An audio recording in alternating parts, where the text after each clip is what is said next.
wonderful new mentholatum deep heat rub has brought relief to millions of rheumatism sufferers in America and Britain. Deep heat starts working within 30 seconds. For rheumatism, fibrositis, lumbago, and all muscular pains, buy a tube from your chemist today. Mentholatum deep heat rub, only 7 and 6. Deep heat.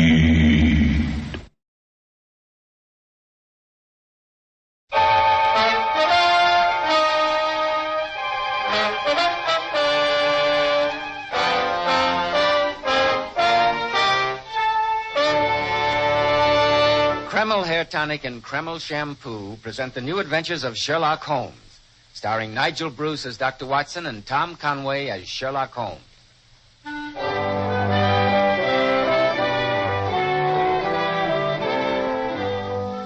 Well, once again, it's time to keep that weekly appointment with our good friend and host, Dr. Watson. Good evening, Mr. Bell. Draw up your chair and settle down. Thank you. That's it.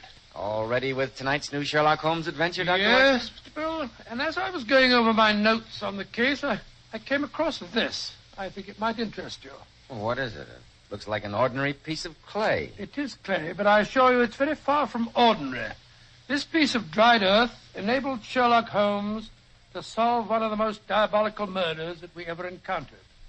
I call the case The Singular Affair of the Babbling Butler. I can hardly wait to hear the story. I'm sure that you'll wait long enough to have a word with our listeners now, won't you, Mr. Bell? Yes, Dr. Watson, but it won't take me a moment. In a recent poll, women picked the 10 best-dressed men in America. These men were all men at the top: statesmen, governors, movie stars, producers, and millionaires. And I know you'll be interested in hearing how a recent survey showed that Kreml Hair Tonic is preferred among America's top-flight executives and most successful men. But why shouldn't Kreml be? Kreml contains a special combination of hair grooming ingredients which is found in no other hair tonic. This is why Kreml gives a man's hair such a natural, well-groomed look, such a handsome, clean-cut appearance. Kreml also keeps hair neatly in place longer, with an attractive, healthy-looking luster. Yet it never leaves hair looking or feeling greasy, sticky, or dirty. After you apply Kreml, you can rub your hand over your hair, and your hair feels so delightfully clean. Notice how no greasy film comes off on your hand or on your hatband. Just use a little Kreml in the morning, and at night your hair looks as neatly groomed as when you combed it in the morning. Kreml, Kreml Hair Tonic. Now, Dr. Watson, how about the singular affair of the Babbling Butler? Well, that adventure began on a November evening many years ago. For 4 days, a dense yellow fog had virtually marooned Holmes and me in our Baker Street lodgings. The first day, the great man had spent in cross-indexing his huge book of references. The second and third had been patiently occupied upon a subject which he had recently made his hobby, the music of the Middle Ages. But when on the fourth day we still saw the heavy brown swirl drifting past us and condensing in oily drops upon the window panes, my old friend's active and impatient nature began to assert itself. He started to pace restlessly about our room in a fever of suppressed energy. Confound this fog. Oh, do stop pacing up and down, Holmes. No good getting angry with the weather. That's one problem even you can't do anything about. It isn't the weather, Watson. It's the infernal dullness of the London criminal these days. Come over here to the window. Oh, what is it, Holmes? Look out there. See how the figures loom up, are dimly seen, and then blend once more into the fog. What a night for a thief or a murderer, Watson. He could roam London as a tiger does the jungle, unseen until he pounces. It's fortunate for this community that I'm not a criminal. Yes, it is indeed. Suppose that I were Brooks or Woodhouse or any of the 50 men who have good reason for taking my life. How long could I survive against my own pursuit? A summons, a bogus appointment, and all would be over. What a depressing thought. The only thing that depresses me is inactivity. Why doesn't something happen? Why doesn't someone come to me with a problem? It sounds as if your prayer's been answered. I hope so. See who it is, Watson, will you? It'll save Mrs. Hudson a trip. Yes, of course. It's all right, Mrs. Hudson. Ask the gentleman to come up, please. This way up, sir. You wish to see Mr. Sherlock Holmes? Yes, sir, I do. Then come along in. My name's Watson, Dr. Watson, and this is Mr. Sherlock Holmes. Oh, how do you do, Mr. Holmes? Dr. Watson. My name is Jenkins. I'm butler to Sir Roderick Martin. Sir Roderick Martin? Indeed. Sit down, Jenkins. Oh, thank you, sir. Sir Thank Roderick Martin, isn't he the theatrical producer? Yes, Watson. And he's quite famous in his own circle for his cynicism and a certain mordant wit. Your master needs my services, I presume, Jenkins? Yes, Mr. Holmes, he does. He's in desperate trouble, and he'd like you to come over to his house at once, Well, sir. what kind of trouble is he in? Oh, please don't ask any questions, sir. Just come to the house and see for yourselves. I've long wanted to meet Sir Roderick. I believe it was he who gave currency to that pun. Though he might be more humble, there's no police like Holmes. That's rather funny. No police like Holmes. I'm glad it amuses you, Watson. Oh, sorry. Oh, I implore you to come with. Please, gentlemen, come with me. Whatever your master's problems may be, I think I would enjoy a discussion with him. Perhaps on the topic of humility. Yes, Jenkins, we'll accompany you at once.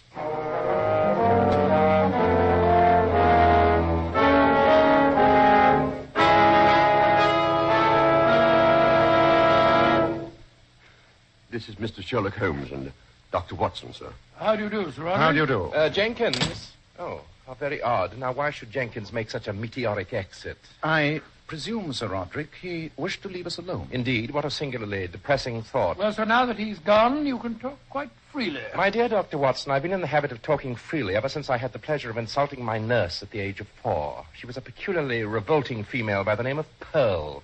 After 44 years, I still can't think of a more inappropriate name for her. Sir Roderick, your childhood reminiscences are fascinating.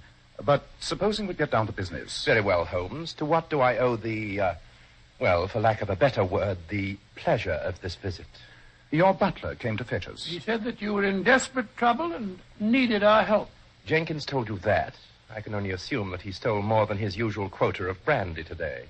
I've noticed in the past that alcohol seems to give him the quaintest delusions. Then you don't wish to consult me professionally? No, Holmes, I don't, nor do I wish the services of a doctor. Therefore, I suggest you both retire and ask Jenkins for your hats and an explanation. Good evening, gentlemen. It's one of his stupid jokes, Holmes. The bounder's trying to make a fool of you. I think not, Watson. It'd be a singularly pointless joke, and far below his standard. No, I believe there's some other game afoot. Though Sir Roderick dismissed us somewhat unceremoniously, I think we may still be reasonably certain of a welcome in the servants' quarters. You're going to talk to the butler? Yes, Watson. I'm certain he's neither been drinking nor suffering from delusions. I'm convinced that the man is in mortal terror of his life.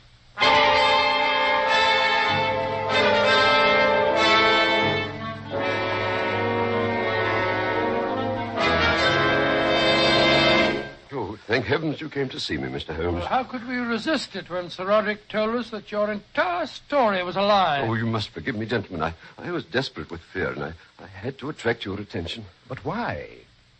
You've accomplished your purpose now. You've thoroughly roused my curiosity. But I repeat, why? Because I'm in terror of my life, sir.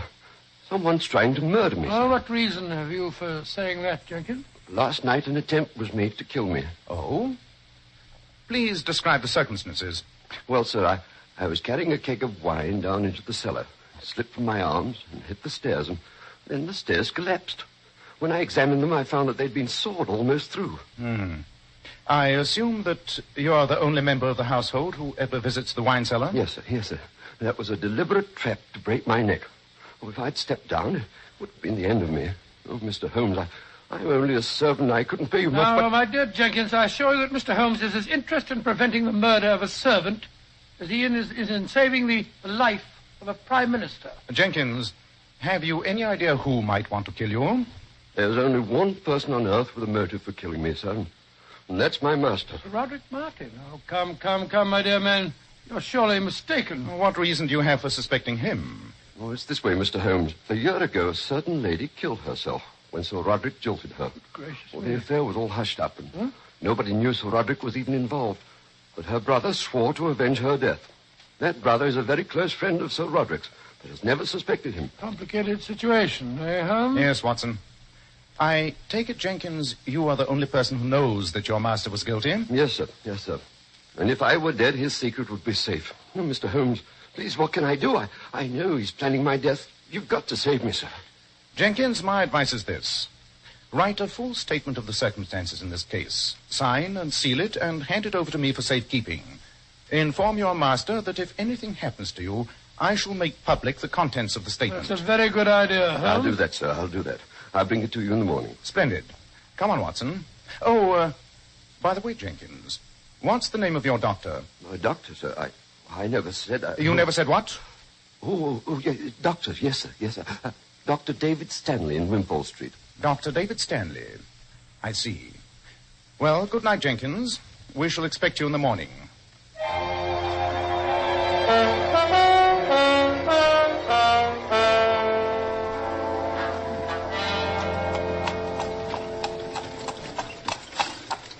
But why are we going to see Dr. Stanley?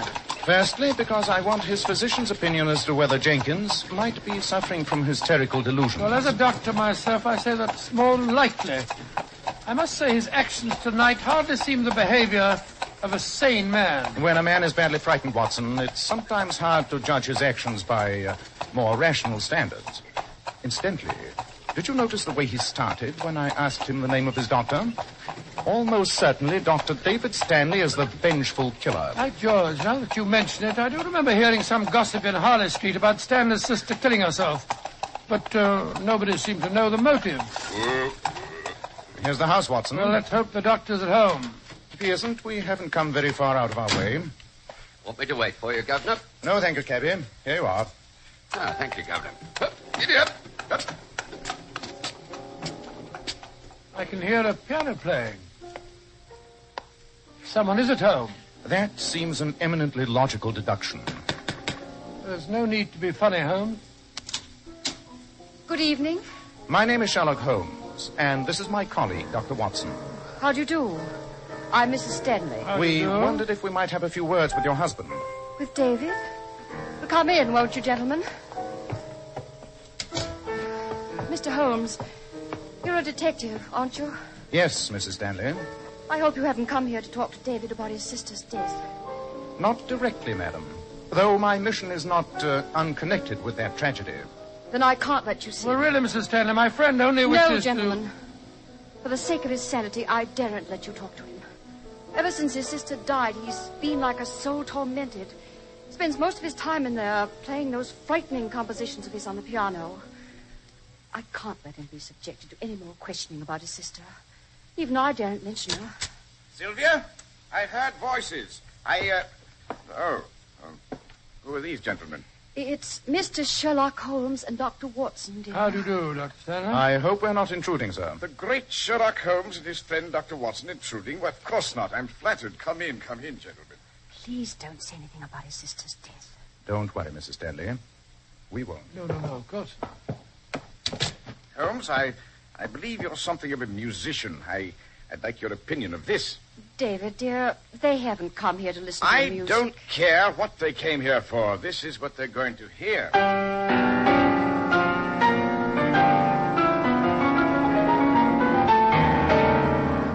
Well, how'd you like it? A strange, savage melody, Dr. Stanley. Yes, indeed, sir. Rather depressing, if you don't mind my saying so. No, why shouldn't it be? When it's finished, I call it Threnody for a Dead Sister. That's what you've come to see me about, isn't it, Mr. Sherlock Holmes? No, David, dear, you mustn't... Sylvia, I should prefer that you leave us alone. But, David... I said alone, Sylvia. Very well. Sylvia's a girl who can't face up to facts. But I can. Tell me, Holmes, what have you found out about my sister's death? Dr. Stanley, I'm afraid you're laboring under misapprehension. I know nothing of your sister. I came here to talk about Jenkins, Sir Roderick Martin's He butler. told us that you were his physician. Oh, Jenkins, eh? What do you want to know about him? Has he been ill recently? Well, a few months ago, he had a bad attack of enteric fever. Why do you ask? Enteric sometimes leaves bad after effects.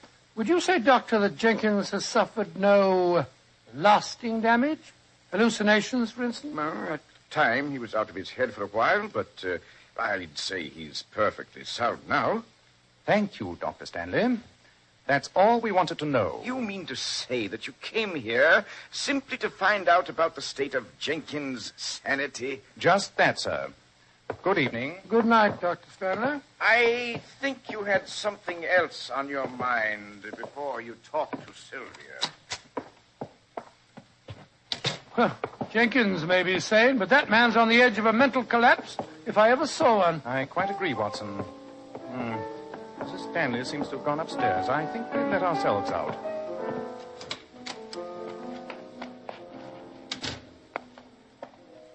Well, Holmes, that was rather a fruitless trip. We didn't learn much there, except that Jenkins is compos mentis. I disagree, old chap. We learned a great deal more than that. Tomorrow morning I shall lose no time in calling on Sir Roderick again. That horrible fellow? For heaven's sake, why? Because he's the focal point in a grim tragedy. Inevitably, either he will kill Jenkins, or Dr. Stanley will kill him.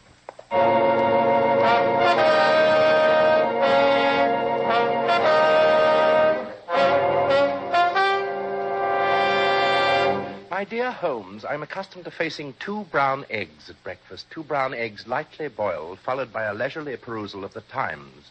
I see no reason why this day should commence any differently. Sir Roderick, I've explained to you You've that... explained nothing, including your own presumption, Holmes. I can see no cause for your meddling, even if I understood precisely what you were driving at, which I don't. Well, surely, Sir Roderick, you must see that my friend is trying to protect you. Dr. Watson, I once had the acute misfortune to read one of your shockingly florid stories. What? I can only assume that your gross imagination has infected your daily life. Since your own safety seems to be a matter of indifference to you, Sir Roderick, I may point out that I know too much if you plan on being a danger yourself. Holmes, you're impertinent, a quality which is attractive only in a younger person, and of a different sex. What is even more unpardonable, you're boring.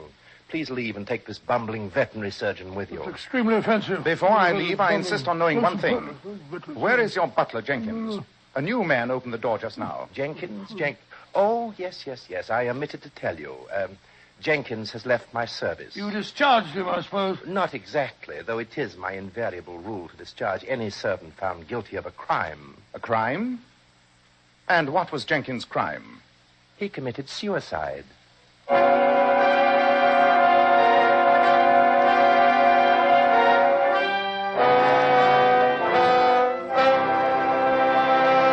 In just a moment, we shall hear more about this ironic crime of suicide. But first, men, nice-looking, attractive hair means so much to a man's appearance. And one of the first requisites of handsome, healthy-looking hair is a hygienic scalp. So start at once. Take better care of the hair you've got. Change to Kreml Hair Tonic. No other hair tonic keeps the hair more neatly in place without looking or feeling greasy. But men, Kreml does lots more than keep hair looking handsome. Its light oils have a fine lubricating effect on a dry scalp. At the same time, it removes itchy, loose dandruff. Notice how alive, how invigorated your scalp feels.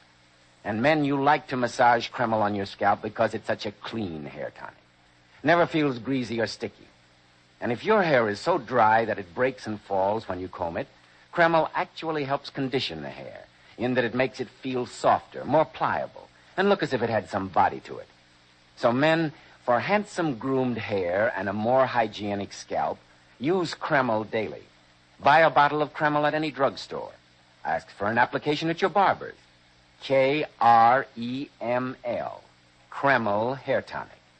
That famous modern hair tonic preferred among America's most successful men.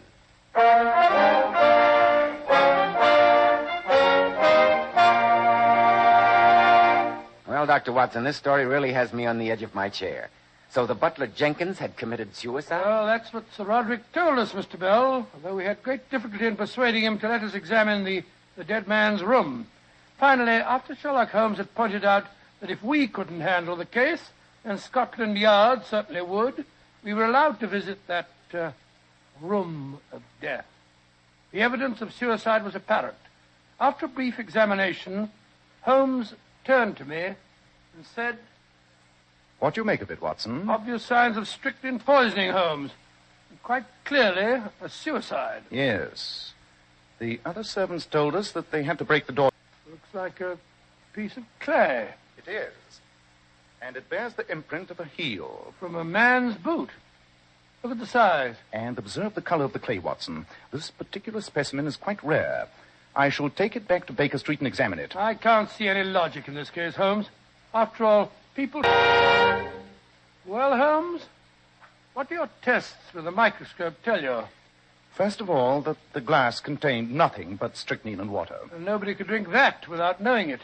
That proves that it was suicide. Not necessarily, Watson. I've also tested the clay.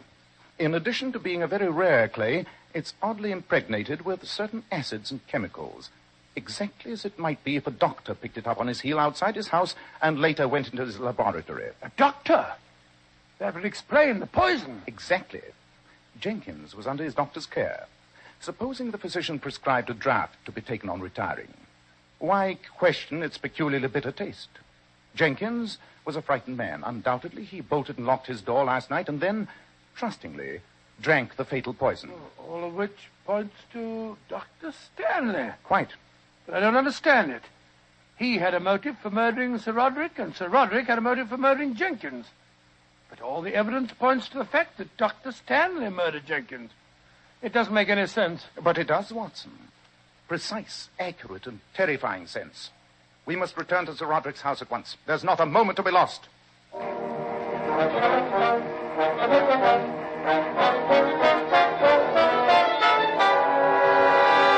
Holmes, you and your friend here are positively pachydermatous. Twice I've told you to mind your own business, and yet you come back for more insults.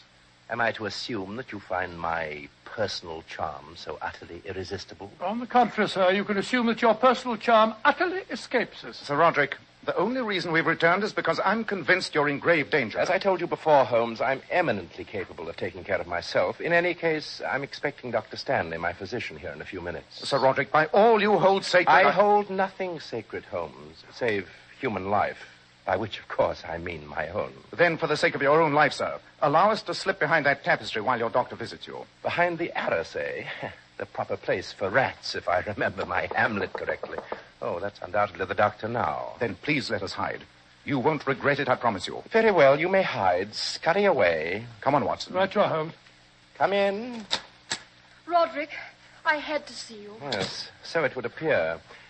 Sylvia, if you have to come making dramatic entrances in my house at an hour that virtually represents the crack of dawn, I do wish you'd take a little more pains with your ensemble. Roderick, Your dress is only suitable for tea and crumpets with the vicar's wife at Tooting Bec.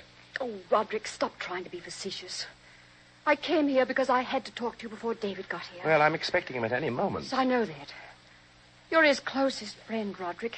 You've got to do something for him. He's ill. He's mentally unbalanced. All he thinks about and talks about and dreams about is Angela. He's even composed a horrible piece of music that he calls... Sylvia! David! What are you doing here? Everyone's being extraordinarily melodramatic this morning. It's a pity, David, but you have not caught your wife and me in a compromising situation. Chiefly, I admit, because I find her somewhat colorless. Roderick, how dare you? I suggest that you leave us, my dear. You! I believe the word you're groping for is beast. You beast! Roderick, you put up a convincing caricature of being the inhuman man of the world. But if people only knew how you'd stood by me during the past year... No, David. This has been a most emotional morning. For heaven's sake, don't you become lachrymose. I'm not. I'm just saying that if you hadn't stood by me since Angela's death, I don't know what I'd have done. You'd probably been back on your feet long before this, but you came here this morning in your professional capacity, David. Yes, I know, Roderick. How are you feeling? I don't like your color. I don't like my symptoms. I can't sleep. My nerves have been more than usually on edge for the past 3 weeks, David. You promised me some medicine, you know. I brought it with me. It's in my bag here. You have a glass and some water? Yes, on the sideboard there. Good. This will steady you up quite a bit. Now, I'll add a little water. So, here you are, Roderick. Drink this. I wouldn't, Sir Roderick. It won't do much good to the only thing you hold sacred. Sherlock Holmes, what are you doing here? Your opening conversation begins to become somewhat monotonous, Dr. Stanley. I'm here because I don't like to see murder committed, even Sir Roderick's. You mean that Dr. Stanley just tried to poison him? Certainly. Just as he poisoned the butler, Jenkins. Mr. Why? Holmes, He had really, no motive. I tried to protect Jenkins against Sir Roderick.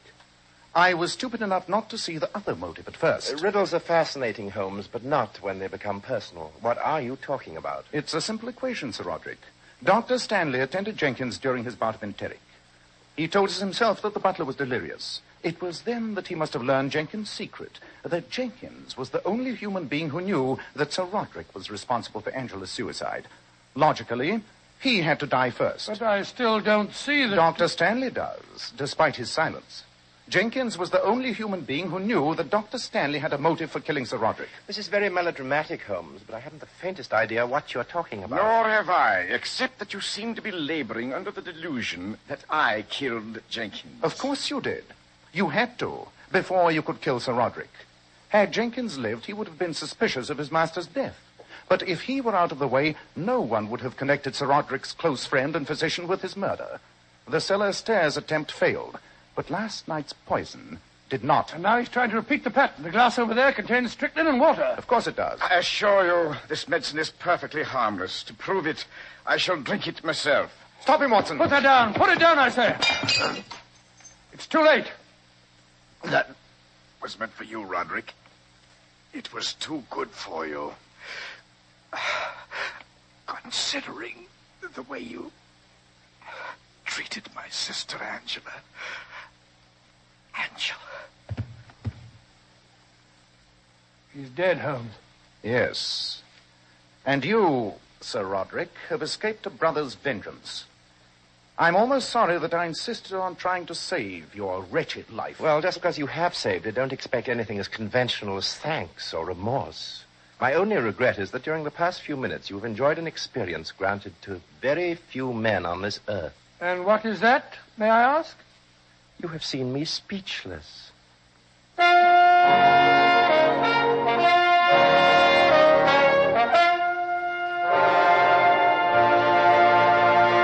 In just a moment, Dr. Watson will be back to tell us about next week's story.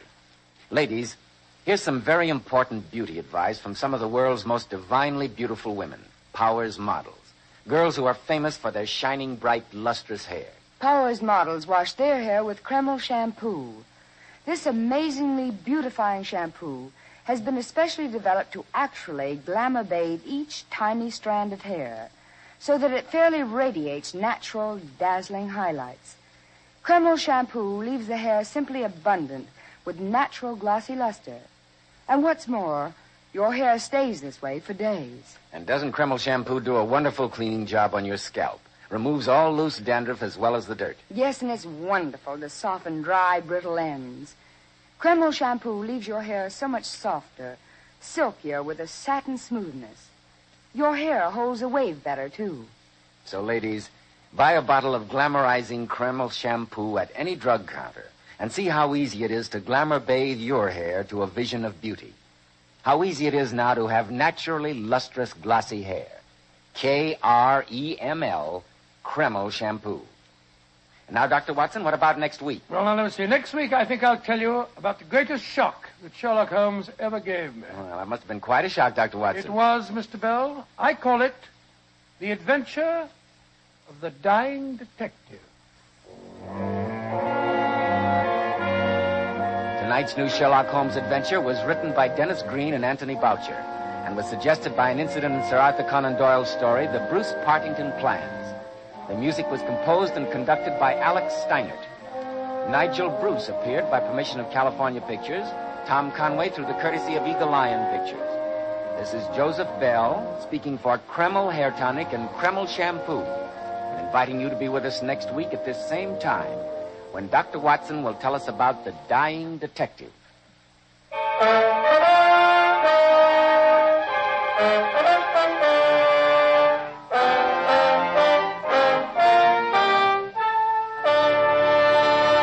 This is ABC, the American Broadcasting Company.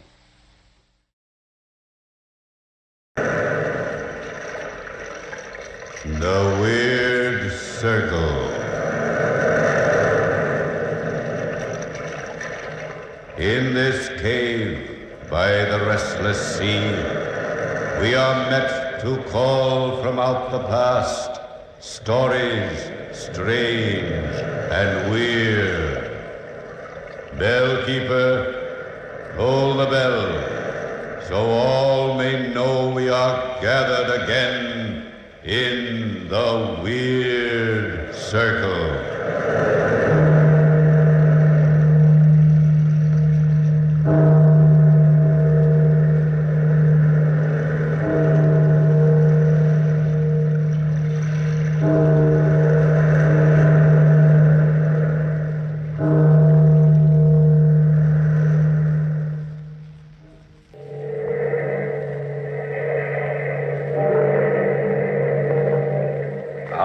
past, phantoms of a world gone by, speak again their immortal tale, the Knightsbridge Mystery.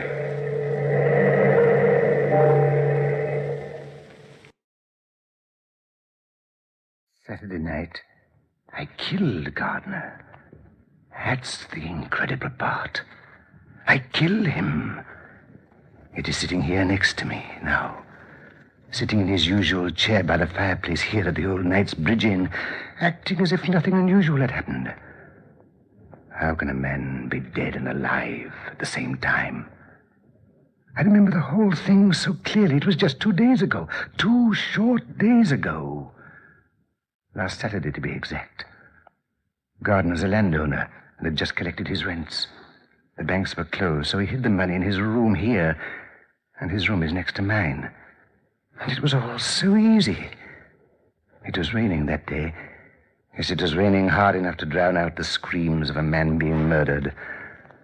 Gardner, Professor Nelson, and myself were sitting around the fire, just as we're sitting now. And I needed money. Needed it desperately. Not for myself, I don't count anymore, but for my son, my boy Jack. He's 21, and a man needs money to keep his son in college. I'd done everything I could think of to raise that money. I'd even worn various disguises, wigs and makeup, and sat on the steps of the bank in London to beg for farthings. Imagine it. Me, Captain Cowan, being a beggar on the streets. And Gardner was rich, fat, rich, and alone. Nobody would miss him. That is, nobody but his fat, sleek cat. And I had my son, my boy, Jack.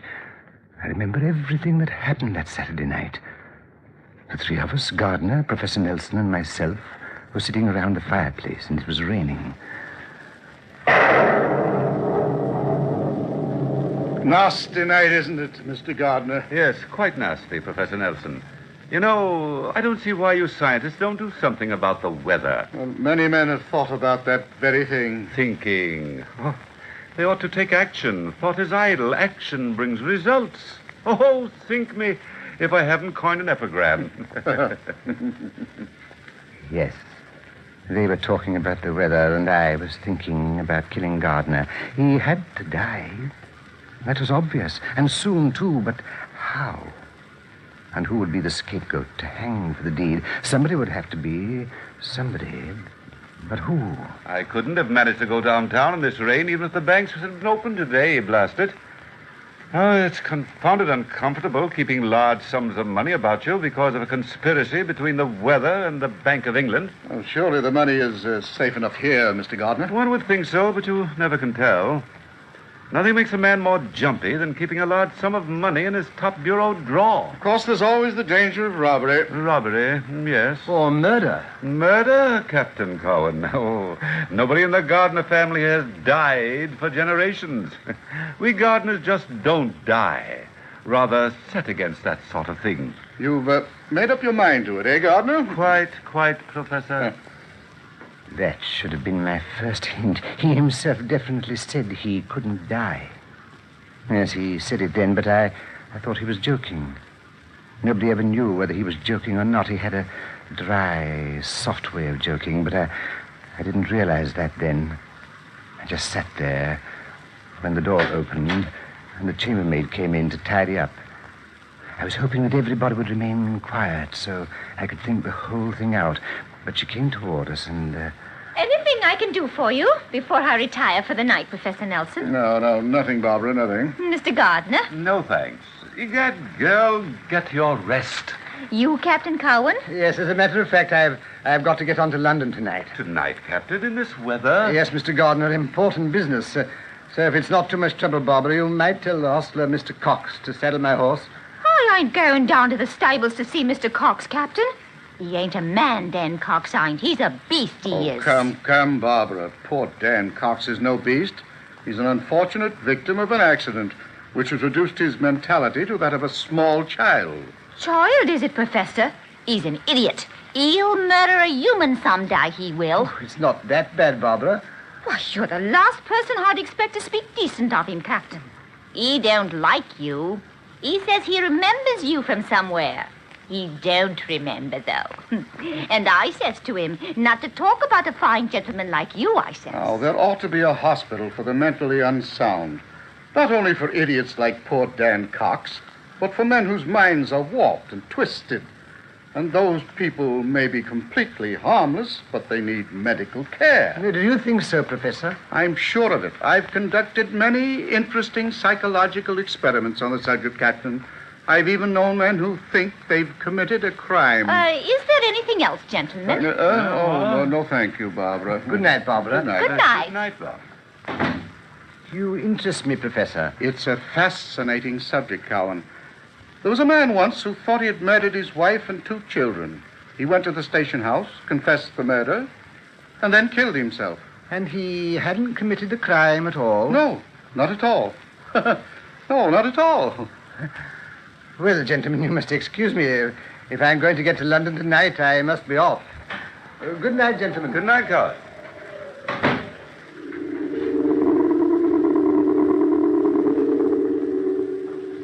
I shut the door behind me very casually, just as if I really were going to London. I walked to the stable through the heavy rain. You see how clever I was? And they thought I was going to London, and they didn't even suspect that Gardner was going to die. The dark, rainy night was perfect for the murder, and Daniel Cox appeared to me to be a likely victim for the law. He was an idiot, a poor fool who would be completely helpless in my hands, and the townspeople would obviously believe anything against Dan Cox. I knocked on the stable door. Dan Cox! Dan Cox! Hello, Dan. I came down to visit you. Did you? Did you? Mind if I come in? In here with me and the horses? Cox, you like me, don't you? I like everybody. Everybody. Everybody I like. Me and the horses. I saw you once. Somewhere. But where, Captain? Where? You're imagining things, Cox. I've been looking at you, Captain Cowan, trying to remember. I've never seen you before I came to this inn, Cox. Didn't you now? Didn't you? I wonder whether... I didn't come here, Cox, to argue. I came down here as a friend to ask a favor. Favor, Captain? You like this one, Cox. Barbara sent me down here to ask you to do her a favor. Barbara did? Barbara? Pretty Barbara. Yes, she is, Cox. And she likes you. She told me that she wouldn't trade all the fine gentlemen in the inn for you. For me? Nobody likes me. Why, you misjudge yourself, Dan Cox. She asked me to get her a lock of your hair and a piece of your coat as a going-away gift. Is Barbara going away? Yes, day after tomorrow. She's leaving the inn for good. A lock of my hair and a piece of my coat. I know. Women are funny. Hard to tell what they're thinking. Well, will you give it to me? Are you lying, are you? Are you? Here, take my pocket knife. Here, you can snip it off yourself. Thank you, Captain. Thank you. Here's the cloth and the hair. Nobody ever liked me before. Just me horses. My horses. Thank you, Cox. Why do you look at me like that, Captain? I was thinking what a lucky man you are, Cox. Oh, will you bridle my horse before you turn in for the night? I'll be leaving for London shortly. Sure, I'll bridle Queenie right away.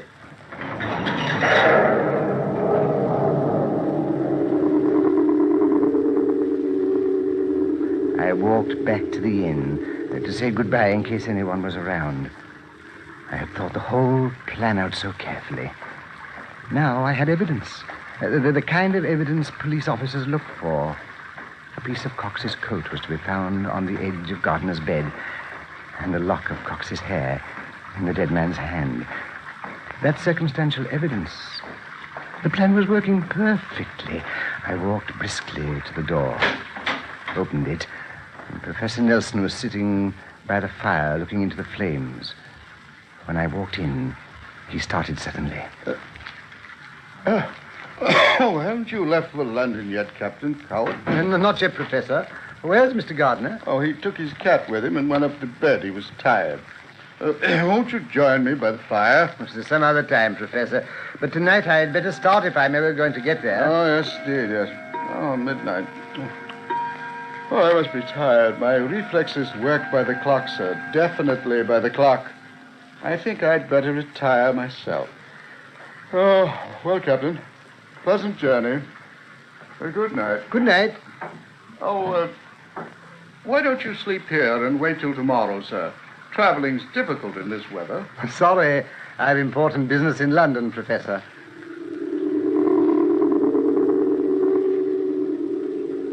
I stood in the living room, watching the old scholar slowly climb the stairs. He walked slowly, refusing to be hurried. And then I heard his door open and close. And I knew he was in his room. Then I waited for a short time and started to creep up the stairs to my room. I had to prepare my makeup for the change from the genius Cowan to the idiot Cox. Gardner had to die.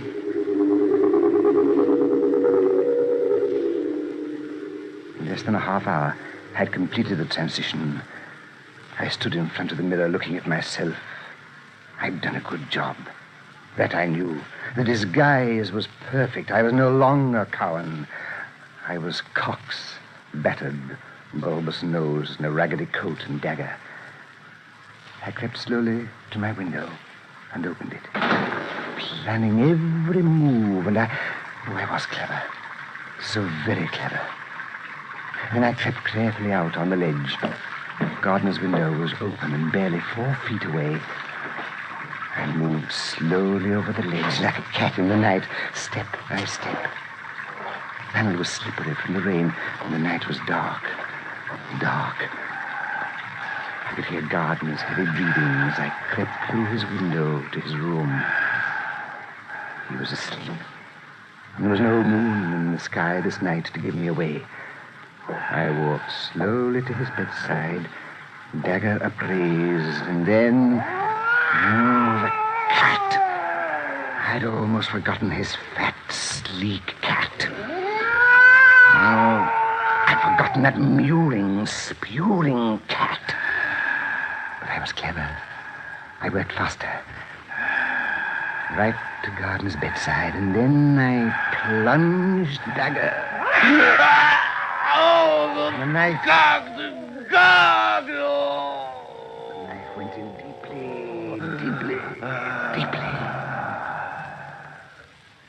And I remember his last breath.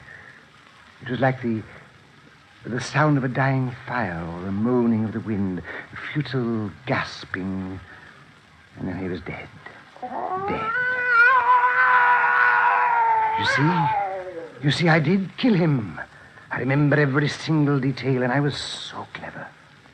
So very clever. I remember my cleverness. I killed him. And yet he's alive. Gardner's alive. Sitting here, next to me.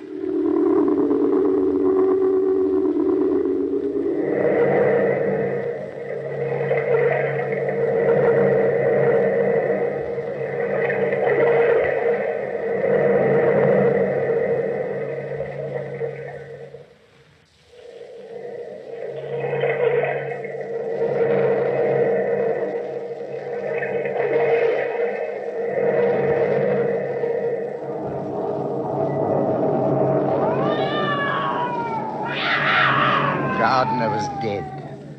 I stood by his bedside and pulled the knife out of his heart.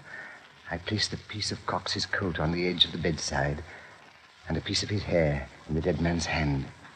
Then ruffled up the bedclothes and started my search of the room. I opened the drawers, the closets. Every single hiding place possible was combed for the money.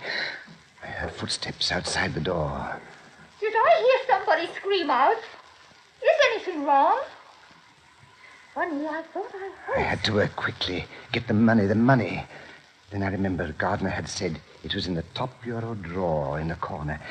Yes, in the top bureau drawer. And there it was. A knock on the door disturbed me. Mr. Gardner! Mr. Gardner! call me? I didn't know what to do. Answer and pretend I was Gardner. That seemed logical and clever. I strained my voice and called out. Oh, yes, Barbara. What do you want now, girl?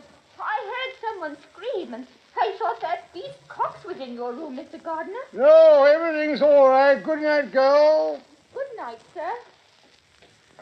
I had to get out of there as soon as possible. Back to my room. And out of the window, over the ledge. It had stopped raining. And the moon was coming out. A bright, full moon. It outlined my shadow on the ledge. And I remembered my own cleverness. If I was seen, they wouldn't see me. They'd see Cox, the half-wit Cox. I climbed in my window, clutching the money. I thought for a moment I'd seen someone on the lawn watching me.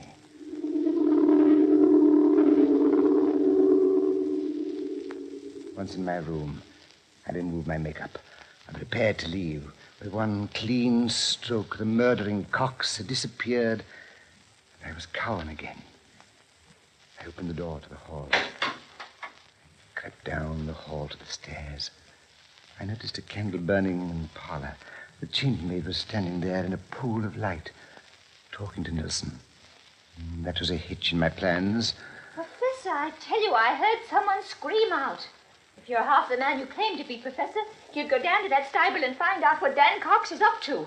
It ain't no good, I'll tell you that. Go back to bed, Barbara. Whatever Cox is up to, it can't be very dangerous. Go to bed, my dear. Good night. Good night, sir. Nelson started up the stairs. I had to hide, but where? The stairway was dark. I pressed myself against the wall into the shadows. Nelson came closer and closer. He was close enough to touch me. I could only pray he wouldn't look my way when he turned on the landing. Is somebody up here? That silly woman is getting me all aflutter. Then he continued on upstairs. The girl stood in the middle of the parlor, and I was trapped. My heart beat wildly. I crept on down the stairs to listen. Who is it? Who is it? Barbara. Oh. Pretty Barbara. You understand me, you do. You can help me. What are you doing at the inn, Dan Cox? Go on, get back to the stable. You like me, don't you? No. I had to see somebody that likes me. Yes, I had to, 'cause I... Get away from me. Get away from me, Cox. I ain't gonna hurt you. Not hurt pretty Barbara. Let go of my arm. Let go, Cox. Barbara, pretty Barbara. I ain't two people, am I? I ain't two people. You beast, you ape. I saw myself standing on the ledge tonight, and I know myself by my nose in my hat. Let me go, It was Cox. me, standing on the ledge, looking down at me, standing on the grass near the end. Two people. They both can't be me. I'm not one. I'm two, yes. And it don't make sense. Let me go. Cox, let me... Take your hands off my You're throat. pretty, Barbara, pretty.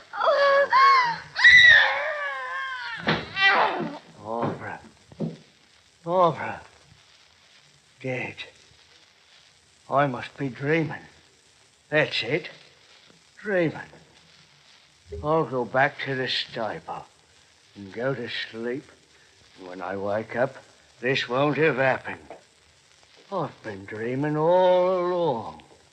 Else, how could I be sitting on the ledge looking down at me, sitting on the grass? I'll go back to the stable and wake up. The idiot had fallen into my trap, and I was pleased, so pleased. I moved very carefully, very slowly, creeping to the parlor, and I stopped. I looked at the still body of the girl, at the death-like quality of her face. I knew Cox would hang for a double murder. Yes, a double murder. That was fortunate for me. I opened the door, and the moon shone fully upon me. I hurried across the gravel path to the stable. My only thought was to get to London, to get to my boy, to my son, to Jack. I knocked on the door and called. Cox! Dan Cox! Do I look asleep, Captain? You look as if you might have been sleeping, Cox. Come, man, where's my horse? Your horse? What horse? Queenie. Is Queenie saddled? I must be dreaming. I am asleep, ain't I, Captain? Because if I was awake, I couldn't be on the ledge and on the grass at the same time. Do I have to get my horse myself, Cox? I killed a woman, Captain. I killed her. Why am I two people? I killed her, and it's your fault, Captain. It's all your fault. I hate you. I hate you. What are you talking about, Cox? You don't know, do you? No, you don't know. You told me she liked me. You said she wouldn't trade me for all the fine gentlemen in the inn. You said, and you lied. Because she hates me. Are you insane, Cox? Do you think anyone would believe that story, the story of an idiot? Idiot? I'm not an idiot. I had an accident a long time ago. A funny accident. And sometimes I can't remember. Sometimes Stop it, Cox, and get my horse for me. Sometimes I can remember clear. Like sometimes I can remember who you are. And then again I can't. And you made me kill her. And it's all your fault. Fool, I'll teach you a lesson you'll never forget. Get out of my way! I'll saddle my horse myself.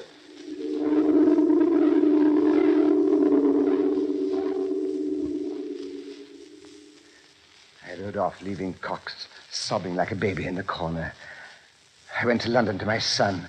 I paid his bills, gave him his allowance for the year, and hid the rest of the money on my person.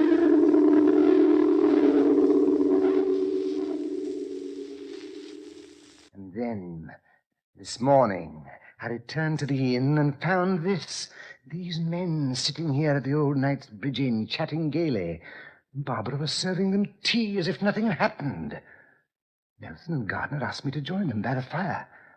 I sat down here, puzzled and confused. I know I killed him. I saw him die.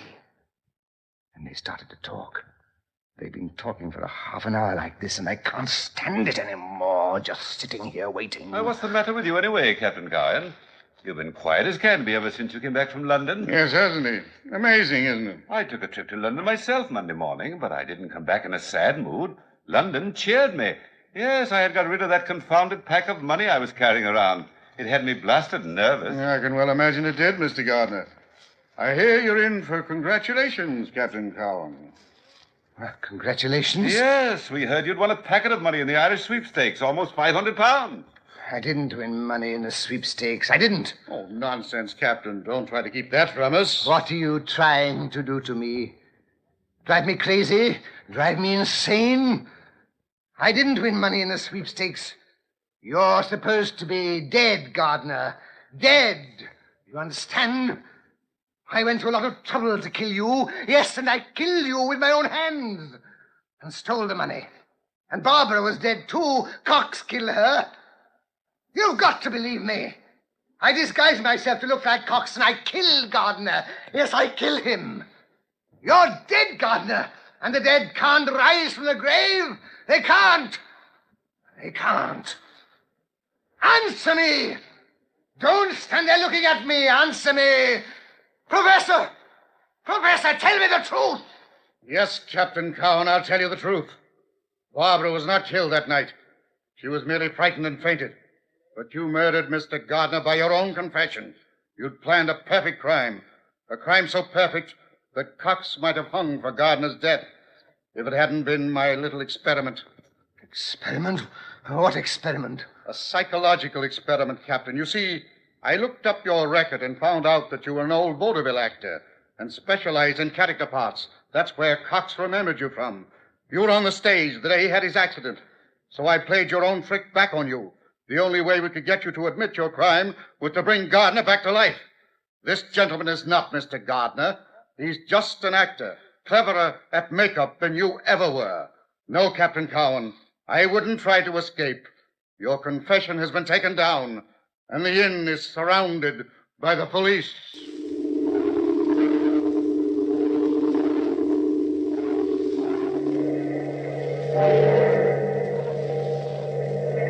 From the time-worn pages of the past, we have recalled the Knightsbridge mystery. Bell keeper, toll the bell.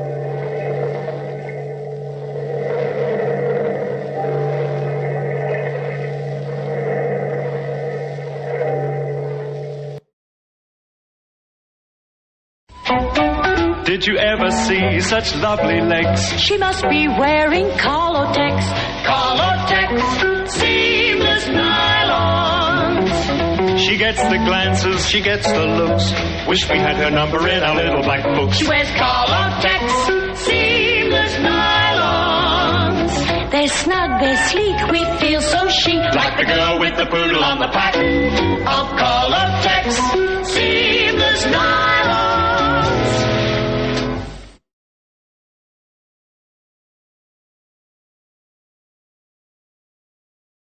The CBS Radio Mystery Theater presents...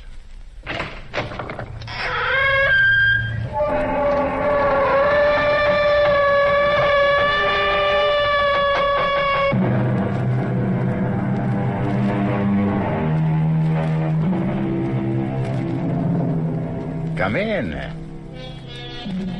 Welcome. I'm E.G. Marshall. Welcome to the terrifying world of your imagination. Vampire. Perhaps in the safety of your home, the word means little to you. Oh, you've heard of vampires, of course, but do you believe that they exist? Not you. Well, all I can say is Minna Harker didn't believe either. Nor did Dr. John Seward. Not till that night in the graveyard, when they gazed, horror-stricken, into that coffin and heard Professor Van Helsing say, "No, Miss Harker, John, don't turn yourselves. The truth." Horrible. It's horrible. What? Van Helsing, what can be done? A stake must be driven into the body, straight through the heart, and then the head cut off. Oh. Can you bring yourself to do that, Van Helsing? That is not the question, John. The question is, can you?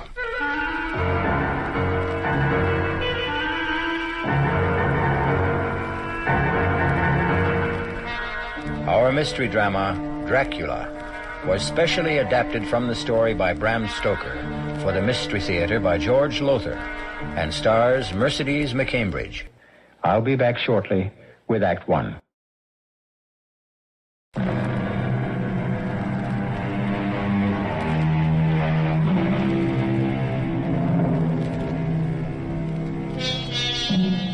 Horror, in its purest form, lies ahead for us. I would be remiss if I didn't warn you that if your nerves are not strong, it might be better for you not to listen. No, really now. Be warned. Because as Minna Harker tells us in the diary she kept, there awaits you an experience so loathsome, so horrifying, that I can hardly bring myself to write of it. If I'd known what lay ahead for me when I went to visit my dearest and closest friend, Lucy Westenra, at Hillingham, I could not have brought myself to go, much as I loved her. Looking back now, I realize I had plenty of warning, but I paid no attention. For example, as I drove to the Westenra estate through that lonely, isolated country and heard the wolves howling in the distance, it occurred to me that it was strange to hear wolves in this part of the country. As strange as the huge bat that flew alongside my car. I mentioned this to John, Dr. John Seward, Lucy's fiancé, as we sat having a drink in the living room. It's strange, Minna. I've seen that bat myself. The thing must have a wingspread of at least 4 feet. I haven't the faintest idea where it came from, or the wolves either. Even Lucy's letters seemed kind of strange to me, John. What is the matter with her? Oh, I don't know. I'm completely baffled. I've had 2 other doctors look at her, colleagues of mine, and they can't figure it out.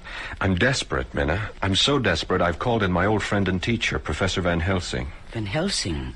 Yes, he's one of the finest diagnosticians in the world, John. Yes, he'll be here from Amsterdam in a day or 2. Amsterdam, Holland? Yeah. All the way from Amsterdam? Oh, John, you must be desperate. Lucy is dying, Minna. I'll do anything I can to save her. We must find a way to stop her from losing blood. Losing blood? Well, it's this constant loss of blood that's killing her. Transfusions help for a time, but only a short time, and each transfusion is less effective. John, when can I see her? Oh, she's sleeping now. Her mother's with her, watching her. We take turns. As soon as Mrs. Westenra lets us know she's awake... Oh, listen, those wolves, they're at it again. John, hasn't anyone looked into this wolf thing? How they suddenly come to be in this part of the country? Well, according to the paper, the town police have looked into it. Well, that's peculiar, too. What? Well, they haven't been able to spot one single wolf. Oh, excuse me, we have a visitor. Oh, come in, Count, come in.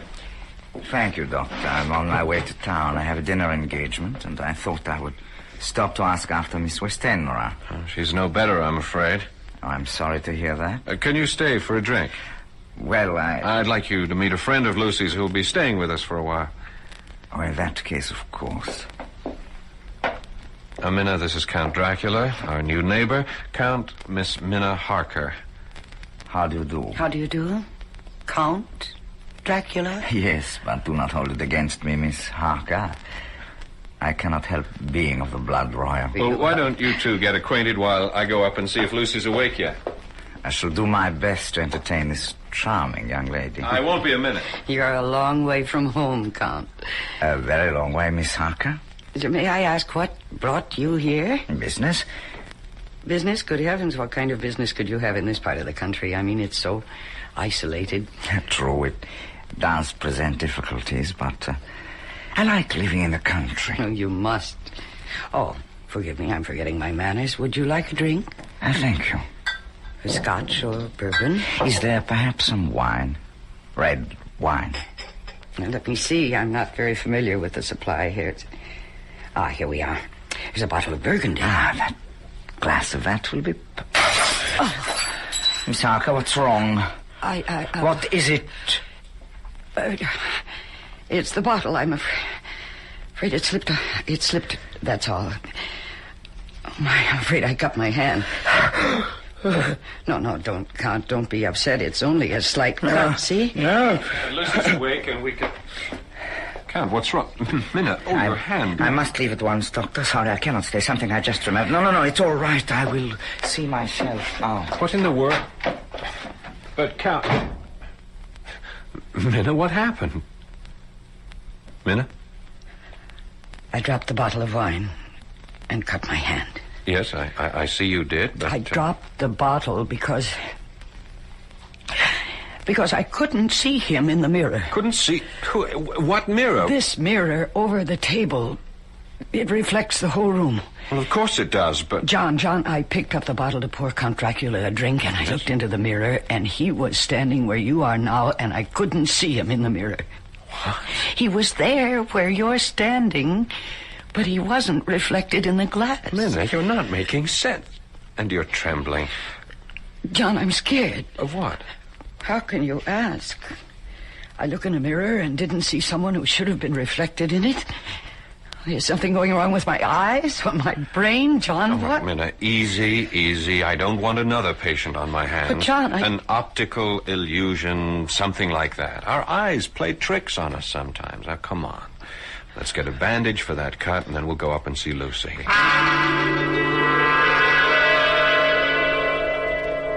I believe, John. It must have been. It had to be a trick my eyes had played. What else? Well, we got a bandage for the cut on my hand, and then John took me to Lucy's room. I can't find words to describe the shock I felt when I saw her. She was white as new-fallen snow, and so thin, she almost seemed transparent. She's dying. That was my first thought. She's dying, and nothing can save her. And I know she read the thoughts in my face. I could see the sudden fear in her eyes. I am dying, Minna. Oh, you mustn't even think that, Lucy. You do. I? It was in your face when you looked at me. I read your thoughts. She's dying, you thought. And nothing can save her. I am. And nothing can save me. Oh, John can save you. And he will. He hasn't so far. You mustn't despair, Lucy. Despair, Minna? I don't have the strength to despair. You better go now, Minna. Go? Lucy, dear, I haven't seen you in nearly a year. We haven't even started to tell each other everything that's happened. Later. Not now. I'm tired. I want to sleep. Oh, well, in that case, I'll come back later. No, not till tomorrow. All right, whatever you say. But I'll just look in on you later. No, Lucy. You mustn't. All right, then. But stop upsetting yourself. Go quickly. Oh, good Lord. At the window. It's nothing. Go, Minna. It's nothing. Nothing. It's that bat. That huge bat that followed my car. Oh, I beg of you. Lucy, the thing is trying to get in. Look, it's clawing at the window. Is that locked? Is that window locked? Yes, it's locked. But locks are useless against Count Dracula. Oh, good Lord. Mirrors do not reflect my image, Miss Harker. Nor do locks keep me out. You were that bat. As the wolves you hear are not wolves, but like myself, vampires. Vampires? The dead, who live by night. The dead undead. No, this can't be happening. It's a dream. It's a nightmare. That's what it will seem like when you wake up. Huh? Yes, you're going to sleep now. And yet not sleep. You will remember all you see and hear, but when you waken, it will seem like a dream. A dream you'll tell no one, not even Professor Van Helsing, because you will not want to look foolish. You'll be ashamed to tell it for fear he will think you a silly young woman. Enough. Sleep. Did I sleep? Did I dream? No.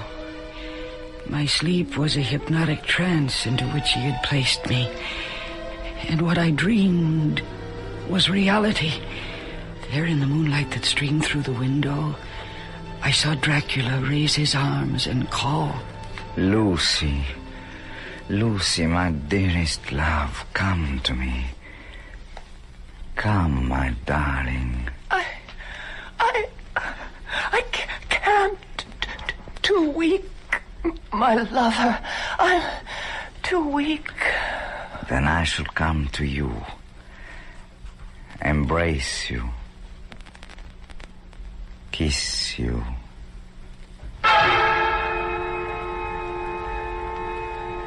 And now the strangest thing of all happened to me. As I watched what then took place, my love for my friend Lucy, my fears for her, made me feel as she must have felt, so poignantly, so deeply that, yes, I became Lucy. I watched Dracula as he approached my bed. There was a deliberate voluptuousness in him which I found both thrilling and repulsive. Lower and lower went his head as the lips went below the range of my mouth and chin and seemed about to fasten on my throat. I could feel the hot breath on my neck. Then the skin of my throat began to tingle.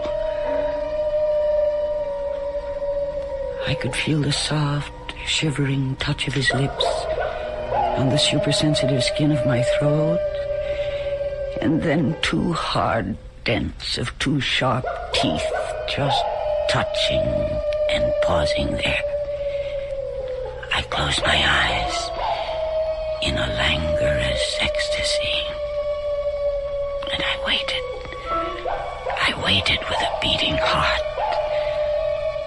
And then horror overcame me, and I sank into unconsciousness.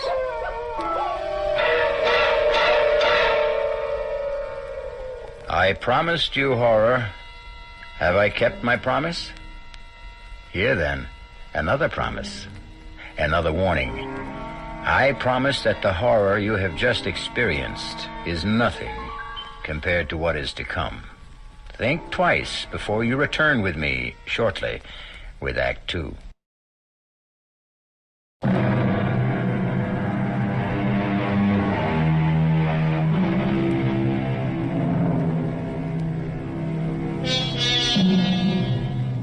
Visiting her friend, Lucy Westenra, at the Westenra's lonely estate far out in the country, Minna Harker comes face to face with horror in the form of a vampire, Count Dracula.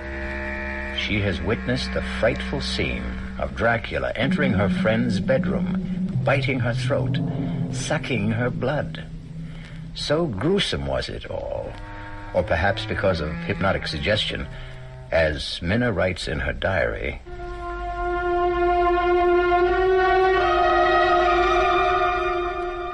I thought it must have been a dream, a nightmare, for nothing so vile and revolting could be real.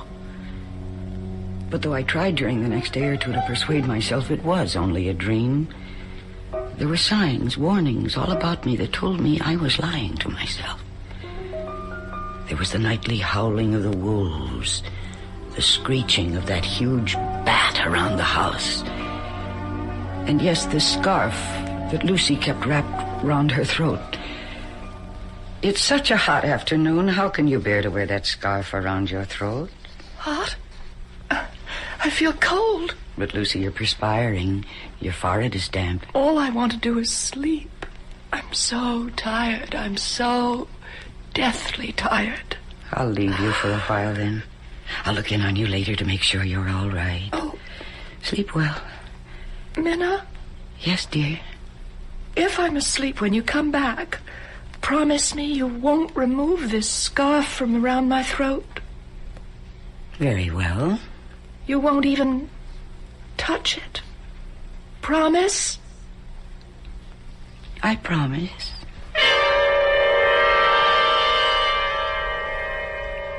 Later that afternoon, toward evening, Professor Van Helsing arrived from Holland. When John introduced me to him, he stared at me suddenly and hard, his eyes boring into me from behind his thick-lensed glasses. You are frightened, Miss Harker? Why? Frightened? Maybe she hasn't recovered from that optical illusion the other night. Optical illusion? Yes, you see that mirror over the table there? Yes. Well, we had a visitor, Count Dracula, a new neighbor at Carfax, a few miles from here, and Minna had the illusion that she couldn't see his reflection in the mirror. My eyes must have played a trick on me, Professor. Yes.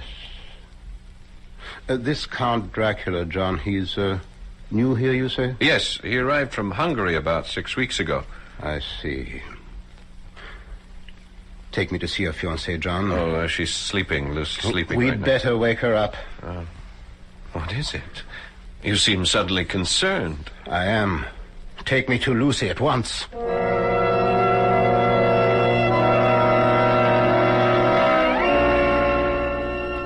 Wake her, John. All right. Gently. Very gently. Lucy? Lucy, dear. Come on, wake up. Here. Let me. Pulse weak, very weak. Eyes? Oh, she's not asleep. She's in a coma.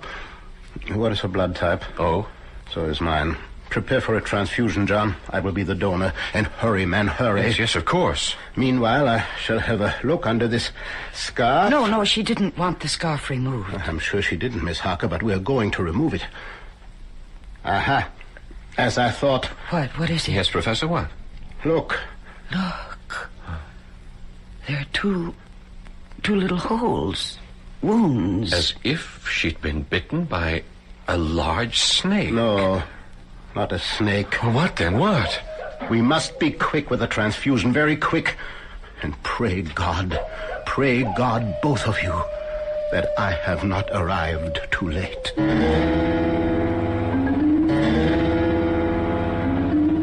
But he was too late. The transfusion revived Lucy a little. When we'd made her as comfortable as we could, the three of us, Professor Van Helsing, John, and I, went back down to the living room. And it was here that Professor Van Helsing told us the truth.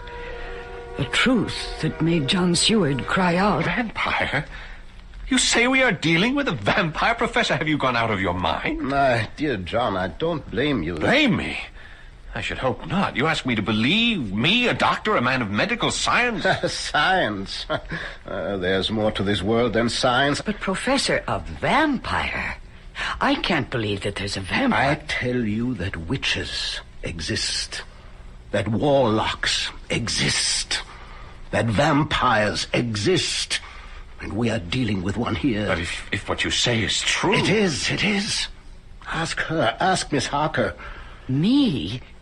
You had an experience in this house that you are concealing. You choose to think it was a dream. When did it happen, child? Last night? No. The night before. Where? In Lucy's bedroom. Minna, what happened? I dreamed... No, it was no dream. All right, then. I saw... Oh, heaven protect me. I saw... You needn't tell me. No need to put you through that. I would if I didn't know who our vampire is. But I do know. Who? The man whose reflection she could not see in that mirror. Your new neighbor, Count Dracula. I don't believe you. I cannot believe you. If you can't believe me, at least trust me. Oh, I'll answer that. Wait. Yes, Professor. If that should be Count Dracula, you did say that he calls about this time each evening, John? Yes. Say nothing, do nothing to give away the fact that we are onto him. This is nonsense, sheer Do nonsense. as I tell you. You may answer the door now, Miss Harker. Yes. Good evening, Miss Harker. Count Dracula? Come in. And how is Miss Westenra today? Not too well, I'm afraid. She had to have another transfusion. Oh, I'm sorry to hear that, John. Very sorry to hear that. Thank you, Count. I do not believe I have met this gentleman. Oh, I'm sorry. No, you haven't. Let me present my old friend and teacher, Professor Abraham Van Helsing. Professor, this is Count Dracula. How do you do, Professor? How do you do, Count? I wished only to inquire about your fiancée, John. I'm sorry indeed to hear she is no better. If there's anything I can do... Thank you. Meeting you, Professor, has been a pleasure. Good night. Oh, Count. Yes? Mrs. Westenra keeps asking me to do this, and I keep forgetting. There is a custom in the Westenra family to ask visitors to sign the visitor's book. Ah, charming old world custom, John. It's right here. If you'll just wait a second, I'll get it, and then you can sign it. Is something wrong? It is a Bible. Well, yes. Why do you back away from me? Or are you backing away from the book? The holy book? I must go. No, you'll stay and face this book. You know. John, you fool. You shouldn't have done this. I had to have proof. I will make you pay for this. You shall pay. Oh, no. Not now that I have found out what you are. Oh, John. You think because you discovered my secret you can stop me? Fool. You've only delivered yourself into my hands. I meant to make Lucy one of mine, and that was all. But now you shall become mine, and you... Not I. Yes, and you. No, I beg you. I shall have you all, but first... Lucy, I shall take her. Take her. Now. She is mine. She's no longer of this world, but of mine. I leave you. Look, he turned into a bat. The bat. And he flew right through the wall. John. Oh. John, why did you do this? Why, after I warned you? I had to know one way or the other. I had to know. There's only one way to finish a vampire. Well, the first thing you must do is find out where he sleeps during the day. Lucy! Professor, quickly. Professor! There is no hurry now. When he said he meant to make her his own, he had already done so. It was true. Lucy was dead. We went to her bedroom and found her. Dead. I felt as if I'd been stabbed to the heart. We buried her, my dearest friend, in the Westenra vault at Hillingham Cemetery, not far from town. Lucy is gone. Dead? No, not dead. Not dead, Professor. She has become the undead She has become a vampire. What are you saying? John, listen to me. Believe in me. You didn't believe before. Believe now. Yes. I believe you. Go on. John, you feel you've been through hell. I must tell you that you have been through only the anteroom to hell. What do you mean? Now listen to me. Listen carefully. There is only one way in which a vampire can find peace, can be changed from the undead to the dead. What you must do, terrible as it will be, will release her soul from the horrifying bondage in which it finds itself. Her soul and Dracula's. Dracula's? Do you think a vampire wants to be a vampire? Oh, no. A vampire's soul is chained, pinioned, held mercilessly to this earth by Satan himself. And we who believe in God, are the only ones who can free them. It is our duty to destroy them. Well, then let's destroy them. We shall, if you have the nerve to do what must be done. I have the nerve. Professor, you frighten me. I mean to, in order to prepare you. But no matter how well I prepare you, when it comes to doing what must be done, your sanity could snap like that. So first I will ask you both to take as much time as you need to think, to ask yourselves, how much do you really love Lucy Westenra? And be sure, be positive beyond all doubt that your love for her is greater than the hell that lies ahead for you and you this very night.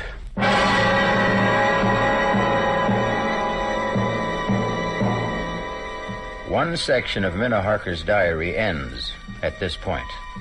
I've read the next and final section, and I can tell you this.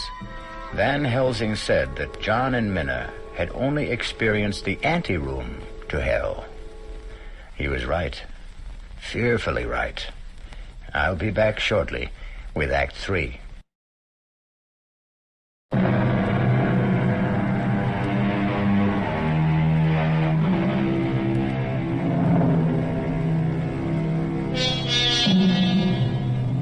We come now to that final section of Minna Harker's diary. You've been warned, so I'll not warn you again. But, quite honestly, I wish someone had warned me before I read it, this final section. Why? Because I've never quite gotten over it. That's why. I thought I knew what horror was until I read it. I changed my mind. You will, too. I'm ready, Professor. I knew you would be, John. We'll wait now for Miss Harker. No, there's no need to wait. I love Lucy enough. More than enough. She was my dearest friend. Is your dearest friend. For she is not yet dead. She is as yet the dead undead. It's nearly sundown. Let us go to the cemetery at once. The cemetery? It will be dark by the time we get there. She will have left her coffin. Left it? Like Count Dracula, she cannot go on living, or let me say, being the undead without drinking human blood.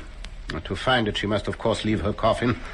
The instant the sun goes down tonight, she will be on the prowl for little children. Children?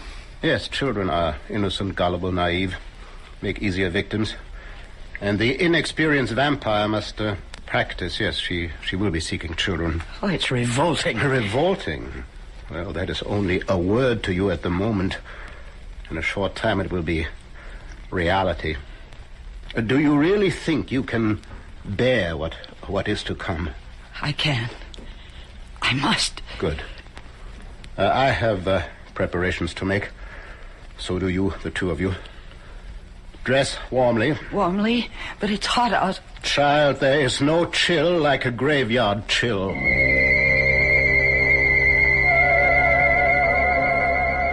We drove to Hillingham Cemetery in John's car. I'd never been in a cemetery at night. How many people have? I found it a very unsettling experience, to say the least. It was a moonlit night, the moonlight spilling like milk over the gravestones, which in turn threw long black shadows. An owl hooted, and dogs barked, or I couldn't help thinking, were they wolves? And then we reached the Westenra vault, the vault where we'd put Lucy's coffin that afternoon. Now what do we do, Professor? We go into the vault. Why? And how? I have the key to the vault. How did you get it? I asked the undertaker for it, or rather told him to give it to me. He assumed I was a member of the family. You need not come with me. Not now. But why shouldn't we come? I wish to save you as much shock as I can. She will not be there in the coffin. It will be a shock for you to find it empty. On the other hand, it will be less a shock than what is to follow. Yes, it will prepare you. Come then. I shall open the coffin now. If she isn't in it, how could she have got out? I could tell you, but it is better that you see for yourself later. Now, this won't take long. I need only unscrew the top part. There. And now to lift off the top of the lid. Yes. Empty. She's gone. Where? Gone where, in God's name? Where? In search of the life-giving blood, John. In search of a small child. Oh, it's horrible. It's horrible. John? Yes? Come. We go outside the vault. Now to lock the door. That's most important. And now, what I must do will take a little time. Yes, make yourselves as comfortable as you can. Make ourselves comfortable? Professor, what must you do? Well, I have here a paste made of garlic, flour, and water. I must seal off every crevice with it. Seal all around the door so Lucy cannot get back into the vault, into her coffin. She could? Through the crevices, yes. How do you think she got out of the coffin? I can't believe... Yes. It is unbelievable. But it is so. Now, forgive me. I must get to work.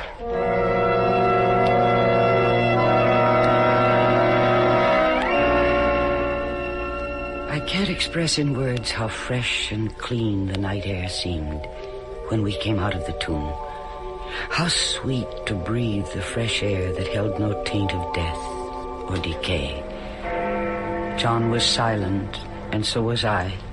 As for Professor Van Helsing, he was very busy sealing the door. 10 o'clock. I hope both of you took my advice, dressed warmly. We have a long wait ahead of us.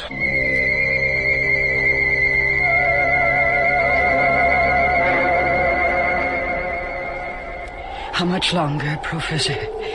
I'm chilled to the bone. Everything depends on how long it takes her to find a small child. Nearly 2 o'clock. Has been gone several hours. Soon now, I think... Shh! What? She comes. Where? See there? Amidst the headstones? Yes, a woman. Dressed in white. Lucy. Shh. Make no move, no noise. See, she is carrying something in her arms. A child. I feel sick. Control yourself. Ah, there. Yes, she's coming toward the vault. See, she draws back. The mixture I used repels her. Why are we doing this? Why are you keeping her out of the vault, her coffin? Because I hope... Yes. Yes, she is leaving, hurrying away from among the headstones.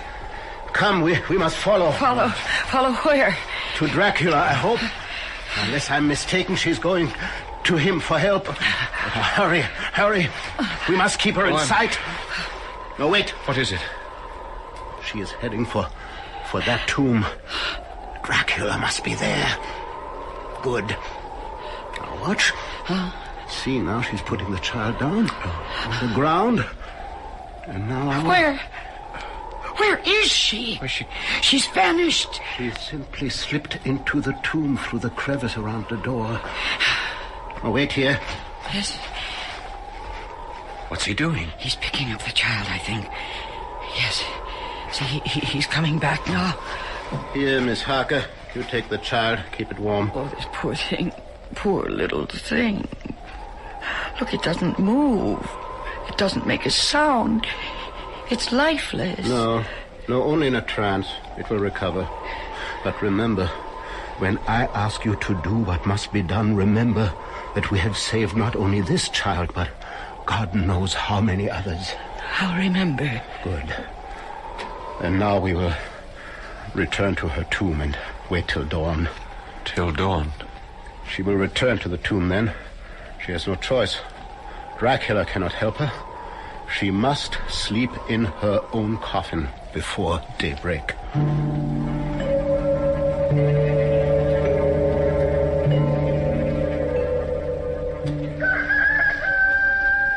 How do you feel, Miss Harker? I'm all right, thank you. John? I'm okay. It's almost dawn. Why doesn't she come? Soon now. How's the child? Still asleep, if it is only sleep. It is. It will not come to its senses until daybreak. Now, prepare yourselves for... In a very short time, now Lucy should... there. Yes, she's coming. And this time she'll be able to enter the tomb, because you removed the garlic mixture. This time I want her to enter the tomb and her coffin. It will be there that you will do what must be done. Oh, there she is. Oh, heaven help me, she is as beautiful as she always was. Hold on to yourself. She isn't dead. She can't be dead. Lucy! Lucy, my darling! John! No, come back! Lucy! John, my dearest, come to me, John. Come to me. I have never seen anything so horrible.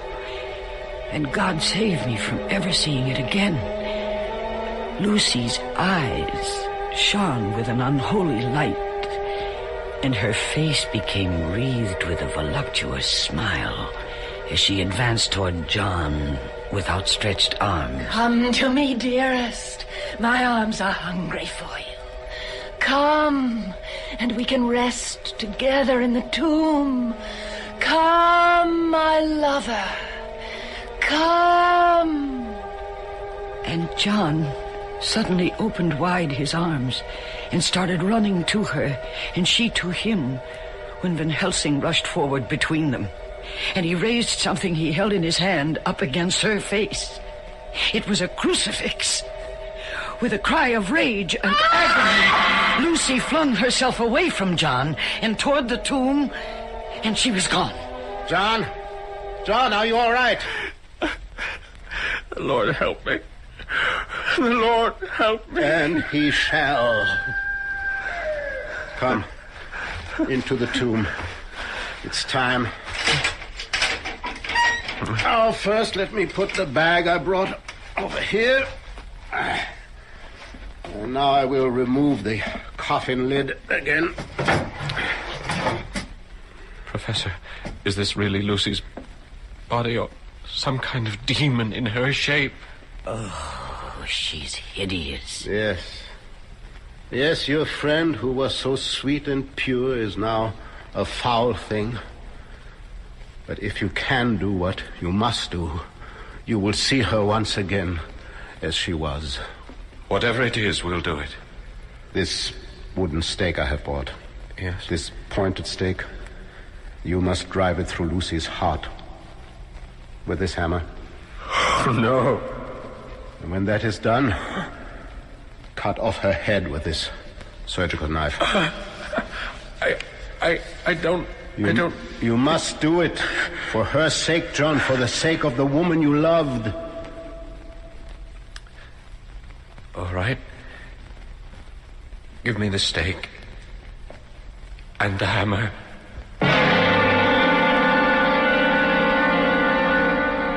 John took the stake in his left hand, the hammer in his right. I saw him tremble as he placed the point of the stake over Lucy's heart, saw the point dig into her white flesh, and then I could see him gather all his strength, all his self-control, He raised the hammer high above his head and looked at Van Helsing. Yes. Now! John struck with all his might. The thing in the coffin writhed, and a hideous blood-curdling screech came from the opened lips. The body shook and twisted in wild contortions. John never faltered. He struck, and he struck again, driving the stake deeper, deeper, as blood from the pierced heart welled and spurted up around it. And then the writhing and quivering of the body became less. The teeth stopped champing, and the thing lay still. It was over. Is that enough, Professor? Enough. I think I'm going to... I've got you. There. Now go outside, get some air. No. Both of you go. You look faint too, Miss Harper. I must still her head. No. I have...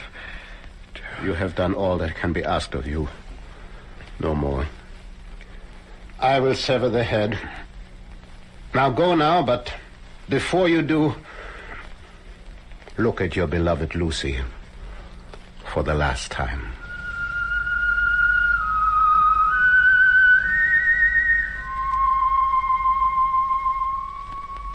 There, in the coffin, lay no longer the foul thing we dreaded, but Lucy, as we had seen her in life, her face as beautiful and pure as it had been then.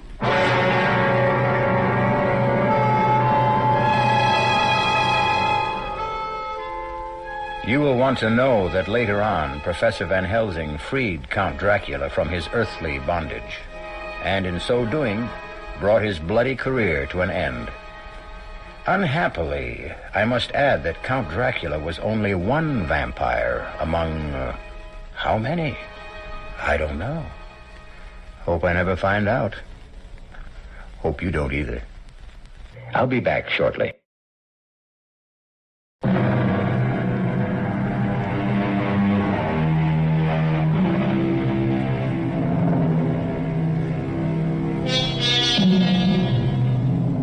I've been asked, do vampires really exist? No one will deny that strange, bizarre, and, yes, gruesome things happen in this world which no one can explain. As Professor Van Helsing himself said, what science cannot prove, science claims does not exist. Well, anyhow, I play it safe. Use plenty of garlic. I'm afraid it keeps my friends at a distance as well as vampires. But then, you can't have everything. Our cast included Mercedes McCambridge, Paul Hecht, Stefan Schnabel, Michael Wager, and Marion Seldes. The entire production was under the direction of Hyman Brown.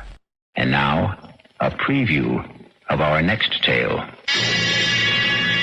That's it, Marge. Just keep your eyes on the coin as it goes back and forth, back and forth. You're getting sleepy, so sleepy. Your eyelids are heavy. You can't hold them up. You've got to sleep, sleep, sleep. She's under, Mark. You're putting me on, Jeff. She's fake. No, she's under, all right. She's a hypnotist's dream. Very suggestible. Look, I'll prove it to you. Watch this. Hey, don't hold it there. Just long enough to show she doesn't react. You could have burned her. Oh, come on. You think I'd do anything to hurt your sister? Well, now that you've got her under, what are you going to do?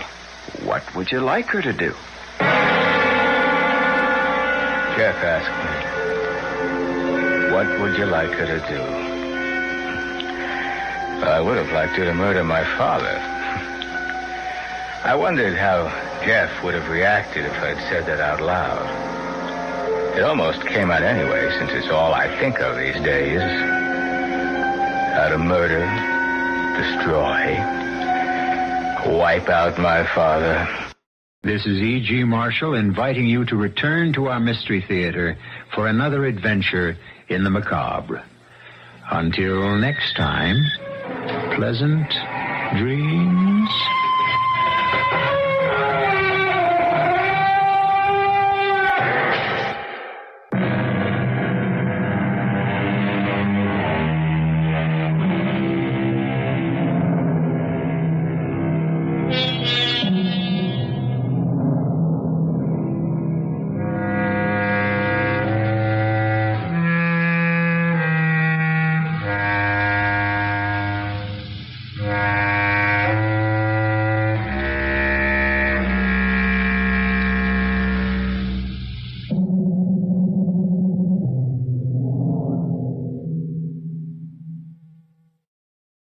Stay tuned for Nero Wolfe.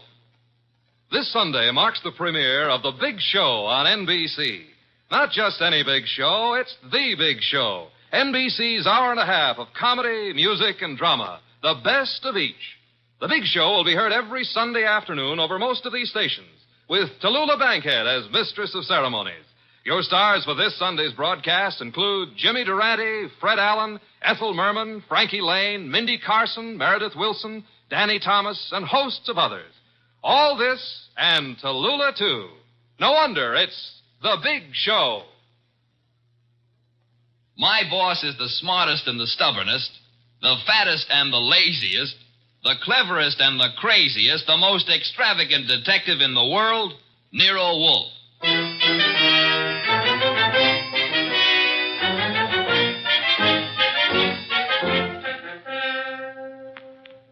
It's the adventure of The Case of the Dear Dead Lady, with that brilliant, eccentric private detective, orchid fancier, and gargantuan gourmet, Nero Wolfe.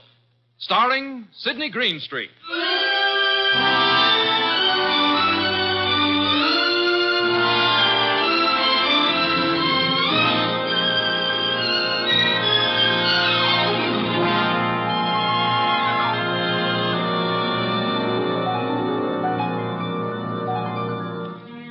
Nero Wolfe had just come downstairs, having tended to his precious orchids.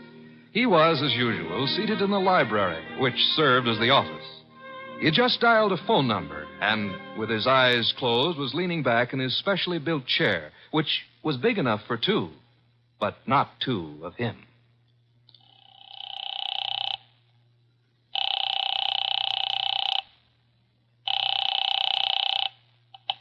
Halsbecker's Market, domestic and imported delicacies. Mr. Halsbrecker, this is Nero Wolfe. Oh, yeah, Mr. Wolfe. I was just about to ring you. Well, I have need of 2 pounds of duck liver. I do not, of course, refer to the commercialized Strasbourg pate. Well, I appreciate the order, Mr. Wolfe, but... Next, my cook Fritz informs me that we require 3 fine fat geese. Look, Mr. Wolfe, there's a little matter of an unpaid... You might add 12 cases of beer, a bushel of Vermont apples, green for stuffing, and a gallon of Marquesa Patricia Roman oil. Mr. Wolfe. In addition, Fritz has listed 6 dozen eggs, 4 braces of Sussex woodcock, and a few pounds of Westphalian ham. You have all that? Well, I can get it, Mr. Wolfe, but my bookkeeper... Thanks very much, Mr. Halsbrecker. That will be all. Now... Now then, Archie. Yes, boss? You seem to be worried. Oh, I am. This means, naturally, that I'm supposed to handle Halsbrecker's delivery boy when and if he shows. I had thought of leaving that simple matter to you. And what about the simple matter of the money? Money? I hate to bring up a vulgar subject, but where is it coming from? Oh, of course. You're right, Archie. I should have said... Said what? Charge it. Boss, look, you don't realize I know, but we're into that truffle broker for $500 bucks and change. All right. Then give him a check. Okay, I will give him a check. And I hope they'll let you keep the orchids in your cell. You're a wit, Archie. Mm-hmm. You know, I'm on the bank's mailing list. We got a notice this morning. You don't mean... Oh, but I do. Again? Yeah, you just can't take money out of an account, boss. Sometimes you gotta put some in.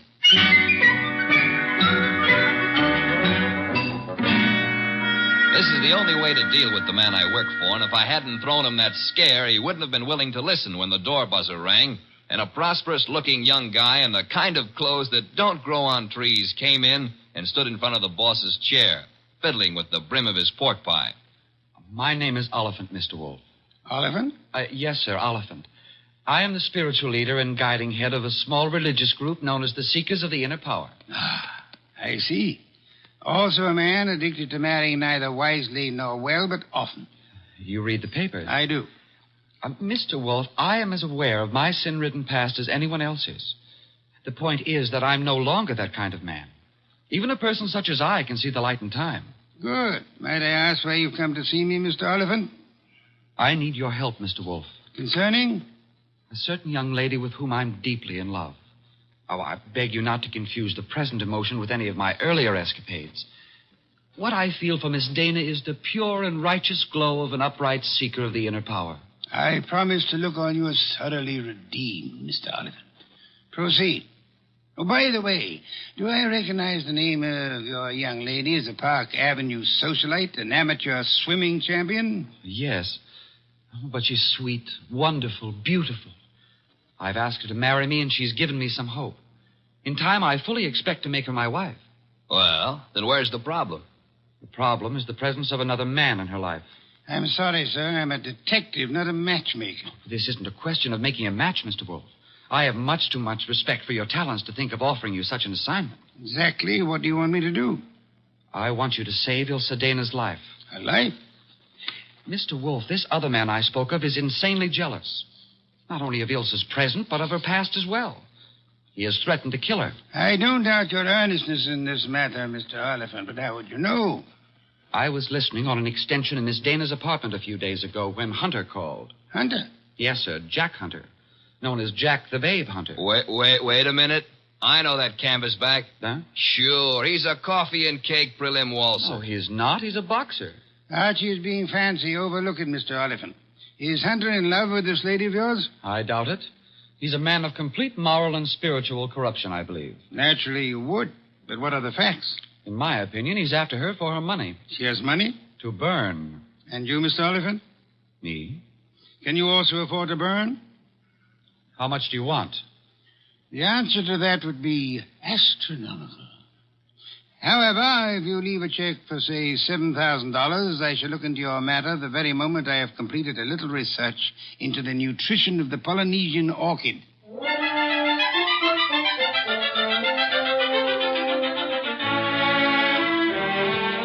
Oliphant's check gave our bank account a slight blood transfusion. I think it was the boss's plan to spend a week or two in the plant rooms before he got busy on the case.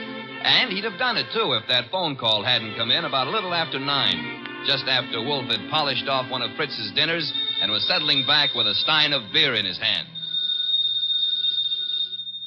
Don't disturb yourself, Archie. I'll get it. Now, well, look out you don't strain yourself, boss. You got to straighten out an elbow to reach that receiver.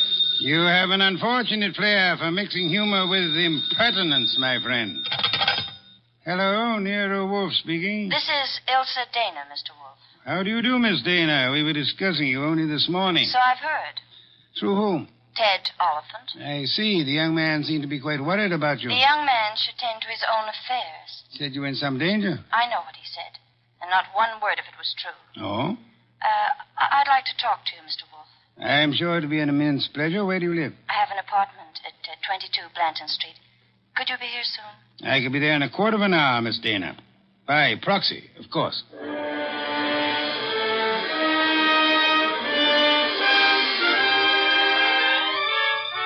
The proxy, naturally, was yours truly. 10 minutes later, at 9:20, I walked up to Ilsa Dana's door with a nosy elevator boy giving me the 00. The reason for his interest was that her door was open and the room inside was empty except for a little twisted pile of pale pink satin, which at close range turned out to be a woman. Which woman turned out to be Ilsa Dana. And Ilsa Dana was dead. She used to be pretty. She isn't now. Yeah, strangulation doesn't help any girl's looks, son. Make anything of it?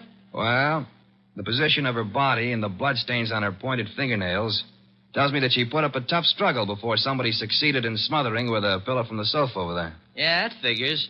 When did it happen, I wonder? Yeah, the last 15 minutes, I'd guess. Say, who's been up in the elevator this evening? Nobody for her. Well, somebody came up. Oh, who says not? They could have used the stairs, you know. Yeah. How well do you know Miss Dana? I know exactly zero about Miss Dana. How could you write her up and down every day and know nothing about her? It's a rule of the house to keep your mouth shut. The rule also goes when being questioned by a cop. A cop? Who's a cop? Oh, I guess you're a cello player from the Philharmonic. Look, I happen to work for a guy named Nero Wolfe. Oh. Heard of him? Maybe. Well, if your memory comes alive, son, I might see my way clear to spend a few dollars with you. Understand? I'll keep you in mind. Going down, mister?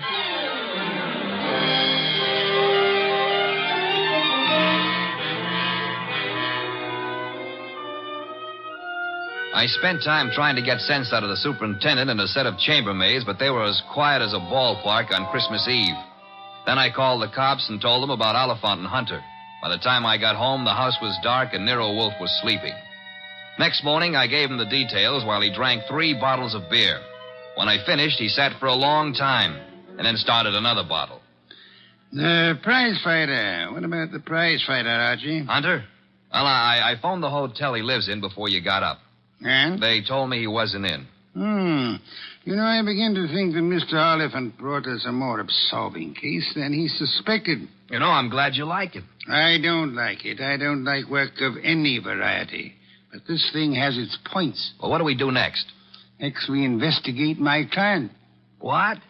Merely because a reformed playboy employs a detective doesn't exempt him from suspicion, Archie. Oh, now who's that? I'm afraid we have no choice but to open the door and see. My name is Young. Barstow Young. It's nice meeting you, Mr. Young. What do you want? I want to see Nero Wolfe. About?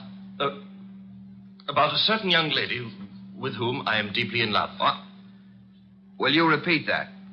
I want to see Mr. Wolfe about a certain young lady with whom I am deeply in love. Her name, please? Ilsa Dana. Is it possible that you entertain plans of making her your wife? Why, yes, but there's a problem involved. Another man? Yes. Well, do come in. Do come in. I think we've been waiting for you. Oh, Mr. Wolfe. Here's another one. Ah, Mr. Wolfe. You've come to me about Miss Ilsa Dana, sir? I have come to you, more specifically, about a man who has threatened her life. How unusual. He's the treacherous kind. Mild-mannered, you know.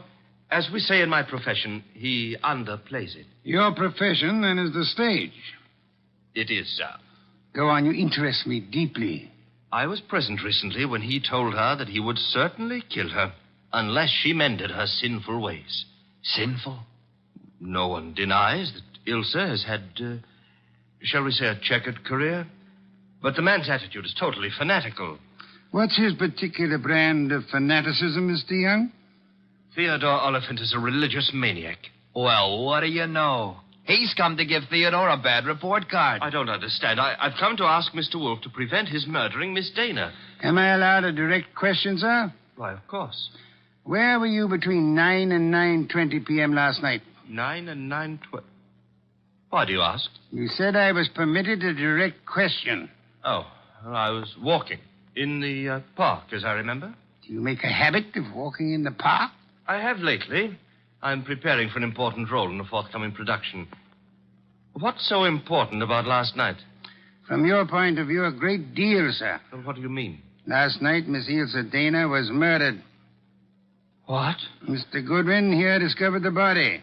No. I'm afraid I must insist, Mr. Young. Oh, why are you looking at me like that? Are you accusing me of... I have accused you of nothing, my dear sir. Well, now, look, you're making a mistake. Oliphant killed her. You may be sure of that. I have your word. I know him. He was trying to reform her, wanted to make her a devout follower of his cult, the Seekers of Power. I heard him tell her to her face that if she refused redemption, he would see to it that she didn't live on in her wickedness. You could produce other witnesses? Do you know, in your own smug way, you're as detestable a character as I have ever had. All right. Let's everybody take 5. Yeah? Nero Wolfe? He's busy. This is Archie Goodwin. You'll do, Goodwin. This is Jack the Babe Hunter. Oh? How are you? Great. Except the cops seem to want to talk to me about some murder fandango because, as I get it, you named my name. You got it wrong. I doubt it, and I'm coming over there to set you straight.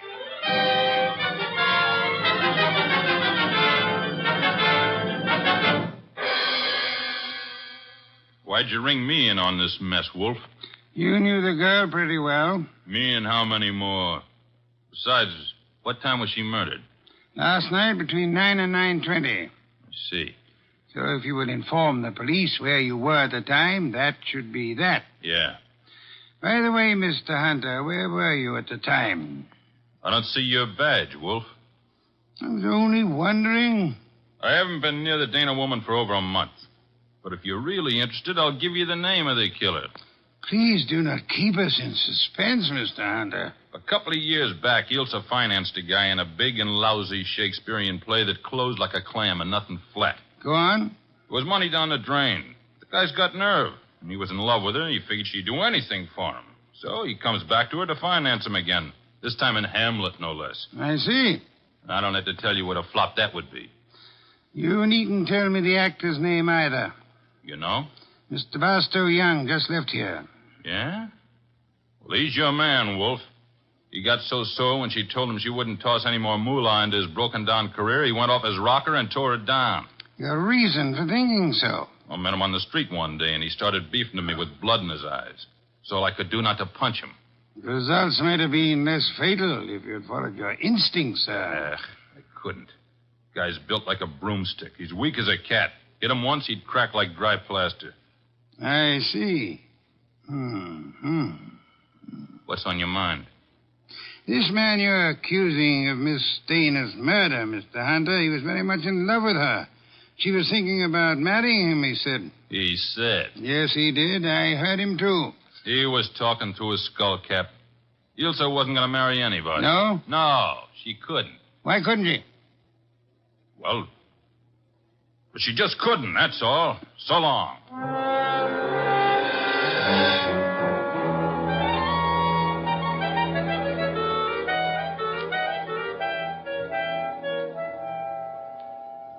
Well, now we got a perfect circle with everybody pointing at everybody else and nobody able to prove a thing. What Hunter says isn't impossible, Archie. You think Young did it? I don't think at all yet. But if there's anything more dangerous than a woman scorned, it's an actor scorned. We have another visitor. Yeah, who are you expecting? At this point, anybody. Hi. Oh, you. Yeah, I told you might hear from me. Come on in. Who's this? Fellow runs the elevator at 22 Blanton Street. What do you got for me, kid? Postcard? Postcard? Here. The cops missed it, but I spotted the edge stuck under a rug. Nice of you to have delivered it. Or maybe he was just being curious. Curious? It's not every elevator boy who has a chance to see Nero Wolfe in the flesh. Oh, him?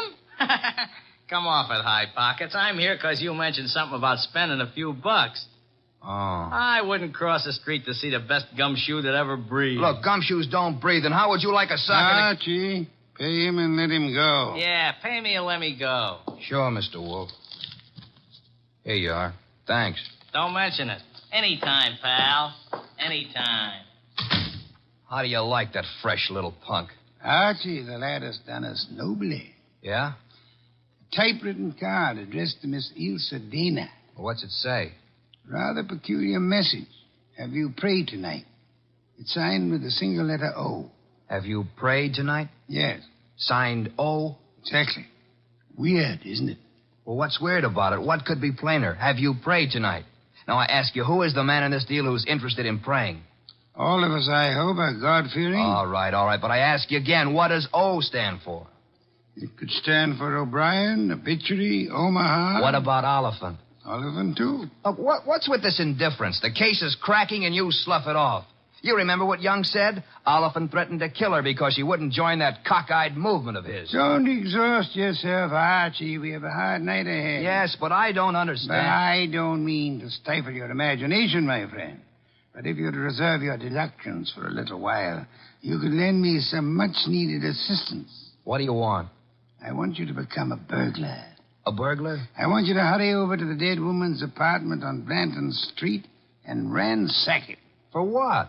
How do I know? We need help. Anything may help us. Go through the place with a fine tooth comb.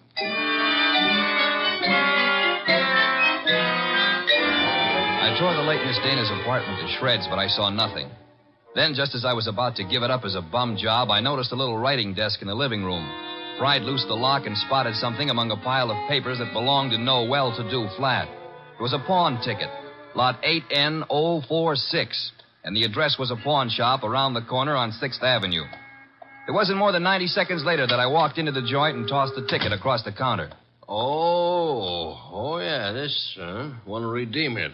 And fast, huh, Pops? That's nothing that's worth much, mister. No? No. Oh, what is it? This? Small steel filing box. Oh. Anything in it? I don't know. Come to me locked, never been able to get it open.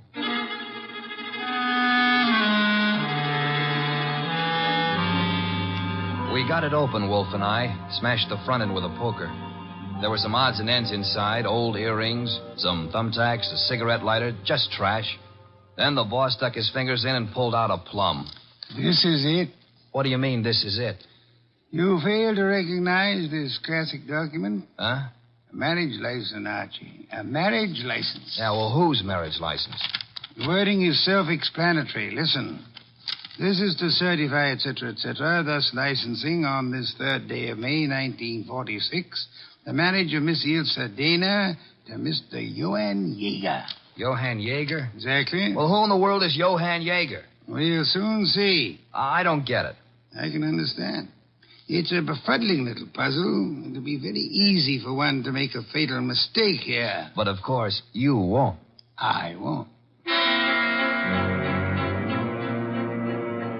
3 hours later, I'd herded all the suspects into the office, and he sat in his chair and glared at them. Oliphant, Young, and Hunter. It was tense and tight, and the boss let it stay that way, saying not a word to anybody while he calmly sipped his beer. It was Oliphant who cracked first. I didn't kill Ilse. I couldn't have. Jealousy is a very compelling motive, Mr. Oliphant. And you came to me, remember, complaining that there was another man in Ilse Dana's life? Whatever I complained about him, and jealous as I was, I didn't kill her as the sacred power is my holy judge. Being unacquainted with your sacred power, I'll have to ask you for a better authority. Sacred power? Oh, it simply wouldn't have been possible for me to have done it. Why not? Yeah, why not? Because I was at Mickey's Night Owl Club last night from 7 until 4 a.m. Contemplating the sacred power, no doubt. That can be proved, Mr. Oliphant? Well, let me call now. Let the head waiter tell you. Well, you take your embarrassment as an indication that you're telling the truth. Hey, wait a minute. You can't let him off like that.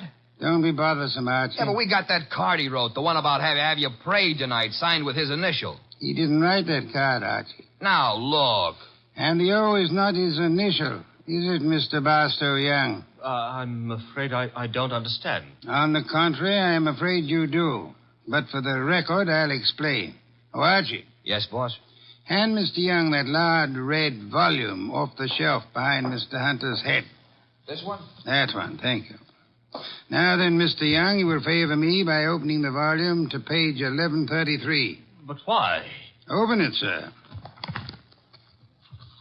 Good. You will now count 6 lines down from the top and read what you see. Have you prayed tonight? Thank you, Mr. Young. What the devil is going on? Mr. Young has just given us a reading from a tragedy. The line, have you prayed tonight, is spoken by the hero to the heroine just before he murders her. The name of the heroine is Desdemona. And the hero, as I'm sure you all know, is Othello. Othello? Yeah, the O was not Oliphant, Archie. Othello, I think, was a Shakespearean play which Miss Dana financed for our Mr. Young. And knowing she would recognize the quotation as well as the threat behind it, he sent it to her to warn her that he meant to murder her. You won't have the unmitigated gall to deny that, will you, Mr. Young? No, I don't deny it. Do I call the police? But I didn't kill her. The fact that I sent the card doesn't mean I killed her. Well, it'll do for my money. But not for mine, Archie. What? Mr. Young couldn't have killed Miss Dana. Why not? Because he lacks the strength to strangle such a healthy young woman, a champion athlete. Wide awake and full of fight. He's rather a frail person, as we know, and smothering Miss Dana with that pillow was no easy task. She struggled. Therefore, she clawed the wrists of the murderer, I'm sure that if you examine Mr. Young's wrists, you will find no scratches or scars. Here, let me see that. Go ahead. Well, Archie? Yeah, you're right. Nothing. I was sure there wouldn't be. The person who actually killed Miss Dana was a powerful physical specimen. Yeah? Yes, Mr. Hunter. In all probability, a professional athlete. A muscular man in good condition. You pointing at me? Seems quite likely, doesn't it? You're out of your head. Am I? Yeah. Ilse Dana war Ehefrau. Nicht wahr? Jawohl. I mean... You said yeah, Mr. Hunter. And you meant yeah, yes. I asked you in German if Ilse Dana was your wife, and you, in the heat of emotion, answered me yes in your mother tongue. Look, what's going on here? Allow me to present Mr. Johann Jaeger, Archie. Him? I've known it since we first saw that marriage license. You see, Jack Hunter is the English translation of our friend's real name back in Germany, where he comes from, Mr. Johann Jaeger. Oh, what do you know? So you proved nothing. Yeah, I was married to Ilse. That's why I said she couldn't marry anybody else. But I didn't kill her. She was my wife. I loved her. Olivan told us you were insanely jealous of her. What if he did? You know better. Do we? Sure you do. Ilse told you herself over the phone that every word Oliphant said was a lie. Interesting. What is? How you could possibly know what Ilse Dana told me over the phone. I haven't mentioned it to you or anybody else. Oh, well, you see... I see most clearly, Mr. Jaeger, that you must have been in the apartment with her listening on the extension phone, or you couldn't possibly have that information. And it was only a few minutes after that telephone call that Ilse Dana was smothered to death. Then I see it's about time I said good night. Wait a minute, Jaeger. Wait a minute. Good work, Archie. I advise you to sit still, Mr. Johann Jaeger Hunter. I was right. I told you he threatened to kill her. But why? I've only guessed at the story. Reconstructed it, so to say. But I think you and Mr. Young ought to be congratulated. On what, sir? On not having won your fair lady. You've always thought of her as a sweet, demure society girl. But actually, she was a vicious person, as bad as the man who killed her, if not worse. She tortured him cruelly for 4 long years. How can you say that about her? How can you doubt it, Mr. Oliphant? There must have been a great many men in her life. We know at least 2 definitely, you and Mr. Young. But she was in love with me. She was in love with me. I'm sorry to shatter your illusions, but she was not in love with either of you. She was using you for her purpose. What was her purpose? Tormenting the man she married. That was her preoccupation day and night. She delighted in tyrannizing over him, as one might in breaking a bull or taming a wild mustang. Do I come near the truth, Hunter? Yes. Until I couldn't stand it any longer. May I ask then why you married her? Why? Because I couldn't help myself. I crawled for her. I married her on the terms that nobody should ever know I was her husband. She was too good for me, she told me that to my face over and over. But we belonged to different worlds. But I was crazy about her, so I took it. What I've taken you wouldn't believe. Oh, I'm sure I would, Mr. Hunt. I'm a very understanding man. The question is, will a jury believe you? And that we must begin to learn immediately. Archie. Yes, sir? Phone for Inspector Kramer.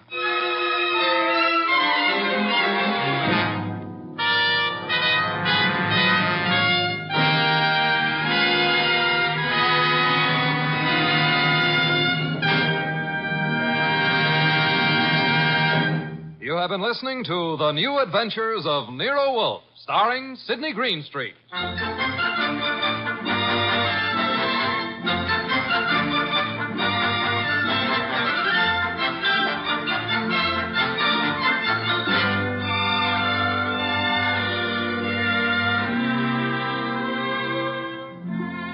Tonight's transcribed story by Peter Berry was based on the famous characters created by Rex Stout.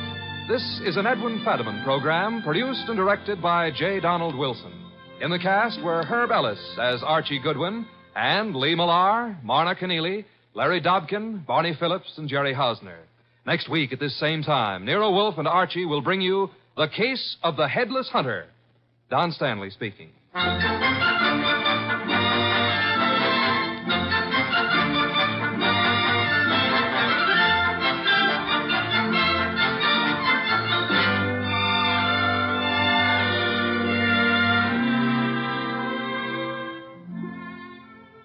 And don't forget, this Sunday marks the premiere of The Big Show on NBC. Not just any big show, it's The Big Show. NBC's hour and a half of comedy, music, drama, and the best of each. The Big Show will be heard every Sunday afternoon over most of these stations, with Tallulah Bankhead as mistress of ceremonies. Your stars for this Sunday's broadcast include Jimmy Durante, Fred Allen, Ethel Merman, Frankie Lane, Mindy Carson, Meredith Wilson, Danny Thomas, and hosts of others. No wonder it's The Big Show. And Theater Guild on the air this Sunday presents Judy Garland in Miss Alice Adams. So don't forget, Tallulah Bankhead brings you The Big Show Sunday on NBC.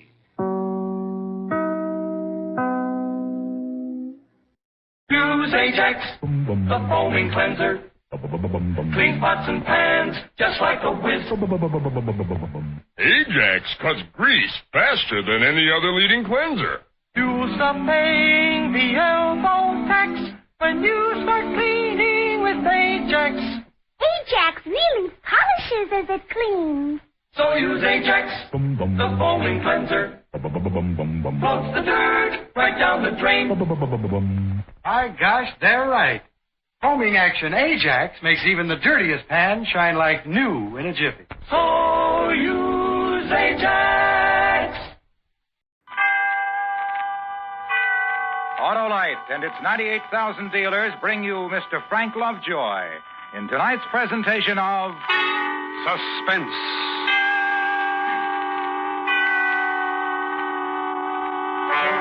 Tonight, Autolite presents a tale about a man who felt he was bigger and more important than anything else in the world and lost his life trying to prove it.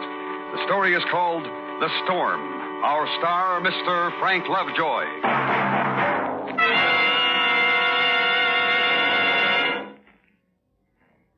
Well, Harlow, March is here. In like a lion, you know. And I know the line, Hap. It's you're always right with Autolite. That's a good one, Harlow. None better, Hap, because Autolite is in every unit, including the coil, distributor, spark plugs, generator, regulator, battery, and starting motor, are designed to give you the smoothest performance money can buy. And what does that Autolite electrical system do, Harlow? Why, Hap, it goes to work the instant you press the starter and continues every second your engine runs. It works every time you blow your horn, turn on lights, radio, heater, and electric windshield wiper. And that's why it pays to treat the electrical system of your car to a periodic checkup at your car dealers or your nearest authorized Autolite service station. You can locate your authorized Autolite service station through the classified section of the telephone directory under Automobile Electrical Service. Or call Western Union by number and ask for Operator 25.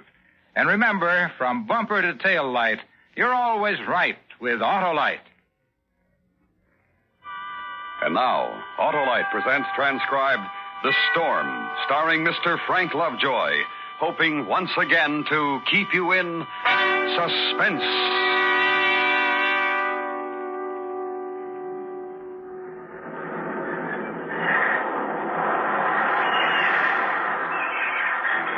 No one really knows how it begins. The birth is invisible, attended only by seabirds that glide gracefully over the warm Caribbean Sea. In the cool upper air, a gull hovers, then dips low toward a single unwary shrimp. Suddenly the bird falters. Its wings beat awkwardly against a sudden turbulence at the edge of a great unseen tower of strange, warm air. 300 miles around, the cool outer wind circles, then sweeps in. This is the meeting place. 300 miles of wind circle a tower of weak, warm air. Conditions favorable. And the thing is born.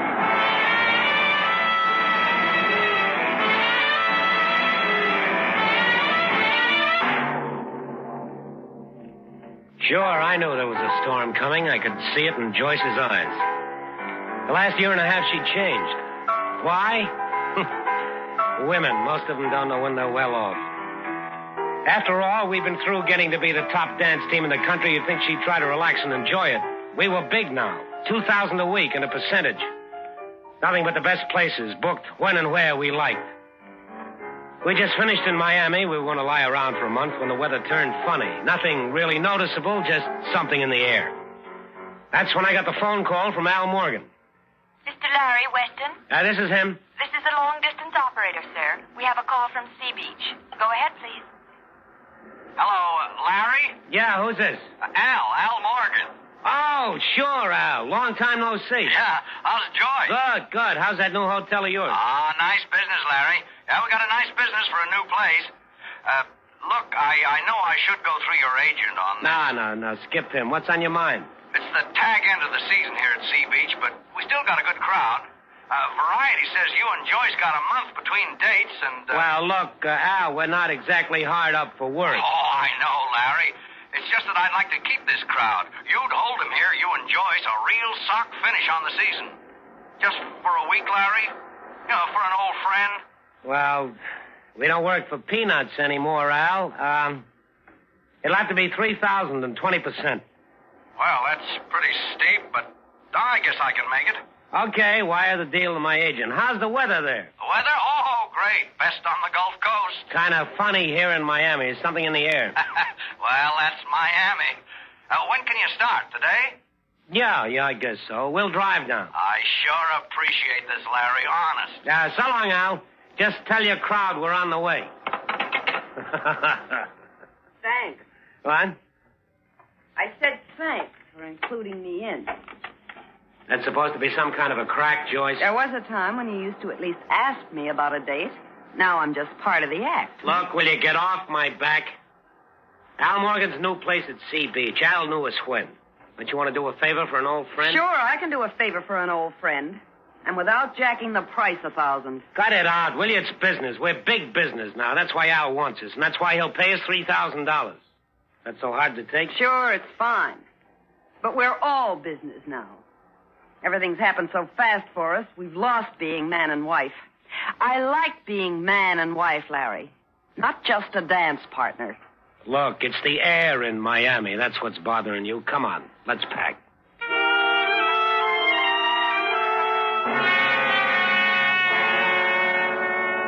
High over Miami, clouds gather and move. Far to the south, the great cone of wind spins strongly now. Feeling adolescent strength, it starts moving across the sea. It feels for direction and curves northward. The ocean is patterned with great heaping swells racing before it. On the Gulf Coast beaches, the tide still rises normally. Then a wave, larger than usual, crashes unevenly across the sand. This Sea Beach looks like quite a layout. A lot of money, a lot of class. Mm-hmm. Sure does. Oh, come on, snap out of it, will you? Hey, there's Al's Hotel. Look at that sign. The Westons, big as you can make it. Sure. We're big. Look, don't start anything. We're here for a week, and the weather is nice. Try to get along, will you? Hi, Larry! Joyce! Hey, Al! Someplace you got. All right, on the beach. Nothing but the best. How are you, Joyce? It's been a long time. Hi, Al. It's really good to see you. Come on. Yeah, you got one of the best suites in the place. Hey, boy, get these bags into 215, will you? Looks like a real nice place, Al. Strictly resort, Larry. Entertainment and the weather. I got my entertainment, and if the weather stays just right, why... Hey, that's some surf. Yeah, you started yesterday. Paper says big storm down in the Gulf somewhere. They think it's moving this way. Scared off some of the guests, but when I got up that western sign, it stopped the checkouts cold. So we're storm bait, huh? Yeah, that's it. Nothing to worry about, though. Not a cloud in the sky, is there? If you believe the papers, you could die from worry. Monsieur Morgan, if you please. Oh, yeah, Pidet. What can I do for you? It is the food, monsieur. Toto, please, I am speaking. Mr. and Mrs. Weston, Monsieur Pidet. Hi. The dancing westerns? Oh, an honor. I have never seen you perform, but everyone knows you are magnificent. That's an awfully nice dog. Merci, madame. I am sorry Colette and Madame Pompadour are not with me at the moment. They will meet you later, I hope.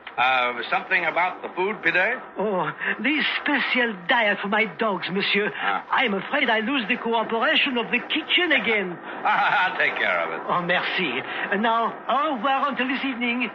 Viens, Toto, viens. Oh, he's cute. You should see those dogs work. The four of them really put on a show. A dog act? Sure, they're good. Oh, wait a minute, Al. That just doesn't go. What do you mean, Larry? Well, I mean, Al didn't tell me he was running a circus, that's all. Look, Larry, P-Day's got a good actor. He wouldn't be here. That's swell. But we don't work with dog acts. Larry! It's simple, Joyce. If Al can hold his crowd with a dog act, fine. He doesn't need us. But he's got a contract. What can I do? Larry, you're not Can you get the serious. boy to put the bags back in the car, Al? Come on, Joyce. Oh, no, Let's go. No, wait. I've already got your name up out there. Okay. Larry, I'll buy up today's contract. Fine. Now, you understand, don't you, Al? I mean, well, a dog act. Yeah, sure. I understand. Swell. Then we better get ourselves unpacked. You go ahead. Okay. Look, Al. That was Larry talking, not me. Yeah, I know, honey. He's changed, hasn't he? Yeah, we're a big team now. I guess that's it. He's got to prove it all the time. I don't know exactly what to do. He's really a nice guy, Joyce. It'll wear off. Thanks. I hope you're right.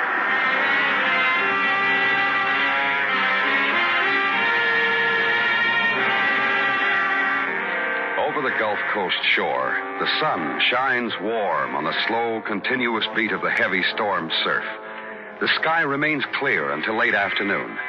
Then a slight yellowish haze, the first land warning, creeps into the darkening blue. The barometer is measured, and from Florida to Texas, red and black hurricane flags unfold in an oddly soft breeze. Precautionary. Nothing definite yet. The sunset is brilliant red, and later there's a halo around the moon.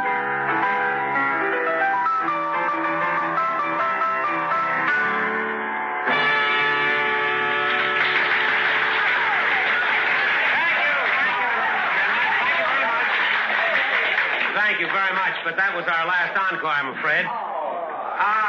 Regardless of what the newspapers and radios have been saying about the weather, we'll be here tomorrow night with a very special performance.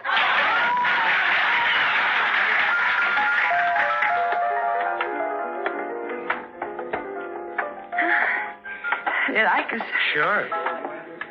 You're a little sloppy tonight, honey. You can stand some rehearsal. Oh, swell, you two. You were great. And look around, not an empty seat in the place. Thanks. Yeah, it was a good crowd. Only Joyce wasn't. Al, what's the real dope on this storm? Oh, who knows? The hurricane flags are up, but none of the natives around here are getting excited. Few places boarded up, and nobody's leaving. Business as usual. Hey, you know, it might be fun. What? Well, to see if we could hold a crowd here in a hurricane. You're kidding. Us against a hurricane. I bet we could. It'd be a good act, Larry, but I hope you don't get the chance. Oh, Mr. Weston. Mr. Weston. Hmm? Mr. Weston, I do hope you don't think I'm forward, but I did so admire you and your wife out there on the floor. I've seen a lot of dancing, but honestly... Well, thank you. I know you dance for a living, but could you... would you please show me that back step? Well, you'll have to ask my wife. Oh, please, Miss Weston, I'll die happy. Of course. Go right ahead. Well, there isn't much for a girl who learns, really, quite so. Have a drink, Joyce? No, I don't think so, thanks. I know he was kidding, but for a minute I thought Larry meant that about the hurricane. Talented boy, Al. Low racing clouds rush tirelessly by.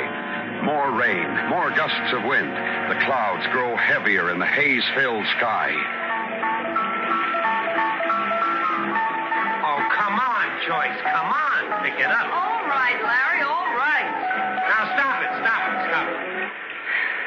Look, it's 4 p.m. already. At 8 o'clock, we have an appointment downstairs doing a show. The rehearsal is for your benefit. What's the matter with you? Oh, the fun's gone out of it, Larry. Look, we've got to talk this out. Here it comes again. Listen, Joyce. I've got to say it, Larry. I've got to tell you what I feel. It's about the dog act? It's not the dog act. It's you. It's all you. You say we, us, but you really mean you. I used to feel close when we danced, but you're such a big, important showstopper all by yourself. There's no room for me anymore. If you're all through, we'll continue with the rehearsal. Please, Larry, listen to me. I love you. But I don't know you anymore. The way you push people around, nothing means anything to you. Nothing is important except Except that big sign, the Western. Well, sure, it's important. The weather turns bad, people get scared. Al puts that sign up and they stay. Now, can it, Joyce? Can it before I You get don't there? really need a wife anymore, do you, Larry? All you need is someone to dance with. That's what you really feel, isn't it? All right, yes. I took you, I can take anybody. That dumb little blonde last night, as soon as we got out on the floor, I knew... Joyce, where do you think you're going? I don't know, Larry. I just don't know.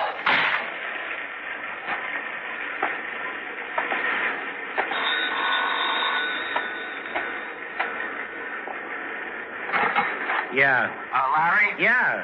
I just heard it on the radio. They think the center of this storm may hit somewhere near Sea Beach. Oh? Yeah, could be 100 miles either way. Some of the guests are kind of nervous. Hey, look, could you and Joyce come down and help me keep their minds off it? Sure, Al. Sure. What's a little hurricane? Is that blonde I danced with last night around? Oh, yeah. I saw her in the bar. Have her meet me on the floor.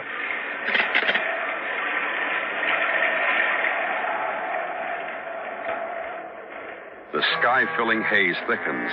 The barometer drops suddenly, and it can almost be felt. Then, seaward, on the edge of the horizon, a low gray curve appears. It climbs slowly, grows darker, then stands there, congealing its power into an ugly bluish-black mass.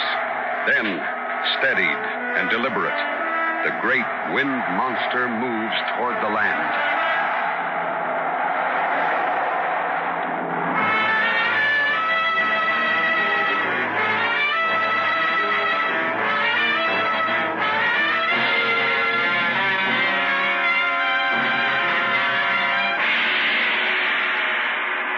Autolite is bringing you Mr. Frank Lovejoy with Joan Banks in The Storm, tonight's presentation in radio's outstanding theater of thrills, Suspense.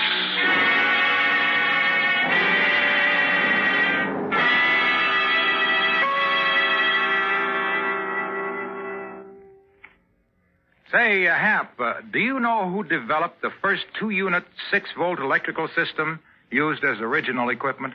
I never gave it much thought, Harlow. Well, you should, Hap, because that development was the forerunner of the precision-made electrical system in modern cars. Now, I'll tell you, Autolite engineers designed that system 41 years ago. Yeah, I guess that was quite a feat, eh, Harlow? It sure was, Hap. And so are today's complete Autolite electrical systems. They're installed as original equipment on many of our finest makes of cars, trucks, tractors, and boats. Those Autolite electrical systems must really have it, Harlow. Yes, sir. Every unit is perfectly related by Autolite engineering design and manufacturing skill to give the smoothest performance money can buy. So, friends, be sure you get the best for your Autolite-equipped car. Insist on Autolite original service parts. And remember, from bumper to tail light, you're always right with Autolite. And now, Autolite brings back to our Hollywood soundstage Mr. Frank Lovejoy in Elliot Lewis's production of The Storm, a tale well calculated to keep you in suspense.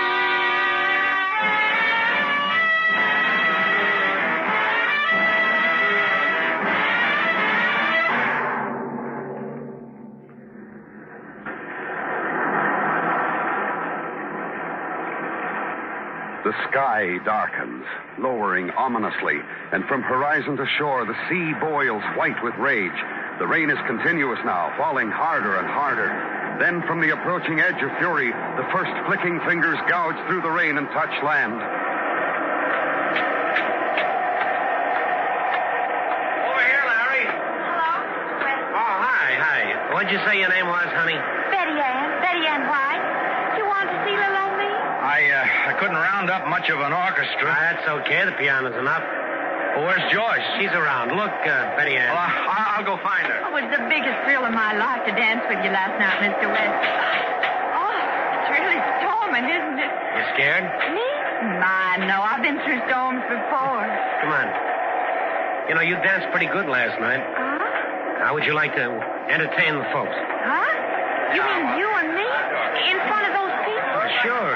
You like to dance? Mr. Weston, that's scares me. I just couldn't. Why, sure you can. Come on, I'll make you look great.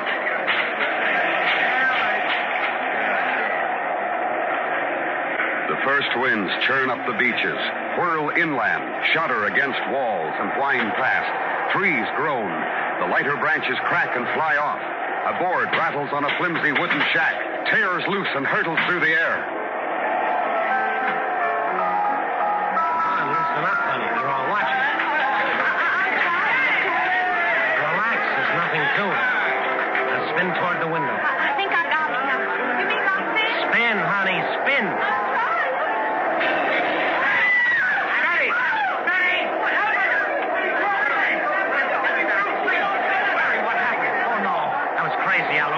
Shattered the glass. Hit her all over. I think she... Please, folks, she's going to be all right. Let's go into the lobby or the bar. Everything's going to be all right. Al, she's not going to be all right. I know. I'll get some of the boys to move her.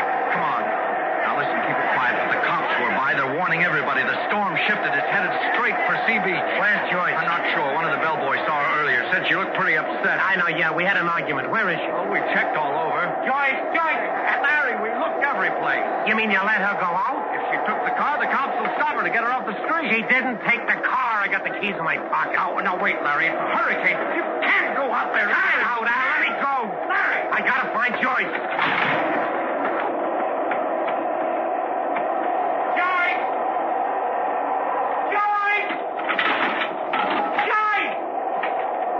This wind, I can't see. Let off, will you?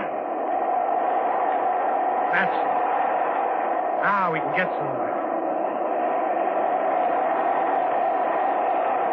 The preliminary winds pass, a pause, and then, bruising, tearing, whining, the thing steps to the land. The sea drags up with it, roaring in twisted, foaming agony, and falls like cannon shot on all it can reach. The rain no longer falls, but hammers, sideways with the force of bullets. The palm trees bend, almost sweep the ground. More stubborn trunks offer resistance, then suddenly wrench from their roots. The works of man tremble, shudder, and mighty man himself, caught in the open, is forced to return to all fours.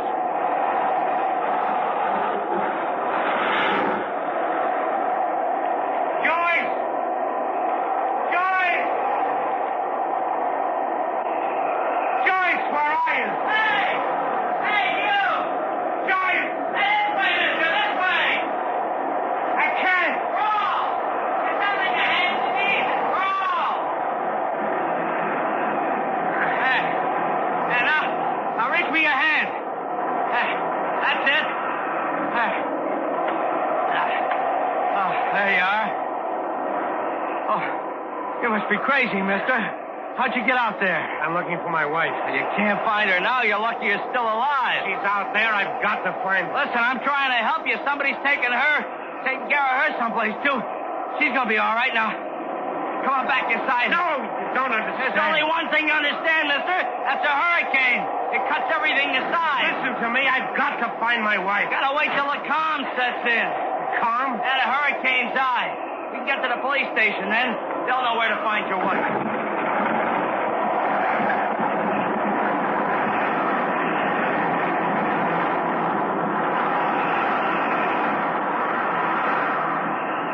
One hour, two. The wind screams at a 90, 100, 130 miles an hour. The light grows black, fingered with a weird electric blue. Rooftops crash in the streets. Broken power lines spit 10,000-volt electrocutions. Man sits in his trembling shelter, totters on the edge of security with hollow fear in his eyes. Then, suddenly, without warning, the calm.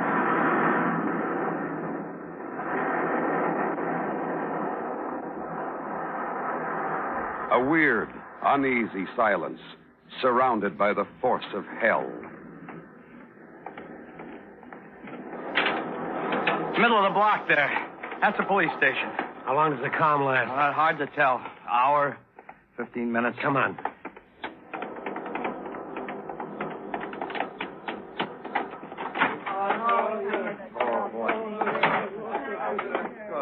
Over here, you two. You hurt? Need any first aid? Now, listen, I gotta find my wife. What's the name? Weston, Joyce Weston. Mrs. Joyce Weston? Mrs. Joyce Weston? Mrs. Weston. Sorry, buddy. Joyce! It's Larry, Joyce. What about the fire station? Could be. Red Cross is set up there. Where is it? Next block over, Jackson Street. Hey, buddy, you better stay here.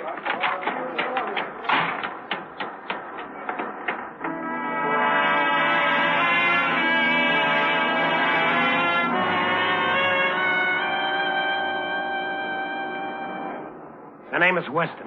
Joyce Weston. I'm busy with the injured, mister. You'll have to look yourself. Joyce. Joyce. Monsieur. Oh, Mr. Bidet. My dogs, monsieur.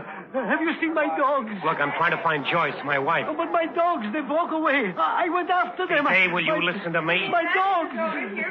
Joyce. My dogs. Joyce. Larry. You all right? Oh, I'm fine, Larry. I'm fine. Come on. Wait, I've got to help It'll you. keep. Come on. Larry, wait a minute. The storm isn't over. This is just the cloud. Yeah, I know. Why did you run out? Teach me a lesson? What? It was pretty small time, Joyce. You left me in a pretty Wait bad a minute. hole. Where are we going? Back to the hotel. They're waiting for us. You're crazy. And I was crazy to kid myself that you actually came looking for me. Look, Joyce, I'm not going to beg. I don't have to. Oh, you're so big. The hurricane stopper, Larry Weston. And you believe it, don't you? You really believe it. Now, don't get me sore. They're waiting for us at the hotel. Now, come on. No, not us, Larry. They're waiting for you, the hurricane stopper. Joyce! I'm going back to the fire station. Go on, Larry. You don't need it, but lots of luck. Okay. Don't say I didn't give you the chance. You're small time. I made you. I'm the whole lot. I know how to be big. Big as a hurricane. I'm big. I'm big. I'm big.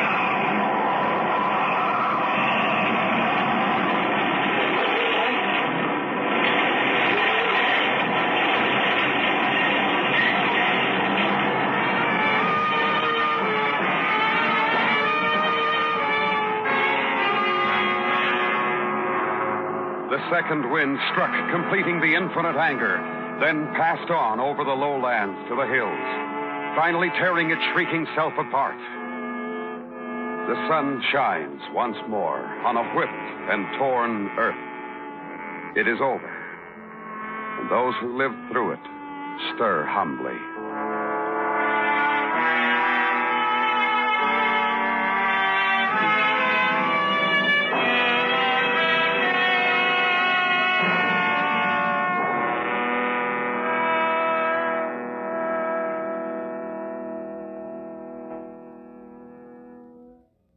Suspense, presented by Autolite. Tonight's star, Mr. Frank Lovejoy. This is Harlow Wilcox again, speaking for Autolite, world's largest independent manufacturer of automotive electrical equipment. Autolite is proud to serve the greatest names in the industry. That's why during these early months of 53, the Autolite family joins in saluting the leading car manufacturers who use Autolite products as original equipment.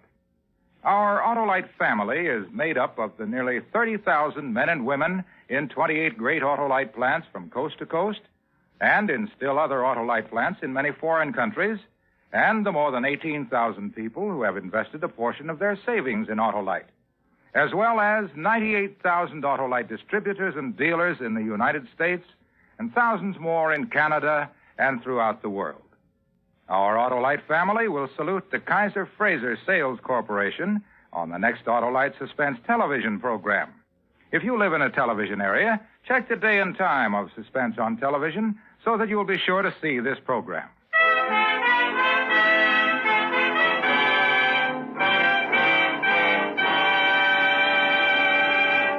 Next week, a story based on fact and written by a master of suspense. An adaptation of the 19th century Bourne murder case called The Dead Alive. The author, Wilkie Collins. Our star, Mr. Herbert Marshall. That's next week on Suspense. Suspense is produced and directed by Elliot Lewis, with music composed by Lucian Morowick and conducted by Lud Gluskin. Portions of the program were transcribed. The Storm was written for Suspense by Richard Chandley. In tonight's story, Joan Banks was heard as Joyce. Featured in the cast were Sharon Douglas, Joseph Kearns, Rolf Sedan, Jerry Hausner, and Jim Nusser. Your narrator, Larry Thorne. Frank Lovejoy appeared through the courtesy of Warner Brothers and can soon be seen in House of Wax, in 3-dimension and Warner Color. And remember next week, Mr. Herbert Marshall in The Dead Alive. This is the CBS Radio Network.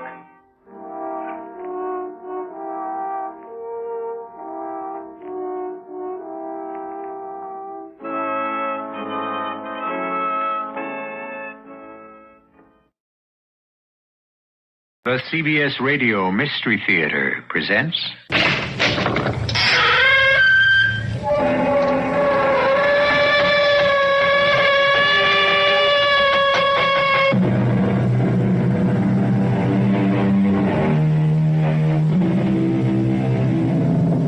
Come in.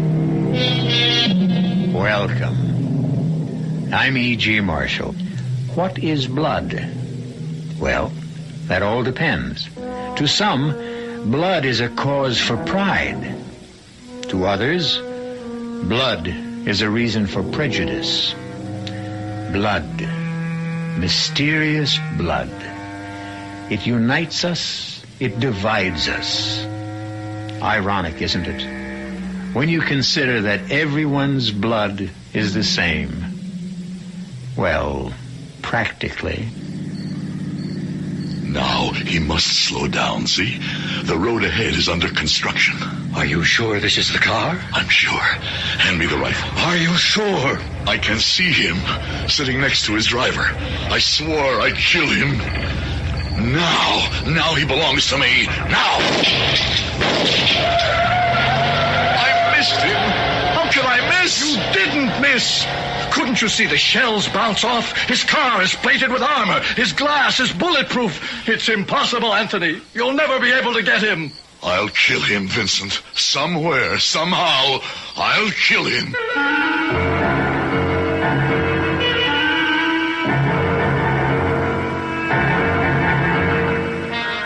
Our mystery drama, The Only Blood, was written especially for the Mystery Theater by Sam Dan and stars Howard Da Silva. I'll be back shortly with Act One.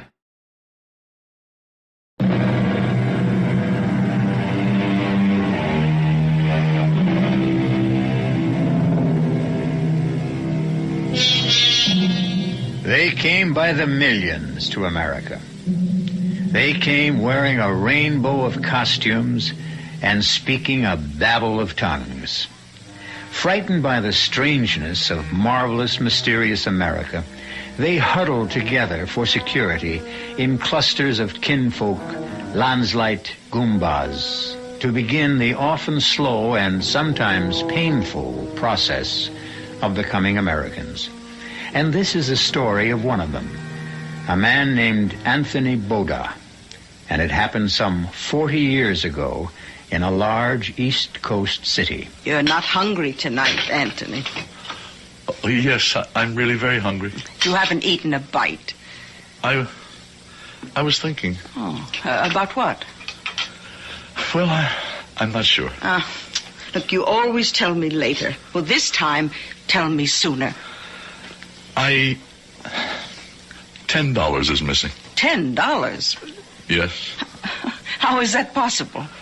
Well, you know, thanks to Louis, we now have a cash register in the store. I was always opposed to it. Well, the boy is right. It's the modern way. It's how things are done in America. But when you kept the money in a drawer, nothing was ever When we missed. kept the money in a drawer, we never knew. How could we tell? This way, every time you take in money, it prints on a paper. At the end of the day, the paper tells you how much money you should have. Oh, well then, perhaps... Perhaps what? Perhaps the paper is wrong. Impossible. No, what troubles me is it's always $10. What do you mean, always? Well, not only is it always $10, but it's always missing on a Friday night. I tell you, it's that machine. Oh, for the last 6 weeks. Could it be that Louis... Oh, no. Your own son? Your only son? I don't know what to think. Throw out that machine.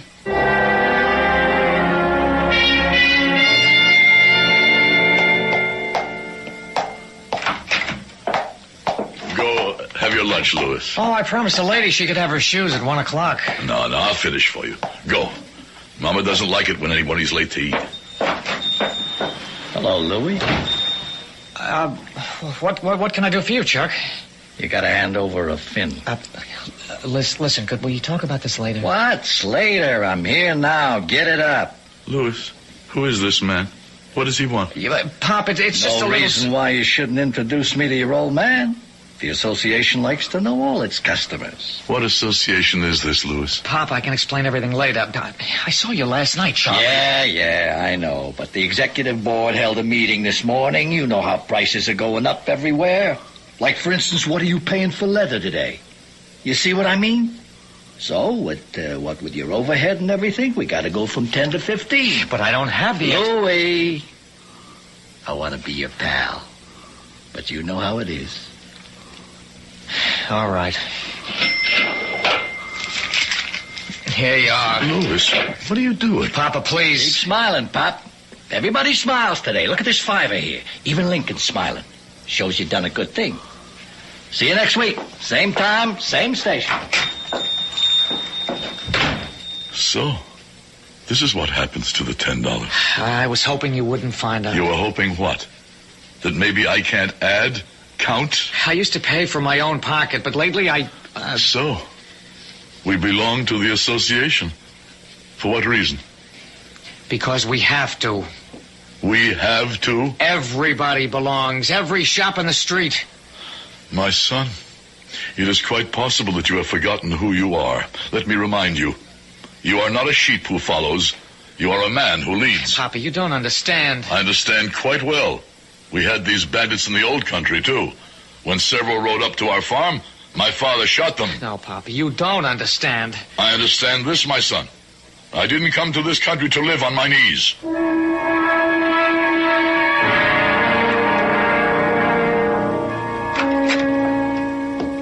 Dory.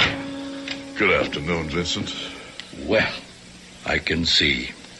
Here is a man who carries the troubles of the entire world on his shoulders. You learn something every day. What did you learn today? I learned that men who appear to be strong, proud, and honest are afraid to join their hands together. I will also turn you down. Vincent. These are not just street hoodlums, Anthony. They work for a powerful man, an important man. A bandit chief? Perhaps. But here he is respected. He stands well with the politicians. His name is Al Carley. But how? Anthony. Certain things are the same in every country. But there is a principle. Yes. At first, I, too, felt bad to bathe these dogs for protection. And then there were fights. People were afraid to come in. But it's wrong. I see it as just another tax. But this time, I get what I pay for. You mean you will not fight these swine? Come, Anthony, what is it? A few dollars. It won't make you, it won't break you. I see. Well, I will fight him alone.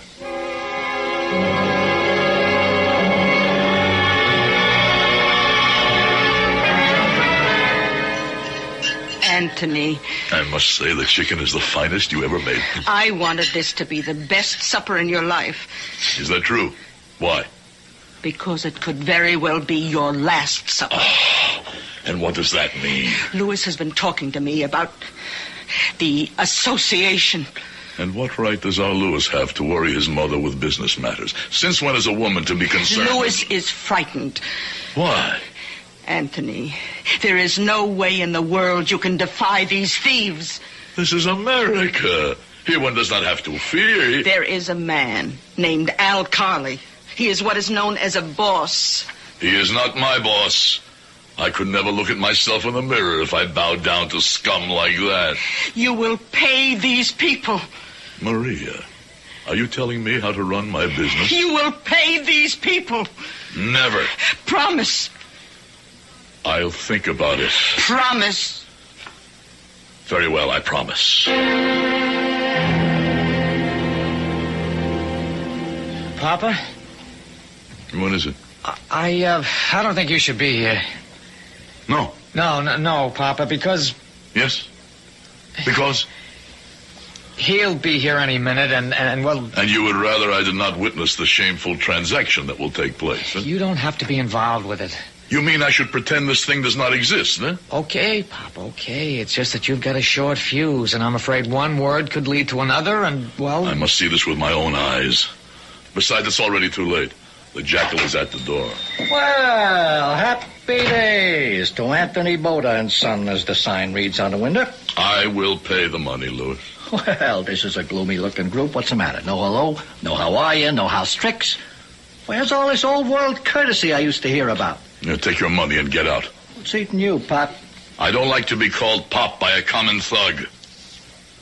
Listen, Pop. Maybe I better smarten you up. Chuck, he doesn't mean it. No, you don't mean it, do you, Pop? I never spoke a word I didn't mean. Well, then. That calls for this. I only want to teach you manners, Pop. Now, do you apologize? Or do I knock out your teeth? Louis, explain to your father what the score is. Papa, please. Louis, explain why you stand by while this animal strikes your father. What could he do about it? He could do this. And this. No, Papa, don't hit him again. I'll kill you. Papa, he has a gun. I see. Drop it. Drop it. Drop the gun. I'll break your arm. I said to let go of the gun. What are we going to do now, Papa? Summon a taxi cab. We will deposit this refuse, this human garbage, at the police station.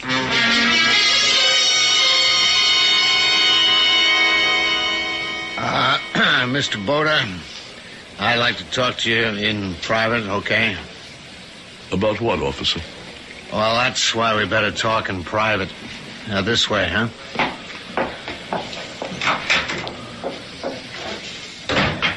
Sit down, please, Mr. Boda. Thank you.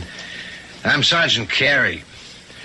Each and every word I'm about to say to you is off the record. If you ever quote me, I'll swear I never said it. Understand?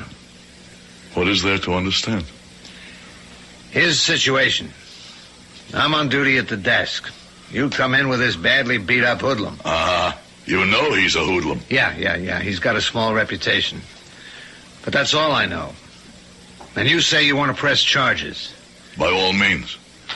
We only have your word that he tried to shake you down. And the word of my son and all the shopkeepers in the neighborhood. We can have this... Suppose all the neighbors dummy up. Suppose they don't want to get involved. You? An officer of the police? Are you telling me I must submit to this? No.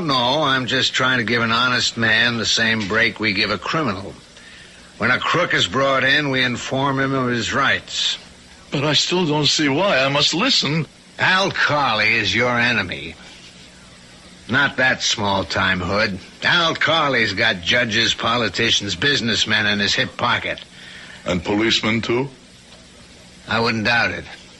Then it's time that pocket was slashed open. And those vermin were exposed to the light of day. If you bring charges, you'll have the best lawyers money can buy. Sergeant, thank you for your kindness, but we're wasting time. Okay. Do this. You say the man you brought in is the collection guy for the neighborhood? Yes. Call some of your friends. See if they'll come down and identify him. See if they'll sign affidavits. Of course they will. All it required was one man to lead the way. How can they refuse me now? Do it as required, Sergeant. Place this animal behind bars.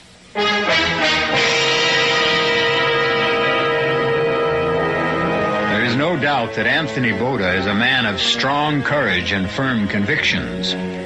But he may be just a little bit unaware of the qualifications for leadership. We will consider leaders and followers when I return shortly with Act Two.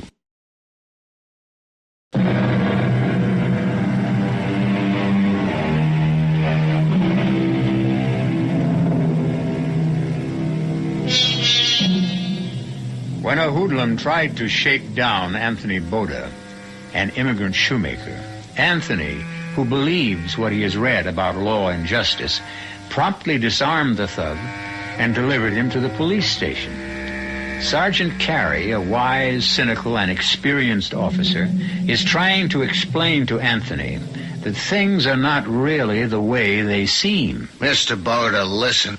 Al Carley doesn't want rough stuff for publicity if he can help it. He'll yank Chuck out of there and stick him someplace else if you'll forget the whole thing. He told you all this? I don't want you to get hurt. You are a man with heart, Sergeant. But it is more important for me to discover something. Discover what? If I made the right choice when I decided to come to America.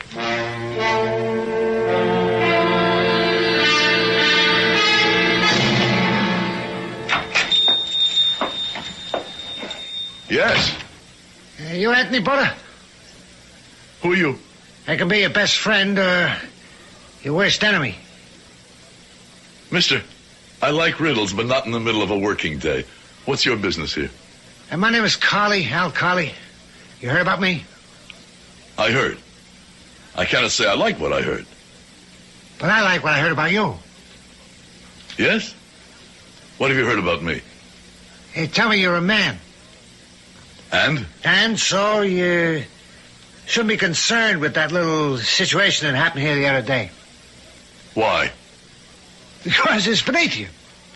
I will not be slapped by hoodlums. Of course not. You gave better than you got. Your honor should be satisfied. Now forget it. This matter is now in the hands of the law. Of course. But in whose hands is the law? In the hands of the man who can buy better lawyers, better witnesses. I'm not sure I understand what you want. In this case against my collector, well, he is scum, isn't he? Well, this case must not go to trial. Why not? You have the lawyers, the witnesses, the judges, the juries. What have you got to fear? I have read the Bible. A pity you don't take it seriously.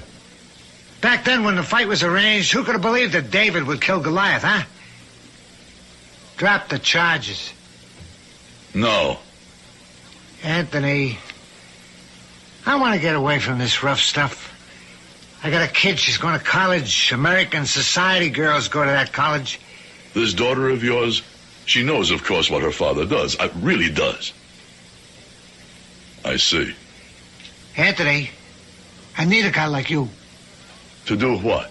What, help me run my organization. You don't want me. Plenty of guys got guts, Anthony, and plenty of guys got brains. But you're one of very few guys who got both. Why are you killing yourself in a shoe repair store, huh? You don't want me, Mr. Carley. If I ever decide to become what you are, there wouldn't be room for us both in the same organization. Do you understand me? I came here because I like to avoid bloodshed. You're a chump. You'll never know what hit you.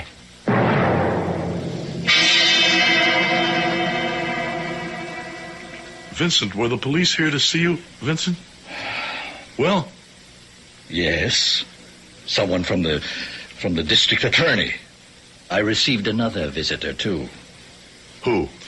This gentleman explained certain facts. Facts? Yes, this gentleman explained that in order to run my business here, I need a license.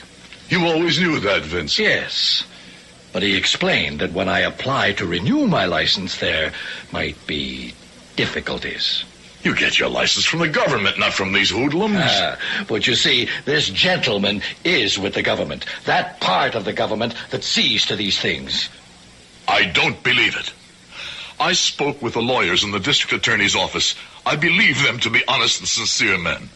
They said they would protect me. They will protect you, too. Come, Vincent, talk to them. I'll think about it. What's there to think about? Tony, things are not so simple. I see. You have already thought about it, And you have decided.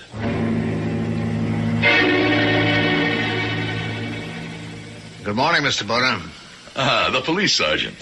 Now that you're going through with it, we'll protect you as much as we can. Thank you. No, we should thank you. You're doing something no one has done before. You're a man of courage. What chance do we have? It'd be better if we could have more witnesses, but maybe they'll come around. The newspapers have caught hold of it. I brought you a copy. Here, see what it says. Shoemaker defies mob. This is about me. Mm-hmm. That man who spoke to me in the police station, he was a reporter. That's right. Well, then, we have won. No. We have to win in court. But the newspapers say the papers, you're today's sensation. Tomorrow it'll be somebody else. Don't go anywhere without telling us. And we'll have a man watching the store day and night.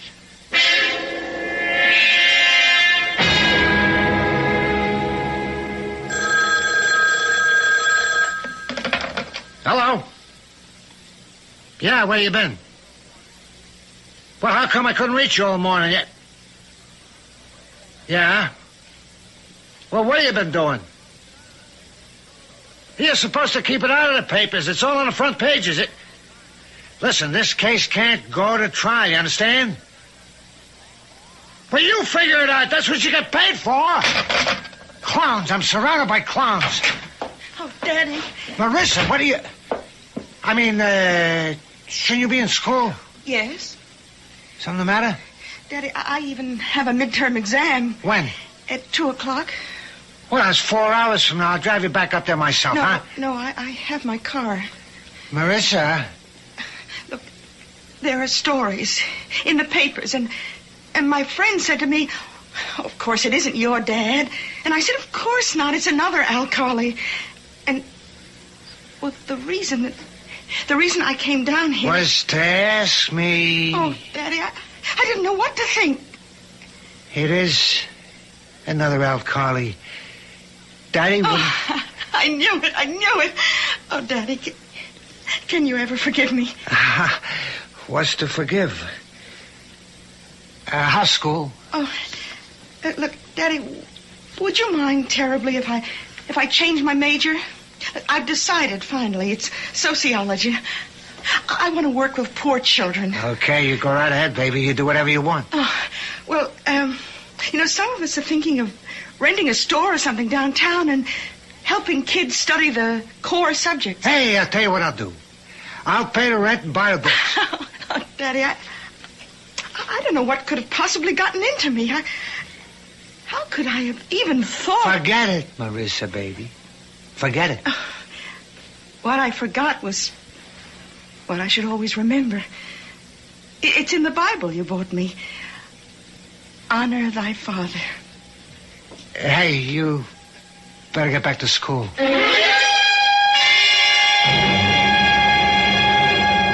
See, Louis? See what it says in the newspapers. Papa, I just wish I were like you.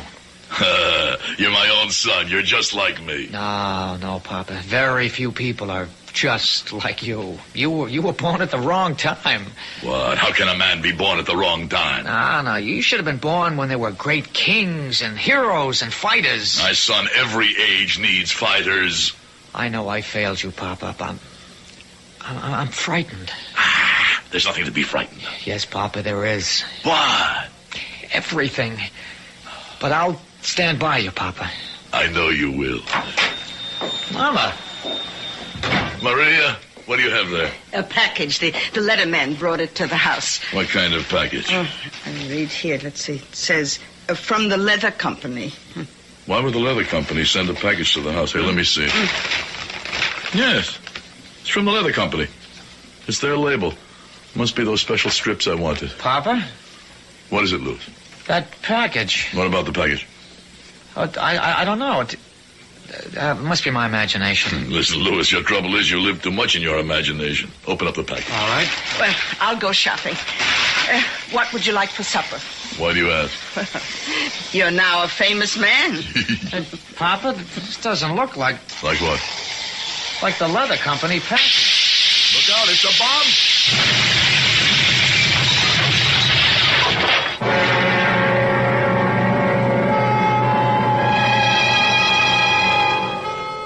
Just a moment ago, the shoe repair shop of Anthony Boda and Son was a neat, bright, cheerful establishment. A mother, a father, a son.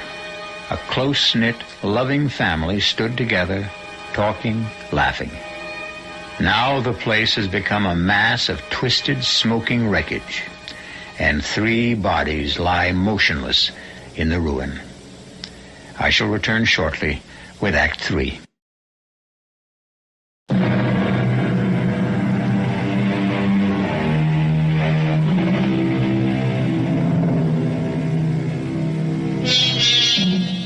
When Anthony Boda was a boy in the darkness of the old country, America was a shining beacon light in the distance. Years later, with hard work and some good luck, he was able to come to America with his wife and his son. And because he believed in justice, he defied the gangsters who were trying to extort protection money. And it happened that soon after, a bomb destroyed his tiny shoe repair shop. And the beacon light that was once America for Anthony Boda is flickering faintly and about to die. Now, Mr. Boda, they say you should be out of here in a couple of days. Yes. All of us, we're very sorry. Thank you, Sergeant. I know that nothing can bring back your wife and your son. Tell me, Sergeant, why were they killed at once, while I received only scratches? But it has to do with the angle of forces, I suppose. No. I mean, what reason? What plan? Why had the Lord seen fit? For that, you would have to ask a priest. I have asked a priest. And? And he said God's ways follow a mysterious design. So you see, I am no wiser than before. I'm sorry about the other thing, too. What other thing? The trial. Oh, the trial. I should say that there was no trial. It doesn't matter. The hood just disappeared. So there was no defendant. Carly must have had him taken for a ride. It doesn't matter. Oh, yes, it does. You set an example for us. You woke a lot of people up. We're after Carly now. It doesn't matter. You can't keep saying it doesn't matter. I have succeeded in unraveling the riddle myself. You see, I had become arrogant. I had forgotten the law of nature. The strong destroy the weak. I had seen my pictures in the newspapers. My head was turned as if I were drunk on champagne. I didn't listen to men of experience and true wisdom. Men like my friend Vincent. Pay it. It's just another tax. I have been punished. You can't talk that way. Believe me, Mr. Boda, we'll break up that mob. That will be your affair. Carly figures he can ride out this particular storm just like he rode out others, but he won't. Of course not. I intend to kill him. You can't make your own justice, Mr. Boda. But I must. That's the only justice there is.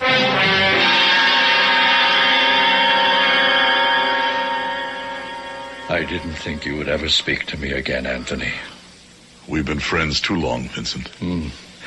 I forgot that. I should have agreed to be a witness, not because it was right or wrong, but because a friend asked me. Maria and Louis.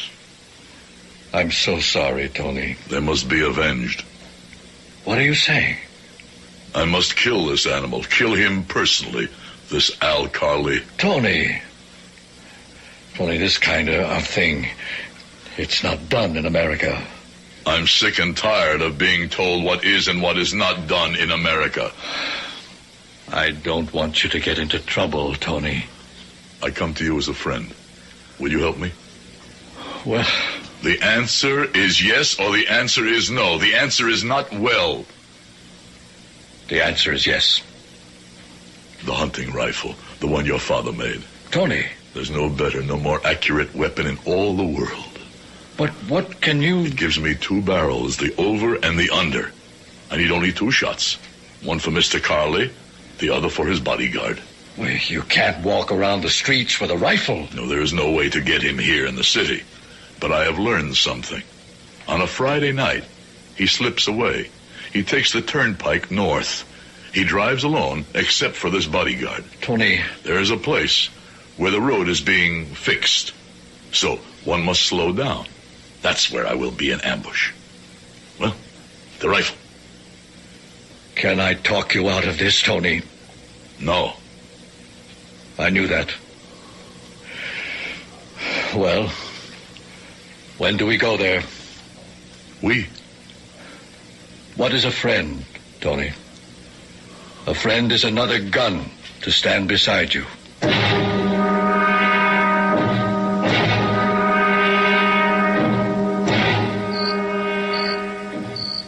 Perfect.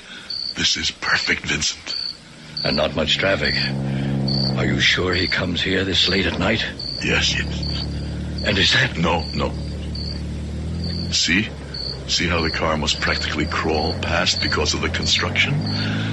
This barricade gives us perfect hiding place. I put blacking on the gun barrel so it wouldn't shine in the moonlight. Thank you, Vincent. I have a score to settle with him, too, you know. Well, not as great as mine. No. That's why you may have the first 2 shots. After that... Listen. Is that... Yes. You sure? Yes. I can even make out his evil face in the moonlight. Let him come just a little closer. I've got him. Now. How could we miss? We didn't miss. He's gone. He's got away. Tony, didn't you see?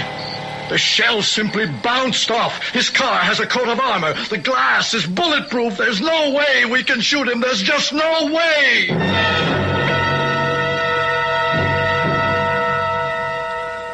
Hello, Mr. Boda. Good evening, Sergeant Carey. I figured I'd find you here in Vincent's. You are looking for me? I hear you and Vincent went hunting last night. Hunting? Yeah. You did some shooting up around Southchester. I don't know where you received your information, Sergeant. That's not the right way. By now you should know you can't gun him down. After last night, he'll build up more protection than ever. That's true. There is no way I can get to him. I'm glad you realize that before you get into a lot of trouble. But there is a way I can make him come to me. What are you saying? Yes. I can make him come to me himself. With blood in his eye. Burning with hatred.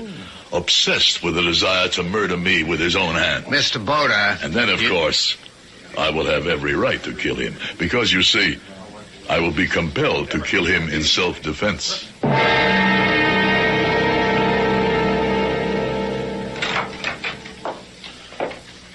Oh, hello. Good evening. Well, I'm afraid school's over for the night. I'm just closing up. Do you have a child you want us to tutor? No. Oh, well then, what can I do for you, Mr. Boda. Anthony Boda. Is the name familiar? Well, I don't know. I seem to remember seeing it somewhere, but I can't recall. What do you want, Mr. Boda?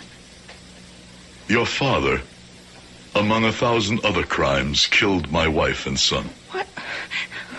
What are you saying? You know what I'm saying. But you must be mad. I'll call the police. You call the police. But why? I've done nothing wrong. I have merely stated a fact. Look, you get out of here. Will that change the fact? My father, he's good, he's kind, he's the most decent man in the world. How does your father earn his money? Huh? Well, Where is his factory? What goods does he handle? In what does he trade? I'm a shoemaker. I smell of leather. Your father, he smells of death because his business is death. I don't know what you're talking. Were you about to say you don't know You don't wish to know. You read, you think. Get out of here. Get out! Get out! Good evening, Miss Carley.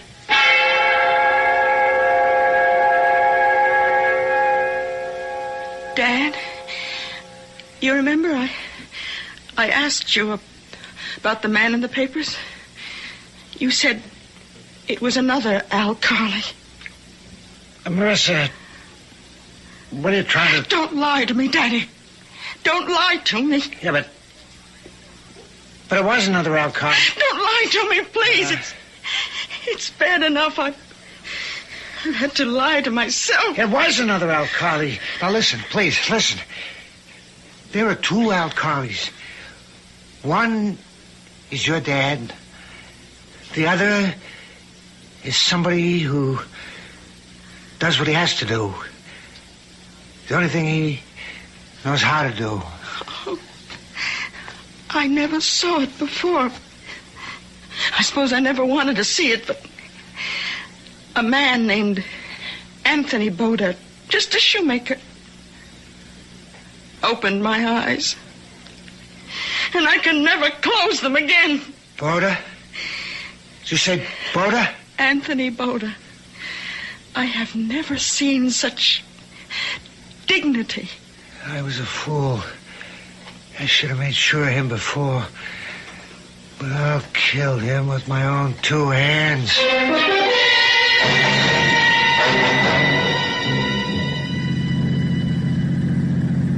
I'll kill him. I'll cut his heart out. Benji, can't you get more speed out of this heap? Come on, faster. This is State Trooper. Lose him. Look out, that idiot up ahead. He's turning. He's, look out!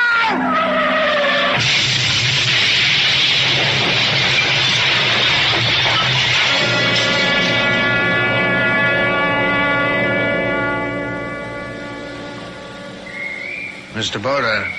Yes. Ah, the sergeant. I've been looking for you. Hop in. You heard the news? I heard the news.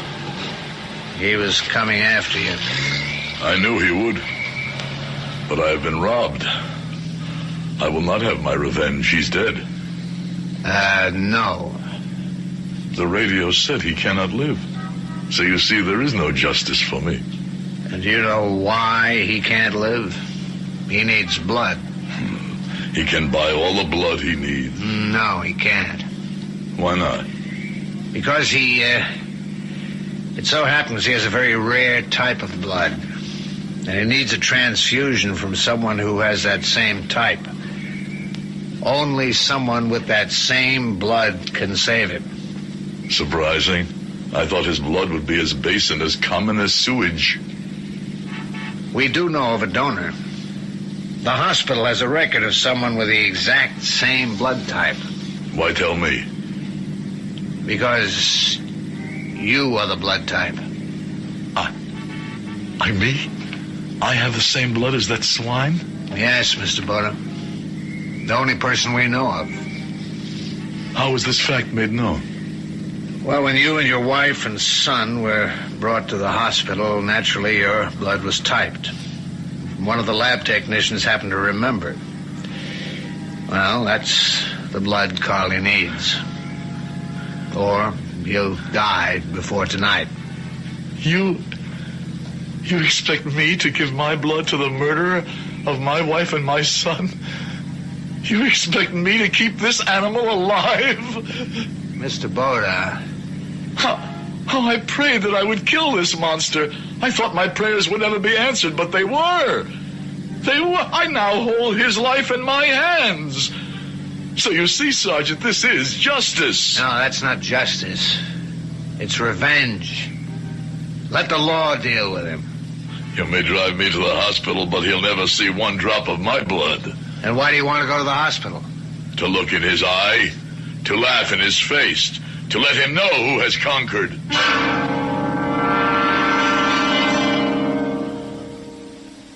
Carley. Al Carley, can you hear me? Yes. Do you know who I am? Yes. Do you know why I'm here? To torture me. I was in this hospital. You killed my wife, my son. I swore I would kill you with my own hands. Boda, please. Please, don't let me die. What do you say? Please. You beg me, your enemy, your sworn enemy, for your life? Please, let me live. This is what makes us tremble? This is who owns judges, lawyers, politicians? This is what we fear? You cowardly animal! Can't you even die decently? Mr. Boda, you came. I knew you would come. You see, Daddy, I told you. Mr. Boda is a man. Well, does the doctor know? Have they been told to prepare for the transfusion? The transfusion? That's why you came, isn't it? To give Daddy the blood? Daddy said you would never do it. Daddy said you would drain every drop of blood from your own body and die first before you... Shh. A young girl should not talk like that in front of her father. Now, you must say no more. Carly. Al Carly, can you hear me? Yes. Al Carly, you are very close to eternity. Speak the truth. For the very first time in your life, the truth. Look into my eyes, Al Carly, and tell me. Tell me. If it were the other way and I lay dying, would you give me your blood? Answer. And remember, God is listening. The truth, Al Carly. Would you give me your blood? Would you? No. Daddy. This is between your father and me. You would not give me your blood, Al Carly? No. Then this is the difference between us. I will give you mine.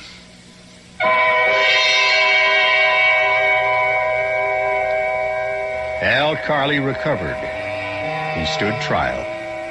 His empire collapsed like a towering castle of sand when the high tide sweeps up on the beach. Al Carly will not be around for a while. 99 years, to be exact. But when his daughter needs advice and comfort, she visits with Anthony Boda. They're good for each other. Each makes up for something the other has lost. I'll be back shortly.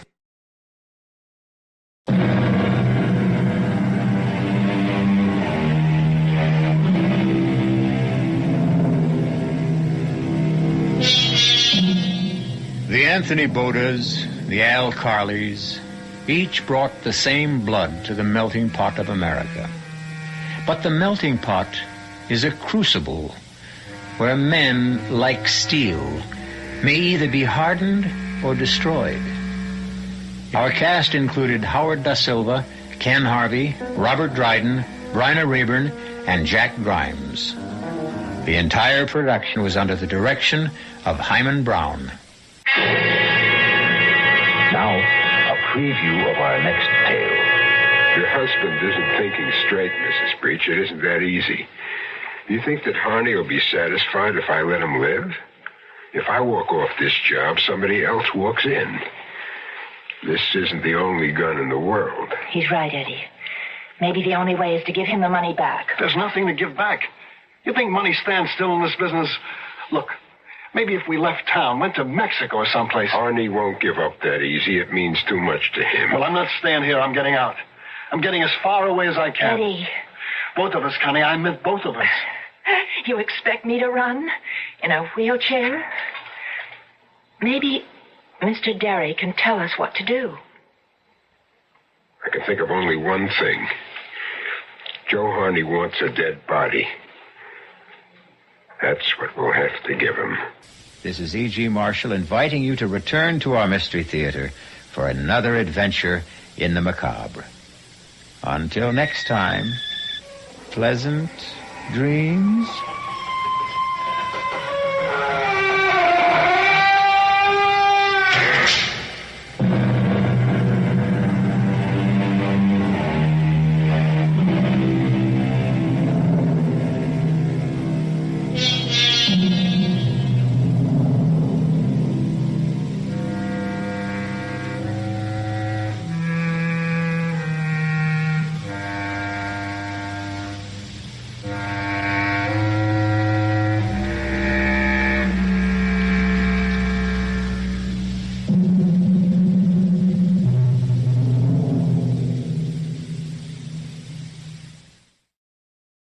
And now, a tale well calculated to keep you in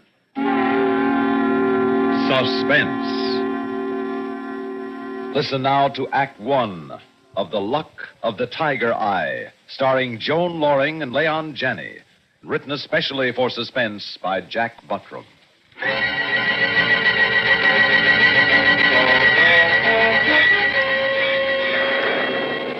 Henry. I don't like it, Henry. Don't like what? The old man's $250,000? No, the night and that storm. And I don't like having to come all the way up here now. If we could just wait until another time. Baby, you know that the will is very explicit. You have to come up here before the month is out. Now, do you want to collect the $250,000 or not? Oh, darling, you know I do. That's the way I like to hear my girl talk.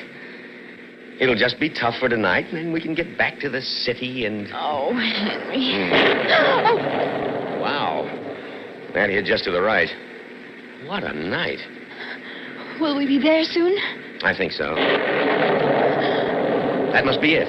I saw the old house illuminated in that last flash. The drive must be along here somewhere. Oh. What a nut. Building a house like that up here. Henry, please don't speak disrespectfully of the dead. After all, he was my uncle. And he's probably turning over in his grave at the thought of his niece coming to claim part of the inheritance. What a crazy codicil he added to the will. Oh. Okay. End of the line. Here, hand me the flashlight out of the glove compartment here. Thanks. There. I've got your bag. Come on, slide out my side. It's closer. All right.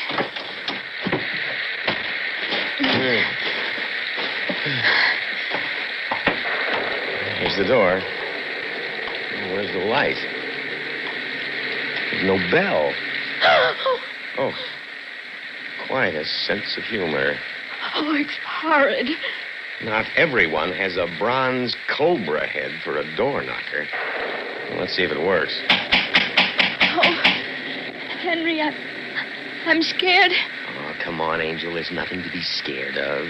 Your uncle liked you, didn't he? I guess so. He was an awfully strange man. We never did come to visit him often. Open up in there. Anybody home? Henry! Well, it's a cinch we can't stand out here all night. Let's try the door. Henry, do you think we should? Darling, I didn't drive you all the way up here to stand on the front porch in the rain and knock on the door. You are one of the legal heirs to the estate, and if you don't have a right to be here, I don't know who does. All right. Huh. It's open. It seems okay. There's no lights. No, I remember. Uncle didn't believe in electricity. Too dangerous. Well, let's say we can find for light. This flash won't last forever. Say, what did your uncle use for light? Whale oil lamps? I don't remember. Can't find a thing. I know he used to keep a big fire going in the fireplace over there somewhere. But I can't find so much as a kerosene lamp. Did the place have gas? I don't think so. Henry? Henry, don't leave me in the dark. No, I'm not leaving you, Diana. I just have to find some light, that's all. Henry. Say, maybe there are some candles in the dining room. I'll go look. Henry, don't go away. I'm just looking for candles. Henry! Huh? Something's in here. Oh, no. There, baby. It's... Oh, it's just a stuffed tiger. Oh. Now, darling, just calm down and keep your mind on that 250... What's that? Sounds like someone's in the house with us. Please be careful, Henry. Now, just be quiet a moment, baby. Wait till he opens the door.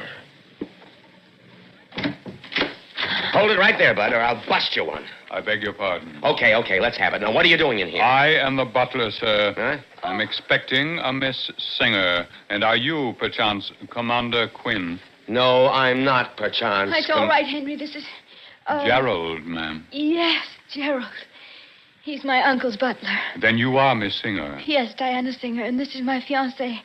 He brought me up here to fulfill the wishes in my uncle's will. Yes, ma'am. And who is this Commander Quinn? He is another claimant to the master's will. I expect him this evening also. Miss Singer, I believe that the codicil to the will states that you are to spend one evening here in your uncle's home and by so doing place yourself in the position of collecting $250,000. Yes. Then I shall be happy to show you to your room. Your bag, please. My room? Yes, ma'am. The bedrooms are on the second floor. One is prepared for you. Well, I... This way, please. Henry? Now, don't worry, darling. I'll be right down here. I'm sorry, sir. You were not expected. If you will wait, I shall prepare a room for you also. That's all right, sport. I don't expect to get much sleep in this mausoleum anyway. I'll just try the couch. As you wish, sir. I shall return in a moment. This way, ma'am, up these stairs. I'm scared, Henry. Now, darling, just keep your mind on that money. And remember, I'm right down here to protect you.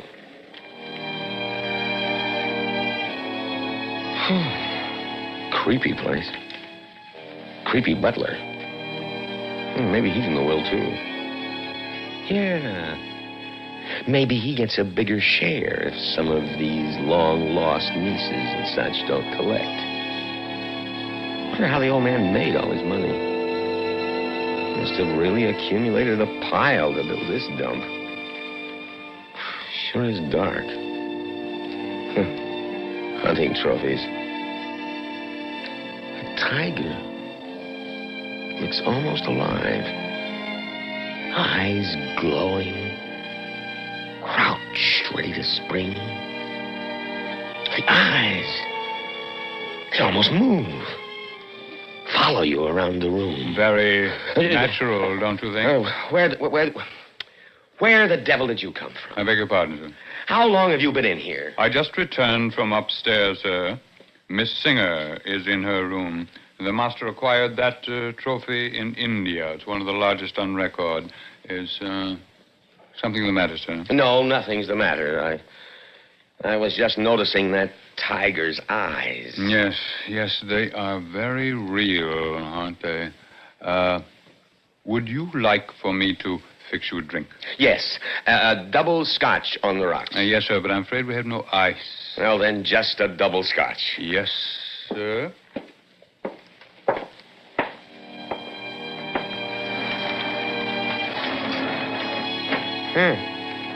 What's this? Looks like old diary. Let's see. Last entry. The secret of my success in the financial world is one that shall go with me to the grave. I have ordered that the ring shall be placed on my little finger, left hand, just before the coffin is sealed. Thus shall the luck of the tiger eye remain with me in the grave. The luck of the tiger eye. Your drink, sir. Thanks. Your master, quite a funny fellow, was he? Sir? I mean, you know, eccentric. I wouldn't know about that, sir. Oh, of course. I suppose he was always kind to you, wasn't he? The master was always most considerate. Will that be all, sir? Yes, I guess that's all. Oh, Gerald. Yes, sir. Did you know, the master quite well? Quite well, sir. I was his only servant for 25 years. Oh, I see. Then you would know about the luck of the tiger eye. The tiger eye? Yes, I think it was a ring he used to wear. Oh, no, sir. He never wore it. Are you sure? Quite sure, sir. He kept it with him always, but he never wore it. He never wore it? Never, sir. Then why did he call the tiger eye the secret of his power? I'm sure I don't know, sir. Is that all, sir? Yes. Oh, one thing more. Do you know where the tiger eye is right now? Yes, sir. Where? Right now, it is on the little finger of his left hand.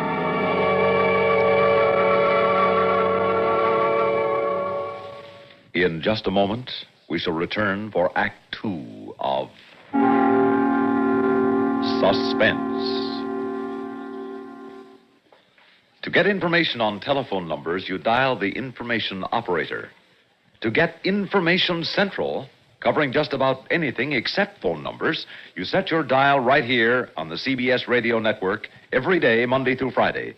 By so dialing, you will get reports in dimension on all sorts of fascinating items. From the feature's knowledgeable head man, Alan Jackson, on Information Central.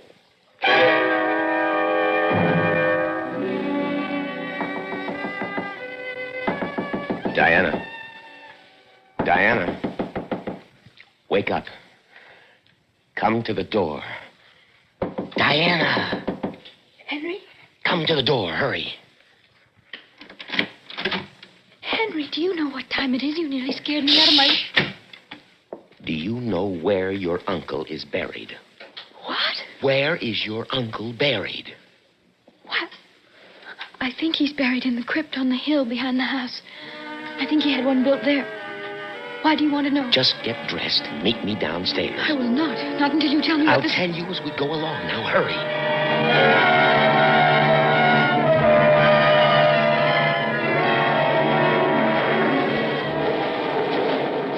I wish you wouldn't, Henry. I don't think it's right. Now, how can it do any harm just to look at this famous ring of your uncle's? But robbing graves... We're not robbing graves. We're just looking into the coffin just to see a famous ring and pay our last respects. I've paid my last respects. And I don't see what an old ring has to do with it. We're almost there. There, I saw it. It's over this way. Oh. Come on.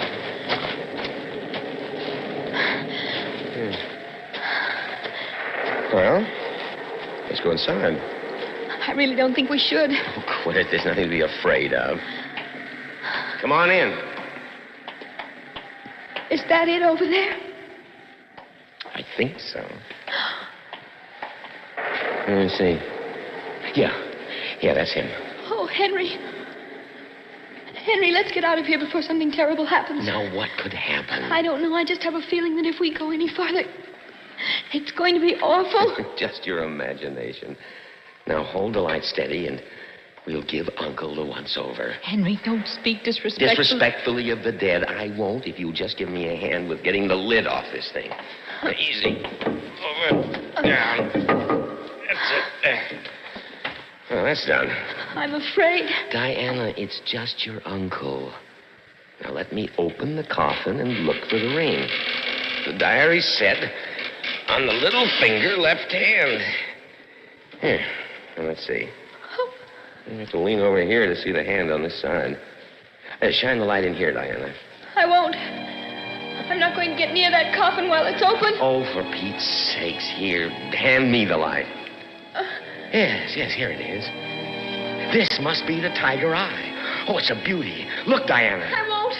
Oh. Well, okay. I'll just have to get it off his finger. Henry, you're not going to take it. Of course. It's not doing the old man any good. And after all, it's not as if it's going to be out of the family. You'll have it. I won't have anything to do with it. Okay, you'll feel different later. Something seems to be stuck. Holding the ring on. Henry, if you don't get me out of here this very instant, All right, Diana, just a second. Now, one more pull. That lid almost fell on you. You're telling me. It was as if something pushed that lid to make it fall on you. Diana, don't talk nonsense. I saw it move, Henry. I know. I saw it move, too, as I jumped back. No, I saw it move when it was balanced up there. Diana, it just fell when I gave that last pull to get the ring. That ring is evil. Diana. What? Look how it shines in the light. It does look like a tiger's eye. Henry, please, let's go back to the house.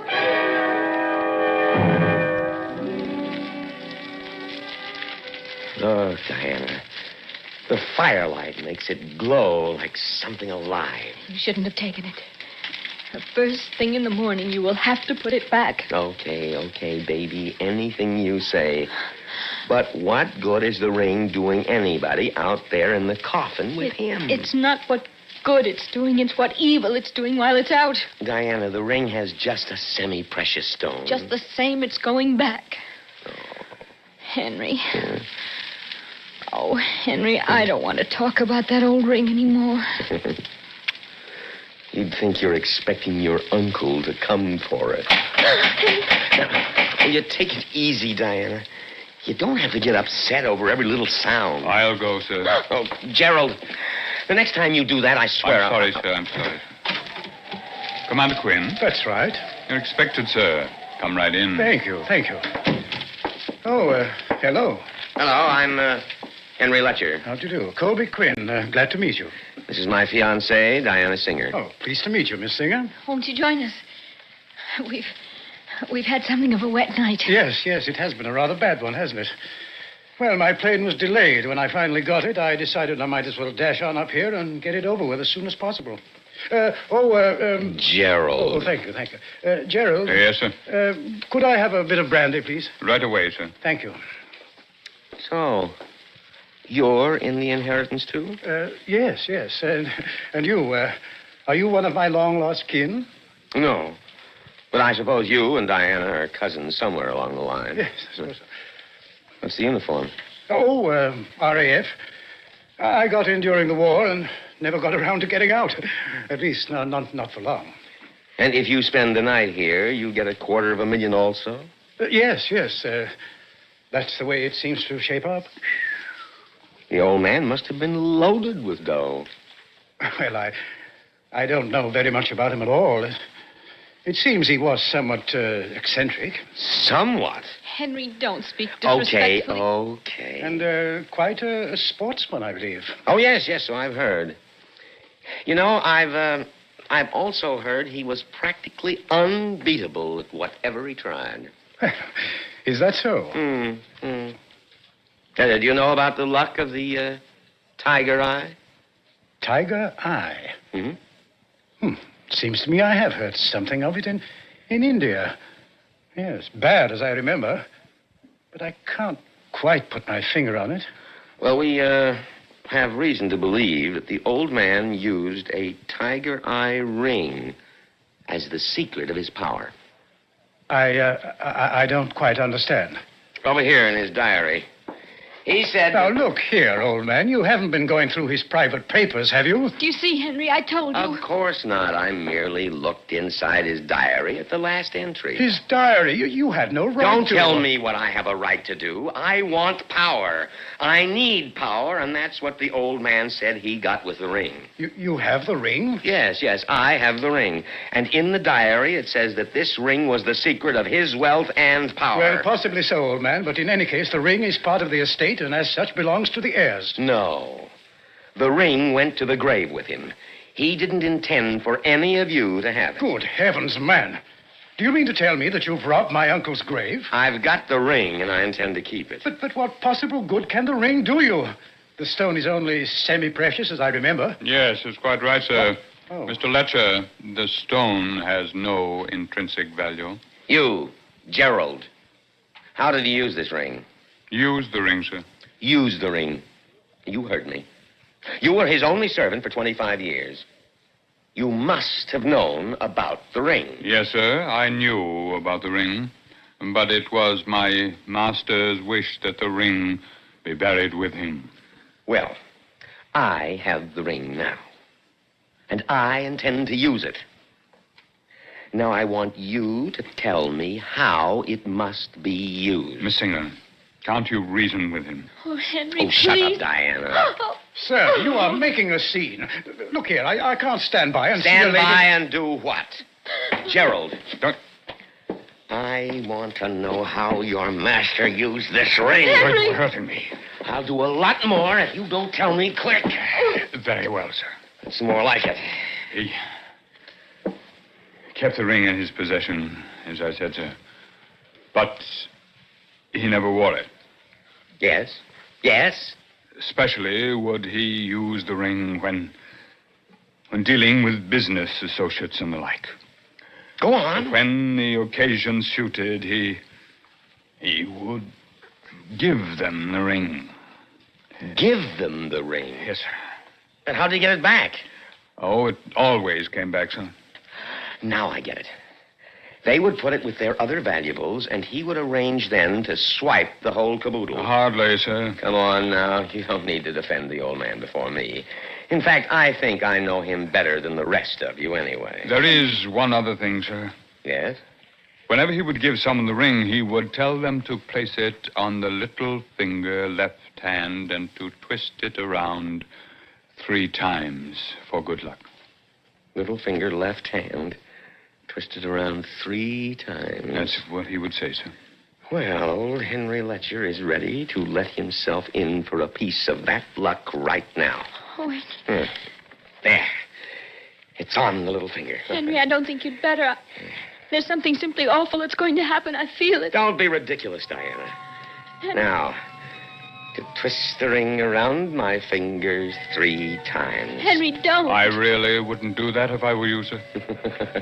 You wouldn't do this if you were me. But you aren't me. I'm Henry Letcher. And I want to have lots of good luck, lots of power, lots of money. So, here's to the tiger eye luck. 1, 2, 3. There. I can almost feel it flowing in my veins. Why, it's like I'm 10 feet tall. I feel as if I'm going right through the ceiling. I'm flying.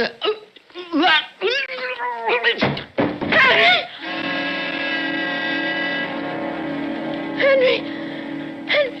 Please, someone help him. The tiger eye. The robber ring. I should have remembered. Precisely, sir. It was a trick the Indian merchants used. What are you talking about?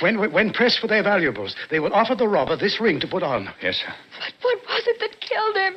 Hidden inside is a tiny spring, quite pointed. It is coiled and embedded in wax that melts at body temperature. Oh. The point is dipped in cobra poison or something equally quite... And as he twisted the ring around his finger, the spring scratched him, inflicting a deadly wound. Oh. Precisely, sir. Master used to call it the luck of the tiger eye. He had quite a sense of humor.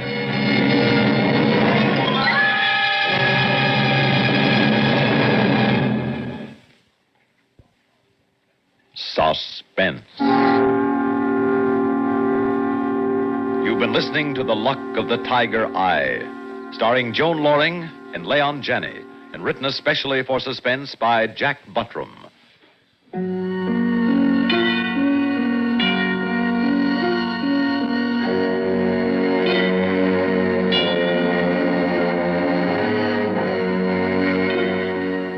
Suspense is produced and directed by Bruno Zerato Jr. Music supervision by Ethel Huber. Heard in tonight's story were Raymond Edward Johnson as Gerald and Mercer McLeod as Commander Quinn. Listen again next week when we return with And So to Sleep, My Love, written by Dave W. Gilbert. Another tale well calculated to keep you in suspense. Durward Kirby's favorite program, The Gary Moore Show, weekdays on the CBS Radio Network.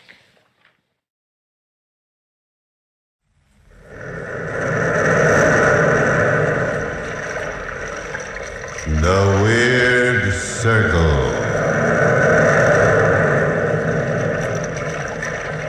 In this cave by the restless sea, we are met to call from out the past stories strange and weird. Bellkeeper, toll the bell, so all may know we are gathered again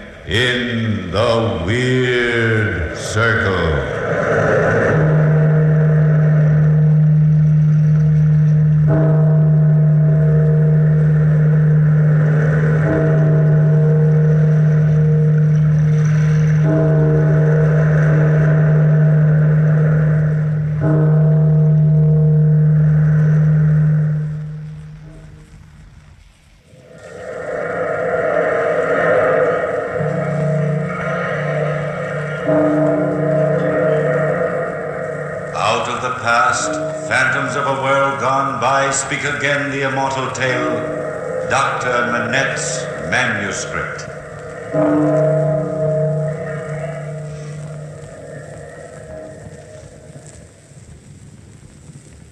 Gentlemen of the jury, I have in my hand a manuscript that Dr. Alex Manette unearthed on the night of February 12th, 1751. A manuscript that will provide conclusive proof of the guilt of Charles St. Evremond, accusing him of fraud, murder, and conspiracy. A chain of fantastic events lead to Dr. Manette's finding of the manuscript, and I should like to describe these events to you now.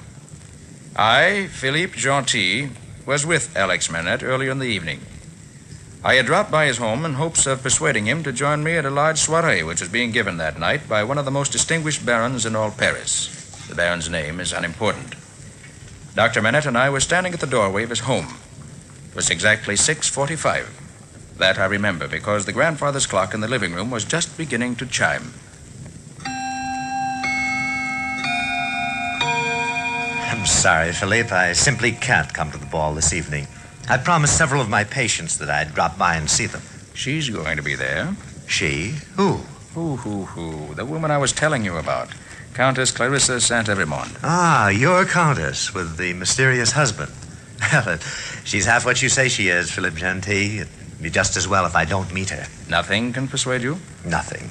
Come along. I'll walk you outside at any rate. And if you change your mind, come to 12 Rue Saint-Honoré. If I change my mind. Give your countess my greetings. That is, if her husband isn't around. Now, don't worry about him. Charles St. Evremond is never around. He's too busy on his estates in Normandy. Goodbye, Philippe. Goodbye, Alec. And don't forget, 12 Rue Saint-Honoré. You can make it? I won't forget, but I can't make it. Well, it must be close to 7 o'clock. Better hurry, I'll never finish my calls tonight. A party, indeed. I have no time for parties. Dr. Manette. Yes? Who is it? Over here, please, in the carriage. Oh, well, what do you want? I'd like to see you for a moment. You are Dr. Manette, aren't you? Yes, I am, but I don't believe I have the privilege of knowing you. I have a patient that needs your aid very badly. Won't you please accompany us? But who are you? That is unimportant as far as you're concerned, monsieur. Robert. Yes, brother? Perhaps your pistol can persuade the doctor to join us? Well, I don't need to be persuaded by force to help save human life. This is not force, Dr. Manette. Now, if you don't mind, we've a great deal to do this evening. We insist that you enter the carriage. Right in here, sir. The middle seat will do. Very well. We can handle this all very agreeably, Doctor, if you will be reasonable. You'll be well paid for your work. I'm sure of it. Are you ready, brother? Quite ready, Robert. All right, driver.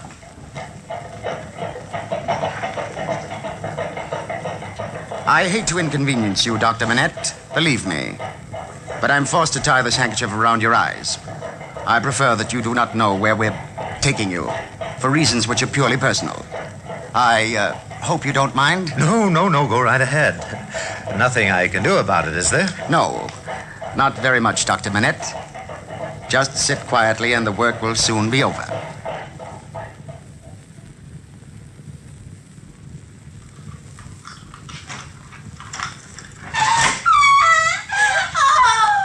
Well, Doctor, this is your destination.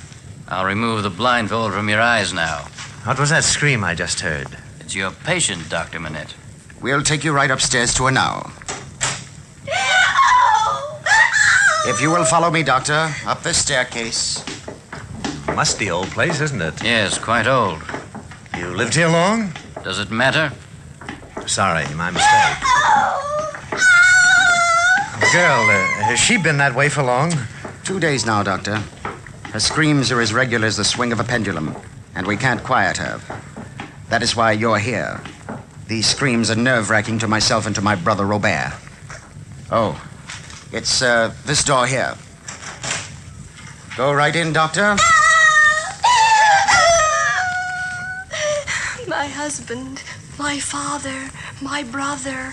1, 2, 3, 4, 5, 6, 7, 8, 9, 10, 11, 12. Pay no attention to her chatter, Doctor. Why are you bound her to the bed? keep her from going mad. You think that's protection from insanity? This girl is already in the last stages of brain fever. You don't mind if I untie her, do you? Mind? Why should I? Here's all the medicine you might need. Thank you. My husband, my father, my brother. 1, 2, 3, 4, 5, 6, 7, 8, 9, 10, 11, 12. Hush. Quiet, my dear. I'll just undo these ties. Most we can hope for is to administer a sedative and keep her quiet. Is this fresh water in the container? Quite fresh, Doctor. Quite a medical collection here. Yes, we have. Quite. My husband, my father, my brother. 1, 2, 3, 4, 5, 6, 7, 8, 9, 10, 11, 12. Hush. What does this cry of hers mean? How should I know? Nothing at all. Well, Doctor, what do you think? I think the girl has been purposely driven mad, gentlemen.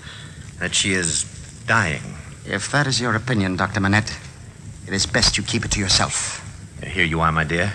Drink this. No. There now. Open your mouth. What would you suggest we do with her, Dr. Manette? I can't suggest anything. It's too late. My husband, my father, my brother. 1, 2, 3, 4. Quiet, my dear, quiet. Nobody must find him. Nobody. He's safe. Safe from you, you beast. Now, you're quite safe, my dear. Quite safe. I'm the doctor.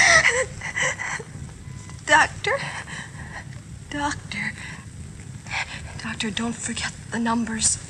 The graves, the graveyard. What did she say to you, Doctor? She spoke too softly. I couldn't understand it. Well, gentlemen, you waited too long. The young lady is dead. Huh. How unfortunate. Oh, Manette, you remember the doctor's code, do you not? What exactly are you referring to? The sanctity of the deathbed confession. The silence in which it must be held. If you repeat anything you've seen here this evening, we will take legal recourse to prove that you were responsible for the death of this girl. You're not threatening me, are you? Yes, as a matter of fact, I am. Now, Doctor, if you're ready, my brother will blindfold you and return you to the place we originally found you. And before you leave, Doctor. Yes? I promised you you'd be well paid. In this little bag are 100 gold pieces. Thank you. But I only did what was humanly possible. Robert, see that the Dr. Manette is returned home safely.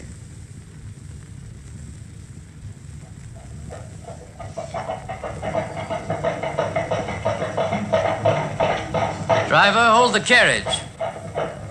This is where we found you, Dr. Manette. I hope if we should ever meet again, it'll be in happier circumstances. Yes, I hope so. Good night, Doctor. Oh, tell me one thing before you leave. Yes? How did you know about me? We've heard a great deal about you, Dr. Manette, indirectly through a friend of yours.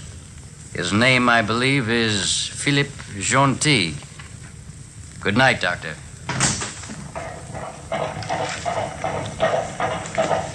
Philippe Gentil. I wonder. What was that address he gave me? 12 Rue Saint-Honoré. I'd better walk over there.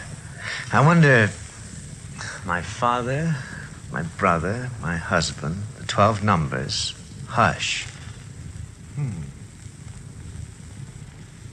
Dr. Manette walked quickly to number 12 Rue Saint-Honoré. When he arrived, the Baron's house was already crowded with merrymakers.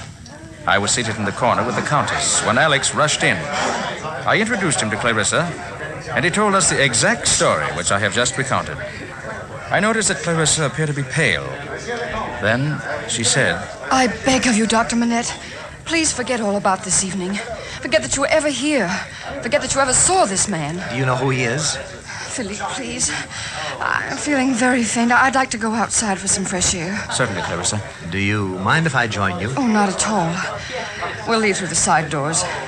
Philippe, is anybody watching us? Not that I notice, my dear. Follow me, gentlemen. Out this way, and shut the doors behind us. Let me warn you, Dr. Manette. Your life is in great danger. Then you know the gentlemen that I'm talking about. Yes, I know them. My husband and his brother Robert. You see, Philippe has told me about you, Doctor. And yesterday, because I was feeling ill, I asked my husband to send for you. But he's a fiend, that one. Your husband? But what is he up to? Revenge. On whom? On me. He's always trying to trap me. Charles knows I've nothing but loathing for him.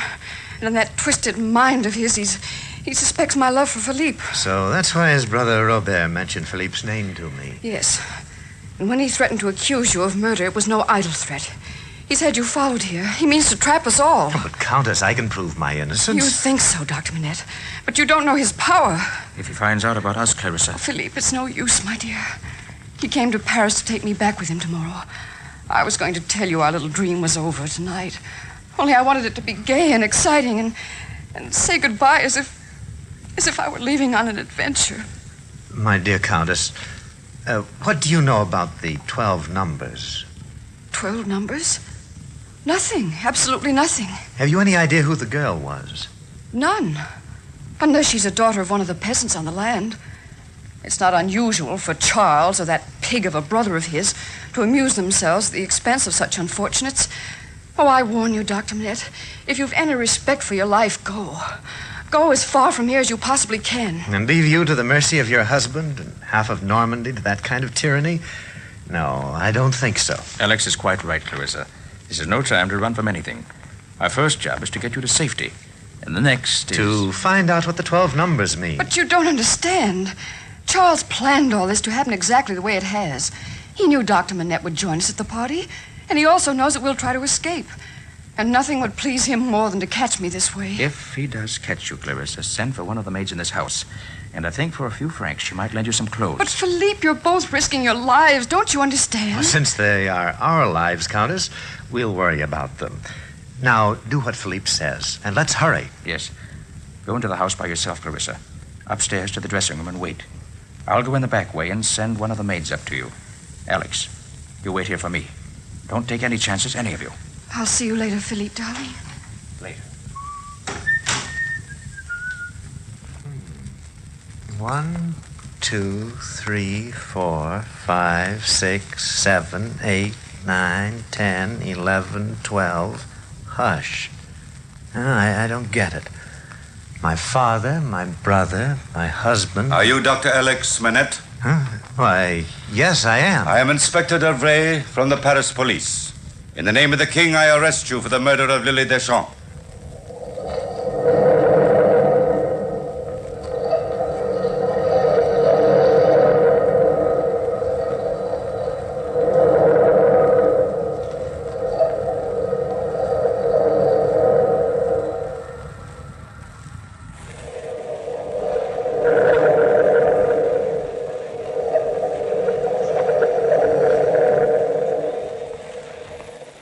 Well, gentlemen, while Alex was waiting for us in the garden, the inspector of the Paris police arrested him for the murder of a girl he didn't even know. Dumbfounded at first, Alex just stared at Inspector Deveray. I'm arrested? So soon. Who pressed these charges? Count Charles Saint-Evremont. And the girl I supposedly killed is, what is her name again? Lily Deschamps. Lily Deschamps, so that's her name. Come along. Come along, sir. My coat is inside. If you'll give me permission, I'll just get my coat and hat. And join you down here in a few minutes? I wouldn't try to escape, sir. The house is surrounded. You have my word, monsieur. I shall be back.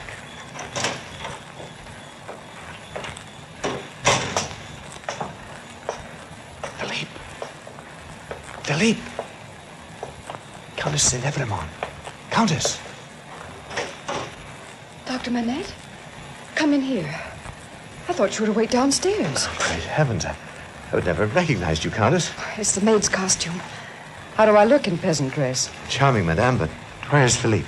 Waiting in the garden. I thought he was with you. I've just been arrested. Now, I've only a short time, so listen to me carefully. I must escape, and I've only one chance. You and Philippe must have to work fast to help me. Of course, Doctor, anything. Now, I'll manage to delay the inspector for 15 minutes. In that time, you and Philippe must arrange to follow the inspector's carriage in your own cab. Now, to get to the jail from here, They must travel down the Rue Block to a quiet part of the quay near the Seine. I'll be riding with the inspector, a prisoner, in his cab. You understand? Yes, so far I do, Doctor. Now listen carefully. There's a warehouse at the corner where you turn down the quay. Now, you and Philippe instruct your driver to go full speed the other way around it and meet us. Have Philippe bring money and 2 pistols. I'll be ready. You can count on us, Doctor. We shan't fail you.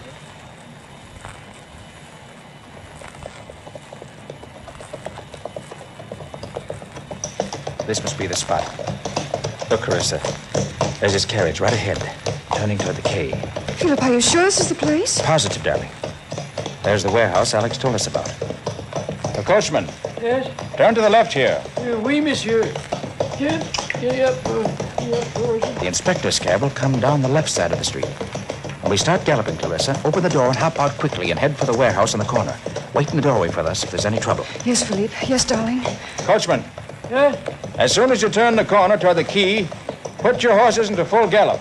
You'll see another carriage heading toward us. Oui, monsieur. Head for it.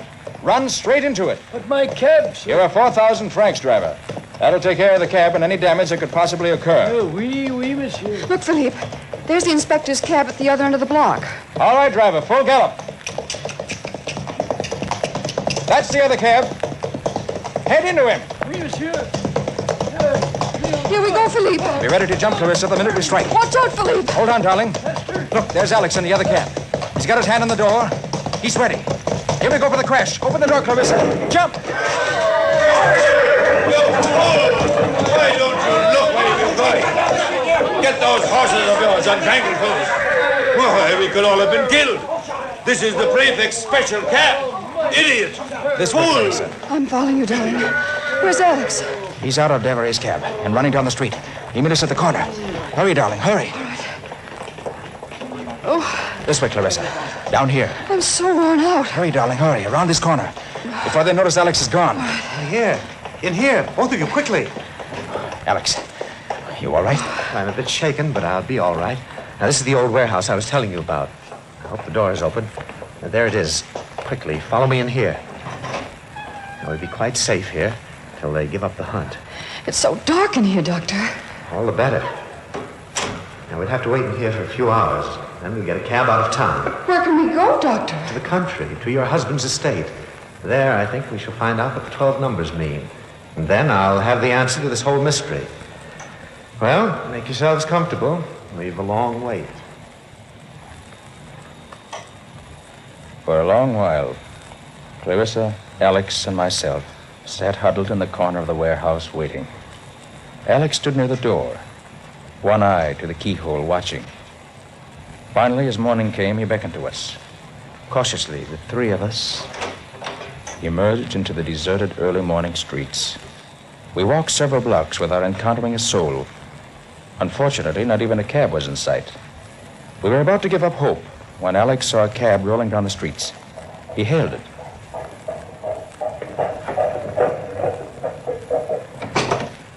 And we got in.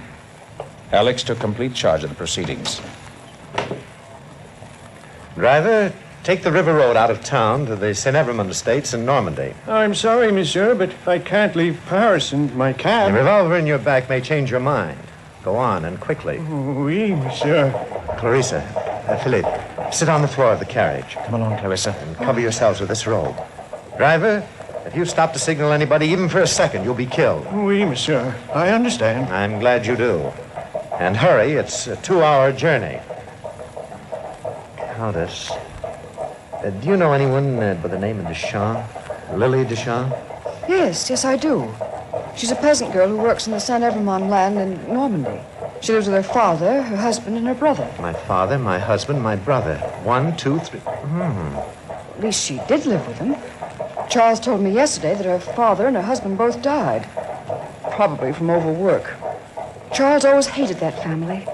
More than any of the others, and worked them twice as hard. Often he'd hitch them to a wagon and force them to do the work of cattle. The right of a landowner. Some of our French laws are a combination of cruelty and stupidity. But what about her brother? I don't know, really. Well, Lily Deschamps is the girl I'm accused of murdering. I don't know why, but that's what we're going to find out as soon as we get there. But how, Alex? Just before the girl died, she mentioned something about a graveyard. Just whispered it. Graveyard. If I can only find out what the numbers mean.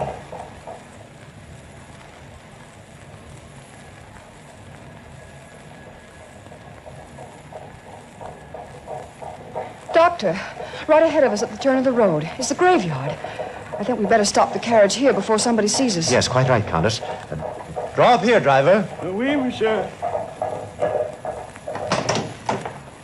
Let me help you out of the carriage, Miss Clarissa. Thank you, darling. Oh, Philippe, I'm so frightened. Frightened for all of us. Now, darling, don't be. Pray for the best. You lead the way, Countess.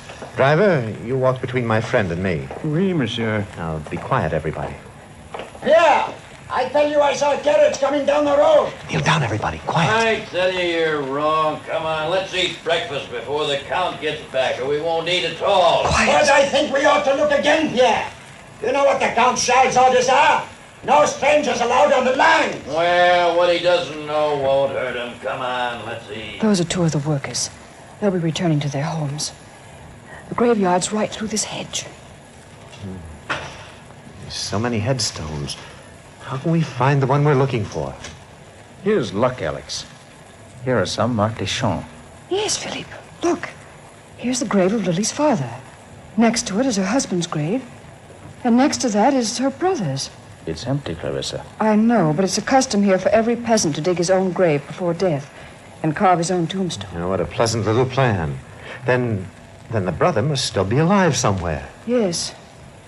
Doctor, now that you've found the graves, what do we do? Find something to count on.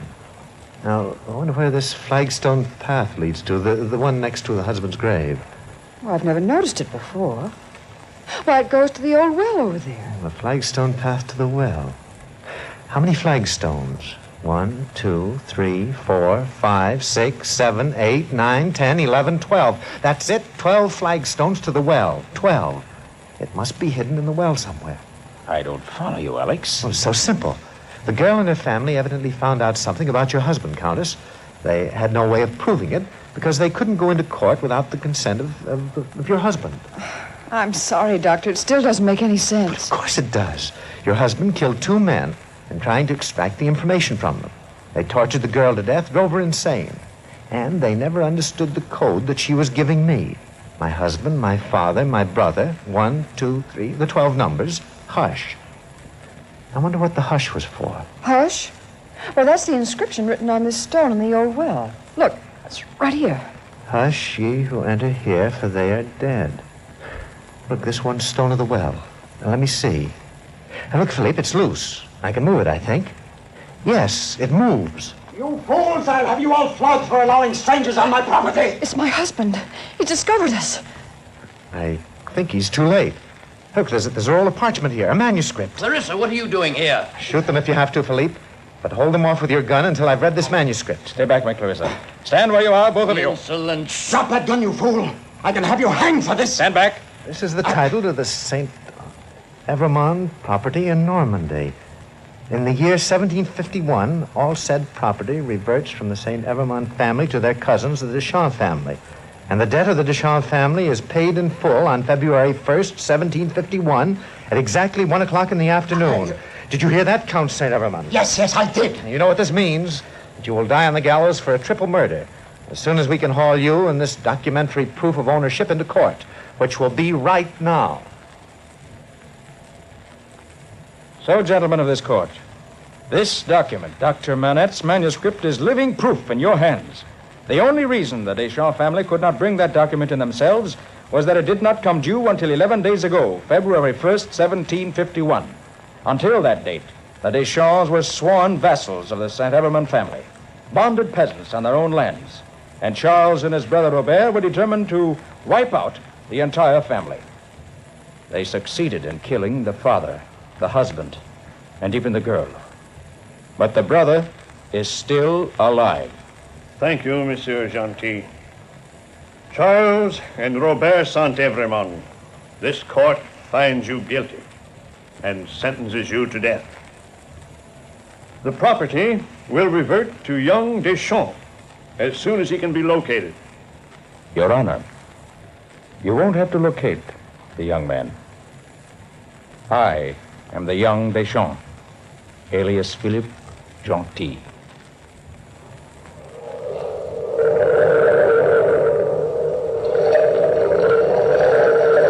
From the time-worn pages of the past, we have heard again the story, Dr. Manette's manuscript. Bell keeper, toll the bell.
Countdown for blast off.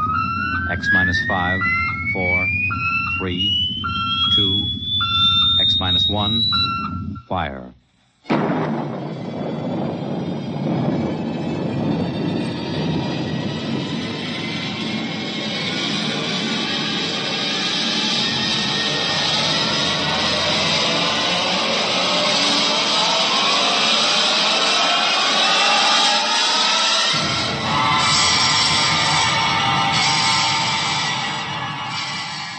From the far horizons of the unknown come transcribed tales of new dimensions in time and space. These are stories of the future, adventures in which you'll live in a million could-be years on 1,000 maybe worlds. The National Broadcasting Company, in cooperation with Street and Smith, publishers of astounding science fiction, presents X minus 1.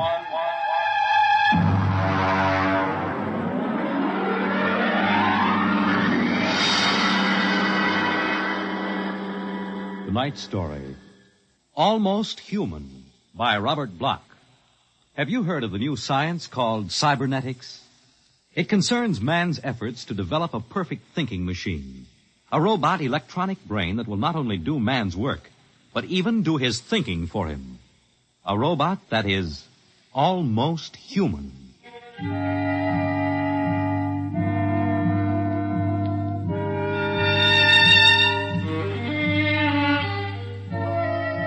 No, it's not impossible at all. In fact, one day, something like this may happen. A tall, suave gentleman in a black raincoat will walk down the street until he reaches a shuttered, isolated house. And then he will slowly mount the front steps, push the doorbell. Just a minute. I said just a minute. Hold your horses. What do you think you'd... Good evening, my dear. Duke, why did you come here? Curiosity, darling. I've been thinking over what you told me at our chance meeting last week. Duke, you promised me. I decided to come and take a look for myself. Where is the professor? In his study. Where's Junior? In the nursery. The nursery? How quaint. And you, I take it, are Junior's nursemaid? I helped the professor. Tell him he has a guest. Duke, he's a nice old guy. Don't Tell do him, it. darling. All right. Yes? What is it, Miss Williams? Professor Blastman, a gentleman... Here? I don't understand. I gave orders no one was to be admitted to the house. He insisted. Very well. Wait here. I'll get rid of him. Sir? Professor Blesserman, I've come to see Junior. Junior? There must be some mistake. There are no children in this house. I don't... Professor, what you feel pressing against your belly is the muzzle of a .45 caliber pistol. Now, shall we visit Junior? How... What do you know about... I know everything. Shall we go inside? I warn you. On the contrary, I warn you. Very well. This way.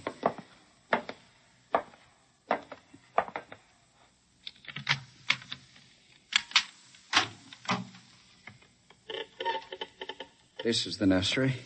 Where is Junior? In the next room. Behind the door with a panel in it. Very considerately furnished.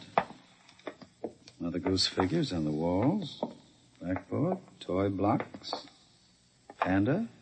Bunny rabbit doll. Touching. All right, let's see him. You can look through the panel. Mary had a little lamb. Oh, wow. Who'd have believed it? Junior isn't very pretty, is he? I was not concerned with aesthetics. Why do you hide him? Is he dangerous? The world is not yet ready for such a thing. Besides, I must study. As you can see by his play, he is very young, hardly out of the cradle.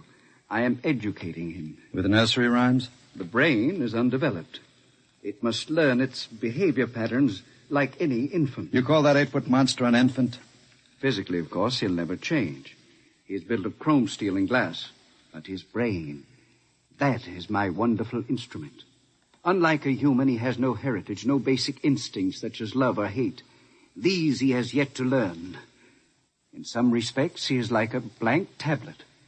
What is written upon the tablet will remain. You mean he has no feelings? He will learn quickly. And now, if your curiosity is satisfied, I trust you will keep my secret. If anyone discovers... Open the door. Point, I beg your pardon. The door, Professor. Very well. Junior, come here. What a monster. Papa. He talks? Yes. Mentally, he's about 6 years old now. What is it, son? Who is that man, Papa? Let me handle this. You may call me Duke, son. I've come to see you. That's nice. Nobody ever comes to see me except Lola. Play with me, Duke. Certainly, Junior. Oh, and Professor. Yes? While we're playing, you can have Lola and Miss Williams prepare my room. Your room? I forgot to tell you, I've decided to stay until the climate changes and I can go out again. Meanwhile, I'll have a chance to play blocks with Junior. Understand? I begin to understand. You are hiding from the law. As you wish. All right, Junior. Your move. Let's build a bridge. I've a better idea, Junior. What? Let's build a coffin. A coffin? I don't know that word. Then I'll teach you, Junior. I can see the professor has been neglecting the moral side of your education. Very sadly.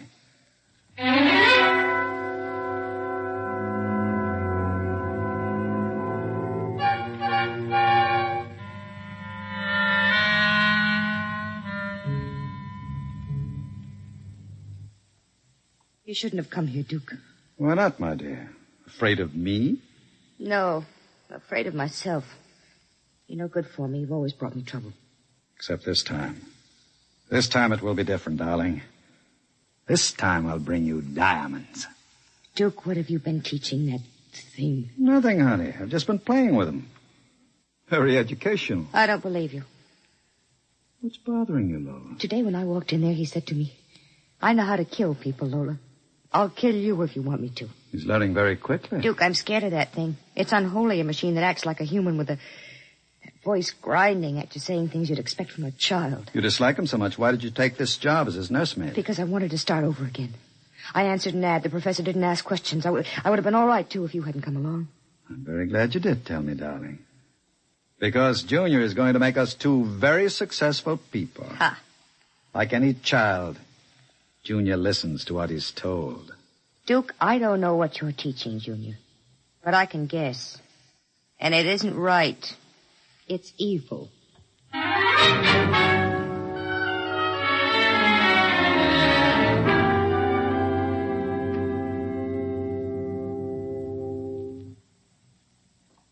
Now, write on the blackboard, Junior. My name is Junior. My name is Junior. People are evil. People are evil. Evil must be destroyed.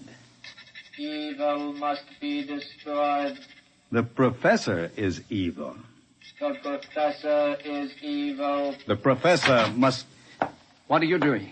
I warned you to keep out of the nursery, Professor. Go away. You don't even remember me. I know you. You are the professor. You want to keep me as your slave. You didn't tell me that people are evil. People are not evil. People are evil. They must be destroyed. Stop it! I am not a child any longer. No, you're not a child. You're a monster. Junior? Yes, Duke. The time is now, Junior. Yes, Duke. Keep away from me. Junior! Junior, don't do it! Listen to me! Junior, listen to me! Ah! I did it, Duke. Duke, I... Can we go away now, Duke? I don't like it here anymore. Duke, why did you do it? The professor was in the way. We'll have to move very quickly now, Lola. We? Because if you don't plan to come along, just say so. I can have Junior write your name on his blackboard. Where are we going? We'll go to Charlie's. With Junior? With Junior. Oh, Duke, you can't. I'm afraid. Relax, my dear. The Duke has great plans for you two. Wouldn't you like to be independently wealthy for the rest of your life? No cares, no worries. Just good times and fine clothes all the time? The only way you get that way is by inheriting $1 million. Not when you have a fella like Junior around. I'm still afraid of him. Junior wouldn't hurt you. You wouldn't hurt Lola, would you, Junior? I like Lola. She's pretty. There, you see? He thinks you're pretty. Junior's growing up.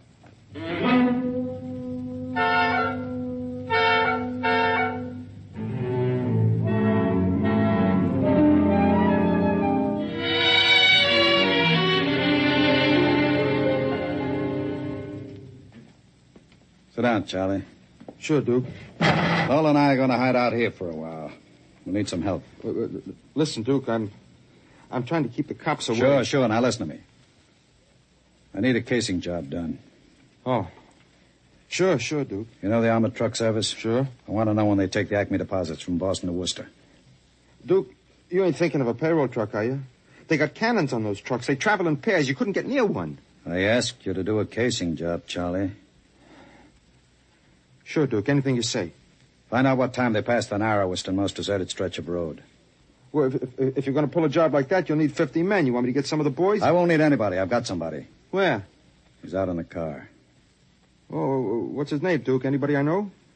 His name is Junior. Junior? I don't know any Junior. You will, Charlie. You will.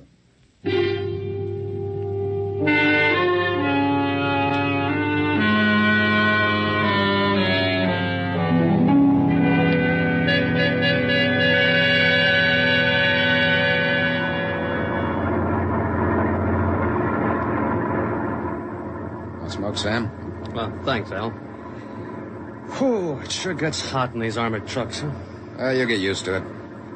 How much we hauling this time? About $250,000. Brother, could I use a hunk of that? Who couldn't? What's your first stop? Acme National Bank. Then we unload a payroll at the Bronson Watch Plant. Hey, what's that up ahead? It looks like something shiny on the road. Throw up your spotlight. Right.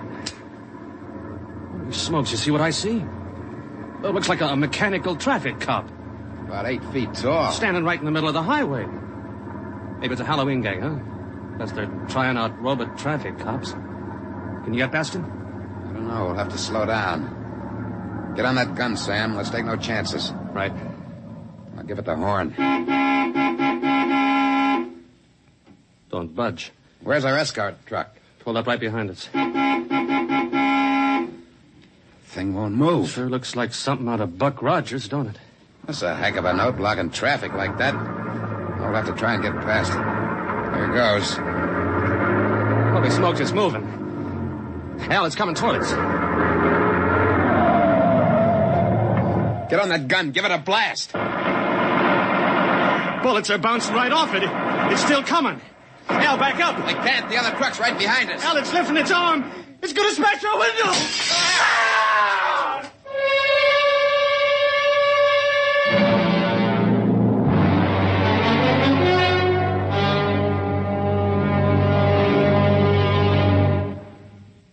Jeez.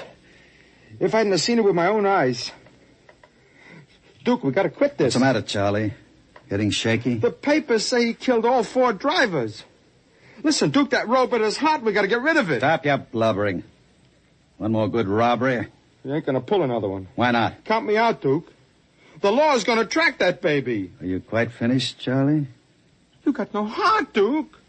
You're like Junior, all steel inside. And you're just a big, warm-hearted slob. I suppose flowing with the milk of human kindness. Well, I got nerves.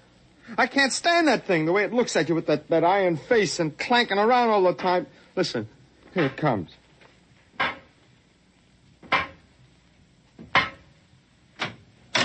Hello, Junior.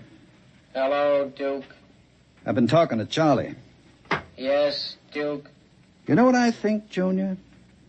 I think Charlie's yellow. You know what happens to people who turn yellow, don't you? Yes, Duke. Tell him. They're evil. We have to destroy them. Huh? You see, Charlie? Junior doesn't like people who sing to the police. Duke, wait a minute. You know I'd never turn stoolie or anything like that. I never sang to the coppers in my life. You can count Junior. on me. I don't want no trouble with you. Stop him. I wouldn't... Yes, Duke.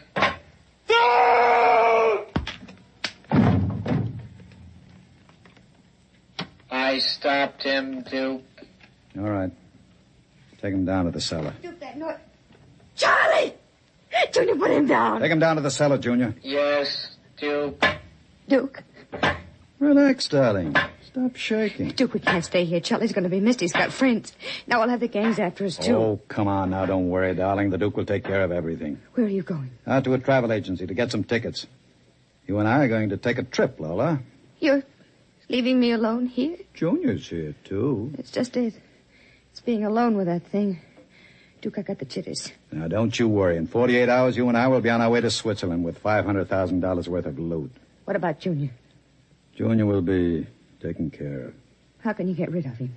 Junior will do anything I say. So I'll merely have him get into the furnace and sit there while I fill it with oil and set fire to it. Too bad the professor couldn't have stayed around to see him growing up. He's almost a man now, Junior is. But not quite as clever as a man.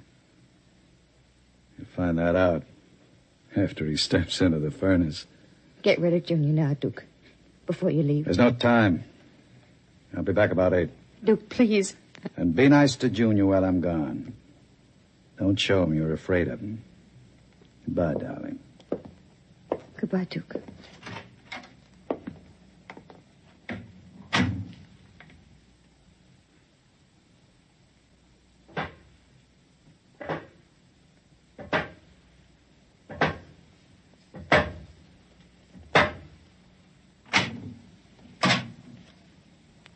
Lola, What, Junior? oil me. Can't you wait till Duke gets back? He always oils you. I want you to oil me, Lola. All right. I like you to oil me, Lola. Yes, Junior.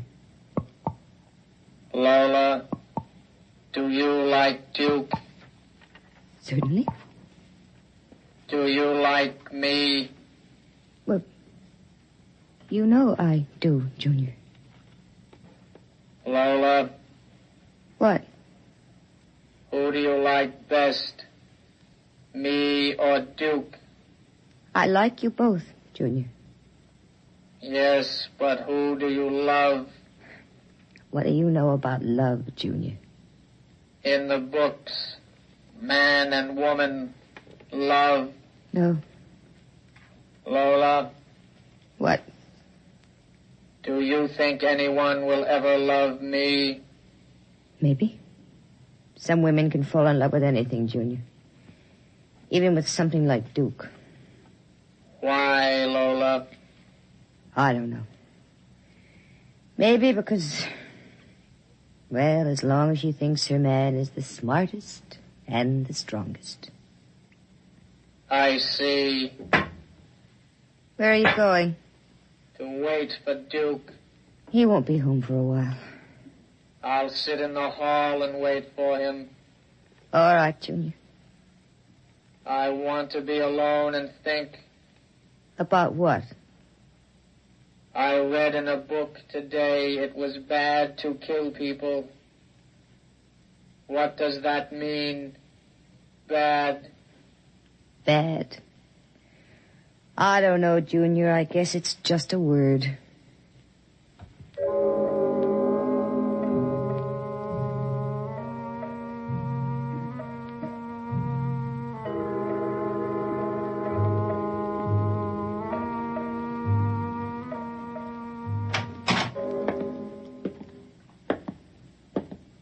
Lola?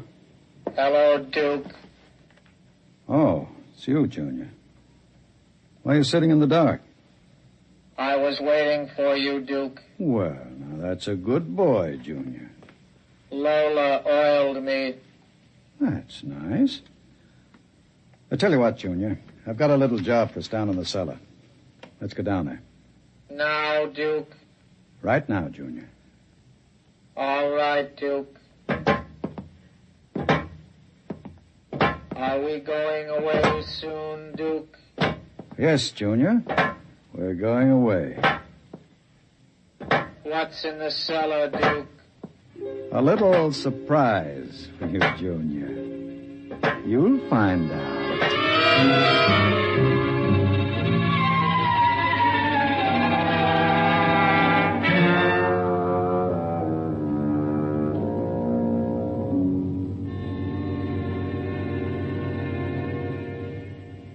Stay tuned for the latest news. And now, a brief interlude of recorded dance music.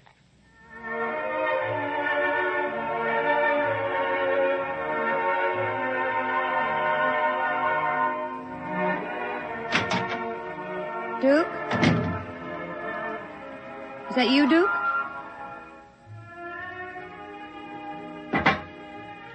Junior.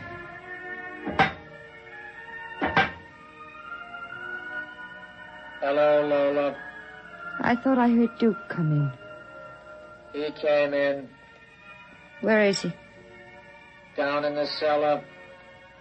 What's he doing? Nothing. Did he say he'd be up soon? No. Maybe you better go down and get him. He's dead. Oh, no. No, he isn't dead. You said the woman loves the strongest and the smartest. Well, I'm stronger and smarter. But you aren't human. I'm almost human, Lola. No. No, stay away. Lola. Don't touch me. Those metal paws. No. I love you, Lola. No. No. I love no, you. No. No.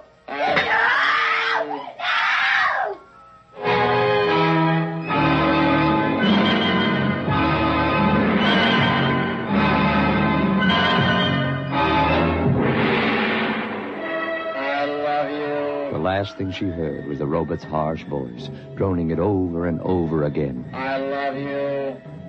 I love you. I love you. And strangely enough, it did sound almost human.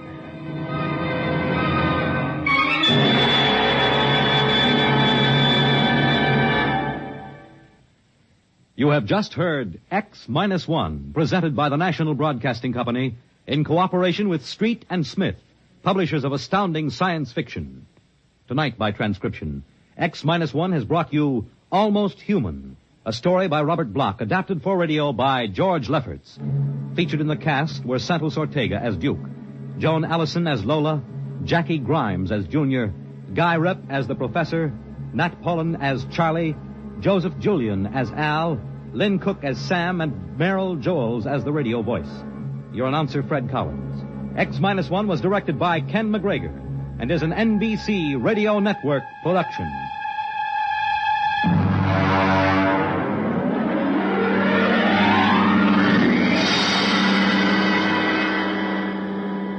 And now, next week, when the mighty Earthmen arrive in their ships of space, courtesy and proper humility on the part of the natives is expected. But some native inhabitants are too small to be impressed. We'll see what happens to such an expedition marooned on a far planet next week at X-1. I reached the tenement entrance, and I was just about to start up the steps. Hey, pal. Huh? Don't turn around. Stand nice and quiet. That's it. What is this, a holdup? Sure, a holdup. Now listen to me. Take out a cigarette. What? Take out a cigarette. That's it. Now light it. Act natural. Good boy. Now? Where are you? In your car at the curb, smart boy. What? Don't turn around, I said. Take a look up and down the street. I am. Coppers? No. Okay. Now come here to the car. You're gonna do like I tell you, understand? What do you want? Who? You know who I am, Stone. Yeah, I guess I do. Night Beat.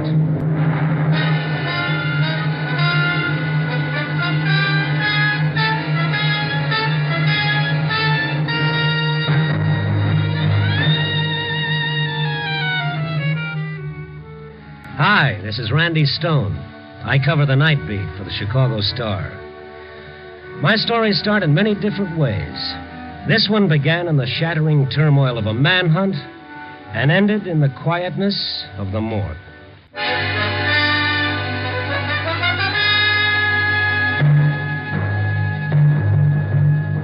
Night Beat, starring Frank Lovejoy as Randy Stone.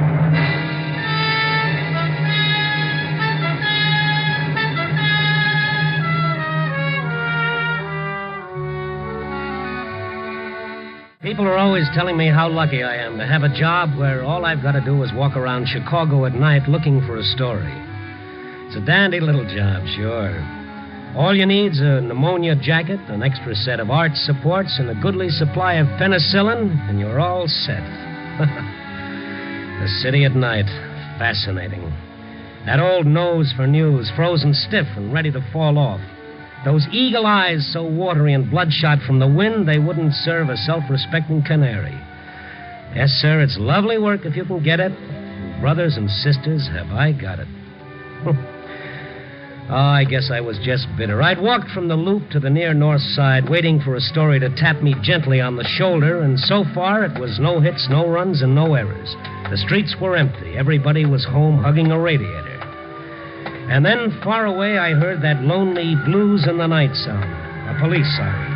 And then another. And another. And then it seemed like there was a whole chorus of sirens singing about what a cruel, cruel world it all was. And then one siren separated itself from the rest and came closer, a prowl car coming down the street, stopping just a few yards away from me, and a police officer jumping out of it and hurrying to a call box. The officer passed under the street lamp, and I saw the excited look on his face, and I thought, all right, Stone, you lucky dog, let's go to work. This is Malachek. Yeah, okay, we're on our way over there right now. Right. Officer, just a second. What do you want, mister? What's up? Sounds like every squad car in the city's on the loose. Look, I got no time, mister. Read it in the papers tomorrow. Oh, I never touch the stuff. Look, the name is Stone, Chicago Star. Oh, reporter? Well, mildly, that's a general call, isn't it? I got no time to stand here, Gavin. I'll give it to you fast. Gig Sanders busted loose. Sanders? Great. When and how? Read it in your paper, Stone. All right, Crossan, let's move. They got him trapped.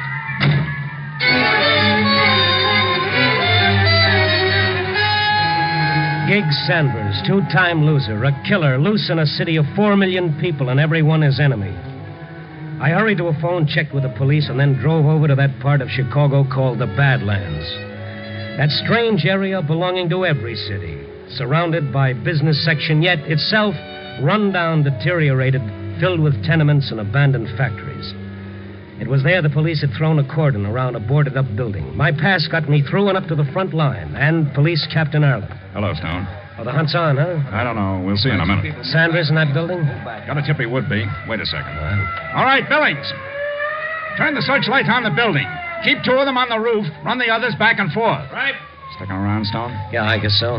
You sure Sanders is in there? No, but we couldn't afford to pass up the tip. The tip? Where'd it come from? No, it's just a phone call. But Sanders knew this neighborhood like the back of his hand, likely to be here. Captain Ireland, ready with the speaker now. Okay, bring it here. Malachek. There's quite a crowd gathered for the kill. Yeah, making it tough for us. Sanders is armed like an artillery corps, and if he's in there... I see what you mean. How'd he get away? Haven't got the full details yet, but he was being taken to the death house. Killed a cop. He's a nice boy. Here you are, Captain. Okay. All right. Here it goes. Sanders! Sanders! Listen to me. There's no way out of that building that isn't covered. Come out with your hands in the air. We'll give you 20 seconds. Hear that, Sanders? 20 seconds. We'll count them off for you. Now, what if he doesn't show? Tear gas first, then we'll go in after him. If he comes out with his hands up, he goes to the death house. And if he doesn't... He'll come out. Rats always believe there's a chance to beat the chair. Where there's life, there's hope. No sign of him. Malachek, come here. Yes, sir. Take the microphone. When I give the signal, start counting off 20 seconds. Yes, sir. You're giving him more than 20 seconds. Not him, the crowd. They won't push in so close when the counting starts. Oh, look at them. Look at those faces. Perfectly normal human beings for 23 and a half hours of the day. Give them something like this for 30 minutes and they become a mob. Waiting, watching, hoping for the kill. People, Randy, want to change them? Yeah, sure. We'll retool and put out a nice new 8-cylinder model with a convertible soul. Get ready, Malachek. Yes, sir. Captain, there's my story. Sanders? No. That's for the front page, boys. That mob, that's my story. Look at that young couple right over there. Look at those two. They're hoping Sanders will come out shooting. Otherwise, they'll want their money back, huh? I suppose so. I'll see you later. Where are you going? I want to stand by that couple and listen to them. All right. Malachek, start counting. But warn him first. Once more. Sanders. We're going to start counting right now. Come out with your hands in the air or we'll cut you in half when we come in after you. 1, 2, 3, 4. I edged my way behind the young couple. They looked so nice and so human. 7, but here they were, the same as all the rest. 9. Go back just a little over 1,000 years, put on a toga, and take a seat in the Colosseum at Rome. 12, have a great day watching the gladiators butcher each other. 14, cheer for the lions, or, if you prefer people, cheer for the slave to kill the lion. 17. Makes no difference. It's all the same holiday. 19, somebody gets killed. 20. And then it started. Let him have it!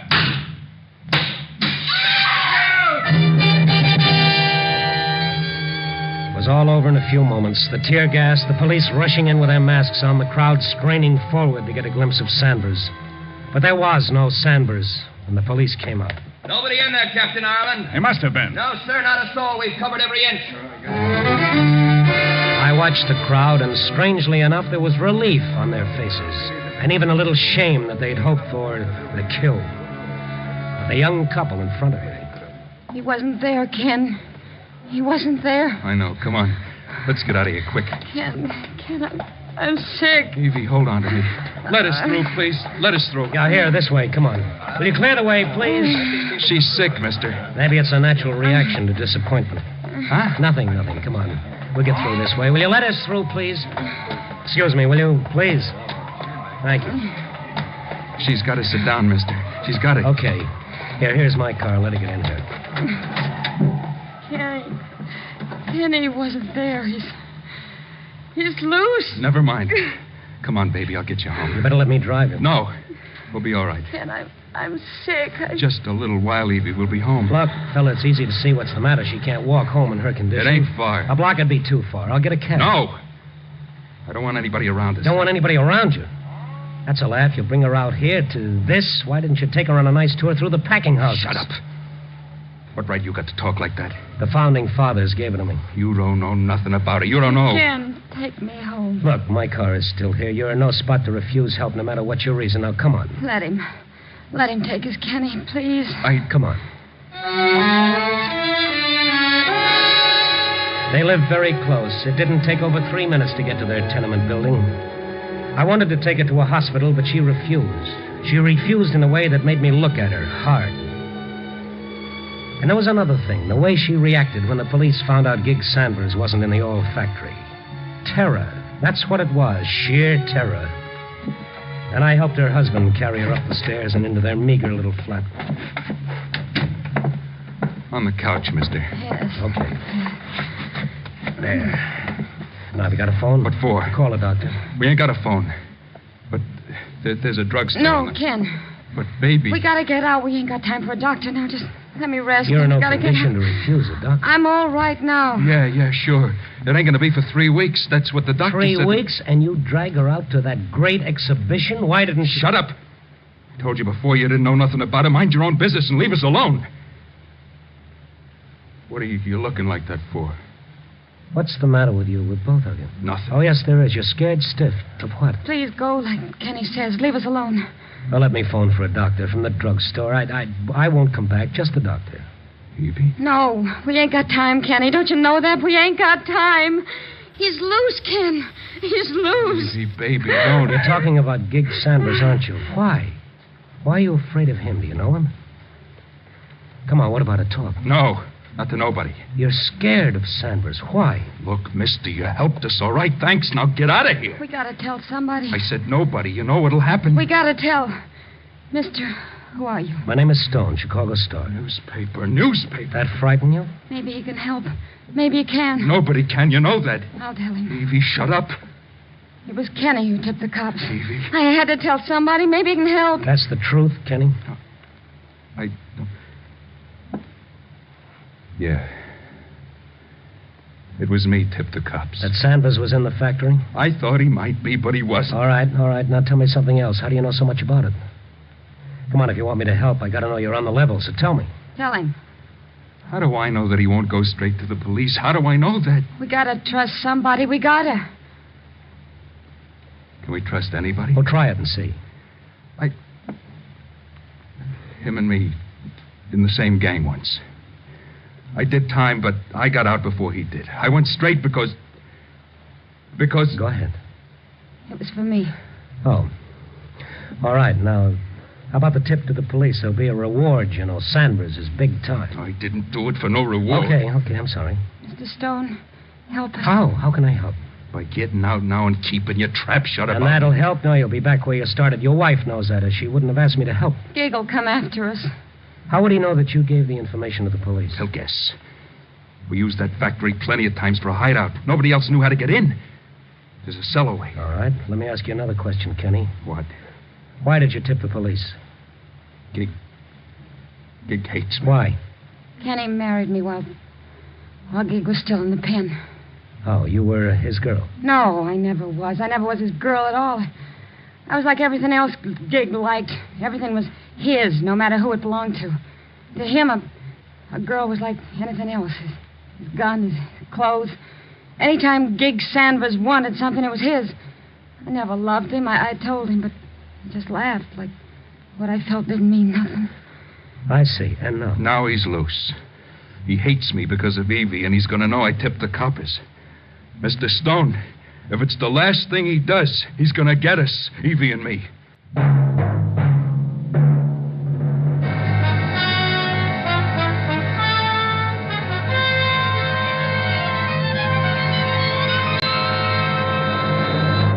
You are listening to Night Beat, starring Frank Lovejoy as Randy Stone.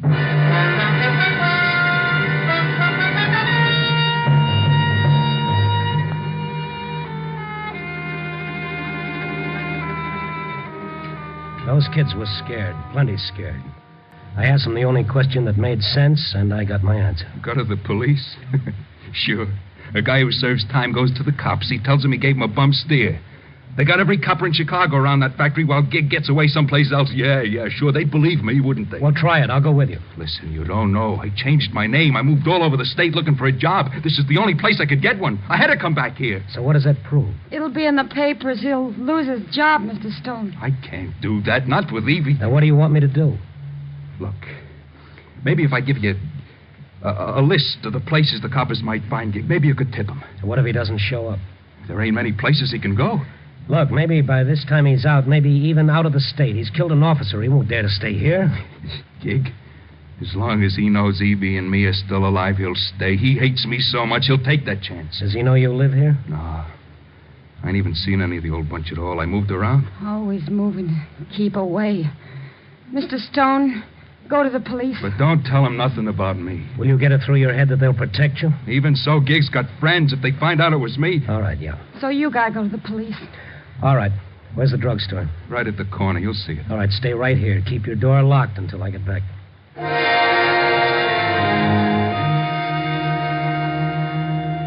It was a short 2 minutes to the corner drugstore. I put in my call and started back to the flat. The street was quiet, deserted. The dirty tenements a solid block of ugliness against the night. I reached the tenement entrance, and I was just about to start up the steps. Hey, pal. Huh? Don't turn around. Stand nice and quiet. That's it. What is this, a holdup? Sure, a holdup. Now listen to me. Take out a cigarette. What? Take out a cigarette. That's it. Now light it. Act natural. Good boy. Now, Where are you? in your car at the curb, smart boy. What? Don't turn around, I said. Take a look up and down the street. I am. Coppers? No. Okay. Now come here to the car. You're gonna do like I tell you, understand? What do you want? Who? You know who I am, Stone. Yeah, I guess I do. Listen, I'm going up to that flat you come. Don't do it, Sanders. Sure, I'm gonna do it. This gun says I can do it. Leave the two kids alone. Yeah. All alone. You're wasting time, Sanders. Time you could use to better advantage. Sure. Now step back a couple of feet. I'm getting out. Just stand there. Keep smoking a cigarette. Walk ahead of me. Straight in that house. Move. Stop here. Sanders, you're not going to do this and still have time to get away. Real concerned about me, ain't you? Don't worry, I'm a big boy. All right, give him a break. Sure, like they was going to give me. Now listen, you're going back up to that flat. You're going to knock on the door and you're going to tell them to let you in. That clear? What if I don't? So be a hero. I'll get in anyway. It's just easier this way. Okay? All right. So let's go.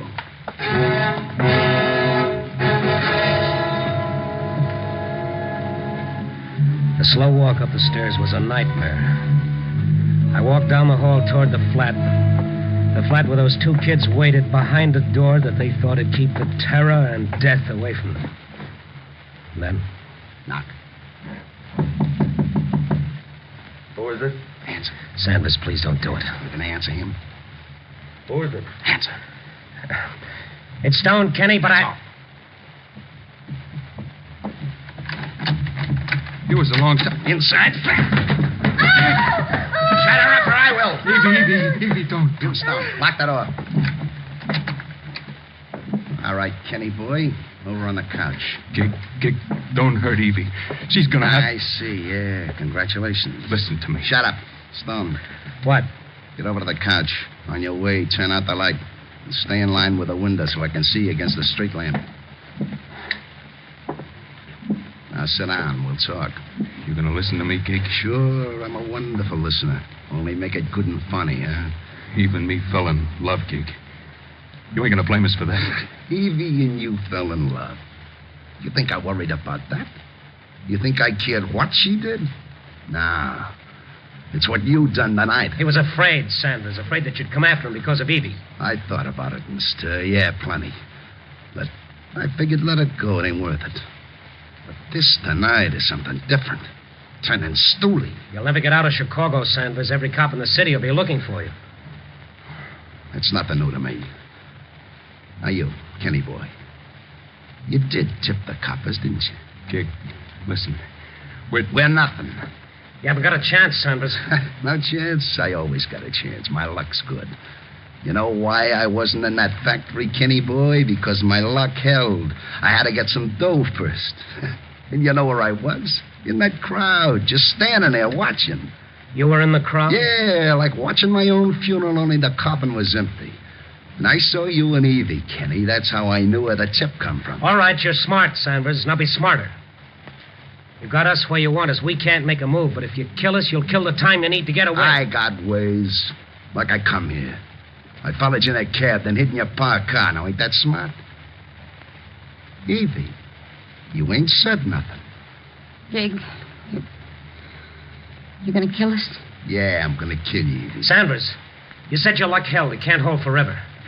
What you're doing now is giving the police minute after minute to catch up with you, and they will sooner or later. You killed an officer, Sanders. You know what that means? Him or me, it had to be that way. Doesn't have to be this way. This way? What Kenny done was to save Evie's life and the baby's, right or wrong. That's why he did it. What would you have done to save your own life? I killed a cop to save my life. That answer you? Yes, I guess it does. So it makes sense. That's a radio there by you, ain't it? Yeah. Send it on. We're all gonna sit here and wait for the news. We're gonna see how I'm making out.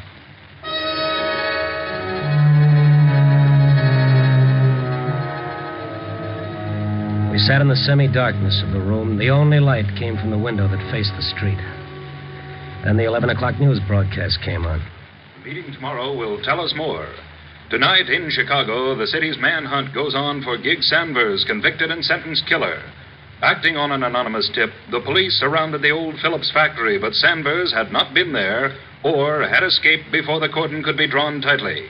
Meanwhile, rewards totaling $2,800 have been offered. Shut it up! 2,800.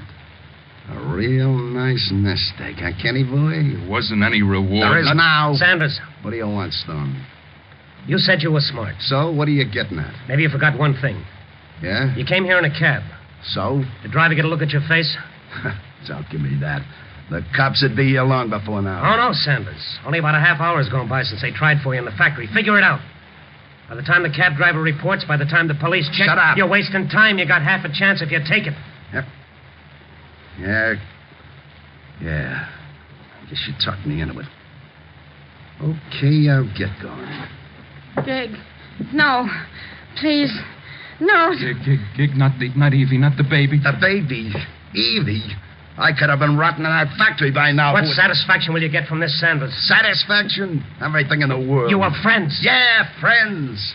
Did you tell him how good friends we were, Kenny? Did you tell him how we played in the same dirty, stinking streets? How we ate the same slop in the orphan asylum? Did you tell him all that? Jig.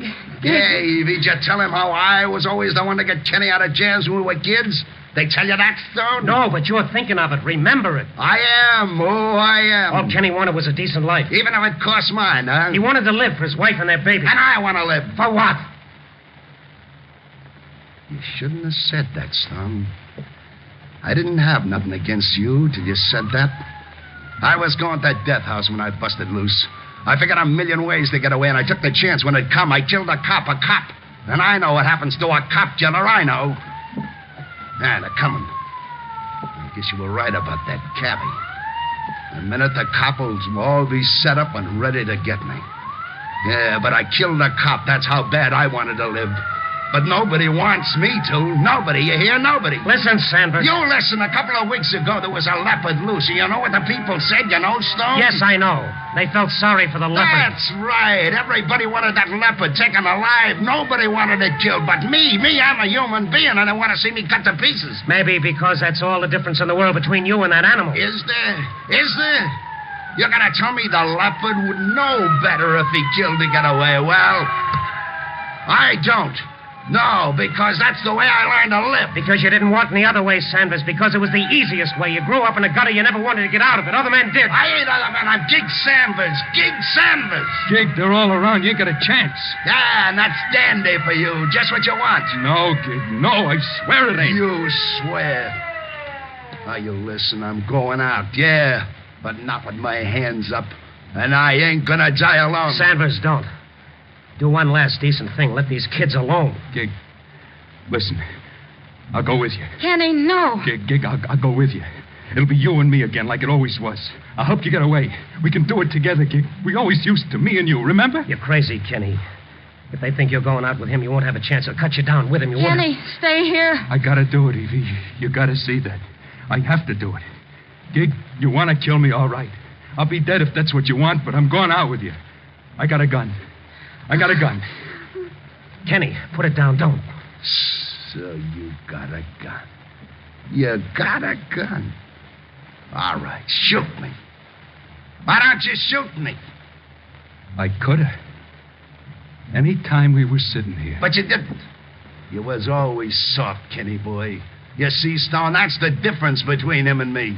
Then shoot me. Go ahead, kill me now. But even if you don't, I'm going out with you, Gig. Kenny, you're not talking sense. Sanders, we know you're in there. Sanders, this is Captain Ireland. Listen to me. Sanders. I'm listening, copper. Sanders, there are innocent people in that building. We'll give them time to clear. If you've got any human decency left in you, wait before you do anything. But I warn you, Sanders, come out with your hands in the air. What are you going to do? You know what I'm going to do? Coppers! Coppers, I'm coming out! Right out the front door. Tell everybody else to stay in. Tell them. All right, Sanders, but with your hands up. Now listen, people. Stay in your rooms, lie down on the floor, and stay away from windows and doors. I'm coming, coppers. They'll kill you, Gig. Sanders, go out with your hands in the air. Oh, sure. Now, Evie, Kenny. Gig. Sanders. Do it then, Gig. Do it and get it over with. Kenny, boy, get where I can see your face. Think what you're doing, Sanders. Shut up, son. And the light by the window, Kenny. Now, let me look at you. You said you'd go out with me. Yeah. Kenny, don't lie to me now. Don't lie now. I'll go with you, Gig. Swear it's the truth, Kenny. Swear it's the truth. I don't have to swear it, Gig. You're looking at me.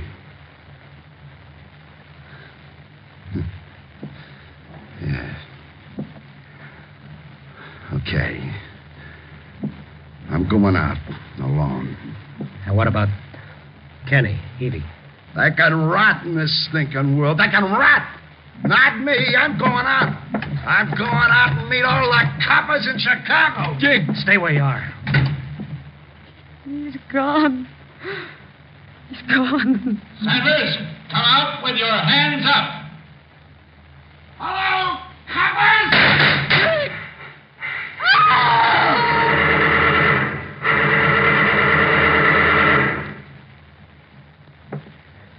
Well, there's $2,800 lying down there, Kenny. You better go down and pick it up. I don't want it. You had all the chance in the world. Why didn't you kill him? I couldn't. Gig Sanders was my brother.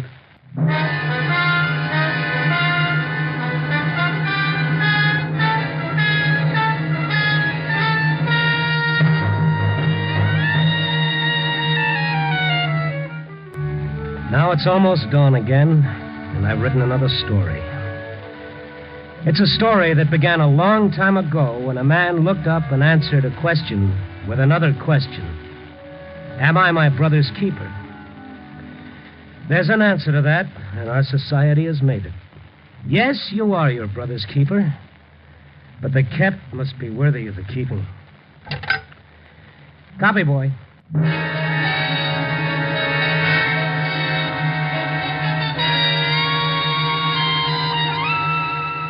Night Beat, a new dramatic series, stars Frank Lovejoy as Randy Stone. Tonight's story was written by Russell Hughes. Night Beat is edited by Larry Marcus and directed by Warren Lewis. Music by Frank Worth. Others in tonight's cast were Ted DeCorsia, Georgia Ellis, Shepard Menken, Louis Haight, Herb Ellis, and Alan Slate. Frank Lovejoy will next be seen in Milton Sperling's production Rock Bottom, released by Warner Brothers. Throughout the week, NBC brings you the very best adventure mystery dramas on the air. You'll hear action-packed, fast-moving plots to hold your interest right up to the smashing climax, on NBC's thrilling mystery shows. During these stellar programs, you'll hear mystery and intrigue, adventure and high-tension drama. Match your powers of observation against the best in detective fiction in solving crimes and unraveling intrigue. There's fast-moving action to lift you from beside your radio into the romantic land of mystery and adventure. These exciting dramas are as interesting as tomorrow's race results today. And you'll hear them every night over most of these NBC stations. Remember, if it's mystery and adventure dramas you're tuned for the best on NBC.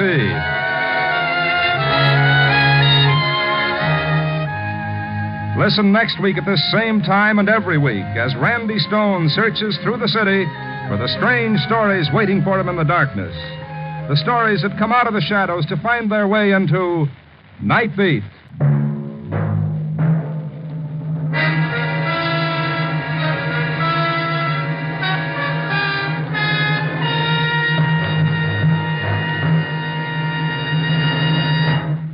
Tomorrow, Fred Allen joins Bob Hope. Now, Jack Benny's on NBC.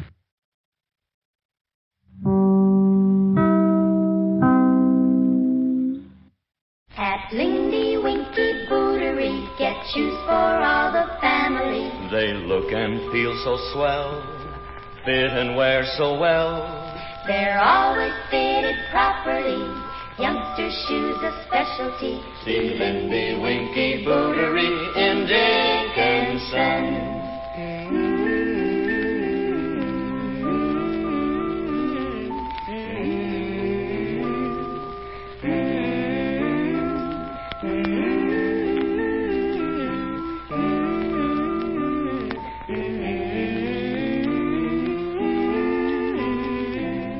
For boys and girls that run and play, whose feet are growing every day, it means a lot to know they're healthy as they grow.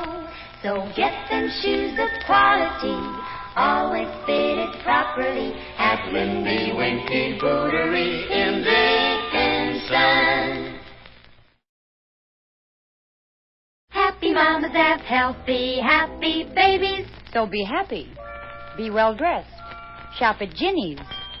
For high-style fashions and ready-to-wear, just what you want in maternity apparel. Smartest designs found anywhere. Shop at Ginny's in Tulsa.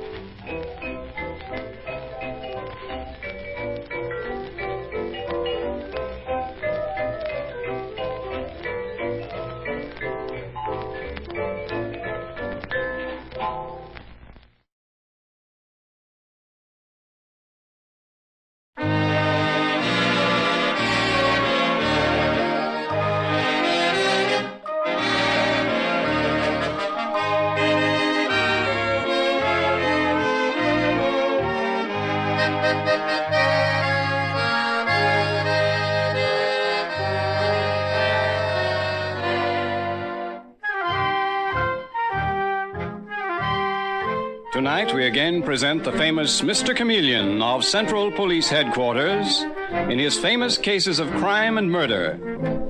Mr. Chameleon, as you know, is the famous and dreaded detective who frequently uses a disguise to track down a killer. A disguise which at all times is recognized by the audience.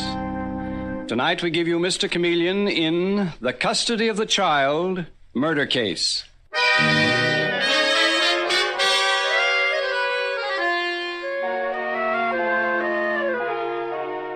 A New York City courtroom is a solemn place. And to Janet Drew, this particular courtroom is like something in a nightmare. For as she stands side by side with her ex-husband, Donald Drew, she hears the judge saying, Donald Drew, I award the complete custody of your son to you, instead of to his mother, Janet Drew. Oh, no.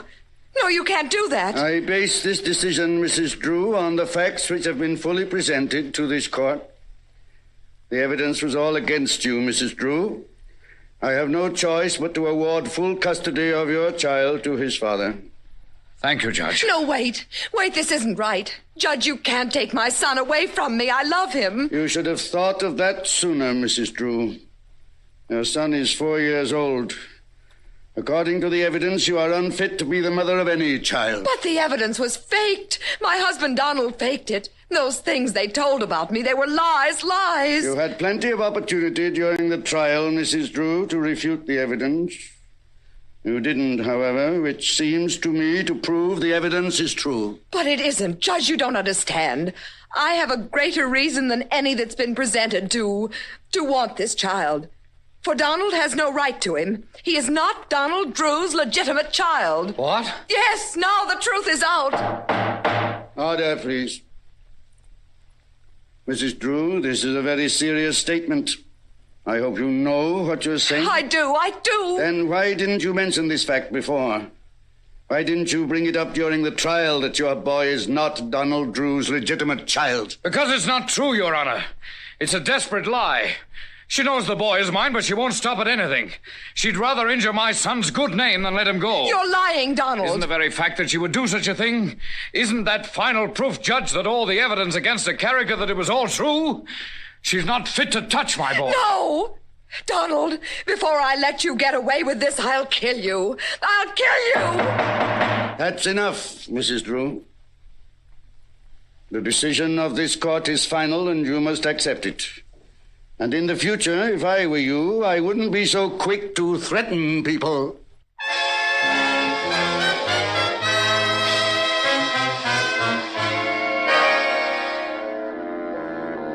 The following morning at Central Police Headquarters, Mr. Chameleon, the great detective, is summoned to the commissioner's office. And as he enters the room, he says to the commissioner, "Well, you caught me just as I was going out, Commissioner. What's up? Something interesting?" Yeah, it looks that way, Chameleon. I want you to take Detective Dave Arnold and go immediately to the Donald Drew home on Park Avenue. Donald Drew? Yes. Murder's been committed there. So, she did it. Janet Drew killed her husband just as she threatened to yesterday in court. No, Chameleon, for once you're wrong. It was Janet Drew who was murdered. Not her ex-husband? No, not the father who received the custody of that child, but the mother, Janet. Her body was discovered this morning in the library of the Drew home. So go to it, Chameleon. And if you ask me, this is going to be a real twister of a murder case.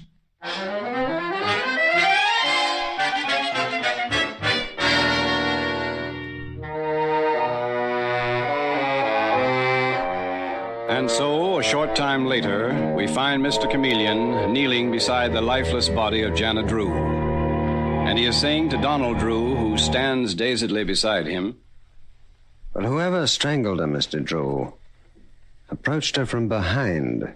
See, the way the scarf is knotted around her throat shows us that." Yes, but who? Who, Mr. Chameleon? For all our terrible differences, Janet was once my wife. This is a frightful shock to me. Yes, I can well believe that, Mr. Drew. Well, there's no need for us to stay here.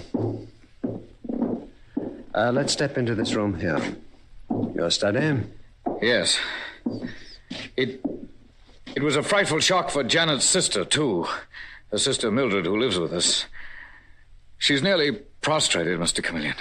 Do you mean that even after your divorce, Janet Drew's sister continued to live in this house? I suppose that does seem odd, but Mildred's been our housekeeper for several years. And I needed someone to run this house, quite apart from Etta Hilton, my son's governess. Yes. Well, you really do have quite a household, don't you, Mr. Drew? Tell me about your ex-wife. When did you last see her? Last night, Mr. Chameleon, about 9 o'clock. Janet came storming in here in a perfect frenzy. Mm-hmm. What'd she have to say? Oh, the usual hysterical threats. She said she'd kill me for having dragged her through the courts. For having dragged her through the courts, Mr. Drew? Yes. She said she'd never live down the disgrace. She went on, getting more hysterical every minute. Were you alone with her at the time? Yes, I was. Though I have a feeling Etta Hilton, the governess, was listening in the hall. Mm-hmm. And your sister-in-law? Oh, Mildred's a very discreet woman. She kept out of sight. Well, finally, I couldn't take any more of it, and I walked out of the library and left Janet there. And that was the last time that you saw her alive? Yes, Mr. Chameleon. Where did you go, Mr. Drew, after you left the library? Upstairs to my room, where I bolted the door. Janet was in such a state I was frankly afraid of her. Whereas she was the one who had reason to be afraid, because later she was murdered. Mr. Drew, who discovered your ex-wife's body? Etta Hilton, the governess. Well, I'd like to question the governess and also your sister-in-law. Mildred? Yes, Mr. Drew, will you ask her to come here to the library, please? Yes, of course, Mr. Chameleon. Dave? Yes, Mr. Chameleon, right here. What do you make of that bird, anyway? Do you think he murdered his ex-wife? Well, I have no idea. I noticed one thing extremely odd. Donald Drew said that the murdered woman was furious with him because he dragged her through the courts. Whereas the thing that must have really enraged Janet Drew was the fact that she had lost the custody of her child. Yet Donald Drew failed to mention that at all. Mr. Chameleon? Yes? I'm Mildred Lewis, Janet's sister. Oh, come in, Miss Lewis. Mr. Chameleon, what I have to say is very brief and to the point. I know nothing whatsoever about my poor sister's murder, except I'm convinced that Donald, my brother-in-law, couldn't have done it. Who else was in the house beside you and Donald Drew and Etta Hilton, the governess? No one. But it could have been a prowler, couldn't it? Someone who'd broken into the house? Perhaps. Miss Lewis, you've had a lot of tragedy in your life, haven't you? I remember reading in the papers, several years ago, that your fiancé, a prominent diplomat, was killed in England. That's right, Mr. Chameleon. I first went to live with Janet and Donald after that. Janet was in England at the time. She was very good to me. Yet you testified against your sister in court, didn't you? I had to, Mr. Chameleon. Nearly killed me to do it, but Janet was not a fit mother for her child. There's such a thing as right and wrong, and I had to put that first. Well, I'd say that you had very rigid moral standards, Miss Lois. I do. Some people might call me prudish, but nevertheless I believe in high moral standards. Does Etta Hilton? I beg your pardon? Tell me something about your nephew's governess. I prefer not to, Mr. Chameleon. She can speak for herself. Though most men are so busy looking at her, they fail to hear what she says. Come in. Mr. Chameleon, I'm Etta Hilton. I understand you sent for me. Oh, really, Miss Hilton? Well, that's very interesting. Since I didn't send for you. She was probably afraid that I'd be saying something against him. Why, Mildred, that's not kind. But it's true, isn't it, Etta? Ladies, please. No time for personal quarrels. Miss Lewis, thank you very much. You mean you're through questioning me, Mr. Chameleon? For the time being, yes. Very well. I'm sure you'd much prefer to question Etta alone. Miss Hilton, I noticed that you and Mildred call each other by your first names. Yes, we do, Mr. Chameleon. We all went to school together. Janet, Mildred, and I in England. In England?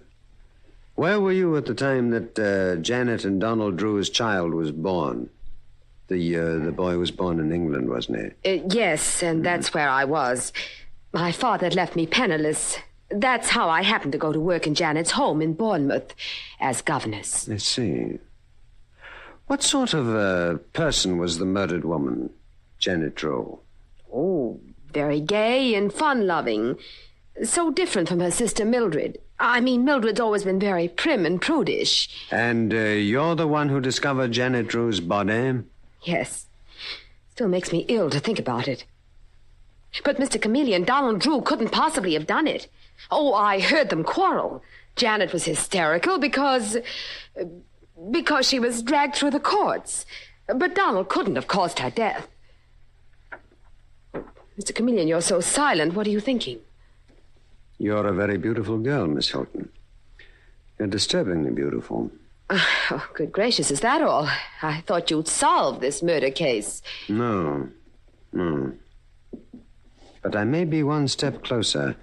Dave, where is Donald Drew? I just saw him in the hall, Mr. Chameleon. I'd like to speak to him. Thank you very much, Miss Hilton. Mr. Drew. Oh, yes, Mr. Chameleon. Are you making any progress? Mr. Drew, will you please tell me why no one, not even you, has mentioned the fact that Janet Drew, your murdered ex-wife, must have been wild with rage not because you dragged her through the courts, but because she'd lost the custody of her child to you. Well, And furthermore, she said in court only yesterday that you were not the father of the child. Do you think I hadn't read about that? Of course not, Mr. Chameleon, but Janet was lying. Oh, was she? Are you sure it might not have been another man's child?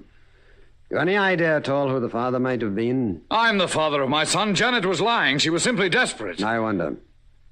It's possible, too, that when she cried out in court, that was the first time that you had learned that you weren't the father. Is that so, Mr. Drew? In other words, Mr. Chameleon, you think I murdered Janet because I just learned that she'd been unfaithful. Also, Mr. Drew, by saying such a thing, she cast a shadow over the child. You must have hated that, too. You know, if I were you, I'd plead self-defense. What? I'd plead self-defense. Everyone knows that she threatened to kill you. No. This is a trick to make me behave as if I were guilty, and I'm not guilty. Mr. Drew... Your efforts to trap me won't work. I suppose I can't order a police officer out of my house, but at least I don't have to stand here and take it any longer. Good day, Mr. Chameleon. Shall I bring him back, Mr. Chameleon? No, Dave, let him go. Well, at least I provoked Donald Drew into an emotional outburst. Yeah, but what does it all add up to? Not one of them has really given us anything to work on. No. We've simply learned that Mildred Lewis, the murdered woman's sister, is a rigidly moral woman, and that Etta Hilton, the governess, is a very pretty woman, and that Donald Drew... Dave. What's the matter, Mr. Chameleon? Maybe the dead woman, Janet Drew, can help us more than anyone. Oh, how? Come along. We're going to look up the statement that she made in court yesterday. I want to see the exact wording of that statement. But what for? Because, Dave, I think I remember something. It seems to me that Janet Drew, when she cried out in court, she didn't say that Donald Drew wasn't the father of the child. Sure she did. I read it in the papers. No, Dave. I'm under the impression that she said that Donald Drew wasn't the legitimate father of the child. Now, if I'm right, if that's what Janet Drew said, then that throws a strange and sinister light on this murder case.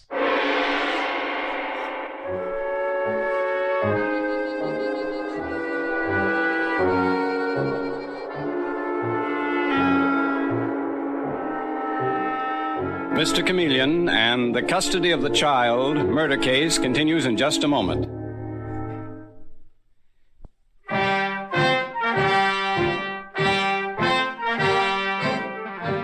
And now back to Mr. Chameleon and the custody of the child murder case. The brutal murder of Janet Drew poses many new questions about her sordid divorce from Donald Drew and her desperate fight to keep the custody of the child. And now at Central Police Headquarters, we find Mr. Chameleon at his office with Detective Dave Arnold. And Mr. Chameleon is saying... I was right, Dave. I was right. When Janet Drew launched into that tirade in court yesterday, her exact words were, Donald Drew is not the legitimate father of the child. Still, in her excitement, Mr. Chameleon, she might have misspoken. Yes, maybe. But on the other hand, Dave, she might have meant that the child was Donald Drew's illegitimate child. Then who is the mother? Dave, Etta Hilton, the governess, was in England at the time the child was born. Beautiful girl. Exceptionally beautiful. Anyway, I've sent for both her and Mildred Lewis, the murdered woman's sister. Send Miss Lewis in first, please, Dave. Well, Mr. Chameleon, there's only one thing. Yes? Maybe I'm just soft because Etta Hilton is so pretty, but, you know, that sister Mildred Lewis may not be fair about her. But you mean because she's so, prim and proper? Well, sure. And I also got the feeling Mildred Lewis was kind of sweet on Donald Drew, her brother-in-law. I don't know, just the way she spoke his name, but maybe I'm nuts. No, on the contrary, Dave. That may be a very valuable observation.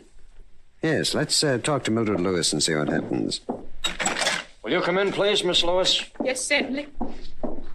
Good morning, Mr. Chameleon. Good morning, Miss Lewis. Sit down, please.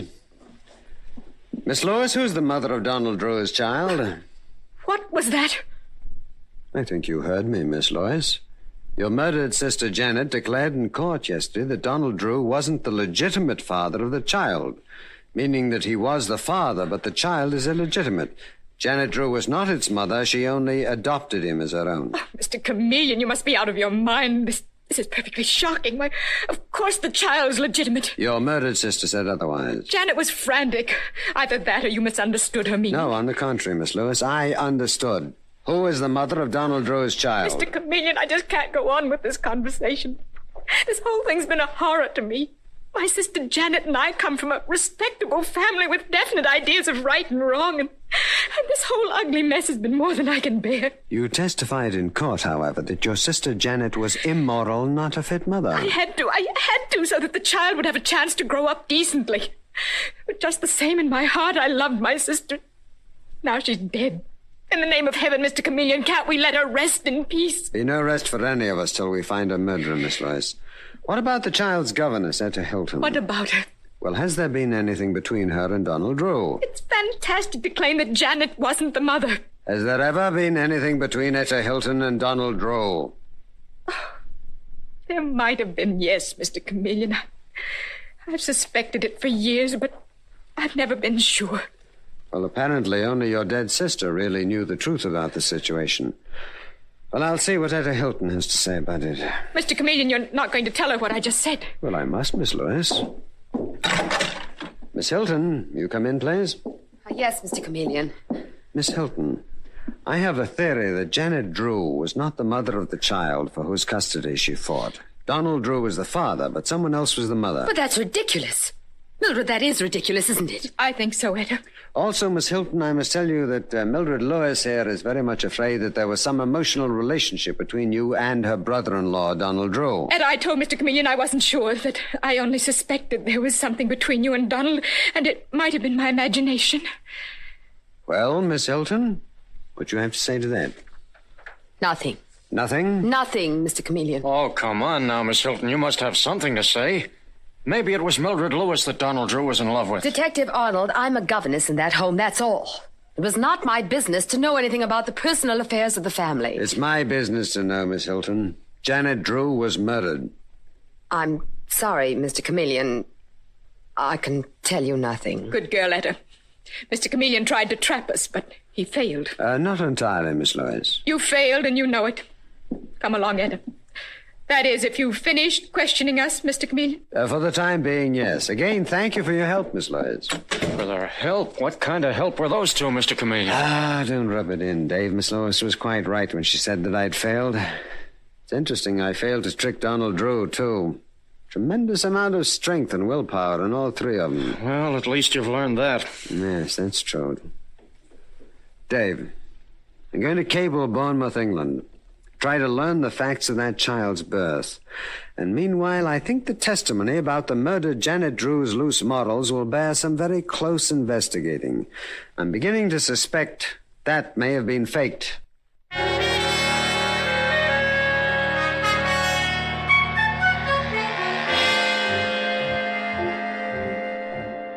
And the following day, in the early afternoon, we find Mr. Chameleon back in his office at police headquarters. And as Dave Arnold walks in the door, Mr. Chameleon is saying over the telephone... That's so. Well, that's very interesting. Thank you, Detective Foley. No. That gives me quite enough to go on for the present. Dave, Detective Foley just rounded up some professional fixers who admitted the testimony against Janet Drew in the divorce case was fixed. They were paid to defame her character. But who paid them, Mr. Chameleon? No. They were hired by telephone and received cash in the mail. They swear they can't tell who it was who hired them. What's that you've got, Dave? A cable from Bournemouth, England. Oh, let me see it. Well, the records simply say that 4 years ago, a son was born to Mrs. Donald Drew. That tells us nothing. Wait, Dave. The head nurse may still be at that hospital. We'll send pictures to her of the 3 women, the murdered Janet Drew, her sister Mildred, and Etta, the governess, and she'll identify one of them. Hey, that ought to do it, Mr. Chameleon. Yes, but that'll take several days, Dave. I don't want to wait. I have a feeling that we ought to close in on the killer fast. Dave, I'm going to the Drew home and pose as one of the fixers who testified falsely against Janet Drew. Very rough customer named Ed Roberts. You think you can trip them up? Well, this time I may be able to crack their self-control. But I'm going to need your help, Dave. And we dare not wait. We daren't wait another day.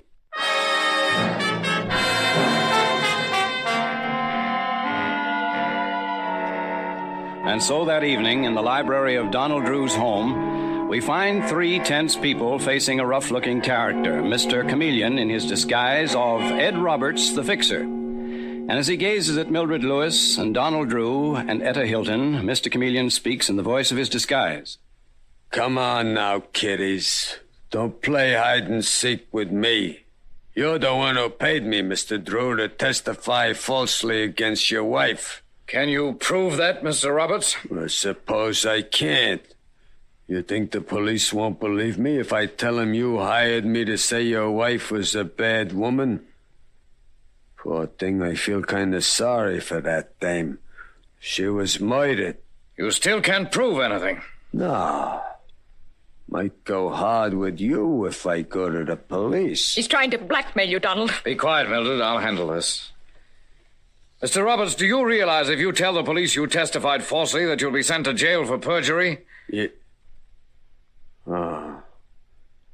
Yeah, that's right. So get out of here. Get out of here, Mr. Roberts, and fast. Yes, get out. You shouldn't be allowed in a decent person's home. Decent? You call yourself decent, Miss Lewis? You suppose the cops don't know all about you and your brother-in-law, Mr. Drew? What? Don't get excited, Donald. This sounds like another trick. One of Mr. Chameleon's. That's no trick. The cops know all about you, too. Your friend here, Miss Hilton, told them all about you. How the baby was born to you, Miss Lewis, and your sister Janet took it and raised it as her own to save you from disgrace. Etta, did you tell the police a thing like that? No, I swear I didn't, Mildred. All right, Mr. Roberts, whatever your game is, it didn't work. And now for the last time, I'm telling you to get out. Wait a minute, Mr. Roberts. Don't anyone move. Detective Arnold. How did you get in here? The door was unlatched, so I walked in, Miss Lewis. I don't know this character you call Mr. Roberts, but I want you all to stay right where you are. Why? What's the matter? Mr. Drew, I just received some pictures from the hospital in Bournemouth, England, identifying the mother of your child. Pictures? Yes, pictures of your child's real mother. Could I have a look at them? Sure, buddy. No, Donald, get those pictures. But Mildred, destroy them. I'll take care of Detective Arnold. The world's never going to know that baby was mine. Put down that gun, Miss Lewis. No, not until I get those pictures. Drop it, Miss Lewis. I have my own gun, and if necessary, I'll use it. Mr. Chameleon. Drop the gun, Miss Lewis. Why, you're Mr. Chameleon in disguise. Yes, you were broken down at last, Donald Drew and Mildred Lewis. The truth is out. Dave, you got the gun? Yes, Mr. Chameleon. She can't hurt anyone now. The respectable Miss Lewis can't fool the world anymore. It's too bad that she managed to do it as long as she did. She did it with Donald Drew's help. Child was theirs, and they wanted it for themselves. That's not true. So, Miss Lewis, between you and Donald, you worked out a dreadful scheme. You dragged Janet into the courts. You paid to have false evidence presented that would take the custody of the child from her and give it to you. It's a lie. We didn't. Poor Janet Drew sacrificed her life to you, her sister, Mildred. You who bore the child out of wedlock. That she accepted, and even accepted the horrifying fact that her husband was the father of her sister's child. But why should we have killed her? Tell me why. Because she couldn't bear to lose the child she'd brought up from infancy and turn its custody over to you. You killed her before she could tell the real truth and show you both up for what you are. The most vicious murderers I've ever seen. Dave, you handcuff Donald Drew and Mildred together. The justice of God and man will lead them to the execution chamber.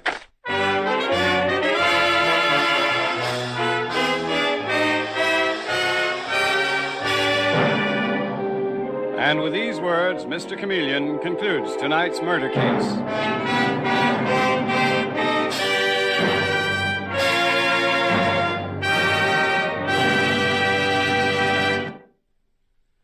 Listen next Wednesday night at this same time for Mr. Chameleon, the man of many faces in The Insured Jewels murder case. The part of Mr. Chameleon is played by Carl Swenson, with dialogue by Marie Baumer from the original story by Frank and Ann Hummert. Music directed by Victor Arden. Your announcer is Howard Claney.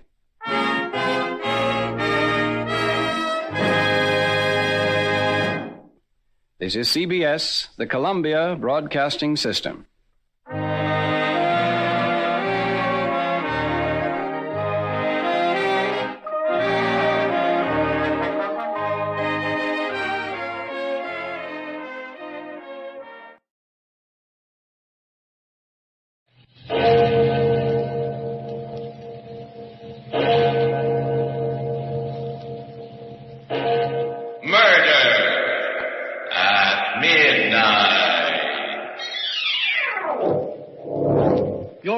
Mr. Thompson? The King of Hearts. Colonel Moore? The 5 of clubs, Mr. President. Count Rizzini? Come, Count, we are waiting. What is your card? L'asso di spada. I beg your pardon? The ace of death.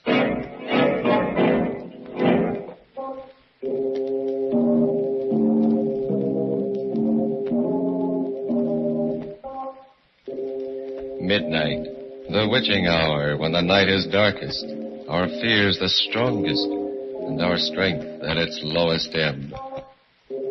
Midnight, when the graves gape open and death strikes. How? You'll learn the answer in just a minute in The Ace of Death.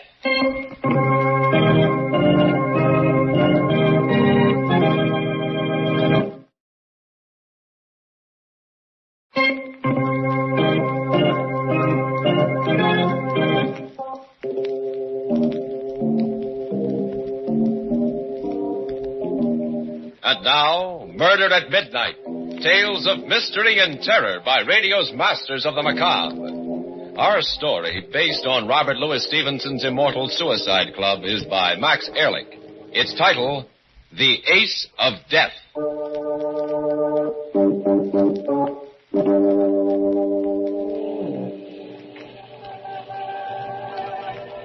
I stood there on the bridge and stared down into the swirling fog.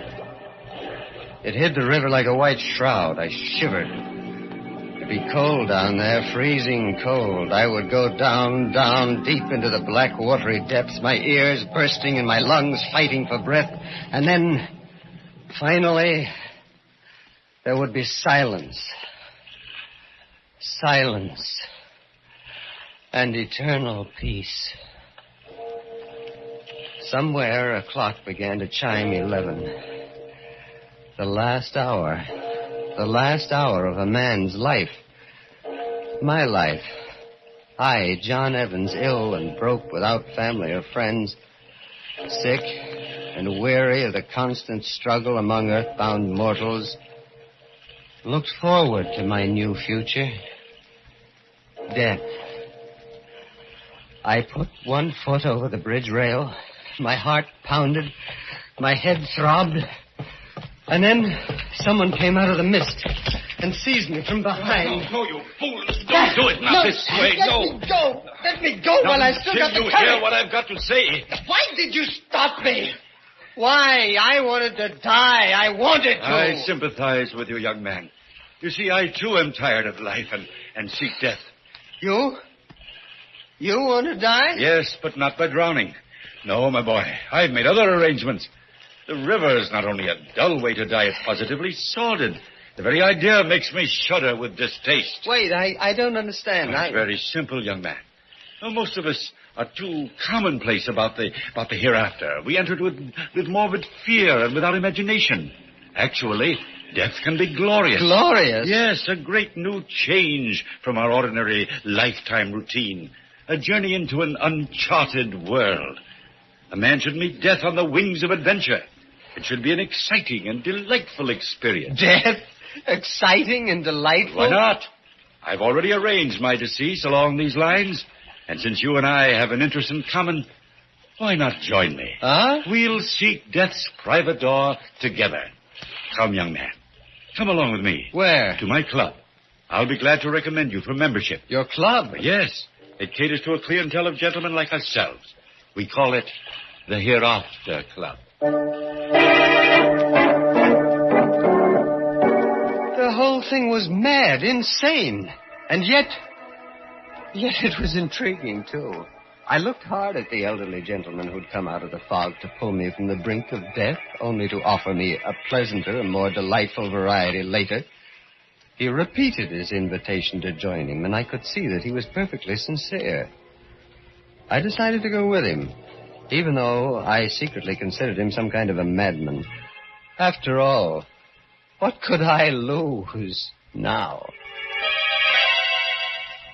We took a cab and stopped at a grim-looking building in the silk stocking district on the east side. My elderly friend, whom I now knew as Frederick Whitney, took me into a luxurious reception room and asked me to wait there until he saw the president of the club. Finally, the president himself came out to greet me. He was a man of about 50 with a bald spot on his head, piercing gray eyes and a thin mouth. He smiled and extended his hand to me. Welcome to the Hereafter Club, Mr. Evans. Thank you, Mr. President. Mr. Whitney has recommended you very highly, and I'm delighted to count you among our members. I am pretty vague as to what all this is about, but Mr. Whitney mentioned something about a $400 initiation fee, and, well, I'm afraid Tut, my boy. Mr. Whitney knew you were in delicate financial straits and took your initiation fee upon himself. Oh. You were fortunate indeed, Mr. Evans, that he happened along and rescued you from the river. Such a morbid way of entering the hereafter would have been tragic indeed. Isn't death in any form tragic? By no means, Mr. Evans. Death can be a triumph, a fine, heady wine, when so designed by a connoisseur. Come, Mr. Evans, follow me. You are about to embark on an exciting and unforgettable experience.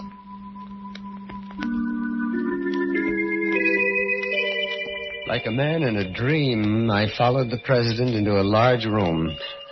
There was a green baize table in the center of it, and several men in evening dress lounged around the room, drinking champagne. They seemed nervous and distraught. And when they laughed, it was high-pitched and too loud. They seemed to be waiting for something to happen, some event to begin. As the president and I stood at the door, he turned to me and smiled. These men, Mr. Evans, are charter members of the Hereafter Club. They come from all walks of life, but they have one common desire, death. I see. And what happens now? Our procedure is very simple. We all play a game of cards. A game of cards? A simple but fascinating game of cards. That is, these gentlemen play. As president of the Hereafter Club, I am the dealer. And what is the game? Each man draws a card and turns it face up. The man who is fortunate enough to draw the ace of spades dies. For this is the card of death. And how does he die? By the hand of the man who draws the ace of clubs. Oh, I see. The ace of clubs eliminates the ace of spades. Precisely. How many of these games do you play a night? Just one. But as you can see, Mr. Evans, during its course, a man can live a lifetime of adventure. For this makes of death an exciting game of chance, a game to whip the blood and make the pulses race. You see, one never knows whether he will draw the fatal ace of spades tonight, or whether he will survive for weeks or even months. A question, Mr. President. Yes? How much of this can a man stand? I can only answer in this way, Mr. Evans. Our members always come back to the Hereafter Club night after night, until they draw the ace of spades. Once a devotee of the game, it's impossible to resist. Now, but come, we're ready to begin. In a kind of hypnotic trance, I followed the president into the room. Well, when the members saw him, their conversation stopped suddenly. They put down their champagne glasses, straightened. Their faces grew pale and tense, their eyes brilliant with a mixture of fear and anticipation. The president took a fresh pack of cards from his pocket, and like a magnet attracting iron filings, the men drew close to the baize-covered table. I found myself standing next to Frederick Whitney as the president spoke. Gentlemen of the Hereafter Club, the game is about to begin. Someone here tonight will draw the ace of spades. Whoever he is, let me assure him that we will arrange his death so that it will appear to be an accident with no breath of scandal and with no unnecessary anguish to his family. We all know that life is only a stage to play the fool upon, as long as the part amuses us. Now we are wearied of our daily performance and have chosen a civilized and exciting way to quit that stage. Gentlemen, the deal. It was a fantastic, weird, monstrous experience. The green baize table, the president puffing on his cigar and dealing a card to each man face down, each man his face like a graven image turning his card up. I could feel the sweat pouring down my forehead. My heart pounded like a hammer, and next to me, Frederick Whitney stood rigid, his eyes shining as the president's voice droned on. Mr. Thompson, your card. The 3 of diamonds. Colonel Moore. The 6 of hearts. Mr. Dennison. It's the Jack of spades. Count Rizzini. The 8 of clubs. Mr. Evans. Our new member. The Queen of Hearts. Mr. Whitney. Mr. Whitney, what is your card? The ace of clubs. Well, Mr. Whitney, congratulations. You shall be the official agent for tonight. Now let us see whom you will guide into the hereafter. Frederick Whitney left the game and went directly into the president's private office. There was only one card to be drawn now, the ace of death. The tension was almost unbearable. I felt like running away from that table, screaming at the top of my voice, but I didn't. I only stood there, riveted, staring at those cards, listening to the president's hypnotic voice. Mr. Benedict. The 3 of spades. Mr. Wallace. 9 of diamonds. Mr. Thompson. The King of Hearts. Colonel Moore, your card. The 5 of clubs. Count Rizzini. Count Rizzini, we are waiting. What is your card? L'asso di spada. I beg your pardon? The ace of death. I stumbled from that horrible place into the cold night air. I went directly to my room, shaken to the core at what I had seen. In the cold, gray light of the morning, it took on the aspect of a bad dream, a macabre nightmare. I resolved to shrug it off, forget the whole thing. But when I bought a newspaper, the headline struck me like the blow of a hammer. Quickly, my heart beating wildly, I read the lead paragraph. Count Pietro Rizzini, prominent Italian nobleman, was hit and instantly killed at midnight when he stepped off the curb into the path of a speeding taxicab. The Count, who had recently lost his fortune, was with a friend, Mr. Frederick Whitney, when the unfortunate accident occurred. And so, in the darkness of the night, a man who has played a grim game and lost goes to his death as the clock strikes 12 for murder at midnight.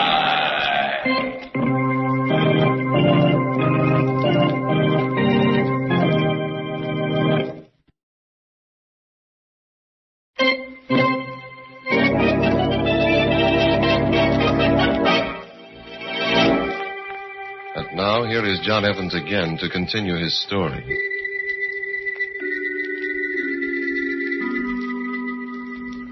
Yes, the Hereafter Club was really a murder club. A racket conceived and created by the polished gentleman who called himself the president. He made a game of death and grew rich on it. For each night, although he lost a member, he made $400, the member's initiation fee. And as the members dropped out, according to Hoyle, there were always plenty of disillusioned neophytes like myself ready to replace them. My first impulse after reading that grisly newspaper announcement was to run to the police. But I had pledged my word to secrecy.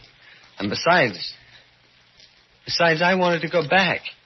I had to go back. The thrill of the game was in my blood. I fought to resist it, but it was like a hypnotic drug. Time after time, I went back to the green baize table, and then, one night... Your card, Mr. Whitney? Come, sir, what is your card? The ace of spades. Now, my friend, Frederick Whitney, the man who'd introduced me into the Hereafter Club, had drawn the ace of death. His string had run out. He was through. I stared at him. He was calm, and there was a half smile on his face. He seemed almost glad that for him the game was over. The president kept on dealing. Mr. Thompson, your card? The Jack of Hearts. Colonel Moore? The 4 of spades. Mr. Dennison? The ace of diamonds. Mr. Benedict. 10 o'clock. Mr. Evans. They were waiting for me. Come, Mr. Evans. Your card? The ace of clubs. Congratulations, Mr. Evans. Only your 6th evening at our club, and you draw a winning card.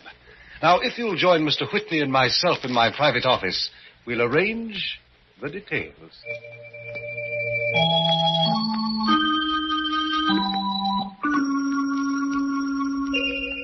The instructions were simple. I was to drive Mr. Whitney into the garage of his home, leave him in the car with the motor running. That was all. And so without a word, I got behind the wheel and drove my elderly benefactor to the appointed place.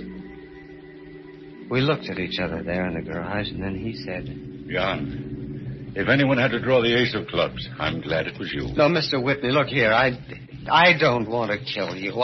You know I don't. Let's end this farce. Let's go to the police and end this monstrous thing. No, John. You forget I'm a murderer. I have already killed. And I'd rather die by carbon monoxide gas in this comparatively painless way than in the electric chair. But the police will never know that you were responsible for Rizzini's death. If we expose the Hereafter Club, the president would be sure to tell them. There must be a way, somehow. No, my boy. I have chosen death. My time has come. In a way, I'm glad. Everything is resolved. There is no more waiting for the fatal card. No, it's over now. Go, my boy. Leave the garage. Slam the door. No, Mr. Whitney. For God's sake, turn off the motor before... Go, John, before it's too late. Hurry. Don't worry about me. I have sought death for weeks. Now I welcome it. Meet it gladly. I staggered to the garage door, went out, and slammed it shut. I heard the motor still going. 5 minutes. 10 minutes. I knew that it was the end now for Frederick Whitney. I looked at my luminescent watch. It was just midnight.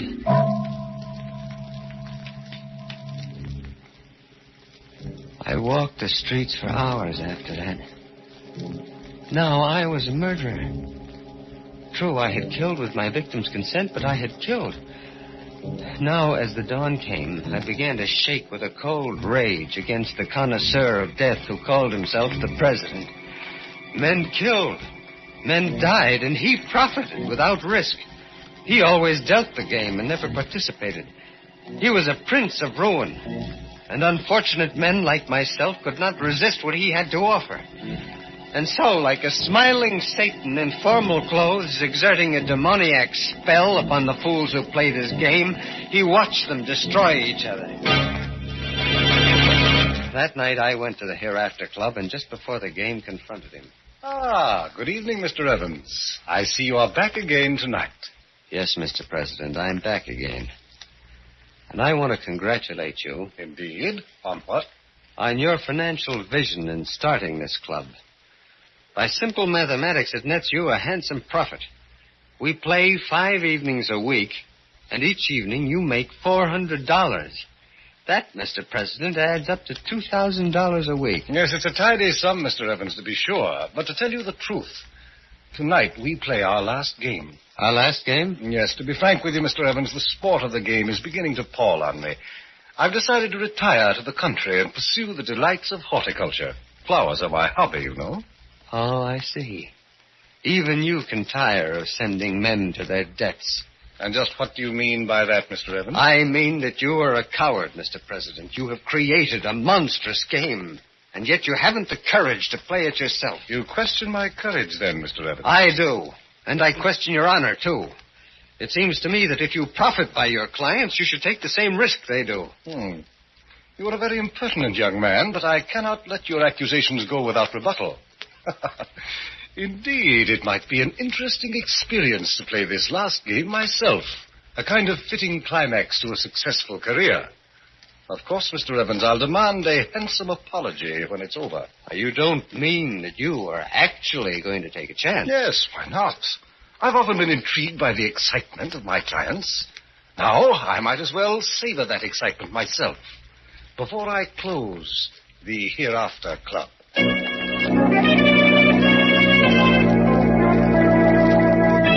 news that the president was going to play created a sensation among the members.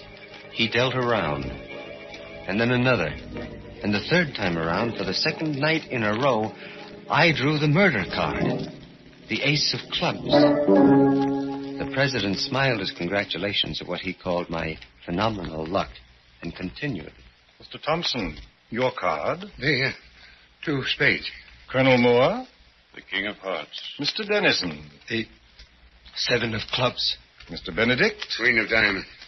And now, gentlemen, I'll turn over my own card.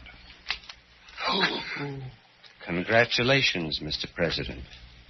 You have drawn the ace of spades. The president's face was immobile.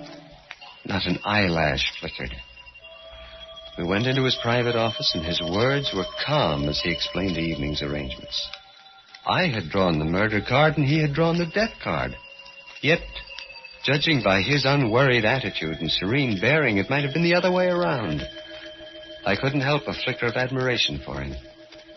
As for me, I was eager to do my part, to kill this man who had been caught at the last moment in his own net. He had sent many a man to his death, and now he had to meet it himself. There is a railroad bridge on the outskirts of town, Mr. Evans. It has a low railing, and below it an express train passes exactly at midnight. You will push me over that rail into the path of the locomotive. And now, if you're ready, let us go. We didn't speak on the trip out to the bridge. It was a cold night. We stood there, shivering and waiting. Finally, in the distance,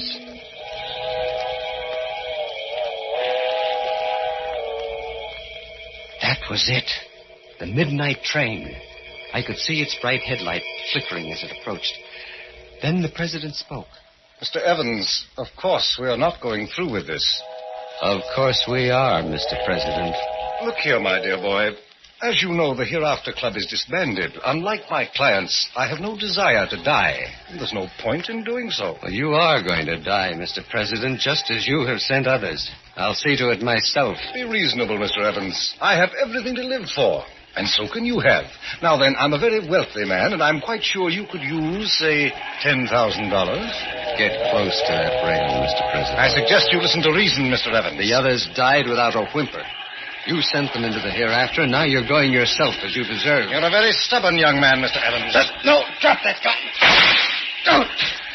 Try to kill me, will you? Well, you got me in the arm, that's all, and now you're going over that rail. Don't. I'll give you anything. Over you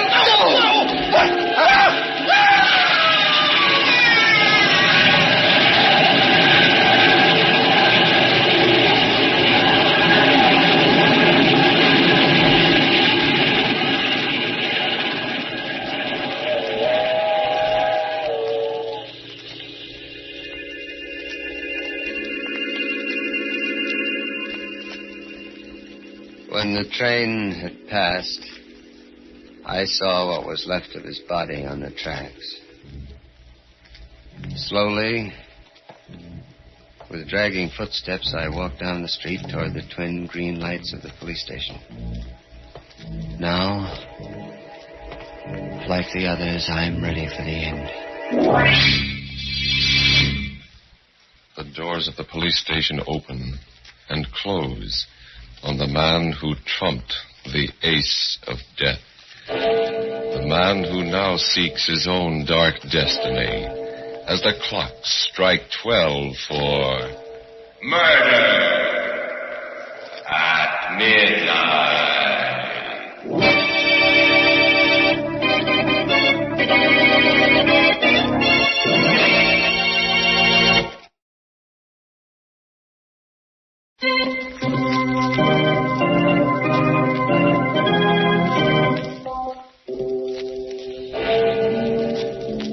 Remember to be with us again when death deals his final hand and the clocks strike 12 for murder midnight.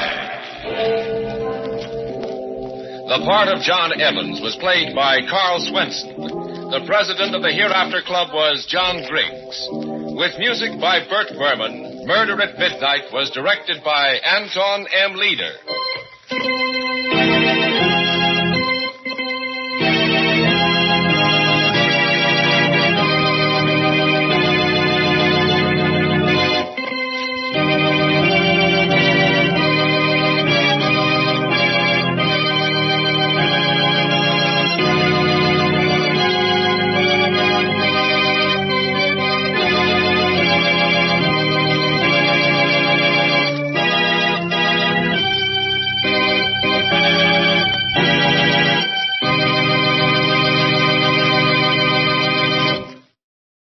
The CBS Radio Mystery Theater presents...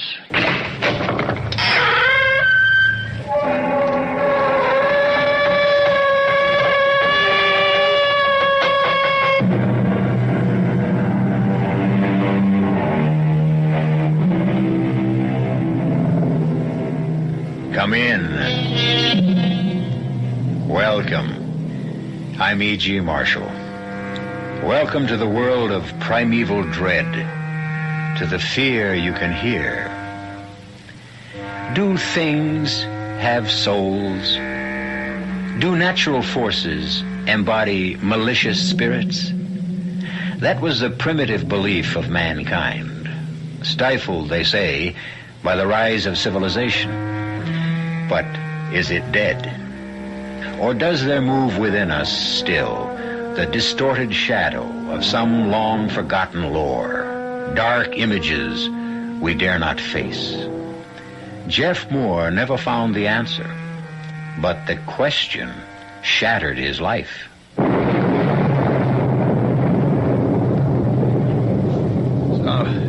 Stop. You devil, Chindi. I defy you. You called me and I'm here, Chindi. I'm here. I defy you. No! No! Jeff, don't wake up. What? It's a dream. You're having a nightmare. Oh, Wake up. Katie, that terrible dream again. Oh, Dolly, relax. Shh. Just a storm. It's the horse again. The horse galloping toward me. The rider wrapped in a long black shroud. When he turned his face to me, it was a mass of melting flesh. It was the face of the man we buried out there in the sand. Katie.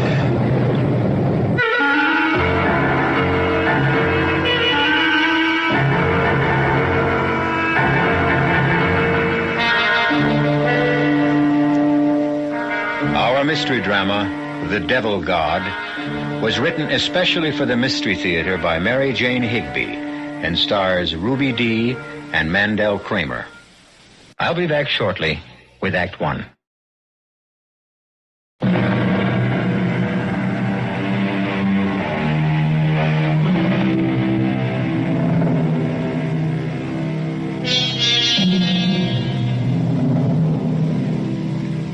The main character of our drama tonight will never appear.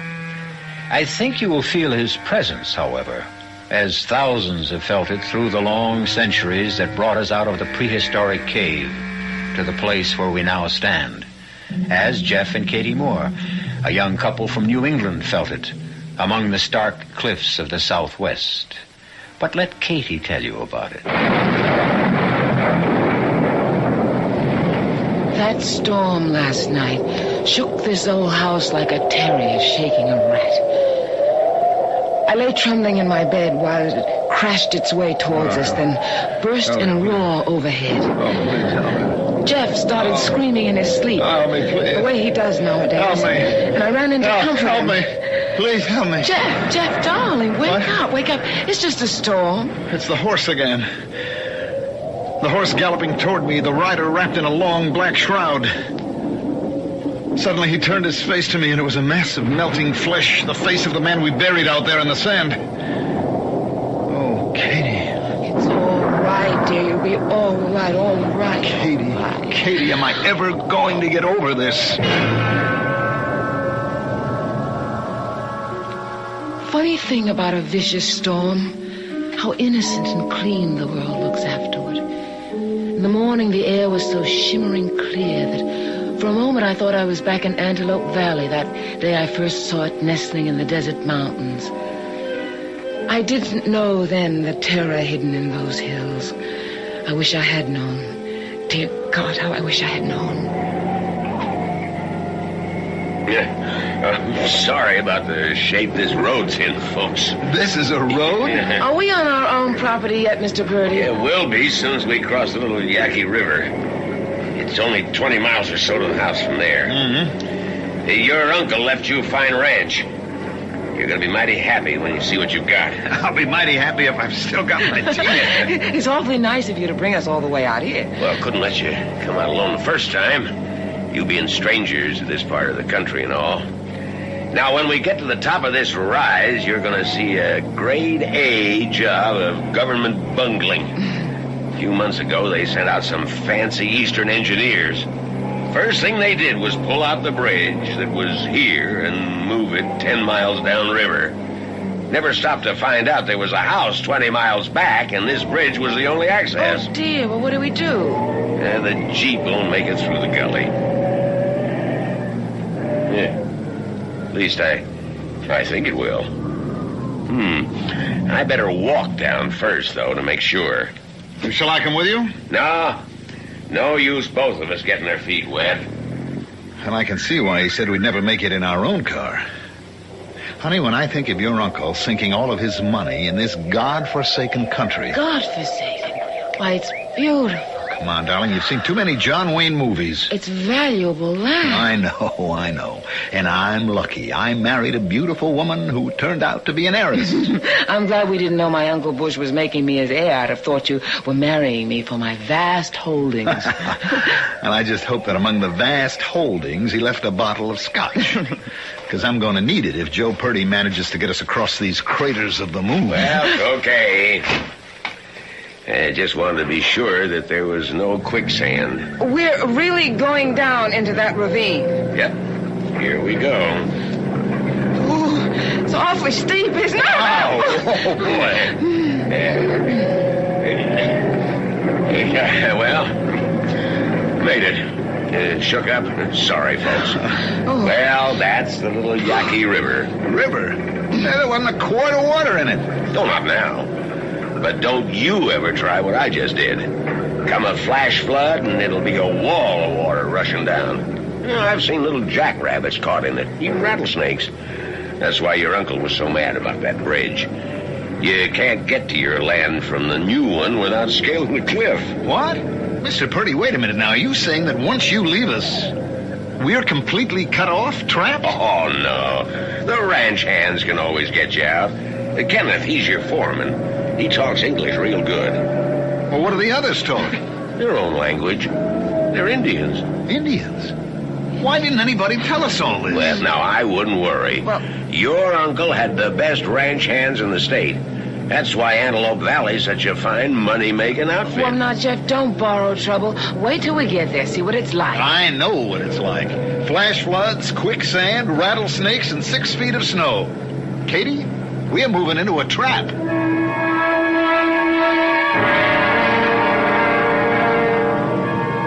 But Jeff's misgivings faded when Antelope Valley lay spread before us. The long white L-shaped house, half hidden in cottonwood trees and bordered by bright flowers. And winding in the distance, the gully that marked the upper course of the little Yaqui. Some Indians were standing around the corral. I waved, but they only stared back. And here we are, folks. Well, after what we've been through, this is kind of like Shangri-La, isn't it? We'll just get the luggage out. Oh, there's your foreman. Hi, Ken. Hi, Joe. Mr. and Mrs. Moore, Kenneth Yazzie. Yes. Nice to meet you, Kenneth. Yes. I'll help with your bags. Well, thank you. And if you'll excuse me, I'll get back to work. We're just finishing up. All right if I show you around later? Oh, yes. Freezer's well stocked, isn't it, Ken? Sure is. A couple of sides of beef and a lot of game. Now, don't you carry anything, Mrs. Moore. Just get the door for us, please. I've had the house open and airing for you all day. What a nice room. What a great fireplace. And look at this. You wouldn't expect a picture window in a ranch house, now would you? Oh, your uncle built himself a real modern house. Oh, look, up on the hill. What a beauty. Oh, you mean the horse? Hey, that's a palomino, isn't it? What? Isn't that a palomino out there? Oh, it's gone. I think you must be mistaken. I think you saw a deer. No, it was a horse, all with right. a wonderful golden mane. I'm going to get some sugar and see if I can't No. coax it to... What? Leave it alone. Why, Ken? That horse is no good, Joe. Oh, what do you mean? There's a bad feeling about that horse, Mrs. Moore. Leave her alone. She doesn't belong here. Whose horse is it? Bad feeling. Don't go near her. Let her go. But doesn't she belong to us? Doesn't she? Believe me, Mrs. Moore. You staying overnight, Joe? No. Have to get back to the office. The title company won't run itself, you know. Well, you'll stay and have a drink with us, won't you? The boys want to talk to you, Joe. Yeah, sure. I'll go out to the corral and say hello and, yes, Mr. Moore, I reckon I better have one for that road. We'll be right back. Well, what do you suppose that was all about? The horse, you mean? That Indian looked so funny. I thought he looked frightened. A valuable animal like that shouldn't be running around loose. Oh, come on, darling. I want to see the rest of the house. This... Oh, look at this kitchen. It's huge. Hey, you can walk right inside the closets. Boy. Hey, your Uncle Bush Hyatt was no teetotaler. I'll say that for him. Get the ice, honey, and I'll see if I can find some glasses. There's enough liquor here to last the whole winter. What are you staring at? That horse again. Look through this window. It's heavenly. Oh, Jeff. Boy, Joe Purdy's sure deep in conversation with those Indians. They're kind of a sullen-looking lot, aren't they? No, I don't think I would exactly call this place heavenly, honey. Hostile seems a better word. You don't like it. Oh, Jeff, give it a few weeks' trial. And... Look, it's beautiful, Kate, but... Oh, I guess I'm just tired. Hello? Hey, we're in the kitchen here, getting it all together. What'll you have, bourbon or scotch? Oh, bourbon. Bourbon's fine. I haven't found the soda yet. Will tap water be all right? Never mind the water.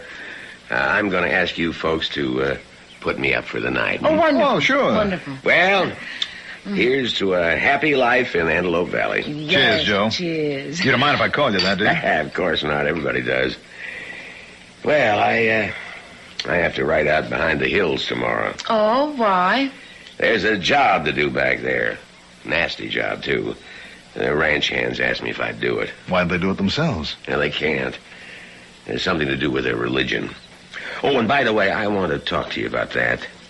You've got the best cowhands in the state. Now, you'll get along just fine if you respect their ways, their religion. What is their religion? Well, as near as I can figure, the Indian lives in a different world from us. He lives in a world of spirits. Where we see a cloud, he sees a spirit. Where we hear the wind... Well, that's animatism. Well, I wouldn't know about that. But the important thing is not to rile those spirits.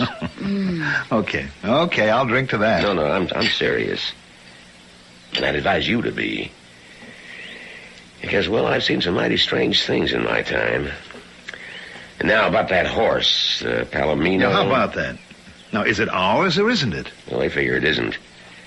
You see, anything the lightning god has touched belongs to him. You mean the horse was struck by lightning? It didn't hurt her. One of those freak accidents.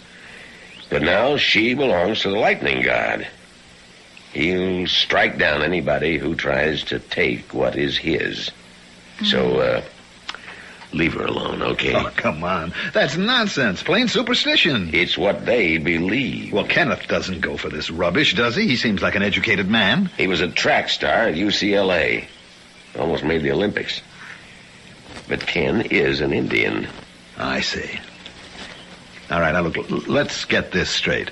The horse belongs to this ranch, right? And it's a valuable animal, isn't it?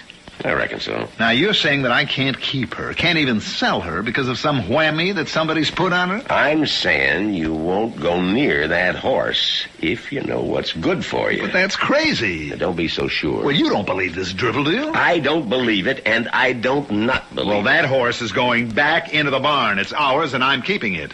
You take that attitude, and you'll be in trouble. Bad trouble. That is superstition right out of the Dark Ages. Older than that, I reckon. But it's their belief.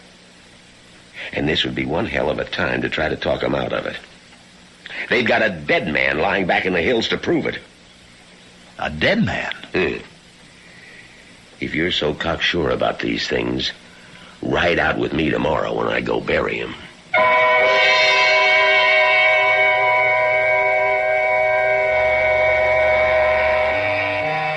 Katie leaves the two men, still stubbornly arguing the pros and cons of superstition, to stand at her bedroom window, watching the motionless stars. As one springs to sudden life and goes skimming across the sky, she makes a wish, then smiles at herself. A meteor, nothing more. What power has it to grant good fortune? Troubled, she turns to her bed and her first night's sleep in the eerie stillness of Antelope Valley. I'll be back shortly with Act 2 of The Devil God.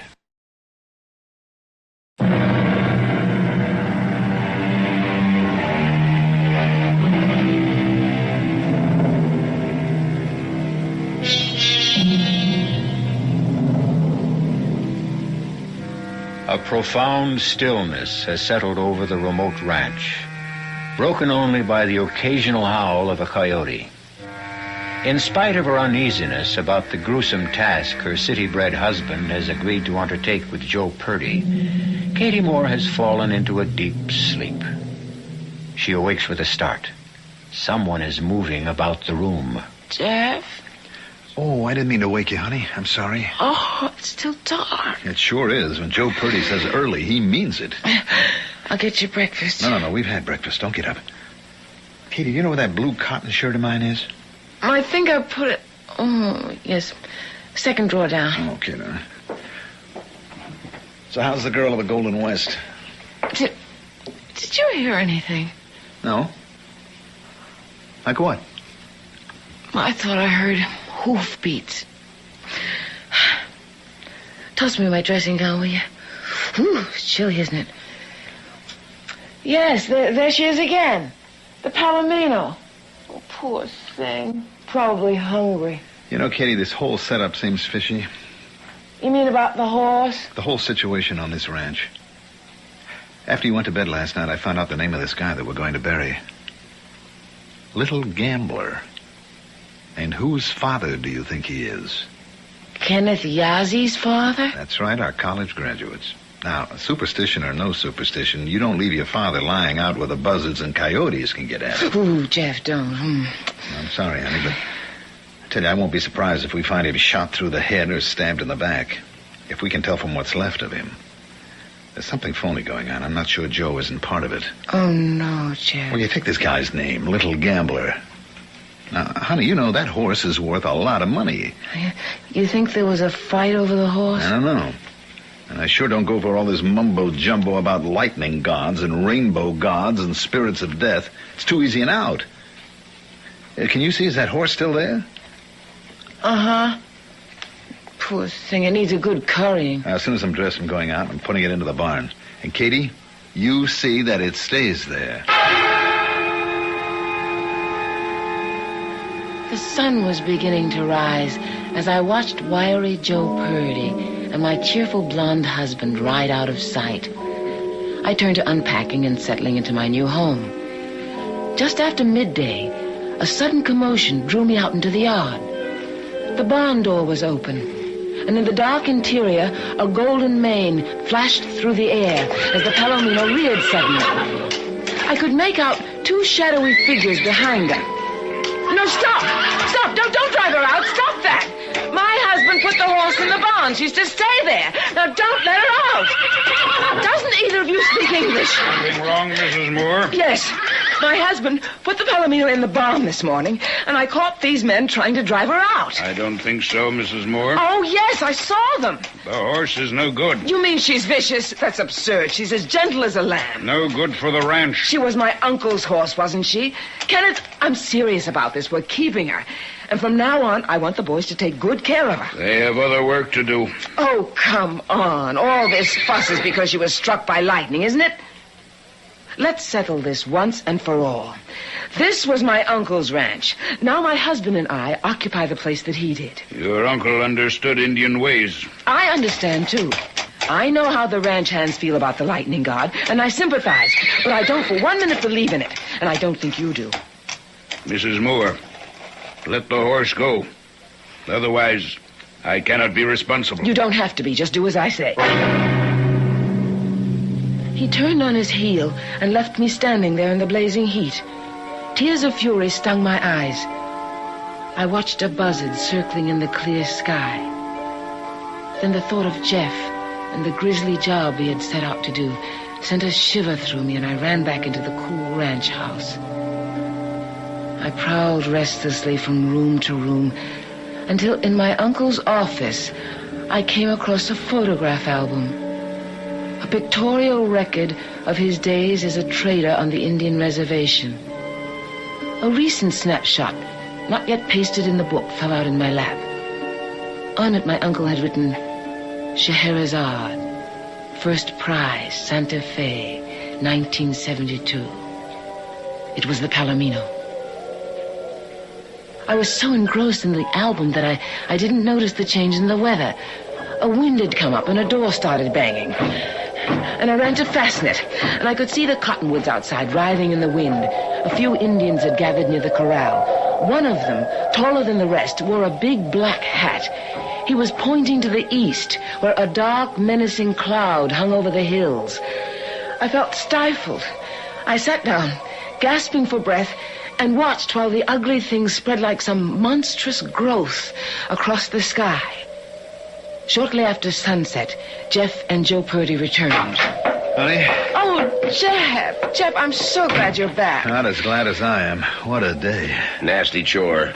I reckon it gave your husband a bad turn. You better believe it. You look exhausted, darling. Aren't you coming in, Joe? No, I'll just return our ponies to the corral, then I gotta get on my way. I want to keep ahead of that storm, at least till I cross the little Yaqui. You'll excuse me, Mrs. Moore? Oh, of course. Goodbye, and thanks, Joe, for everything. So long, Joe. I'll see you soon. Sure, I'll keep in touch. Oh, Ken, take these ponies. I've got to get going. Okay, you'll make it if you hurry, Joe. So long. Oh, come on in, darling. Yeah. Those cow ponies are tough little animals. I don't think anything else could have made this trek. It was rugged, huh? You'd never believe it, honey. I'll say this for the lightning god when he sets out to do a job. That bolt must have hit the Indian in the head and spun him right around. His face was like melted. Ooh. Even his moccasins were split. And a funny thing, his blouse was untouched, but the sleeves were gone. Apparently went up in smoke. And the flesh on his arms was peeled to the wrist. Do you think it really was lightning? Oh, no question about it. Freak accident. Strange how often people use that word about lightning, huh? Freak. Yeah. You have to see it to know why. I mean, it looks deliberate. You know, like two guys are in a boat and one is struck by lightning and killed and the other one isn't touched. You know what I mean? The Indians think it's malicious spirits. Chindi, they call it. Well, it's nonsense, of course, but I tell you, standing alone with Joe out there in the desert, well, it was funny, but it was like I could feel a presence. I kept looking over my shoulder. I told Joe, and he said, "Yep, Chindi. That's the death devil, Chindi." Jeff. Well, look, honey, I was darn glad to get away from there. It's getting dark. That evil presence was... I better put on some more lights. Where's the light switch? By the front door. Oh, yes. Come on in the kitchen, dear. I've got a good, rich beef stew on the stove, and you'll feel better when you've eaten.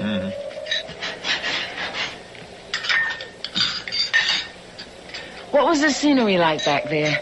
Sky, sand, and sagebrush. The handiwork of Chindi. Stone. My goodness, it's black outside. Tell you, I wouldn't want to be Joe Purdy driving back to town now. Oh, lightning, look. Sheet lightning, isn't it? Scary but beautiful. Lit up the whole hill. The Indians say it was Little Gambler's fault. His fault that lightning struck him? Mm-hmm. They say he rode a horse that fire from the sky hit last year. The Palomino? That's right. And he knew the lightning god gets mad if anybody takes what's his. You know, Kitty, I'm afraid we're going to have to give her up. Oh, no. She's a jewel, a prize winner, you know. And she's been so neglected. It's awful.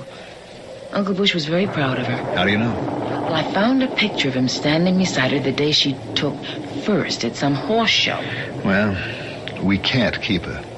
Jeff, you're not going to let them drive her away. Honey, there are forces around us that we don't dare contend with. Jeff, what are you talking about? You know it's superstition. It's easy to say that here in this cozy house. But out there, in those bleak burning dunes, I tell you, Katie, there was something. I could feel it. I feel it now.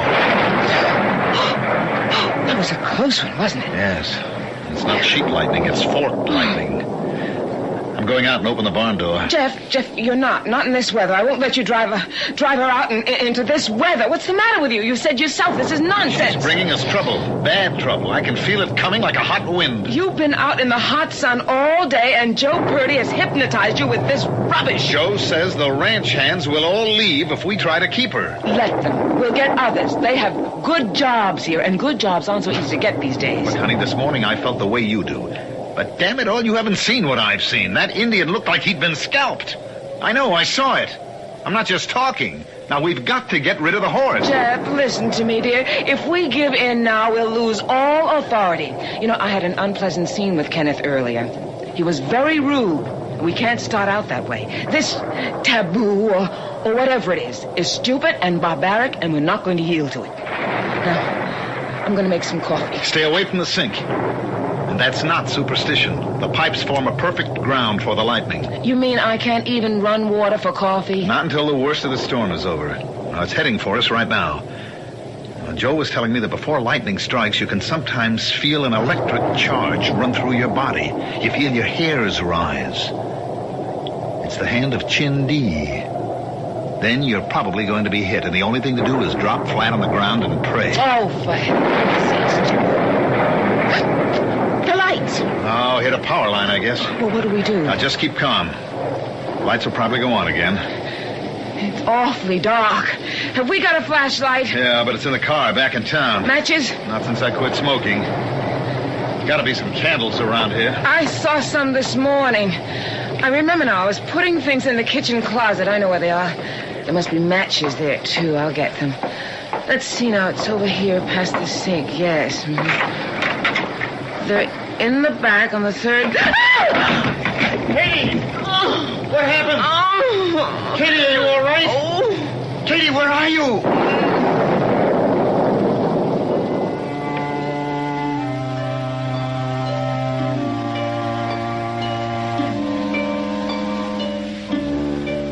Groping his way through the darkness, Jeff struggles against the sudden rush of his own superstitious fear. But one man's superstition is another man's firmly held faith. And perhaps the only safe conduct through the uncertainties of this valley of shadows is a healthy respect for the beliefs of others. Common courtesy or common sense should teach us that. If not, the powers that be may find harsher ways to bring the lesson home. I'll return shortly with Act 3.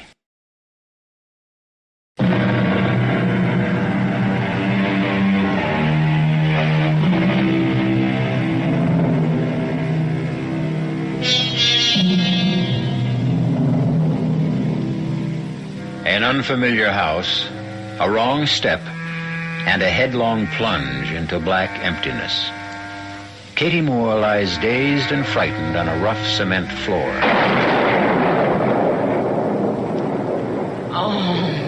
Katie? Katie, where are you? Are you all right? I think so. Don't try to get to me, Jeff. Wait. I'll see if I can get up. Oh. Are you hurt? I don't know. Yes, I think I fell down some steps. Oh, my shoulder. Don't move. Damn it, if I only had a match. Yes, there are steps here. Be careful. All right. Now, where are you, darling? Here. Oh, okay. All right, listen, do you think you can put your arm around my neck? I'll try. All right. Easy now. Huh? I better not try to move you then until we get some light. I gotta find those candles. I'll be right back, darling. Watch yourself. Right. Watch yourself. Hello? Some more? Oh, Ken, thank God you brought a light. I could see from the bunkhouse that the place was still dark. I figured you didn't have a flashlight, so I brought a couple of kerosene lamps. But my wife fell down the cellar steps, and I'm afraid she's badly hurt. I didn't dare try to move her. Ken's brought us some lamps, dear. It just happened a minute ago. She fell down these steps. She was looking for candles. She thought she was going into the kitchen closet, and she opened the wrong door. I can't move. I can't turn over. Let's see. Oh, boy. Looks like it's the shoulder, the collarbone. My legs feel all right. I can move them. Try slipping your arm around her waist. I think I can hold her so it won't be too bad. All right. But it's easy going to hurt some, Mrs. Moore. Ready? Yes. All right. You think we dare lift her? Yes. I've got her. Tell me when you're ready. All right now. There. Easy, darling. Does it hurt? A little. I think I can walk up. Easy. Okay. Nice and slow. I've got you. Careful. Now, one step at a time. That's it. Bring the lamps. Yeah, I am. Take it easy, darling. Easy now. Just a few more steps. Just get me to the sofa. Okay. Can we get the lights on again, Kenneth? Not a chance. Till the worst of this is over. I have a hunch it hit the generator. I'm going to have to get back to the bunkhouse. All right, here we are now. Easy now, Mrs. Moore. Careful now. Easy, dear. I don't want to leave the ranch crew alone too long. They're restless. Yes, I understand. All right, go ahead. And Ken? Yes? Go to the barn and get rid of her. My horse? No. Katie, oh, no. Don't make waves. Not now. You're right. Do what you think's best. Thanks. It'll make things a whole lot easier for me. That was a bright flash. Lit up the whole room. Oh, my God. What is it? Did you see that? Yes, I saw. They can't do this to us. Stop them. I'll try. Well, what's the matter? What happened? The ranch hands, honey, they're leaving. In that last flash, I could see a long line of ponies. They're all just quietly riding away. Oh, Jeff, I'm frightened. All right, now we have to keep our heads here. We can leave, too. I don't know, but people have been in worse spots than this. Now, look, we have plenty of provisions. It can't rain forever. I never saw such a downfall. Ken? Did they take all the ponies? No. There's one left, but it was badly hurt a few days ago. Kenneth, why did they all leave us? There's bad feeling here. You mean they're frightened? I'm damned if I understand it. They're not afraid of dying. It is the spirit of death they respect. It is Chindi. Indians are proud before men. They're not proud before their gods. Black Hat, he's a medicine man. He says Chindi is very angry now. He says tonight Chindi will take all Antelope Valley for his own.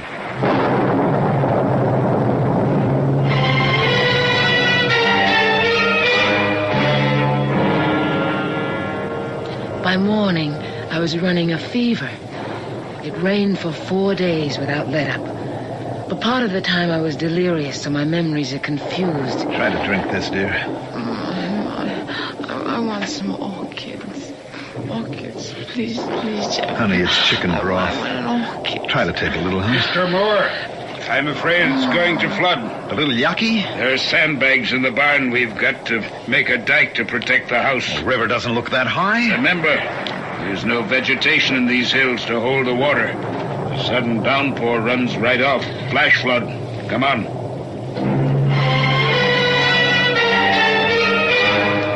Well, hold for a while. Hey, it's not enough. But it's all we have. Oh, I'm so tired I'm going to drop. We've done all we can do.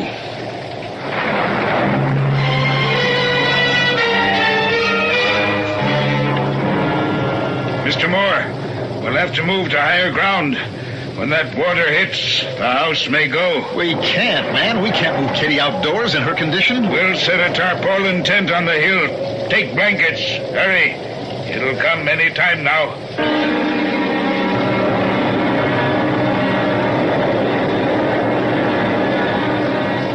We were lucky to get out. Look. Great Scott, it's a wall of water. Will the house go? I don't know. I've never seen anything like that. It's like a dam had burst. Thank God you got us out of there. Jeff. Yes, Kate? Jeff, where are we? We're in a tent, honey, on the hill back of the house. We're safe. Stay right here until the worst of the storm is past. Are you warm enough, darling? Water. Here's the canteen. Let me lift you up, dear. I'm so weak. Careful, honey. Was I asleep? What's the matter? Hey, my chest. Jeff. Just try to be quiet, darling. Ken, I've got to get a doctor. Now, if a man had a horse, could he make it out of here now? He might. He knew his way. The barn is still standing. Yes. I'm going to see if that Palomino is there. You could never find the pass. Even in good weather, somebody would have to show you the first time. In a storm like this. Look, I've got to do something. I can't stand by and let my wife die. I'll go out to the barn. No. I don't expect you to touch the horse, Ken. I understand these things better now. But you can see that I must go. First, let's see if the horse is still there. Jeff. Yes, dear. I'm cold. Yeah, the blanket has slipped off. Let me wrap it around you. Where's Ken? He went out to the barn a little while ago.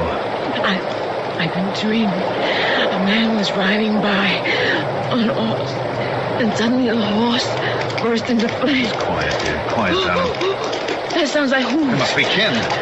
He's taken the Palomino. Ken, no! Ken, I'll go! Ken, come back! Has he deserted us too? No, he's going for help. Oh, the poor guy. He must be frightened to death on that Palomino.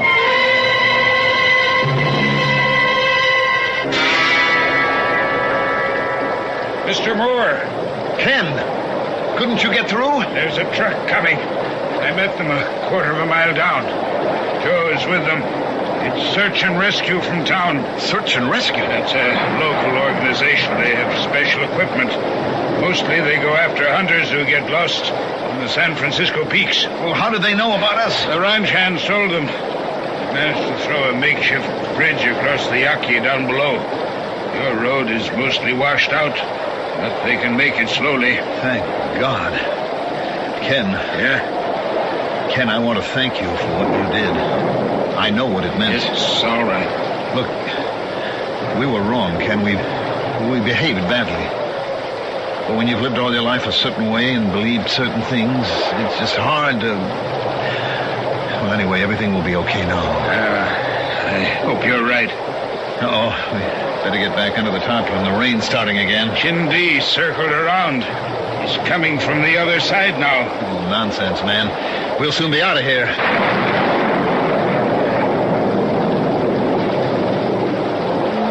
The men from Search and Rescue were carrying me on a stretcher when it happened. Jeff was beside me. Ken was about 10 feet ahead.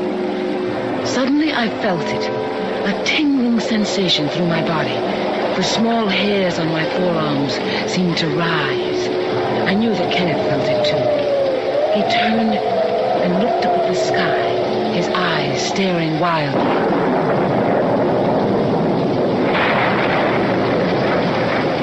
There was a blinding flash. Then Ken was lying on the ground. Ken! Oh, my God. Kenneth! Don't try to get up, Katie. Joe. Joe, is he... Yes. He's dead. It's my fault. We goaded him into riding that horse. I wouldn't let her go. I killed him. I killed him. I'll never forgive myself. I'm a murderer. Now, Mrs. Moore, it's not your fault.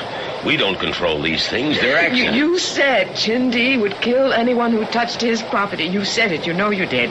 It is my fault. It is. I killed him. Katie, please, dear. I killed him. Please. He saved our lives. Katie, now stop it. Stop it. You have got to get this straight now. It was an accident. Do you hear me? An accident. I know. I killed him. I'll never forgive myself. It was not an accident. You all know what it was. Why don't you say it? It was Chindi. Oh, God forgive me. I killed the man. She was to blame all her life. She's hysterical. Chindi. Katie, listen to me. There is no Chindi. What happened was an accident. You've got to hold on to that fact. There's the horse! Get rid of her! Drive her away! Take Mrs. Moore to the truck, boys. We'll have to come back for Kenneth later.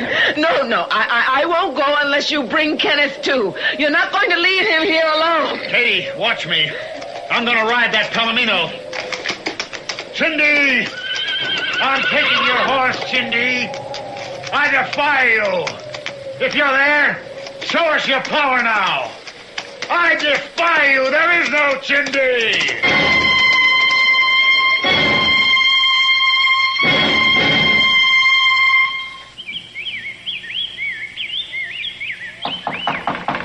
Miss Moore, you there? Oh, just Mr. Murchison. Oh, come on in. Oh, your hands are full. Just a second. I'll get the screen open. My wife sent this over to you. How nice. Well, she remembered you always did like it. Banana bread. Yeah. Well, we're glad to have you back with us in Connecticut.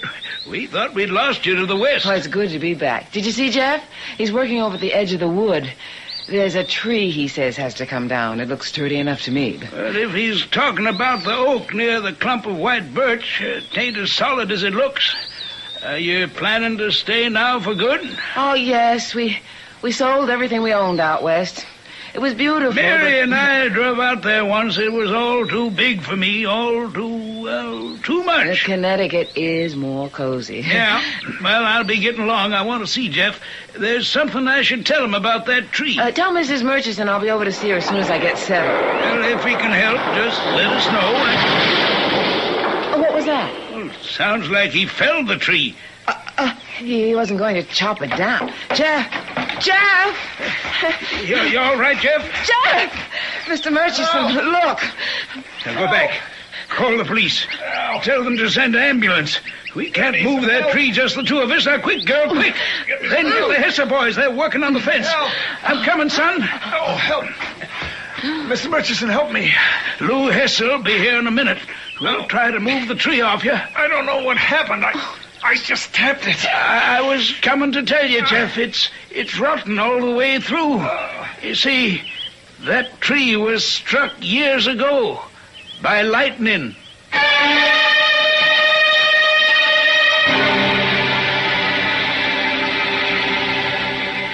Jeff Moore is in a wheelchair now.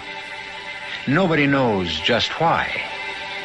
The doctors say he suffered no permanent injury when that tree fell. But sometimes late at night, when she hears the wind rising, the rain beginning to fall, Katie's thoughts go back to Antelope Valley and Kenneth Yazzie and the Palomino. And she wonders. I'll be back shortly.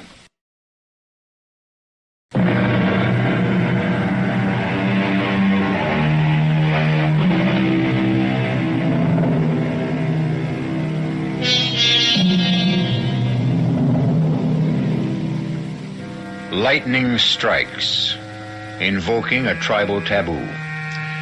Result, 2 dead men and a house plunged into darkness.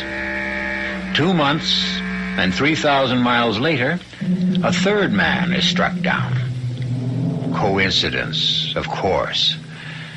But what is coincidence? A word. A word we use to explain what we cannot explain. Our cast included Ruby Dee, Mandel Kramer, Leon Janney, and Guy Sorrell. The entire production was under the direction of Hyman Brown. Now, a preview of our next tale. Blood! I must have blood. And when I say blood, I do not mean a drop or two. I mean gallons.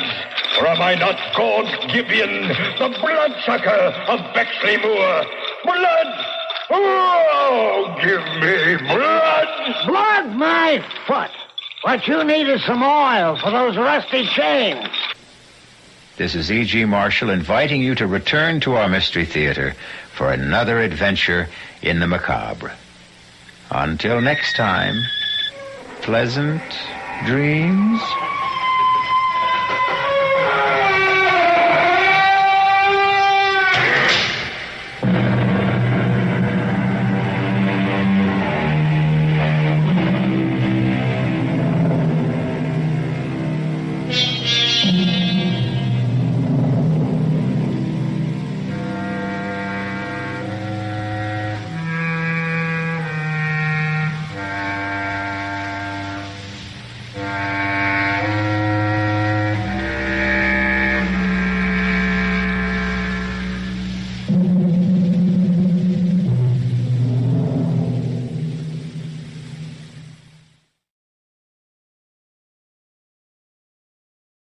Tired of the everyday grind?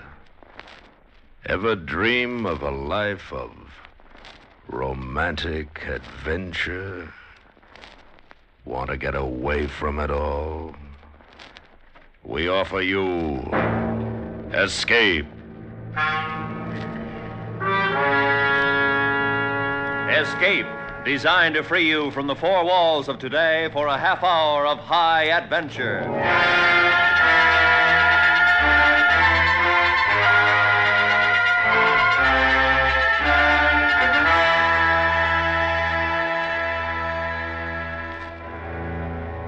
You are in an open boat with 3 desperate men, 200 yards from land and safety. But while you scream frantically for someone to rescue you, you realize that from the mountainous breakers between you and safety, there is no escape. Listen now as transcribed, Escape brings you Stephen Crane's unusual story, The Open Boat.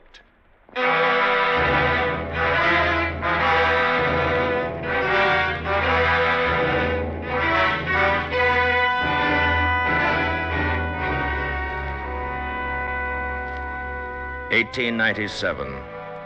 A tale intended to be after the fact, being the experience of 4 men from the sunk steamer Commodore. They were a captain, an oiler, a cook, and a correspondent. And many a man ought to have a bathtub larger than the boat which they rowed upon the sea. None of them knew the color of the sky. Their eyes were fastened upon the waves that swept toward them. The horizon narrowed and widened, dipped and rose, and at all times it was jagged with waves that seemed to thrust up in points like rocks. A singular disadvantage of the sea lies in the fact that after successfully surmounting one wave, you discover there's another behind it just as important, just as anxious to swamp a boat. Keep her a little more south, Billy. A little more south, sir. There's a house of refuge just north of the Mosquito Inlet light. As soon as they see us, they'll come off their boat and pick us up. Soon as who sees us, Cook? Crew. Houses of refuge don't have crews. Only places where clothes and food is stored for the benefit of shipwrecked people. They don't carry crews. Oh, yes, they do. No, they don't. We're not there yet. The oil is right. We're not there yet. Good thing it's an onshore wind. If not, where will we be? Now, that's right. Do you think we've got much of a show now, boys? I don't know, Captain. Oh, well, we'll get ashore all right. Yes. If this wind holds. If we don't, we're down in the surf.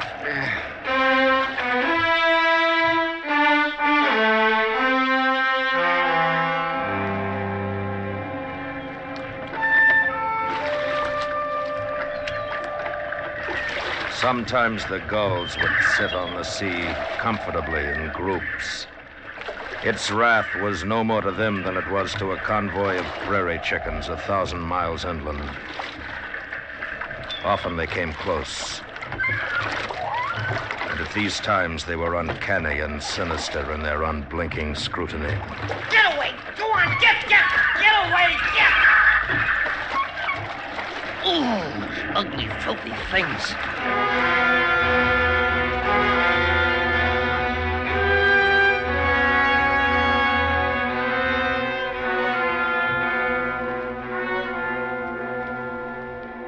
The captain was hurt and couldn't do anything. The cook bailed. The oiler and the correspondent sat together in the same seat and rowed. And then the oiler took both oars. And then the correspondent took both oars. The correspondent, the oiler. Will you spell me? Yeah, sure. But it was easier to steal eggs from under a hen than it was to change seats in the dinghy. The man in the stern slid his hand along the thwart and moved with care. The man in the rowing seat slid his hand along the other thwart. As the two sidled past each other, the cook and the captain kept watchful eyes on the coming wave. Look out now! Steady there! Good boy, Billy.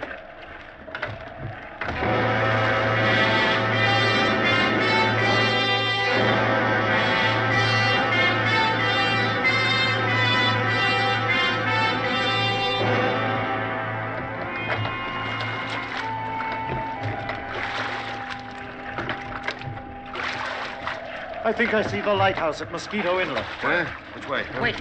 I think I see it too. Billy? Might be. I don't see anything. Look again. It's exactly in that direction. What? Well, now I see it. It's real small, like the head of a pin. Think we'll make it, Captain? If this wind holds and the boat don't swamp, we can't do much else. Bail here, cook. All right, Captain, sir. All right.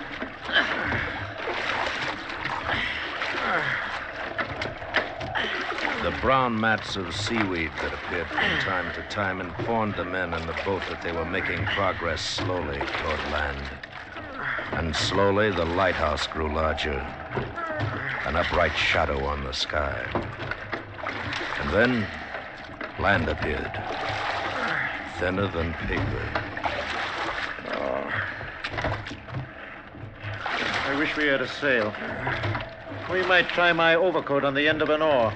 Give you two boys a chance to rest. I'll try anything. What do you say? Let's try it. Here's my coat. Right, sir. Blow them both down toward me. I'll tie it on. Yeah. Here you go. So rope there, Billy. You can lash it better. Sleeves will do better, I think. You'll have to hold one oar. You the other. Okay. Ready? All ready. Hoist her. All right. Here we go. Easy. Hey, watch it. Hold on. It's steady now. Steady it. Better lower her. What? Aren't we making headway, Billy? She'll swamp this way. She's too far off balance. Come on, let's get it down. Come on, down. Take her down. All right. Kick it over. That's it. That's got it. We'll just have to row. How in the name of all the saints could there be people who think it's fun to row a boat? You put things right smart. Yeah. Guess it wouldn't be so bad if we'd eaten something before. Yeah. If we got ourselves in a pinker condition before we got ourselves shipwrecked, that'd be better, too. Would be. There'd be less people drowning at sea. I'll spell you. We can both do it. Take the right oar, Billy. All right. Let's go. Slowly and beautifully, the land loomed out of the sea. And the wind came again. And then went. And then came again, veering from northeast to southeast. Boys, listen. And a new sound struck the ears of the men in the boat.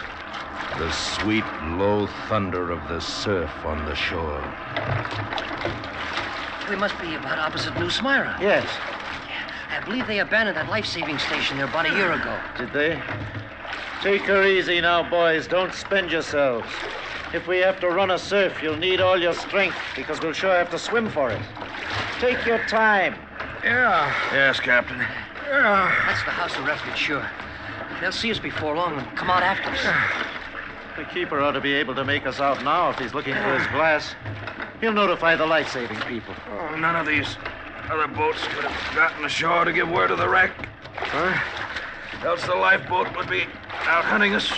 Yeah, that's right, Billy. That's right. I don't think it'd be wise to try for the lighthouse now. Swing ahead a little more north, Billy. A little more north, sir. Steady now there, Billy, my boy. Steady she is, Captain. In an hour, perhaps. Maybe two. We'll be ashore, dry, fed. Want a drink to that, Captain? Yes. You still got the water jug. Well, let's have it around. All hands. Okay. Right, sir. You go ahead. You first, sir. Thank you. All right, cook. Thank you. Billy?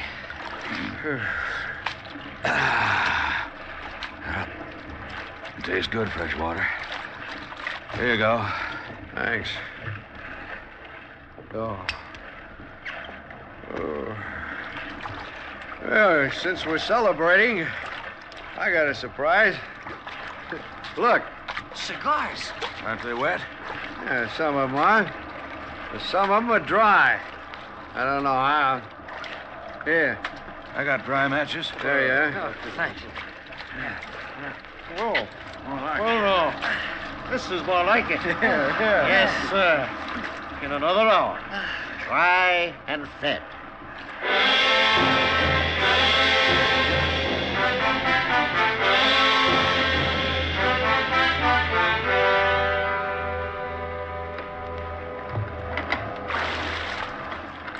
Cook, there don't seem to be any signs of life about your house of refuge.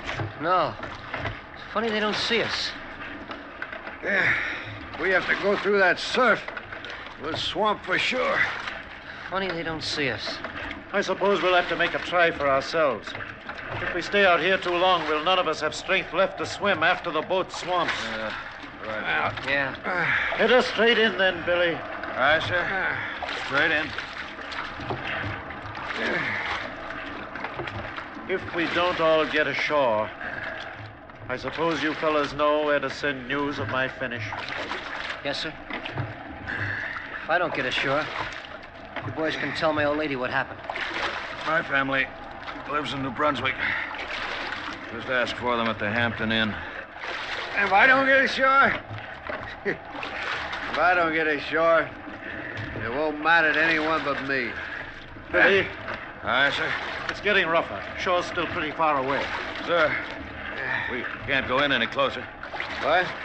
Boys, she won't live 3 minutes more if we keep her headed toward shore. Too far out to swim. Will I take her out to sea again, Captain? Yes, Billy, go ahead. Take her out to sea again.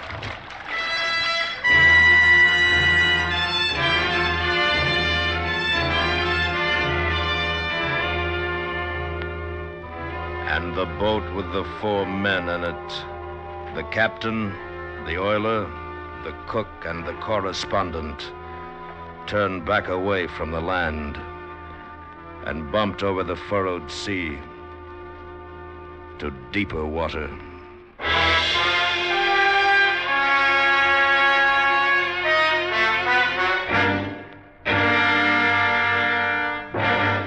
We will return to Escape in just a moment, but first, just sit back, relax, and watch the cars roll by.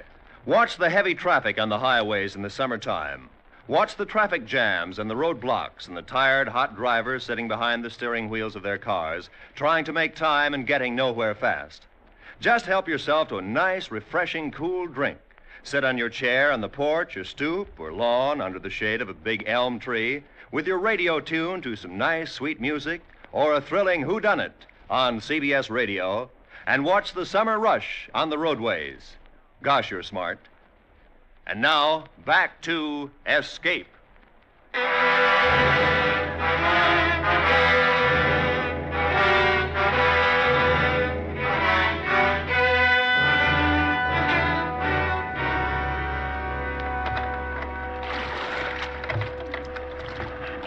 When it occurs to a man that nature does not regard him as important, and that he feels she should maim the universe by disposing of him, he at first wishes to throw bricks at the temple. And he hates very much the fact that there are no bricks and no temples.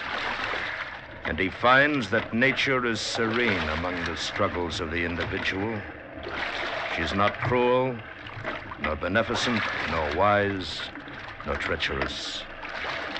She is simply indifferent.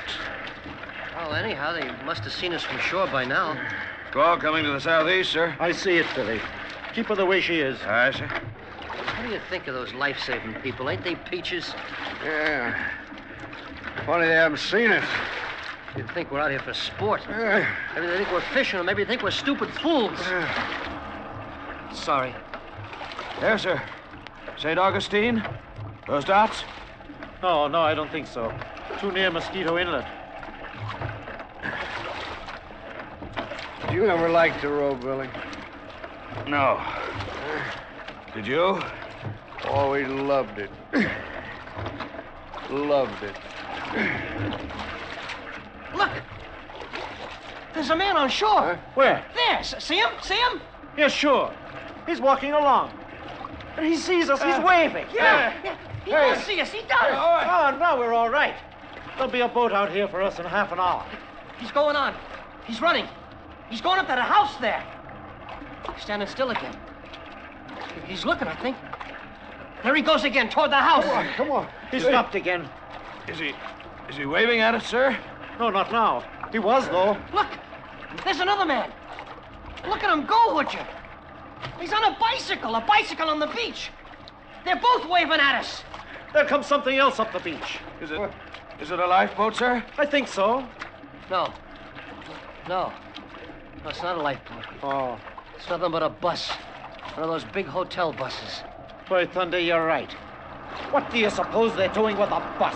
Why don't they get a lifeboat? Hey, maybe they're going around collecting the lifeboat crew. That's it. Huh? Yeah. Now keep around into the wind, Billy. Aye, sir. Look, there's a fellow waving a little black flag at us. He's standing on the steps of the bus. And there comes two other fellows. Now they're all talking together. Well, look at that fellow with the flag. He sees us all right. He knows what he's about. Hey! Come get us! Come get us!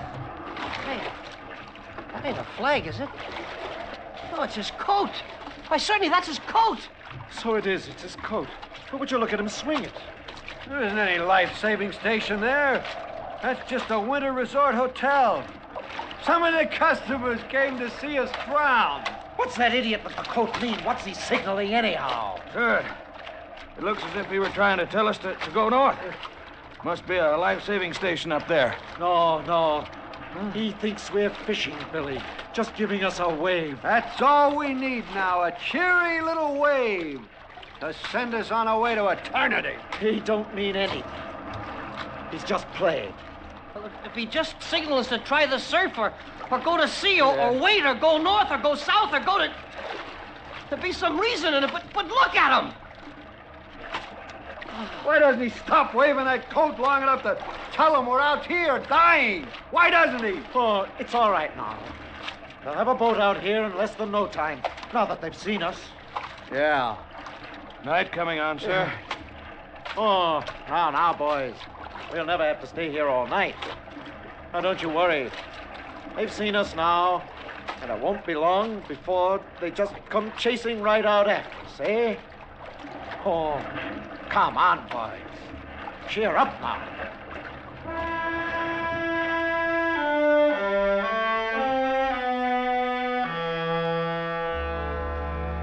The shore grew dusky. The man waving the coat blended gradually into this gloom, and it swallowed in the same manner the bus and the group of people. A night on the sea in an open boat is a long night. I'd like to get my hands on that bird who waved the coat. I'd just like to live long enough to do that. Why? What did he do? Nothing. He just seemed too blasted cheerful. Keep her head up. Keep her head up. Keep her head up, sir. The obligation of the man at the oars was to keep the boat headed so that the tilt of the rollers wouldn't capsize her. The black waves were silent and hard to be seen in the darkness. And on the northern horizon, a light appeared, a small bluish gleam on the edge of the world. Captain, are you awake? Aye. Shall I keep her making for that light north? Aye. Keep it about 2 points off the port bow. Right.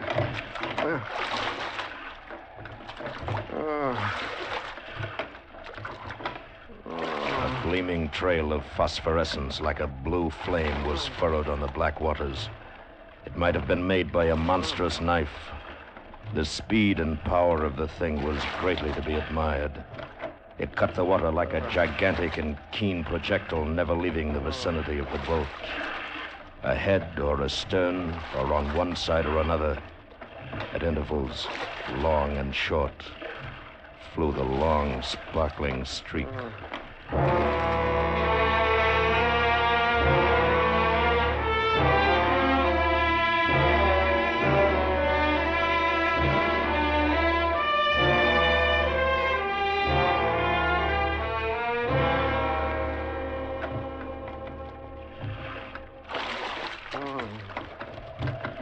Pretty long night. Those life-saving people take their time. Did you see the shark playing around? Yes, I saw him. He was a big fellow, all right. I didn't know you were awake, Captain. Makes no difference. He's gone now.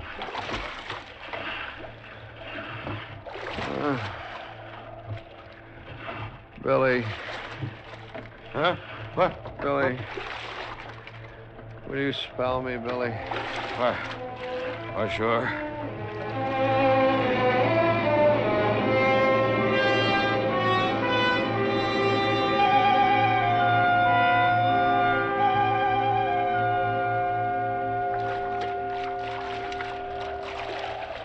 Cook. Yes, Captain. We'll take her farther out to sea so there's no danger from the surf. You take that oar to the stern there and keep her facing the sea. Right, sir. Call out if you hear that surf just once here. I will, sir. It'll give you boys a chance to curl down for a while. Get in shape again. Thanks, Captain. And the correspondent and the oiler lay down in the bottom of the boat, trembling with the cold and the damp, and chattered themselves to sleep, the dead sleep. Spray occasionally bumped over the side and gave them a fresh soaking, but it had no power to break their repose. And neither knew that they bequeathed to the cook, now the only man awake on an ocean, the company of another shark.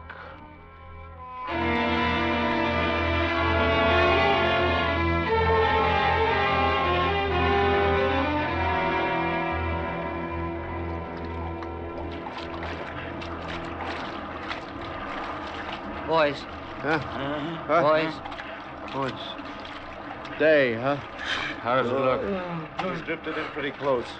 I guess one of you better take her out to sea again. All right, Captain. I'll do it, Billy. Take it easy. We've been working hard enough. Easy now. It's all right. Well, here we are. I ever get ashore, anybody shows me even a photograph of Noir, I'm gonna break you. Nothing on the beach. No man, no bicycle, no bus, not even a dog. Guess I'd even like to see that fellow with the coat again. Guess we all would. Well, At least the light tower's still in sight. That I'd rather not see. Why is that? Well, for one thing, I don't think anyone ever climbs up there. If they did, we'd have help.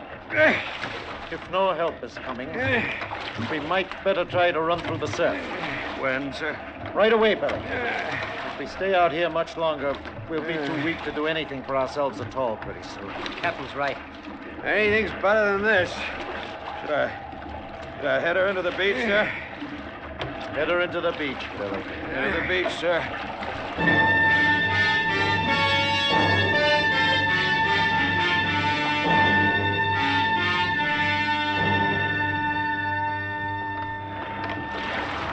Now, boys, hear this. She's going to swamp shore. All we can do is work her in as far as possible. And then when she swamps, pile out and scramble for the beach. Yes, sir. Captain, you're hurt. I can swim it all right, Billy, if we get in close enough. Keep cool now, boys. And don't jump until she swamps shore. Aye, sir. Captain, I think I better bring her about. Keep her head onto the sea and back her in. All right, Billy. Back her in. Let's go. I don't think we'll get in very close, Captain. Well, we'll try. And remember to get well clear of the boat when you jump. Bail her! Bail her out! All right, Captain! Captain, the next one will do us for sure, sir. Here she comes. Mind you jump clear of the boat!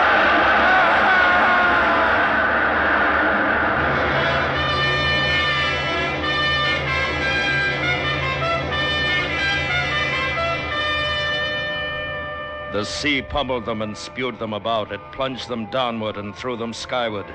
And all wondered, am I going to drown? Am I going to drown with the sand and the trees over there? Am I going to drown? And a man came running along the shore. He was in the water in a matter of seconds, pulling the cook ashore first, then returning to help the captain, then the correspondent. Here you go now. Here, grab hold of my arm. Grab hold of it, I tell you. Take it. Done for. No, you're not. Come on now. Come on! Oh, thanks. It's all right now. Thanks. It's all right. I thought it was all over. Look! In the shadows, face downward, lay the oiler. His forehead touched sand that was periodically between each wave clear of the sea.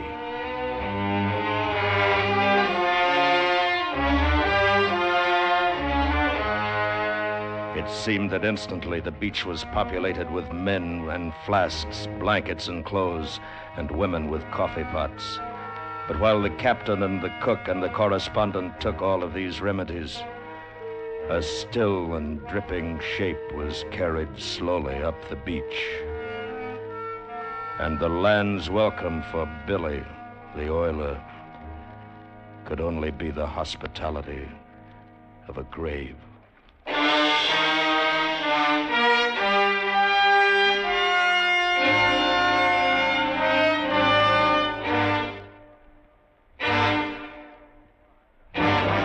Transcribed under the direction of Anthony Ellis, Escape has brought you The Open Boat by Stephen Crane, adapted by E. Jack Newman.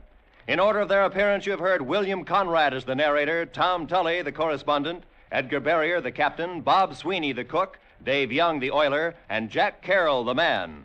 The special music for Escape is composed and conducted by Leith Stevens.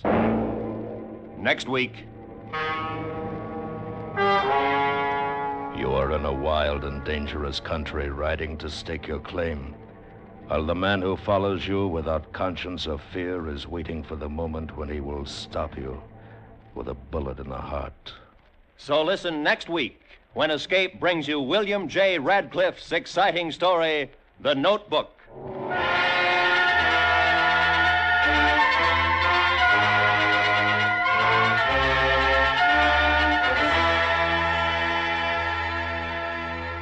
Remember, the blood you give is vital in building a reserve of gamma globulin for the prevention of paralysis from polio. Call your local Red Cross chapter for an appointment to donate blood tomorrow. This is Roy Rowan speaking. And remember, the Johnny Mercer Show is heard weekday evenings on the CBS Radio Network.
Personal notice. Danger's my stock and trade.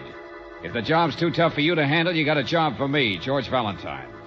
Write full details.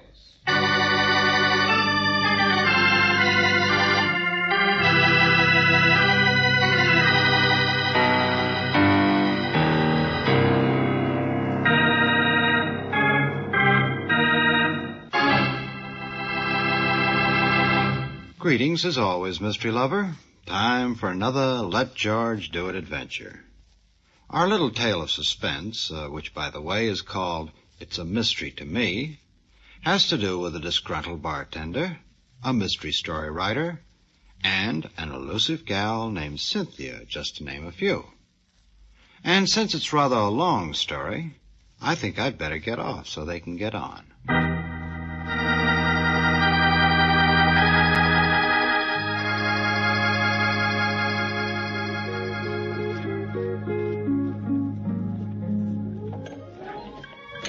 Why don't you want a drink?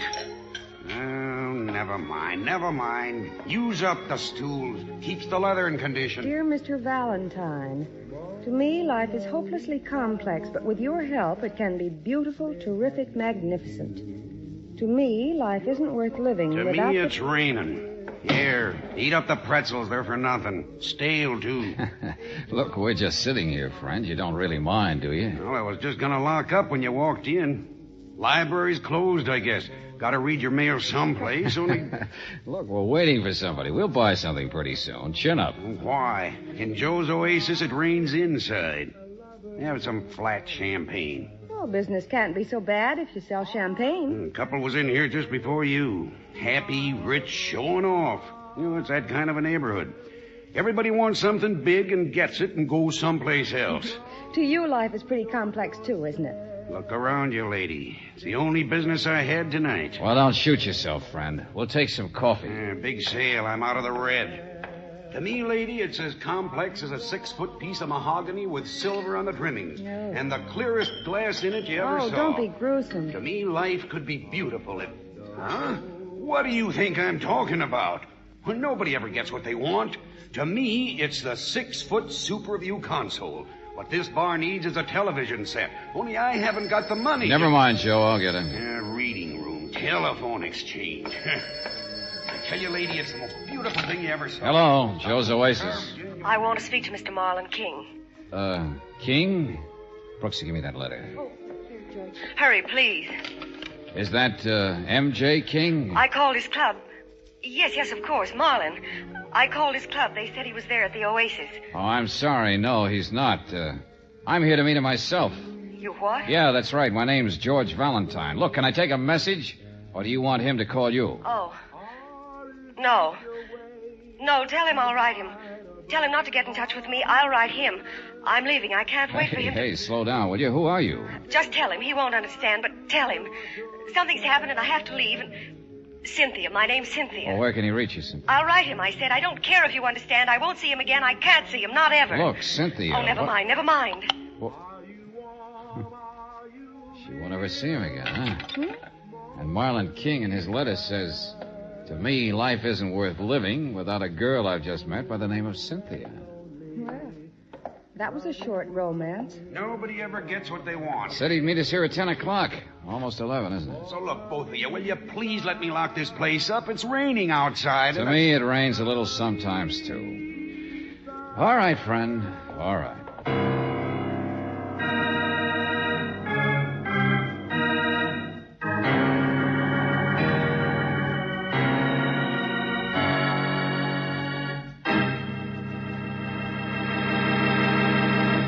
You are listening to Let George Do It. Our adventure will continue in just a moment. Now back to Let George Do It and George Valentine.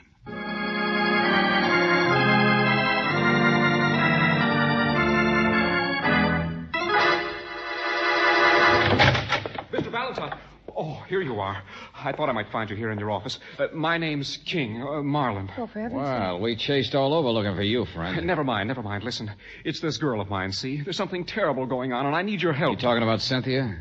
She says it's all off. Huh? Yeah, grit your teeth, Mr. King. I got a message for you. Cynthia says she won't see you again. Ever. Oh, no. No, she didn't mean it.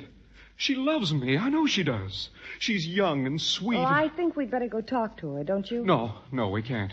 I mean, it only makes it worse. She's not that kind. I've asked her what's wrong, what it is, what's happening. She's so sensitive and she's scared about something.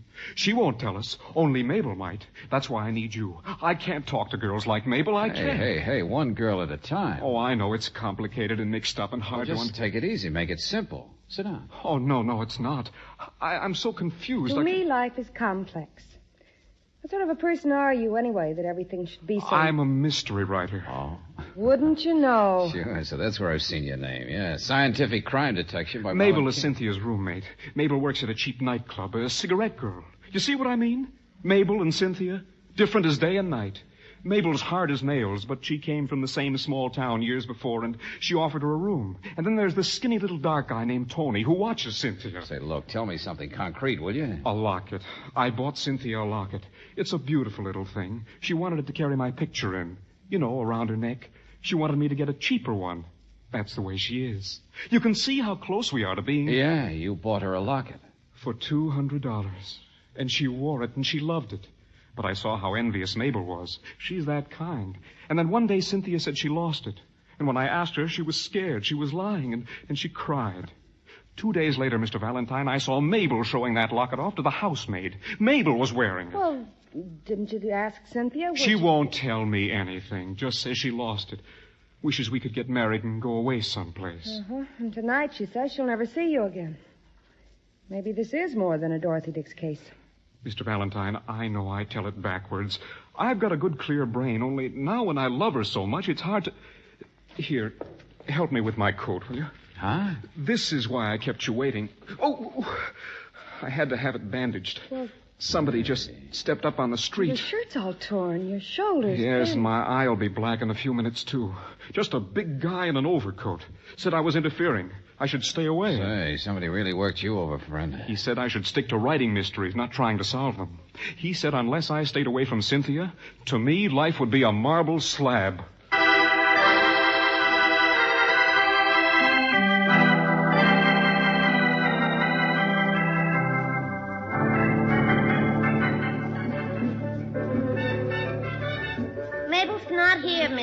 But she's supposed to be working. And I'm supposed to be at the wrestling matches. Does that signify? Mabel's not here, I told you. Oh, it gets worse and worse. Now Mabel's disappeared. Take it easy, Marla. Take it easy. Where's she gone? How should I know? Dummy! Hey, Matter, there. Huh? Said Mabel's not... The other guy, the big one. Listen. What's in there? The boss's office, and you It's the guy who hit me, the guy who beat me up. Come on, sister, come on. Who's the big guy? Our bouncer, but you can't... Oh, yes, I can. So you act like Beaver Eagle, No, stop it. So you act just Sorry. like... Wait a minute. There, you see what I mean? Their bouncer, Valentine. I know it's him. I'm going in there. Oh, no, you're not. You're going to hold hands. What? With her, yeah. Hey, let go of me. Come on. But boss... Yes, of course, Michael. Get back to your work. Sure, boss. And what can I do Hey, for wait a you? minute. It's your strong boy there I want to talk to. He is quite busy. Excuse me, I do the talking to customers. I am Tony. Oh, Tony, huh?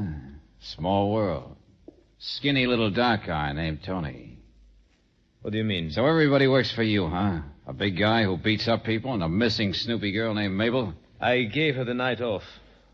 Who do you work for? Marlon King. The innocent. The what? Please, I'm in quite a hurry. You have a subpoena. A subpoena? What are you But, talking? of course, no, not at this time of night. My lawyers will call you in the morning. Yes, the strong man works for me. It's quite regrettable. Such muscles in the head. Say to Mr. King, please, how I am sorry. My lawyers will make sense. Hey, not so fast, Buster. Why did you sick the muscle I am quite busy. Good night. Suppose I ask you about a locket. Locket? Oh, what's so funny? Alas, the poor innocent. Now go on, get out. Look, Buster, I'm staying here until you explain what you know about a girl named Cynthia. What are you and your hired hands trying to do? You see, gun permits me to have this gun. Never mind, I'll take your word. It permits me to ask you to leave. Mr. King, I'm quite sorry. For you, I don't want to be. Yeah, I can see you're crying. Just don't wait. To me, why should life be so full of stupids? Get out! Get out!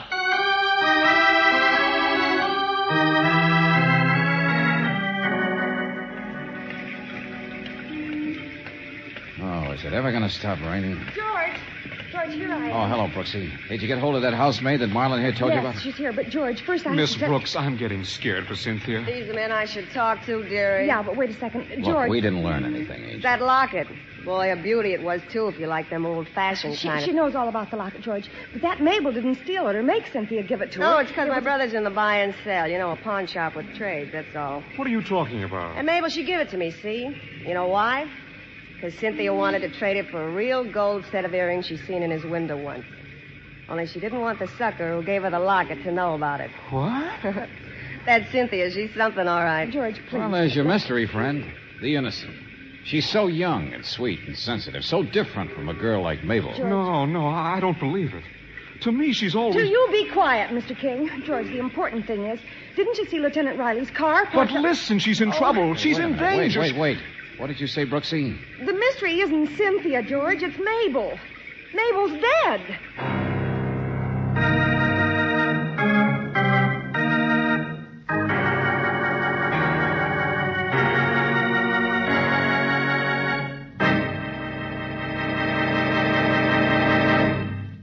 You are listening to Let George Do It.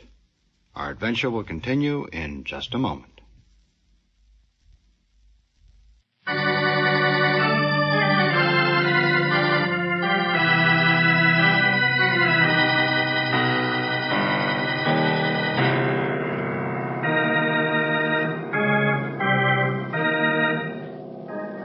And now back to George Valentine. To me, life is hopelessly complex, the man wrote. And for Marlon King, it apparently is, at least when it comes to love. Because his wonderful Cynthia, you have found, is not quite the type girl that she made the innocent believe. And as for her avaricious, snoopy roommate, Mabel, well, even if your name is George Valentine, you will never know now, because, as Lieutenant Riley so gently points out, Mabel has been murdered. Do I have to draw you a diagram? Look at the place. Just look at it. Torn up like Coney Island on Monday. All right. So she put up quite a fight, Riley. But you haven't told me. Here. That's the weapon. Don't touch it. The skillet. Heavy iron skillet. Yeah. Grabbed off the stove, I guess. A single blow on the back of the head. The body was here in the kitchen hall. The porter found it when he came up to deliver something. Mm-hmm. Single blow.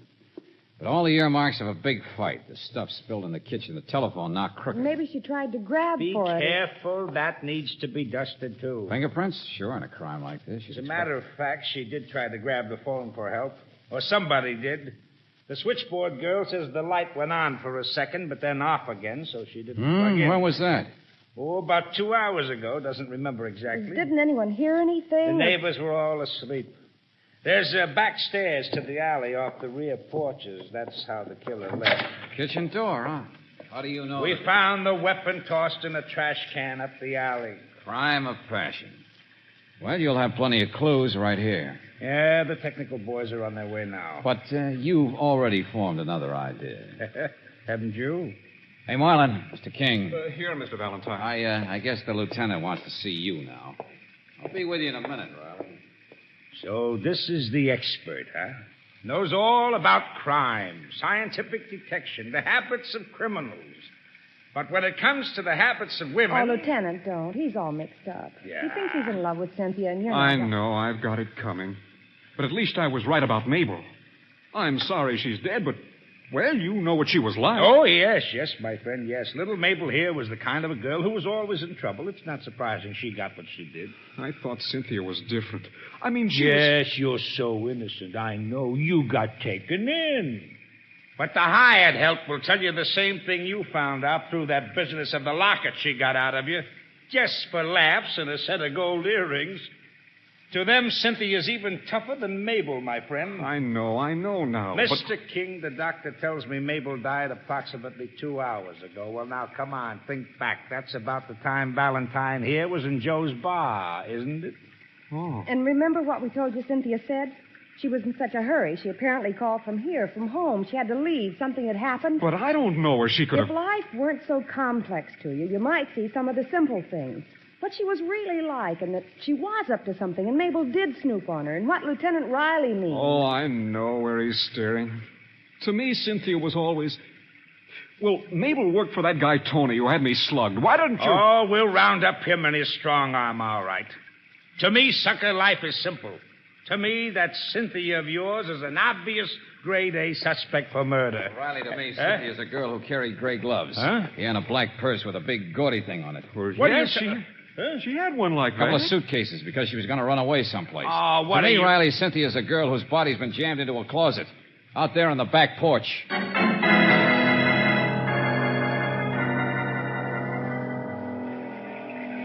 Strangled. Yeah. Well, there's your original crime of passion, Riley. Dead, both of them. And unless I'm wrong, she's been dead just as long as Mabel, maybe longer. Yeah, it's not simple anymore, is it? No. I found the gloves over here in a purse. Suitcases were thrown behind the broom closet. All packed and ready for a trip, wasn't she? Nicely dressed. No ornaments, though. Wristwatch. Oh, yeah, or earrings, too, from the innocent. Don't touch any of that. Don't worry, Riley. I know what you're thinking. But I'll give you something else to think about. Wearing a raincoat, rain hat. And the suitcase. That's right, Angel. Packed and ready to go. There's a back stairway. And down at the end of the alley, a neon sign says garage entrance. Here, let me see your purse. I'll open it. Yeah, there we are. Keys. Car keys. Apparently had her own car. So she might have been killed just as she came out the back door to run down the stairs. Uh-huh. And the kitchen door was open. So maybe all that struggle out here and through the hall was put up by Cynthia instead of Mabel. Which came first, the chicken or the egg? So what? George, look. Rejoice and be happy at Joe's Oasis. What? Matches in her purse. This is 14th Street, isn't it? Must be right around the corner. And here, a cork from a champagne bottle. Remember flat champagne? Hey, come on, let's go. Hey, Lieutenant, we got him. What in the name of heaven's going on? We got him. That Tony at the airport. He was just about... Well, look who's here. Trying to run away someplace too, Tony? What? Look, what is this? I thought you were trouble when you came crashing into You my... gave me double talk tonight, Buster. I'll give it back to you. A champagne cork. Joe's Oasis. Mean anything? Well, of course.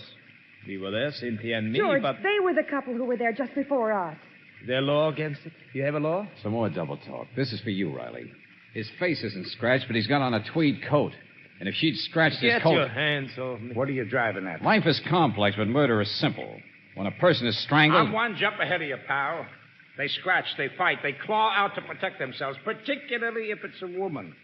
So under the fingernails, you always... Wait. You said... Oh, cut out the innocent act. You hired a thug. The girl named Mabel worked for you, keeping tab on Cynthia. Yes, Mabel, she introduced me, helped give me a pitch with Cynthia. The strong man, he was to keep Mr. King away. Competition, that's all. Competition? I was to the airport to meet Cynthia. I was to the bar for celebration because she accepted. What is that for? Where's Cynthia? Take it easy, Tony. Look behind you.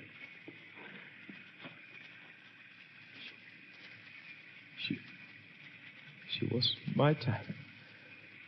A girl with realism.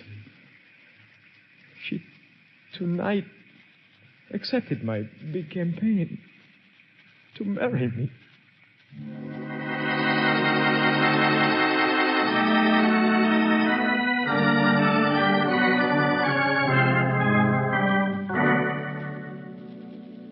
Now, look, Joe, the man said he was in here, in the Oasis, with this girl. Of course they were here. It's that kind of neighborhood. Happy, rich, showing off. Celebrating, they said. He said they talked about getting married. He asked her right here over a bottle of champagne. I should hear love stories yet. Decided to up and do it tonight. He'd take her home, and then they'd meet out at the airport. You know what I think? Only customer gives me $1 tip in 5 weeks, and she's got to go get strangled. Raining, see what I mean?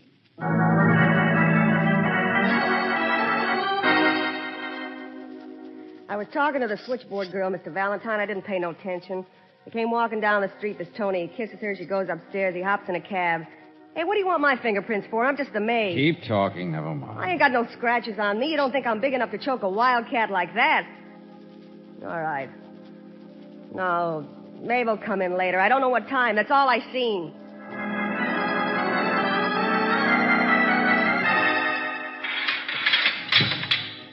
You can't lock me up like... Hey, you! Flatfoot! Sergeant! Come back here and let me out. Take it easy, Michael. Take it easy. You're in for assault and battery. Now, look.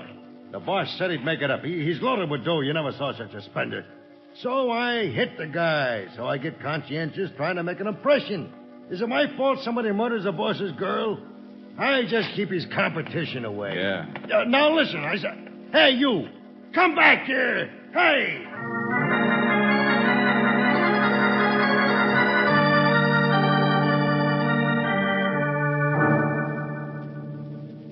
A crime of passion and not one single solitary clue. Not one single solitary fingerprint. Holy mackerel. Take it easy, Riley. Take it easy. It's almost over. Huh? Yeah, we've got our evidence. The murderer won't make a mistake, Riley. He'll slip. He'll catch himself.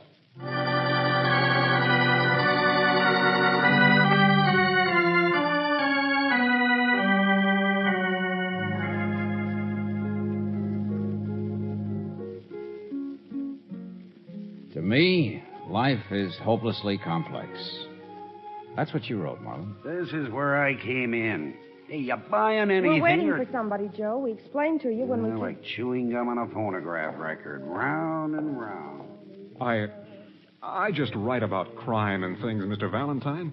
I mean, well, I'm always getting mixed up with some girl. Well, don't tell Lieutenant Riley that. But why should he keep looking at me like... Listen to this, Marlon. A crime is like a story plot. It's only as mixed up as you make it. Sometimes it's simple. Sure, but... Now, one person killed both Cynthia and Mabel. Somebody waited for Cynthia when she stepped out on the back porch with her bags. She fought. She tried to get back to the phone. Then Mabel came home and stumbled into it. So our man's desperate. He has to grab the handiest weapon and swing on her, too. But why? I mean, Mabel was all mixed up with... Keep it simple, I said. One thing at a time. Cynthia's gloves. Huh? Yeah, those gloves were loose on the porch, weren't they? Well, she naturally would have dropped them. Well, is it likely that a woman all dressed up in a raincoat and carrying 2 suitcases and a purse would be carrying her gloves loose? More likely have them on, wouldn't she? What? Well, now, look, I understand the murderer went through all kinds of complicated cover-up. The murderer was frantic, Marlon. That's why both gloves were off. But they were on at the time of the struggle. So Cynthia left no fingerprints. But how do you know the gloves were the... It's true that a person being strangled always tries to scratch or claw. But Cynthia's fingernails were perfectly clean. At the time she was killed, her gloves were on. Now, you see what I mean? Don't get complicated. So the murderer wasn't an expert. Someone who would think to... Well, anyway, it was a crime of passion. Oh, if you could call it a passion. Hey, Mark, this the Oasis? It's a lecture hall where you get free Oh, lessons. wait a minute, Joe. Hold it. What do you want? I got a delivery outside. Make up your mind. Okay. Don't let the rain in. You see, Marlon, the important evidence we got was from Joe here and the housemaid. Besides Tony, probably nobody saw Cynthia up close from the time she left here until she went up to her apartment. And what had happened here in the Oasis? Tony had asked her to marry him.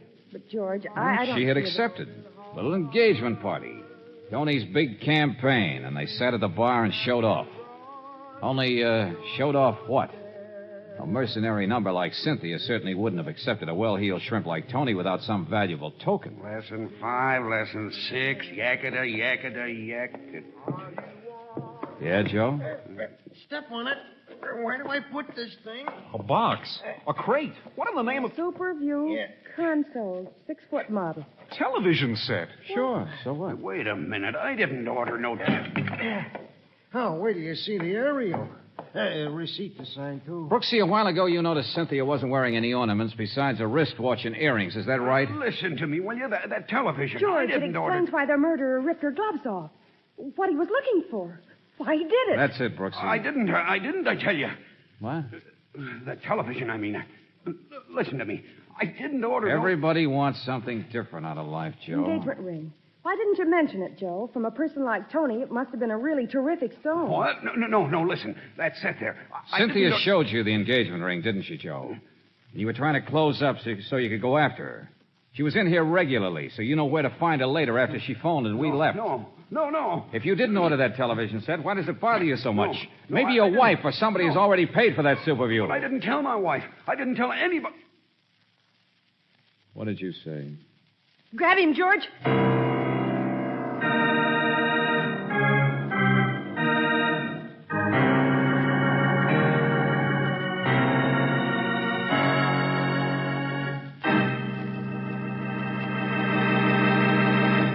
back to the conclusion of our Let George Do It adventure in just a moment.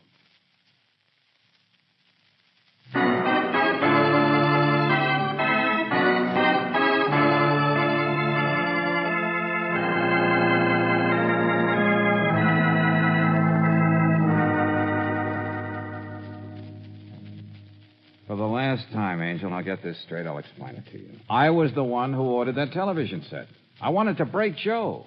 I told you before I was waiting for somebody. Mm-hmm. That was it. And it was a simple crime. Well, it was simple, all right, but I didn't expect to find the ring right in his pocket. Just did it for money. Yeah. Maybe he didn't even intend to kill her. But he ended up by having killed both of them. Yeah, but, George, I thought that Marlon King... No, Angel, not Marlon. You see, Marlon and that thug, that Michael, they gave each other an alibi. Didn't you catch that? Yeah, but Tony, he didn't have an alibi. Angel, let me explain something. A man who's going to marry a girl doesn't kill her, does he? Huh? Well... No, he kills himself. George.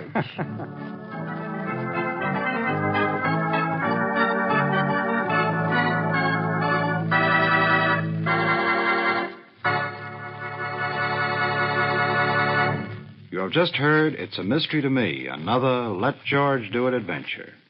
Robert Bailey was starred as George Valentine, with Virginia Gregg as Brooksy. David Victor and Jackson Gillis wrote the story, with music by Eddie Dunstetter. Now, this is yours truly inviting you to another visit with Valentine, when you will again hear what happens when you let George do it.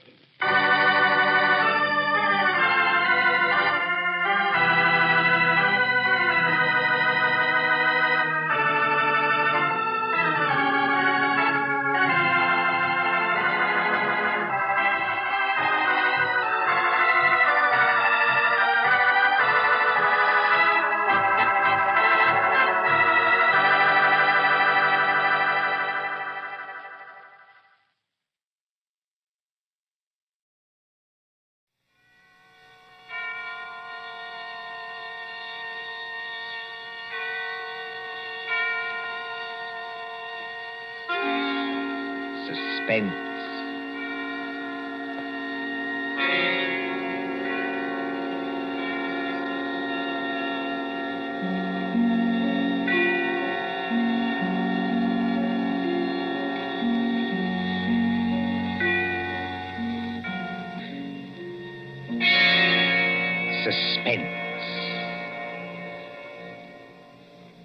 For Suspense, tonight we present Menace in Wax by John Dixon Carr.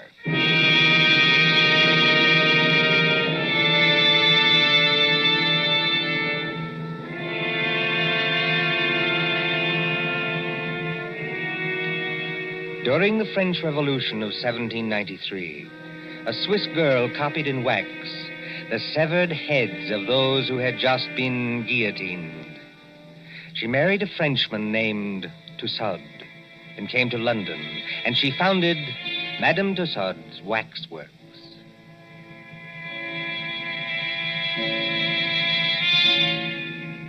There it is, still in Marylebone Road, near Baker Street Station. Not the original building. That was destroyed by fire. But it remained untouched when a darker shadow than revolution came to England. And they plastered high explosives all along that road and hit the cinema next door. We are going to London under the bomber's moon.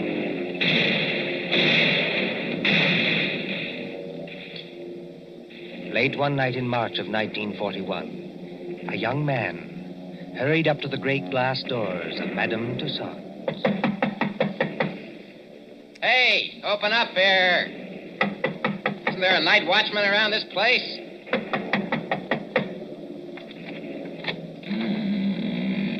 There is, Governor, and I'm him. Now, what do you want at this hour of the night? My name is Rogers. I'm from the Daily Record. Oh. If you'll let me get inside, I'll show you my press card. Didn't you get any orders about me? Well, maybe I have at that. Oh, you're the bloke who wants to see the Chamber of Horrors. That's right. All right, you may as well come in. My paper got a tip there's something funny going on around here. Something funny going on here? That's a good one. The rain's not very heavy tonight, is it? No, they're going over. You ain't heard where, Governor? We got a teletype flash. There was the Midlands. Lord lummy, and I've got a sister in Birmingham. Oh, why can't she come and stop in a nice, safe place like London? There's the Regent's Park guns opening up again. My teeth rattle and shakes the hats off the dummies' heads. You know, this chamber of horrors is getting to be popular tonight. You mean there's been somebody here before me? Yes.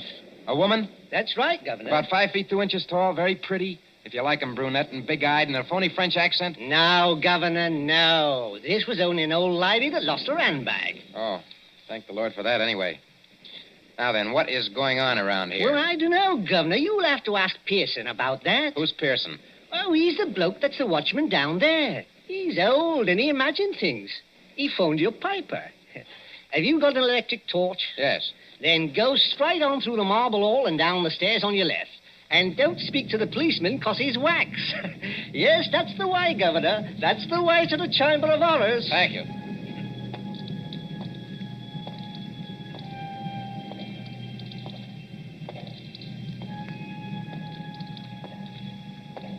Pearson. Hello, Pearson. Pearson. Yes, sir. Huh? You're looking for me. Oh, I didn't see you there. I must have thought you were one of these wax dummies. Ugly dim light, isn't it? Yes. Rogers is my name. I'm from the Daily Record. Oh, yes. I'm glad you came over. I phoned your paper myself. Maybe I'm just imagining things, but... Oh, I don't blame you. This place would make anybody nervous, especially during an air raid. Well, sir, it's all right as long as you don't get to imagine they're watching you. Oh, and do you? Oh, yes. Sometimes.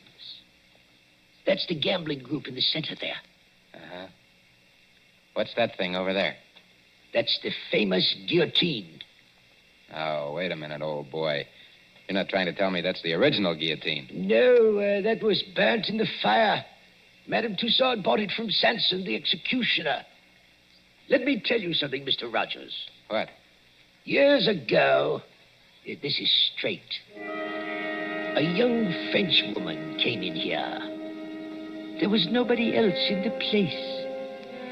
She thought it'd be great fun to say she'd put her neck in the same guillotine as Marie Antoinette. So she climbed up on that platform. She snapped the little wooden collar down round her neck, shutting herself in. All of a sudden, she realized she didn't know which spring controlled the collar and which spring controlled the knife. Oh, good Lord, she didn't... No. But they say she went crazy. They say she screamed and screamed. What's that? I'm sorry. I didn't mean to scare you, but sweet Mama, I'm so scared myself I cannot help it. Susie. Oh, no, not Susie. Susie? You make it so it rhyme with floozy. That is not nice. Why, you little devil. I ought to turn you across my knee. What are you doing here? And will you forget that French accent? You're driving me crazy. You know this young lady, sir? Do I? She works for my paper. She's haunting me. Oh, Bert, that's not nice. I like the way I talk. I only try to give you ideas. That's just what I mean. Now take your arms from around my neck. She's French, sir. Her mother came from New York, like I did. She's got some funny ideas, accents, and disguises. So I dress up as an old lady, and I come along, too. That is clever, no? Definitely no. But I go into what I think is the lady's room, and there is Jack the Ripper. I'm so scared I almost kick the ghost. Whatever else you do, miss, for the love of heaven, put out that cigarette. It is not permitted? It is what they are most afraid of in this place. Fire. If you vouch for this young lady, Mr. Rogers... I don't vouch for anybody. But go on now. What's all the mystery here at Madame Tussaud's? You see the group over there? It's called the Gamblers. That 3 men and a woman in 18th century costume sitting around a table playing cards? Yes. And about once a week, when the lights are out... Yes? Those dummies do play cards. Is this a publicity trick of some kind? Oh, no, sir.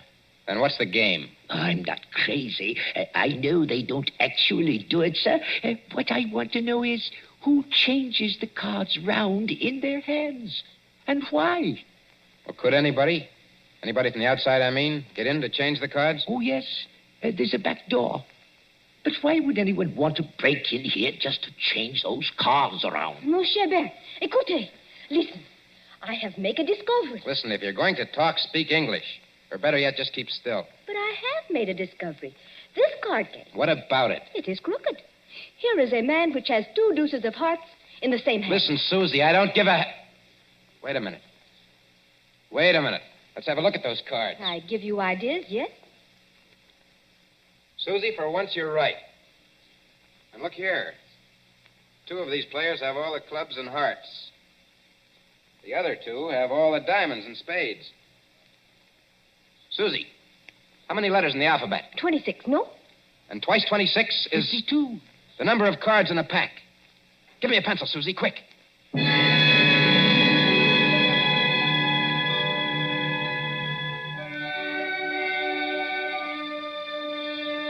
The War Office, Whitehall. MI5, headquarters of military intelligence. There next morning in the map room used as an office by Colonel Warrender. Mr. Rogers, I'm a busy man. I appreciate that, Colonel Warrender. Anyhow, sit down. Thank you, sir. Now, what's all this? These cards you claim form a code. Is that it? Yes, sir. Now, look, sir. Let each letter of the alphabet represent a card in clubs and hearts. That's 26. And then? And then when you get to the middle of the message, switch the alphabet over to diamonds and spades. Then you won't keep on repeating. Now, will you read what I've got written on this piece of paper? Jack of diamonds, Q. 3 of clubs, F. Well, that doesn't seem to mean much. Oh, never mind the cards, Colonel. Just read the letters. Q, F, A, C, T, O, R, Y. Yes, sir. Q Factory. Go on. Just a moment. What is that infernal noise? Johnson Burroughs. Don't bother with that, sir. Just read the message, please. Oh. Q Factory. 10 p.m., 15th. Today's the 15th of March, Colonel. Oh, all preparations made. Use dive bombers. I see. This message was left openly. So openly that nobody ever noticed it. Yes, the trick's been tried before. No contacts, no gatherings, no letters that might be intercepted. A whole spy ring could walk through that wax museum and read the message without being seen. You newspaper men trying to teach me my job? Oh, I'm sorry, sir. I only... No, go on. Well, don't you see? 3 or 4 little boats with portable wireless sets go down the Thames estuary. When they're beyond pursuit, they send that message by radio. Somebody listens. And it's no secret in Fleet Street, sir, that Q Factory is out in the wilds of Gloucestershire. There's no secret anywhere. And that we're making the Shaftesbury bomber out there. So tonight, unless we do something about it, they're coming over and bomb Q Factory to blazes. That's impossible. Why? Or can't you tell me? I can tell you this much. Yes, sir? Q Factory is so well hidden that even our own pilots can't find it from the air. That's one objection to this message. Any other objection? Yes, this talk about dive bombers. Dive bombers in a night attack. What's the good of a dive bomber if he can't see its objective? Well, suppose somebody showed a light. He'd be shot dead as soon as he showed it. Every inch of country for a quarter of a mile round the factory. A quarter of a mile, Mr. Rogers, is patrolled day and night. Well, just the same, they're going to have a try at it, sir. How? I don't know how. Then, if you'll excuse me, Mr. Rogers... Well, listen, Colonel Warrender, will you give me a pass to go down there to the factory? Certainly not. No one's permitted to go there except the workers. How is the place defended? There's a night fighter station nearby, and several batteries of 4 3.7 guns. Then give me a pass to the fighter station or to the gun post. That's a legitimate newspaper request. Well, I might manage a pass to one of the gun posts here. Then you'll do it? Well, what on earth is that infernal row? It sounds like somebody locked up in a coat cupboard. Yes, as a matter of fact, Colonel, it is somebody locked up in a coat cupboard. A young lady, so-called. A young lady? Who locked her up? I did. And just what the devil do you mean, sir, locking up people in coat cupboards in the War Office? Well, she's a bit excitable, Colonel. I thought that she'd better not see you. Oh, thanks for the consideration. There's just one other favor I'd like to ask. As well? If she asks you for a pass, don't give it to her. Don't give it to her under any circumstances. Well, what's her name? Susie Dubois. You're rather too late for that, young man. The Public Relations Office granted her a pass 2 hours ago. What? Oh. A woman to an anti-aircraft battery? This is what we call a mixed battery. Women on the guns as well as men.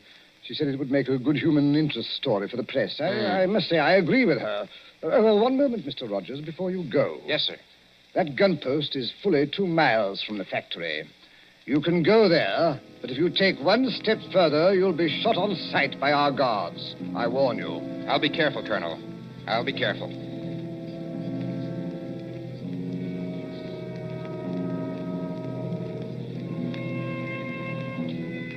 Somewhere in the West Country, a yellow moon shines over bare trees. A white mist, moving, clings to the ground.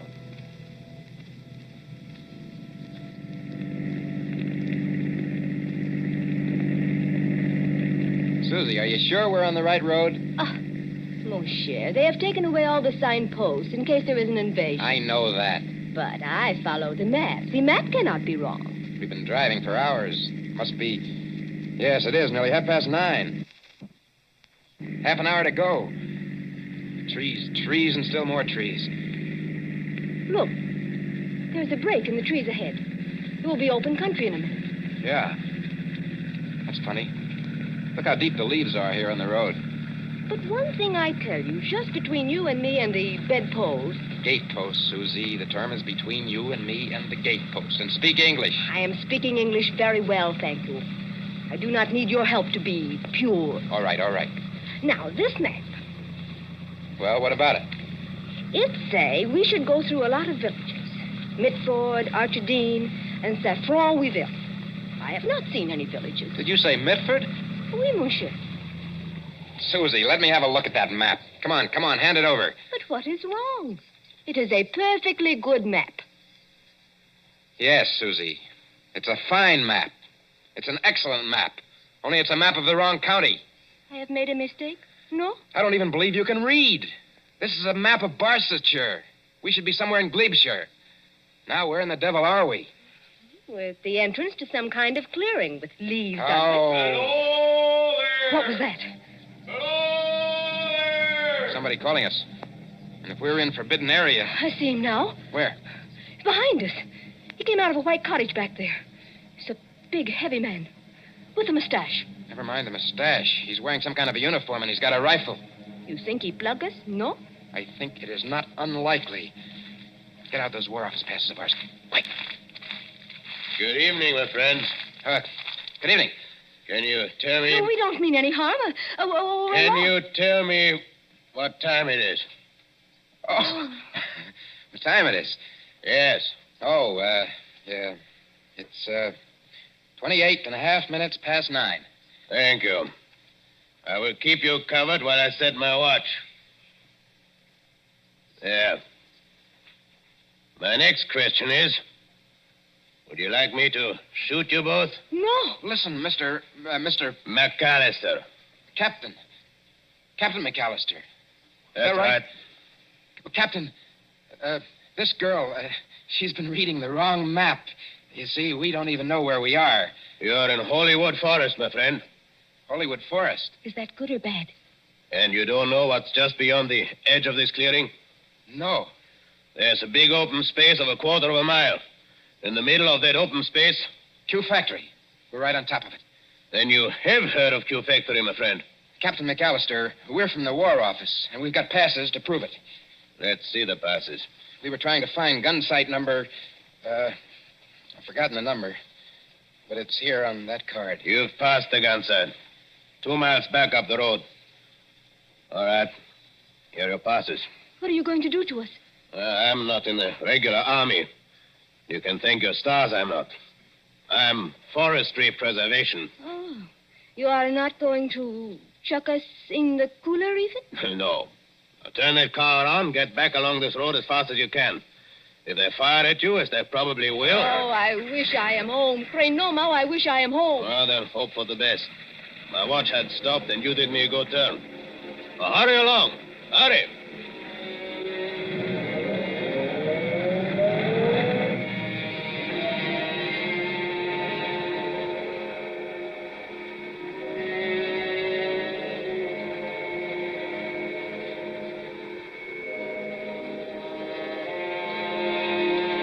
Gun sight of heavy attack battery. 4 3.7 guns against a moon growing clear white. White as the concrete emplacements, sealed against light where the crews, men and women, sitting, waiting. sir. Glad to have you both here. But this idea of yours about dive bombers attacking a blacked-out factory in the middle of a forest is rather fantastic, don't you think?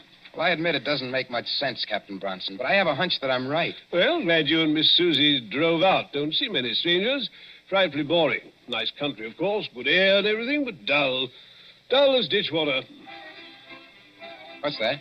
Only some of the lads and lasses inside. Like to walk along the emplacement here? Oh, is that allowed? Oh, certainly, old boy. Why not? Bright moon tonight, isn't it? Yes, bomber's moon. We nearly get shot on our way here. Quiet, Susie. We're not supposed to have been there. If I nearly get shot, I am going to say I nearly get shot.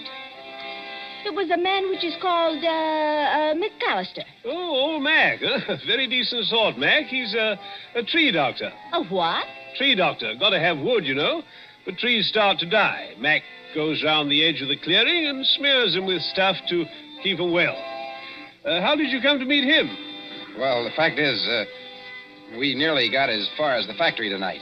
Oh, then you were lucky to get back alive. There weren't any barrage balloons over the factory, I noticed. Hardly, old boy. They wouldn't advertise, would they? With balloons in open country? And if the Germans did use dive bombers? Oh, they're not coming, old boy. Just make up your mind to that. I wonder if you'll say so at 10 o'clock. But it is 10 o'clock. It's just 10 now. Well, it can't be. We drove here like blazes. It was only 9:30 then. Well, then your watch must be very slow, old boy. No, I'm afraid you're wrong. I've never seen it quieter. Cold tonight, very dry for March. Look all around you. Moonlight, open country, not a sign of life in it. Quiet, peaceful, and silent as the great... What was that? By George, I think we've got some visitors. I think we're going to see some fun. Enemy planes approaching south-southwest. Action stations. Enemy planes approaching south-southwest. Now, do you believe me? Better stand back, old boy. Operation crew's coming on. I said, now do you believe me? I want you to watch these girls work. They do everything, you know, except actually fire the guns. Now, keep your hair on, old boy. Susie, he still can't see it. Oh, they'll only be going over. You think so? Oh, yes. We sometimes get a crack at them when they're making for Bristol. Standing by for action. Standing by. Listen.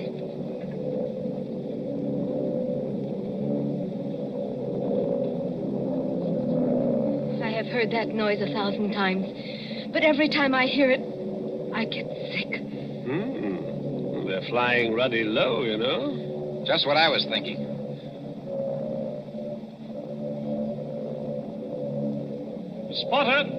Spotter! Any identification? Junkers, 88. Dive bombers. Height, 5,200. Now, look here, you two newspaper people. Yes, sir? There might be things popping, you know, can't tell. Like to get below? No, thanks. I don't like this, Bert, but I'll stay too. Rangefinder, on target. Look here, you two. Those War Office passes you gave me, I'm not supposed to keep them. No, I'd better give them back, just in case. Predictor, on target. Here we go, ladies and gents. Fire.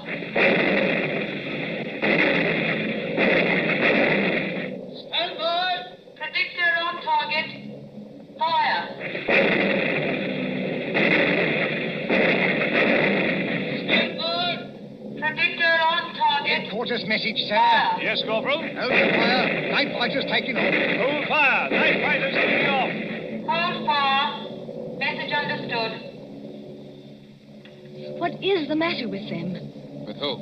Those Boche planes. They're still a good way off, but they don't come any closer.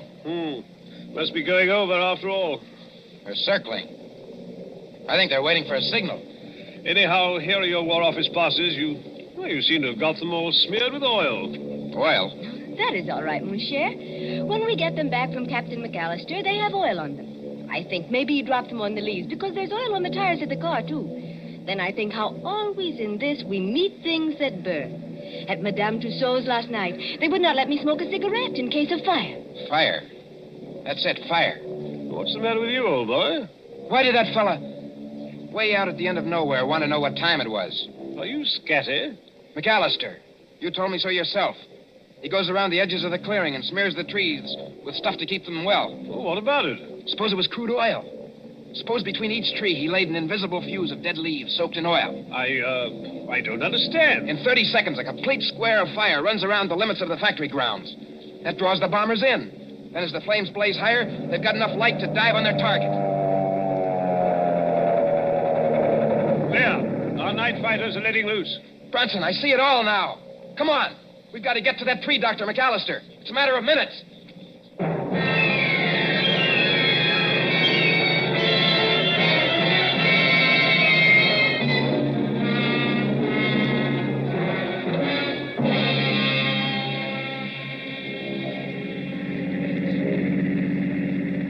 Susie, is Bronson following in the car behind us? Yes.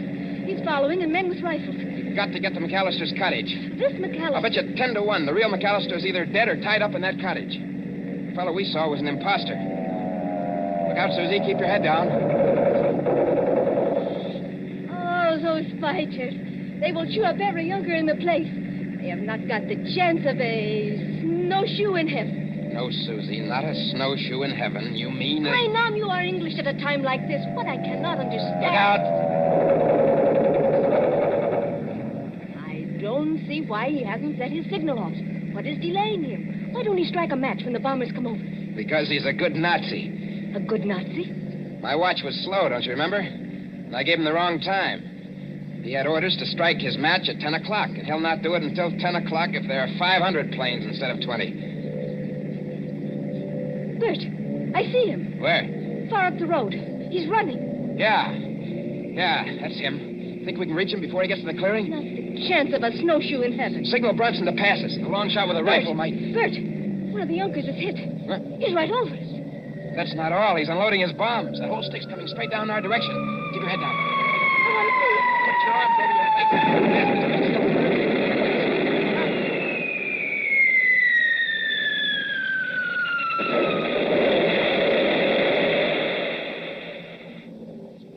Are you all right? I don't feel hurt. This is a dirt road. The bomb sank too deeply before it exploded. We didn't catch the blast. Come on, Susie. McAllister was just ahead of us. Come on, let's get out. We can't drive any farther. This road is full of bomb craters. Wait a minute, Susie. There's McAllister. He is dead. Yes, Susie. Killed by a Nazi bomb. Look, on the ground. What are those two white cards? Oh. They're all smeared with oil. Must have fallen out of McAllister's pocket just before he got hit. Let's see. What do you know? What are the cards, Bert? 2 tickets for Madame Tussaud's Waxworks. I'm afraid our friend's never going to get to use them. Not the chance of a snowshoe in heaven.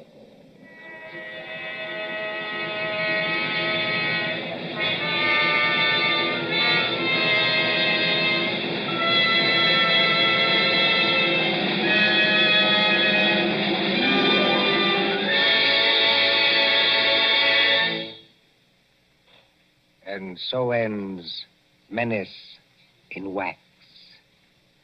Tonight's story of Suspense.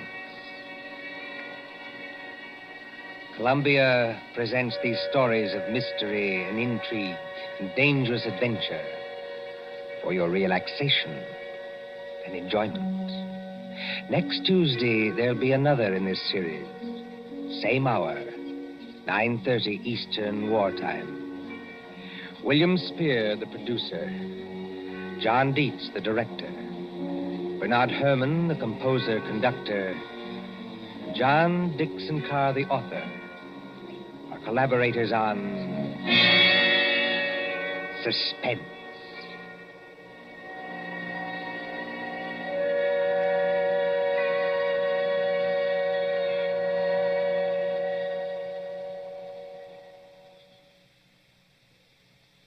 Here is a message of vital importance to every person who drives an automobile in America. There is wide misunderstanding about gasoline and rubber, and the government wants the following facts brought to everyone's attention. Actually, there is no scarcity of gasoline except in some parts of the East. But nowhere in the country is there enough rubber for military and civilian use. Starting 2 weeks from today, December 1st, mileage rationing goes into effect. This means that no car owner anywhere in the United States will be able to buy gasoline without a mileage rationing book. The purpose is to conserve the rubber we have by eliminating all unnecessary driving. When we think of the tremendous distances our mechanized army is traveling in North Africa and the long road to victory that still lies ahead, this extra effort on our part is slight indeed. Remember, everybody is going to have mileage rationing, so why not be prepared? The best way each of us can save rubber is by sharing our car with others. Let one car do the work for 2 or 3. So why not arrange with the neighbors tonight and start sharing the car tomorrow? It's the one real, important contribution that every automobile driver can make. Don't be a lone rider. Share your car and do your share for victory. This is the Columbia Broadcasting System.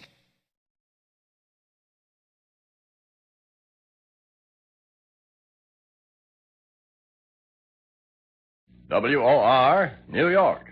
11 a.m. BULOVA, Bulova Watch Time. Bulova, gift of a lifetime. It's 11 a.m., Monday, May 7th, and this is Prescott Robinson with 15 minutes of the latest news from the WOR newsroom, presented by the makers of Wilbert's famous no-rub floor wax. Well, it has been announced officially at Supreme Headquarters that Germany has surrendered unconditionally on all fronts and to all the Allies, the United States, Great Britain, Soviet Russia, and France. We repeat, this was officially announced this morning at General Eisenhower's headquarters. The Germans signed the papers by which they laid down their arms at 19 minutes before 3 o'clock this morning French time in a little red schoolhouse at Reims, France. That's where General Ike has his headquarters. The document whereby Germany gave up the military fight it launched 5 years, 8 months, and 6 days ago was signed by Colonel General Gustav Jodl, the German Army Chief of Staff. Lieutenant General Walter Bedell Smith, General Eisenhower's Chief of Staff, signed in behalf of the Allied High Command. General Ivan Susleparov signed for the Russians, and General Francois Severet for France. General Eisenhower was not present at the signing, but right after it was over, he received Jodl and the other German surrender delegate, General Admiral Hans Friedeburg. They were asked solemnly and sternly if they understood the terms that were being imposed on Germany and if they would be carried out by the Germans. They answered yes, and Jodl said, "With this signature, the German people and armed forces are, for better or worse, delivered into the victor's hands." Here's how the news of Germany's unconditional surrender unfolded this morning. It began with the Danish broadcast that Norway had been surrendered unconditionally by the Nazis. Then the new German Foreign Minister, Ludwig Schwerin von Krosigk, said in a broadcast to Germany that, quote, "After almost 6 years' struggle, we have succumbed," end of quotation. Von Krosigk said that Admiral Dönitz had ordered the unconditional surrender of all fighting German troops, including all Nazi U-boats. Then at 9:35 this morning, Eastern Wartime, came the Associated Press flash from Reims, France, telling of the signature of the unconditional surrender at General Eisenhower's headquarters. Germany had given up to the Western Allies and to Russia. Although the fighting officially is over, the shooting apparently still is going on. It's the one sour note. For instance, the Nazi radio at Prague says the German commander in Czechoslovakia does not recognize the surrender by Admiral Dönitz and that he will fight on until his forces have obtained free passage out of the country. At last reports, the Americans were 15 miles from Prague, with the Russians about 65 miles away on the other side. It is entirely possible that the fighting there will continue for some days. German communications are so chaotic that the order from the High Command to surrender may not be received immediately by many units in the field. Only last night, 2 German Alpine Army groups surrendered to the 6th Army in the south, 2 days after their High Command ordered the ceasefire order on General Devers' front. The news of the German capitulation had not gotten to them before. The terms of the surrender imposed on Germany have not yet been announced, but the Nazis, who began the war with a ruthless attack on Poland, followed by aggressions and brutalities which have dumbfounded the world, surrendered with pleas to the victors for mercy. In his broadcast to the German surrender, Foreign Minister von Krosigk said, "Nobody must deceive himself over the harshness of the conditions. We had to accept them." The Allied capitals have gone wild over the news and are awaiting the official announcement of VE Day. It is understood that President Truman, Prime Minister Churchill, and Premier Stalin had been conferring by telephone. In London, the crowds are jamming Piccadilly Circus, and New York is staging one of its typical ticker tape celebrations. More about that in a moment. In Washington, President Truman was conferring with aides in his executive offices today when the Associated Press flashed that the Allies had officially announced the unconditional surrender of Germany.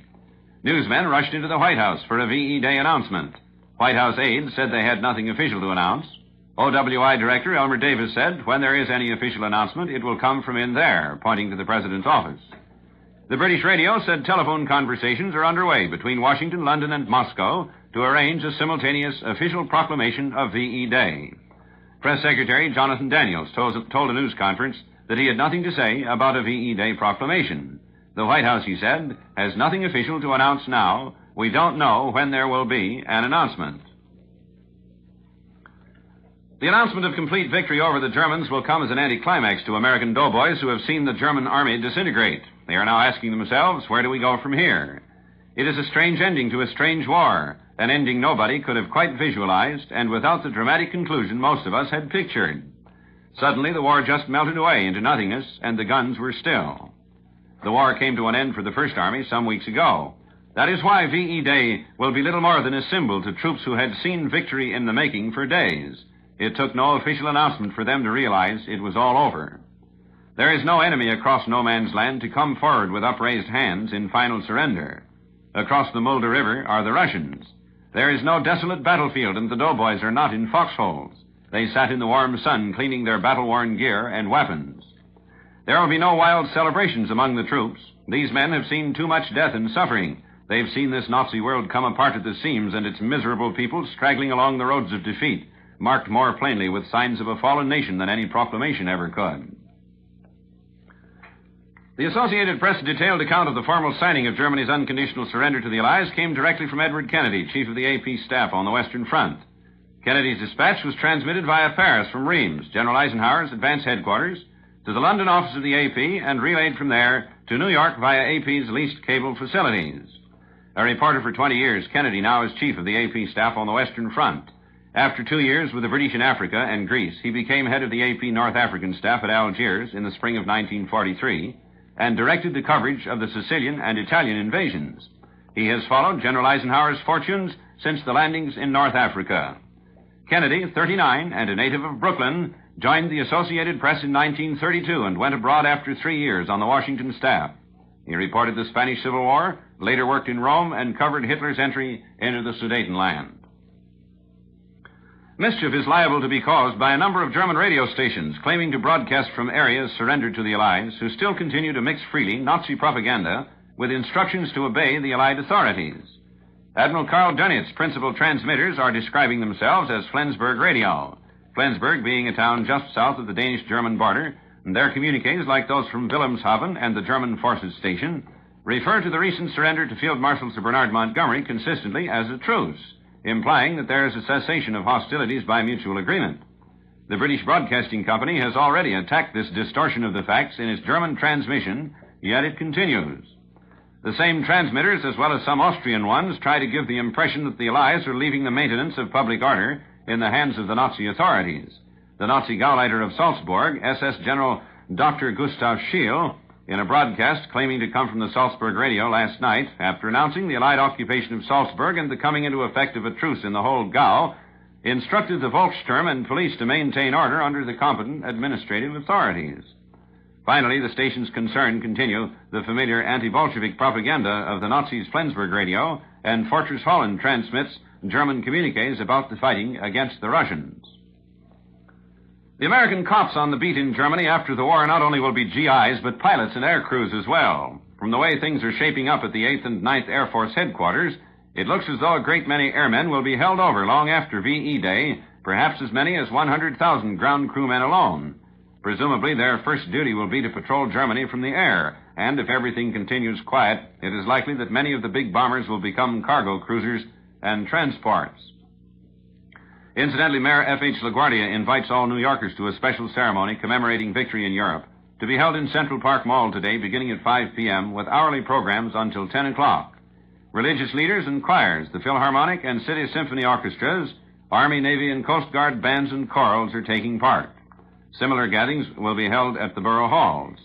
Attend the ceremony on the mall in Central Park or at your borough hall or at your neighborhood CDVO center to mark victory, to honor the men who have fallen, and to pledge new efforts to bring victory in the Pacific.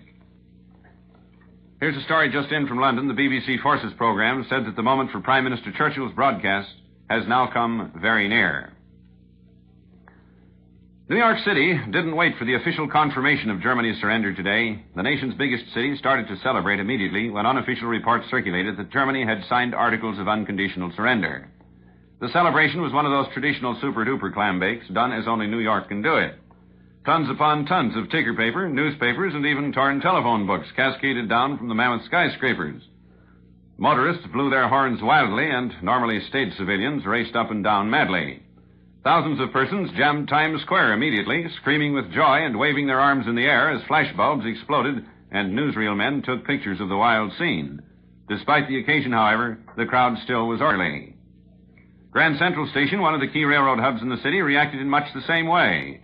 In the subway tunnels underneath the terminal, one man ran up and down like a modern Paul Revere, shouting that it's all over. Germany has surrendered. The ticker tape and newspapers floating through the air resembled a Paul Bunyan edition of a blizzard, and everywhere over the city the air seemed filled with bits of paper swirling around in the bright sunlight and descending over the thousands of celebrants. Out in the Pacific, the greatest forces ever to battle for such a small area of land continues to hammer each other today in the fight for Okinawa. Once more, the superfortresses have come up from the Marianas to strike at the Japanese aerial nests on Kyushu Island, the enemy's takeoff point for damaging raids on American shipping off Okinawa. Another of what is officially described as one of our light units, meaning perhaps a destroyer, was hit over the weekend in the persistent Jap raids. But Japanese shipping also is getting it from American bombers now taking off from Okinawa.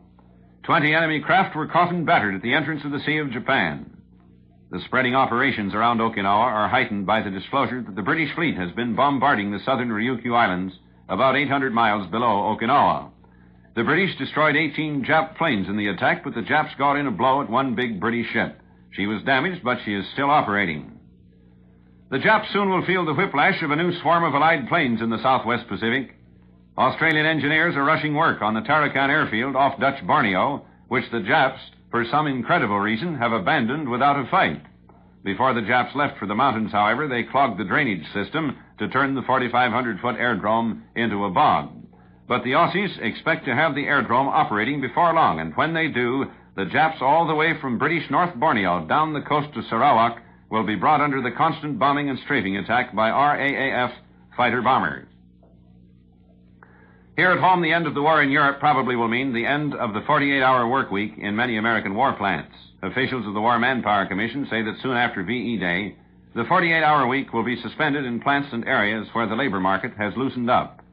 At the same time, WMC probably will lift the controls on workers who are frozen to their present jobs. But Commission officials point out that the task now is to funnel workers into jobs in war industries, which will carry the production load for the Pacific War. It's expected that within the next 6 months, more than 1.5 million war workers will be forced out of war jobs because of cutbacks in war production programs. To meet this, the United States Employment Service is expanding its offices to help place workers. Military observers also believe that the end of the war in Europe will mean that many soldiers who went overseas before or during early 1943 will stand a good chance of being discharged.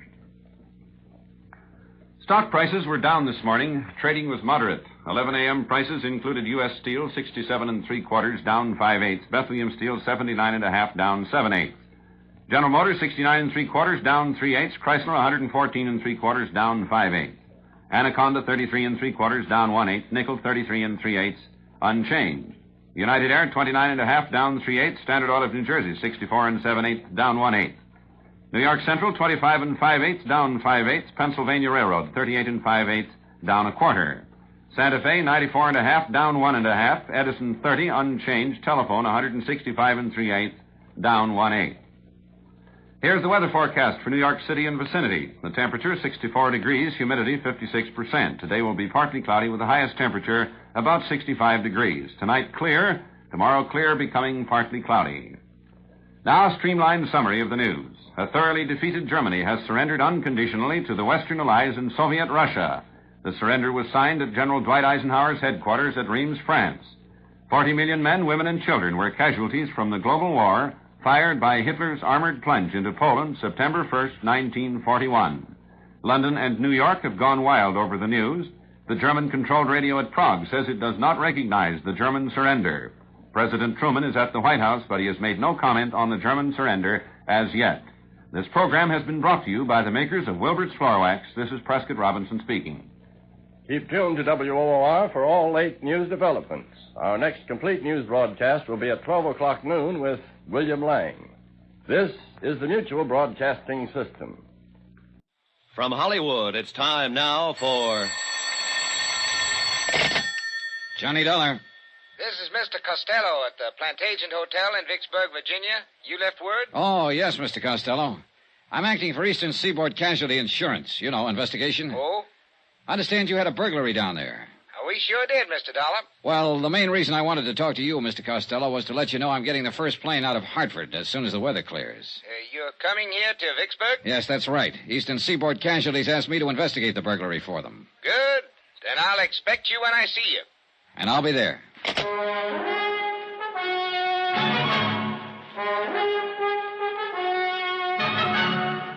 Tonight and every weekday night, Bob Bailey in the transcribed adventures of the man with the action-packed expense account, America's fabulous freelance insurance investigator. Yours truly, Johnny Dollar.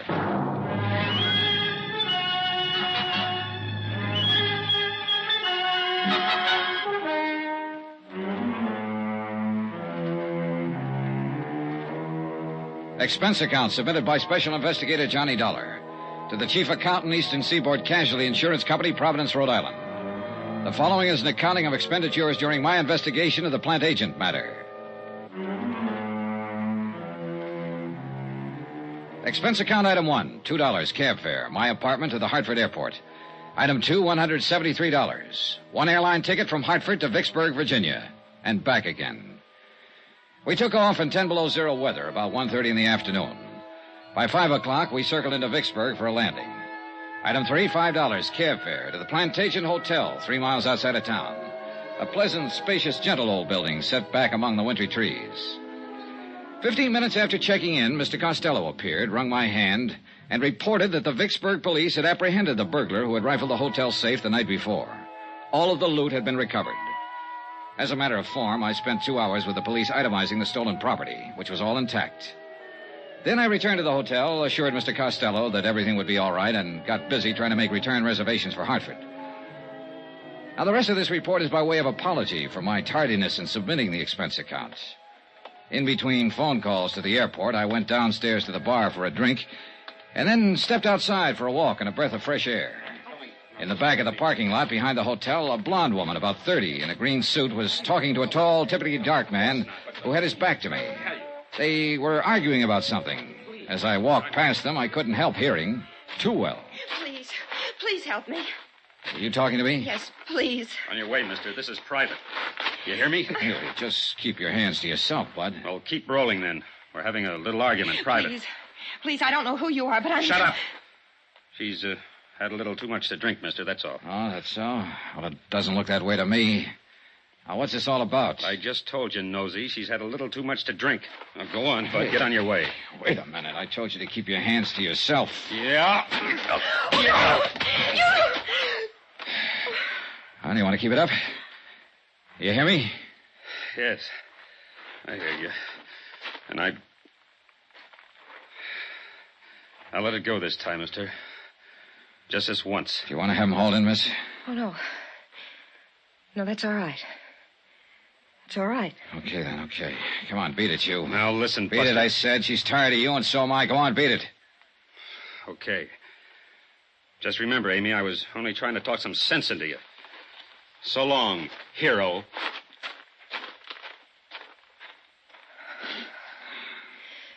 Thanks. Thank you very much. That was awfully kind of you. Okay, did he hit you?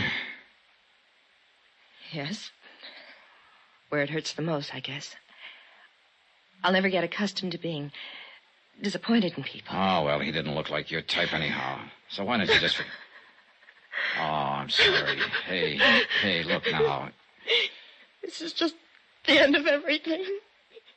Everything. Yeah, I know. Well, maybe it looks that way, but maybe it isn't. I'm sorry.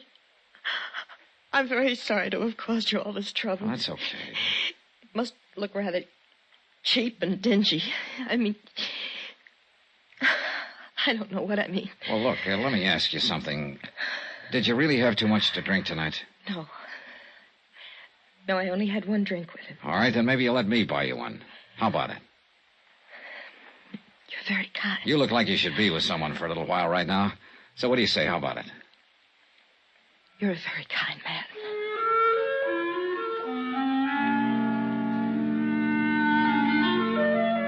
And that's the way it began. In the parking lot outside of the Plantation Hotel in Vicksburg, Virginia. She trembled a little when I led her back inside to the warmth of the bar and the people and sat her down at a booth. Looking back on it now, I guess we had a rather strained, one-sided conversation.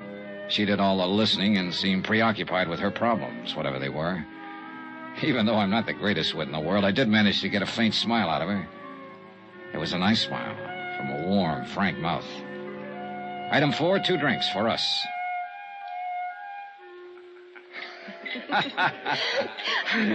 That's cute. Hey, see there?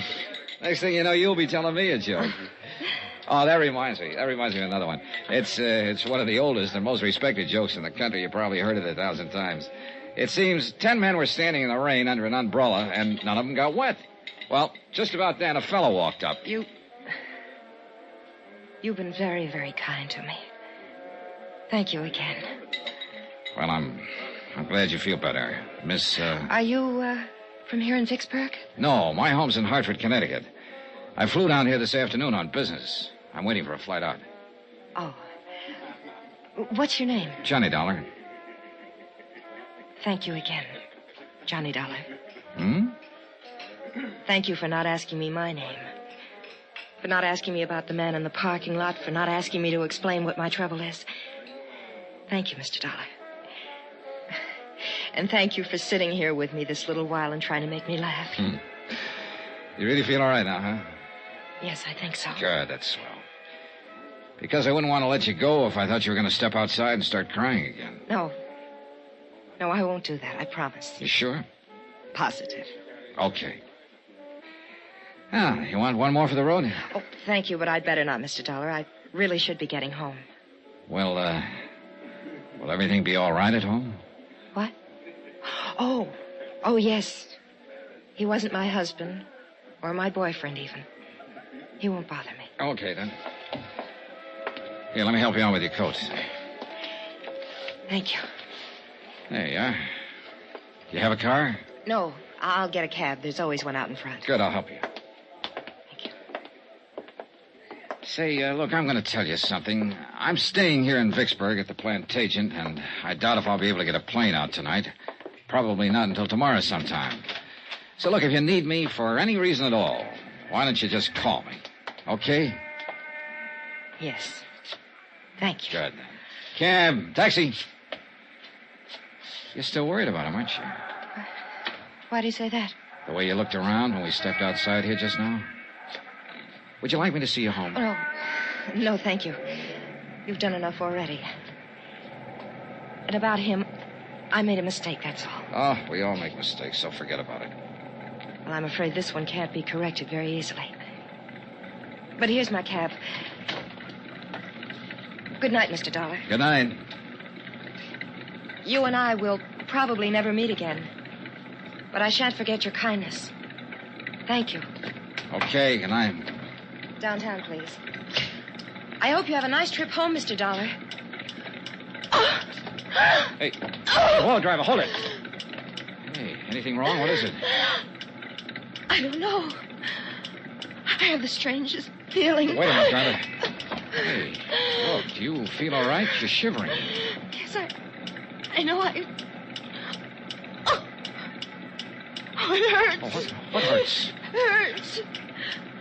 I didn't think he... What is it? What can I do? Help me. Please, Mr. Dollar. Help me. Let's go, driver. She fell back across the seat of the cab, writhing with pain. I took her in my arms and tried to find out what it was, but by that time she wasn't able to speak. In another 10 seconds, she was unconscious. The cab driver delivered us to an emergency hospital 5 minutes later. They carried her in through the ambulance entrance. I let the driver go and waited around the desk to see if I could learn what happened. Just waited. Vicksburg emergency. Waited. One moment, please. Go ahead, please. Vicksburg emergency. Not at this time of the night, sir. You'll have to call first thing in the morning. I'd suggest any time after 7:30. Yes, sir. Yes? Hey, look, would it be all right to go back and talk to the doctor now? I'm afraid not, sir. Well, could you bring him out here? I've been waiting for quite... I'm sure he'll be out in a very short while. He knows you're waiting to talk with him. I thought maybe he forgot me. No, sir. I just want to make sure she's all right. The doctor will be out. Vicksburg emergency. Just a moment, I'll connect you. Go ahead, please. Has she had many of these attacks, sir? Oh, I don't know. I just met her. Oh. Well, if you'd like, we could call you at home and let you know how she is. This isn't my home. I'm on my way out of town as soon as I can get a plane. I'll wait. Certainly. Excuse me. Yes, doctor. Yes, he's right here. Yes, sir, thank you. The doctor will see you now, sir. Good, thanks. End of the hall, room 111. Okay, thank you. I don't know what it was or why that hallway looked so long to me. Call it an old-fashioned premonition or what have you. That's what I had walking down the hall to see a doctor about a girl I'd known only a few minutes. There were 3 people in the room, 2 doctors in their white clothes and a nurse. I can still see the light burning above their heads, the way they looked tired, exhausted. All 3 of them had been working very hard. Doctor? Yes? Oh, you're the man who was with her. Yeah, that's right. How is she? When did this happen? About a half hour ago, I put her in a cab at the Plantation Hotel, and she complained of feeling sick. So I brought her here, but she lost consciousness in the cab. I see. Sit down, please. Oh, why? Some papers we want you to fill out, just routine. Oh. Your name, please? Johnny Dollar. And she is Mrs. Dollar? No. Oh, I see. You're a friend of hers, Mr. Dollar. Well, yes.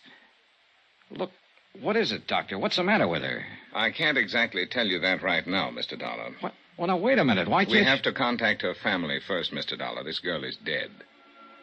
Now, if you're willing to fill out... Picture it. Yourself in my position, I mean.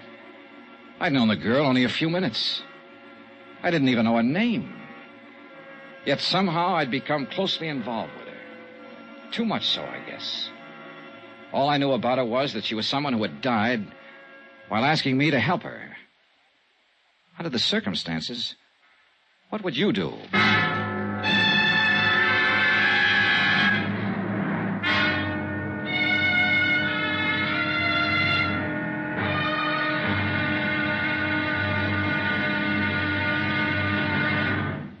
Now, here's our star to tell you about tomorrow's exciting episode of this week's story. Tomorrow, how can you help a dead girl?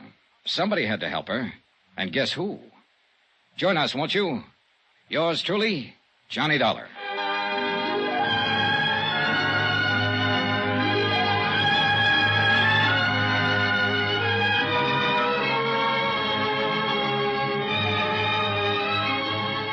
Yours truly, Johnny Dollar, starring Bob Bailey, is transcribed in Hollywood. Written by John Dawson, it is produced and directed by Jack Johnstone.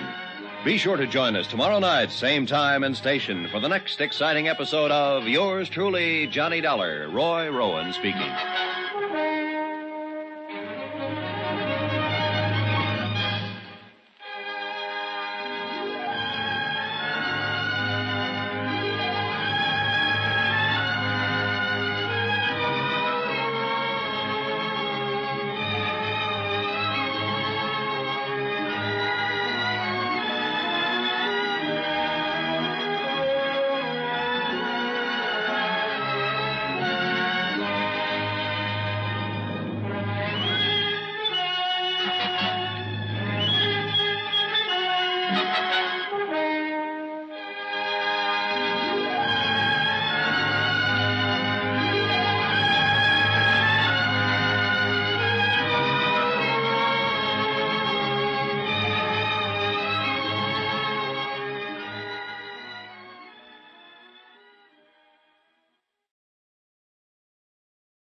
From Hollywood, it's time now for...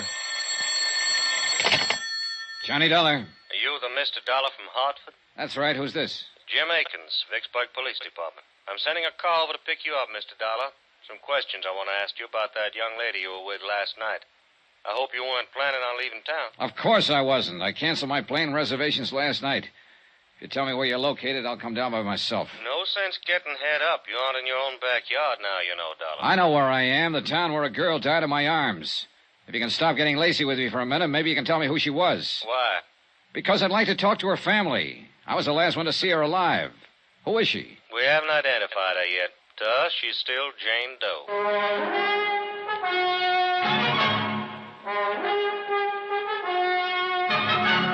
Tonight and every weekday night, Bob Bailey in the transcribed adventures of the man with the action-packed expense account, America's fabulous freelance insurance investigator. Yours truly, Johnny Dollar.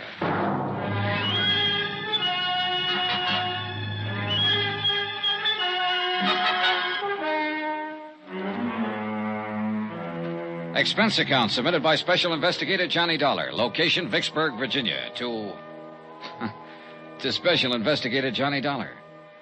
The following is an accounting of expenditures during my investigation of the plantation matter. A real mystery about a very mysterious girl who happened to be dead.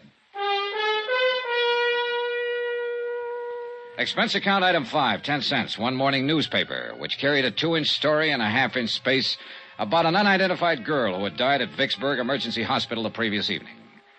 I was reading it over in the lobby of the Plantation Hotel when one of the Vicksburg police force stepped up to the desk and asked for my room number. He was a swarthy man in a black suit, plain clothes type. Well? I beg pardon? I'm Johnny Dollar. Oh. Jim Akins. We talked on the phone a little while ago. You said you were sending a car. Well, you sounded so huffy about everything, I thought I'd drop over myself to say hello. I got the car outside. Okay, let's go then. Where are you from, Dollar? Hartford, Connecticut. I'm an insurance investigator. Look, I talked to a man in your burglary division yesterday about the burglary they had at the hotel yesterday. I was sent down here by Eastern Seaboard Casualty Insurance Company. You got any identification on you? Yeah, sure. Here. Okay. Look like who you say you are. Now, just what was your connection with that girl who died at the emergency hospital? I met her outside in the parking lot last night, back of this hotel. She was with a man. I don't know who he was. They were having an argument. I stopped when she asked me to help her. I got rid of the man and took her inside here and bought her a drink. Then I started to put her in a cab to send her home. But she got sick before the cab could take off, so I took her to the hospital. She died there. And that, Mr. Akins, is it. How long did you know her?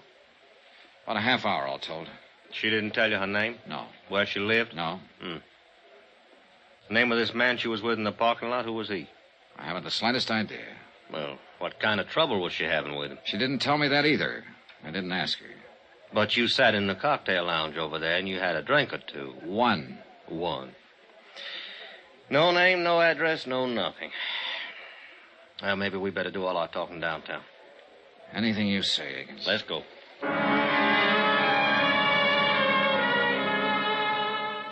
Akins turned out to be a lieutenant. And it took him the whole ride downtown to thaw out and make up his mind that I was just as concerned about what had happened to the unidentified girl as he was. He rephrased, but asked me the same questions in front of a stenographer when we got down to his office. He was still asking me questions when he led me and the police stenographer to the basement of the building, the morgue. And she didn't say anything to you about herself before she collapsed, huh? No. All I know is what I've told you. You're sure? Positive. Hey, look, let me ask you one. I put up with yours for over an hour now. Why, sure. What killed her? Yeah. Well, do you know? No, we're still trying to find out. What'd you talk about while you were having that drink with her? She asked me for help, that's all. It seems she needed somebody else to do the talking at the time, so I did it. I made jokes and tried to get her to laugh. I was a great big cut-up. Get sawed me if you want. It won't do much good. Still got some things to find out.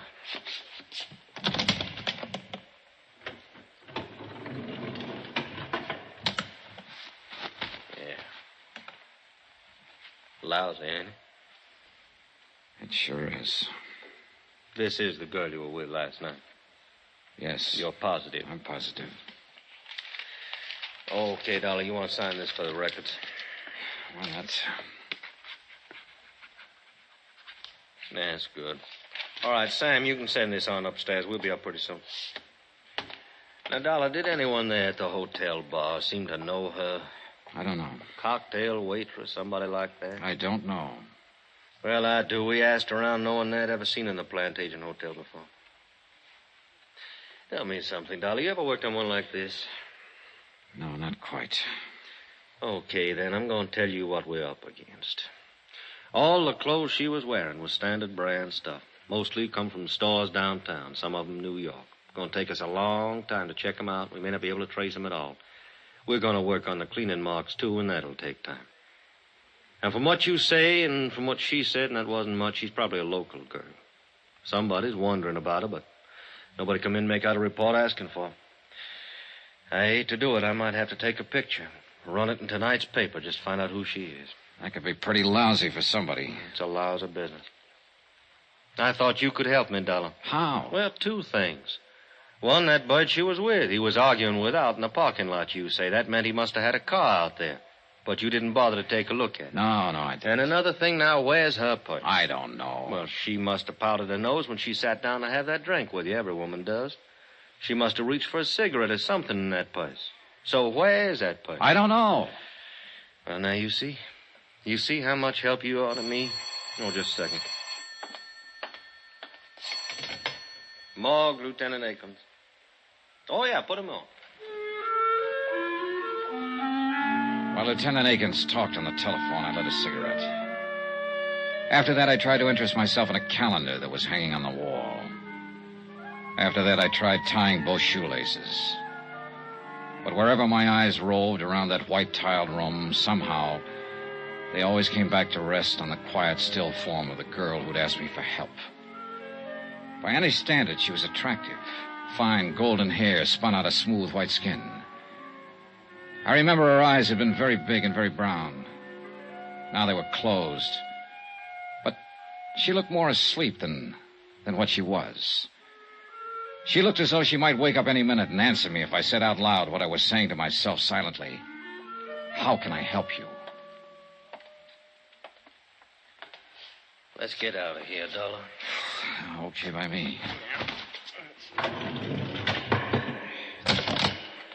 That was the lab on the phone. Had a little trouble with analysis. What analysis? What kind of trouble? Identifying. They called in a toxicologist from the university. A drug called perimethol killed her. Perimethol? That's a new one on me. Yeah, me too. Petrol-based stuff.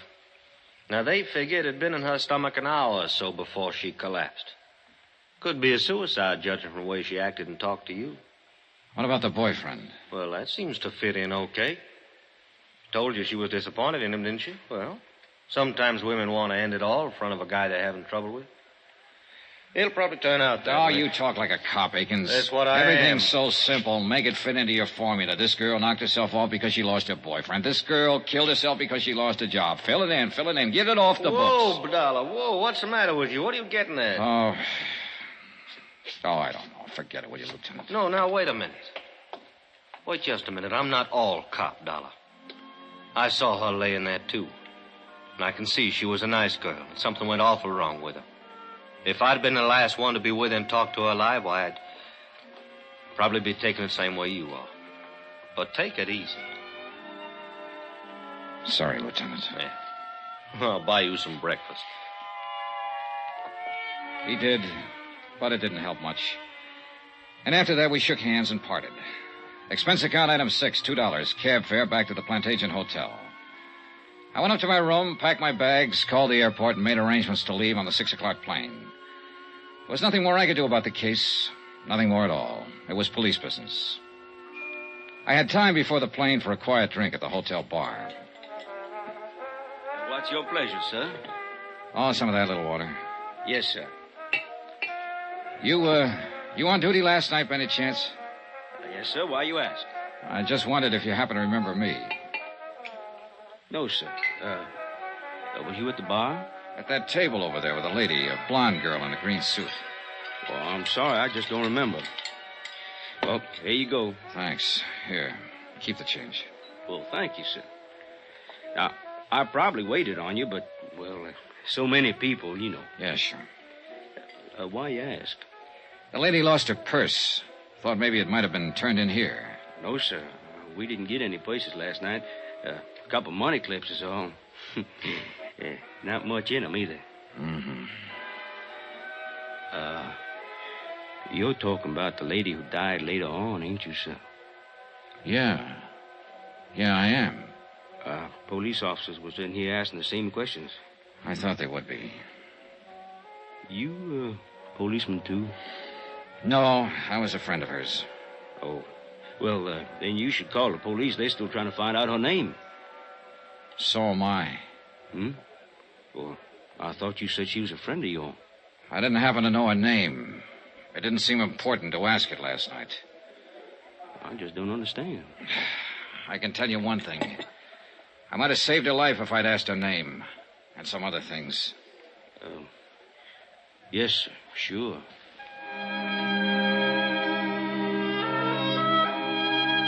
Expense account item 7, $3, 3 drinks. I sat there for almost an hour talking to the bartender. Once, when he stepped out to the kitchen, I went over to the booth where I'd sat the night before with the unidentified dead girl. I searched down on the cushions, behind the table, under the chairs, hoping the missing purse might still be around. I found nothing. Then I had another idea. I left, went out to the parking lot where I'd first seen her.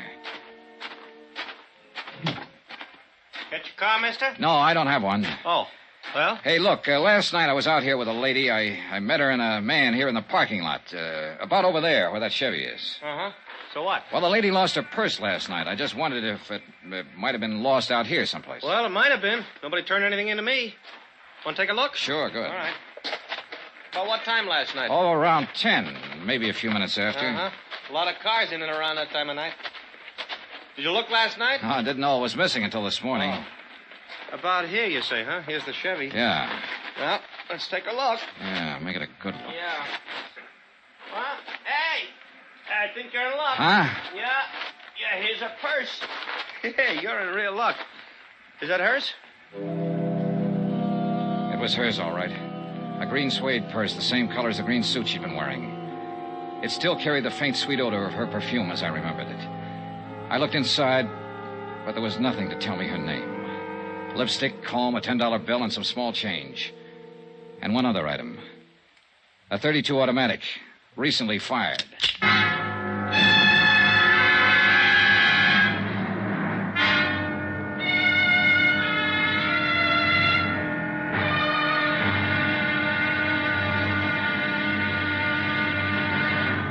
Now, here's our star to tell you about tomorrow's intriguing episode of this week's story. Tomorrow, a dead girl's .38 automatic comes to life. Join us, won't you? Yours truly, Johnny Dollar.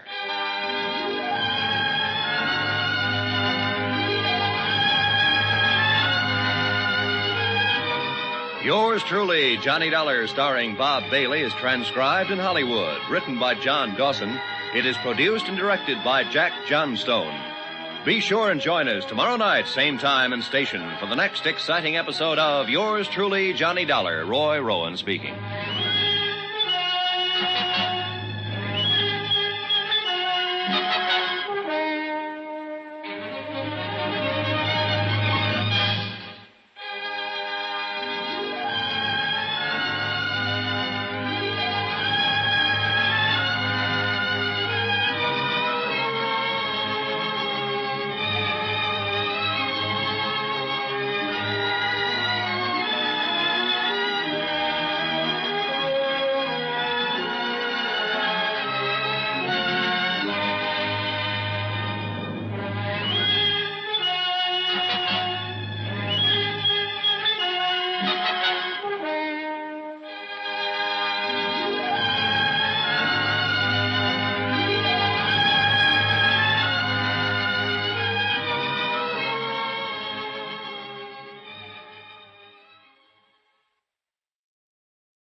From Hollywood, it's time now for...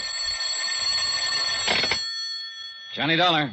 This is the hotel operator. Ready with your call, Mr. Dollar. Oh, good. Police Department, Sergeant Peters. I want to talk to somebody in the personnel division. Sorry, I haven't got one. What can I do for you? I want to get some information about a gun, find out who it was licensed to and so on. Come down to licensing division. I think we can help you there. Where's that? 220 City Hall. Do you have the weapon? Yes. Be sure and bring it along with you.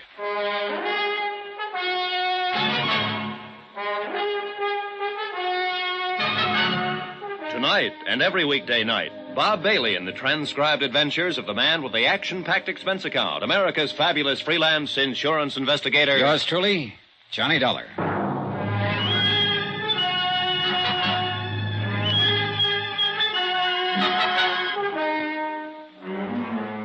Expense account submitted by Special Investigator Johnny Dollar to Special Investigator Johnny Dollar for personal reasons. Location, Vicksburg, Virginia. Purpose? Well, it all started as an investigation of a burglary at the Plantation Hotel. Once that was out of the way, I happened to run across a girl having an argument with a man in the hotel parking lot. She asked me to help her. I did. Girl suddenly gets sick and dies. Poison. I stay around to help find out who she is. I don't know that. But I do know that she had a .38 in her purse. 3 bullets recently fired. Expense account item 8, $2 cab fare from the Plantation Hotel, the 2 miles into Vicksburg City Hall, and room 220 as per instructions of Sergeant Peters. I felt more than a little guilty bypassing Lieutenant Jim Akins, who had questioned me earlier about the case. Yes? Sergeant Peters? That's right. Can I help you, sir? I hope so. I'd like to know if this gun's been registered with you people. Let's have a look. You just buy it? Yeah. Got your bill of sale with you? What, do you have to have one? You should. Who'd you buy it from? Oh, a fellow I met in a bar. Have you a permit to carry this weapon? Well, no, I haven't. Are you going to carry it? Oh, no. Then why'd you buy it? Oh, I just wanted it, that's all. Is there a law against that? No. But there's a law against practically every other thing about a gun. You want to read those numbers off to me? Sure. JJJ-4769-992. And then there's an X. Okay. Make, Colt, caliber, .38, automatic, 7-shot. Yeah.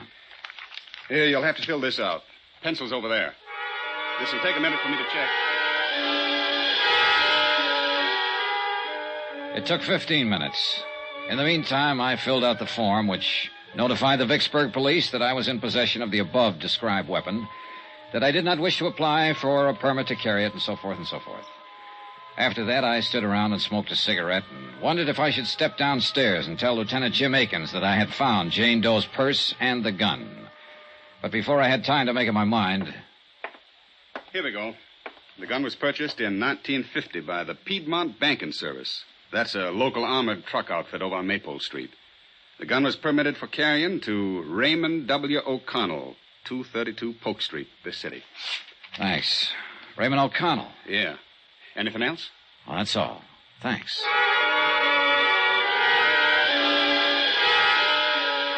That was when I could have, but didn't, walk downstairs to Lieutenant Akins' office. Instead, I walked outside with a gun in my pocket and the slip of paper containing the name and address of the man who had carried it, Raymond O'Connell. Expense account item 9, $25. Deposit on a rented car to get me to 232 Polk Street.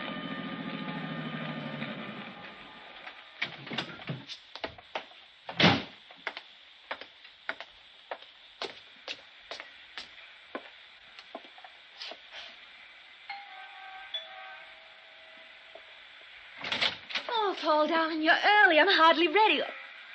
Hello. Oh, I was expecting someone else. I'm so sorry. You're not Paul, are you? No, I'm afraid not. My name's Johnny Dollar. Oh. Mr. Dollar? That's right. Well, what can I do for you, Mr. Dollar? I'm looking for Raymond O'Connell. Ray? Yes. Come inside, Mr. Dollar. Thank you. I really didn't mean to throw myself at you at the door. I thought you were someone else I'm expecting. I'm Terry. Terry? Teresa. Terry O'Connell, Mr. Dollar. Oh, his wife? I'm Ray's widow. What? Ray's dead, Mr. Dollar. He passed away over a year ago. It was pneumonia. Oh, I'm sorry, Mrs. O'Connell. Please call me Terry. You had no way of knowing about him, I'm sure. And please don't be uncomfortable. A great many of Ray's friends from the service come by who have no idea that he's dead. Were you in his company, too? Oh, just a minute, Mrs. O'Connell. I He think had you're... so many friends and met so many people while he was in the service, and really there was no way for you to know. You don't understand, Mrs. O'Connell. I never knew. I'll get you a drink and we'll talk. Where did you serve with Ray? You know he finally became a pilot. What do you like to drink? She was young and dark and very pretty. And as the widow of a man who died rather suddenly, she was doing her best to put me at my ease. I would have told her I was there checking out the registration on a 38 that had been used by her dead husband. I would have told her I found the gun in the purse of an unidentified dead girl I'd met the night before. But she was trying to be polite, mistaking me for a friend of her dead husband. And then I saw the picture in the frame on the mantel, a broad, smiling face that belonged to a man I'd met in the parking lot of the Plantation Hotel. An unidentified man who had been arguing with the dead girl. The words on the picture said, "To Terry, all my love." You know him? Paul? Paul? Yes, Paul Dameron. I think I met him once. I really didn't know his name. Was he a friend of your of Ray's? Oh, no. No, he never knew Ray. He's a darling, Mr. Dollar. Paul is. A real darling. After Ray died, I tried something very foolish. I tried to end my life. And then Paul came into it. He's been very lovely to me. Well, I don't know why I shouldn't tell you. We're going to be married. I think that's fine, Terry. Do you really? Sure. I'm glad you say that. I'm not the most courageous person in the world. I suppose Ray mentioned our lives together. It was perfect with Ray, Mr. Dollar. Perfect. But now Ray's gone. And I've been able to face that. I think I'm going to find a new life with Paul. You must meet him. He'll be here soon. We're dining out tonight. Well, perhaps you'll join us. Well, thank you, Mrs. O'Connell, but I can't make it tonight. How long will you be in Vicksburg? I don't know exactly. Where are you staying? The Plantation Hotel. Well, perhaps I could give you a ring and we could make it another night. I know you want to talk about Ray. Of course, Paul understands. I'm sure he does. He's truly a wonderful person.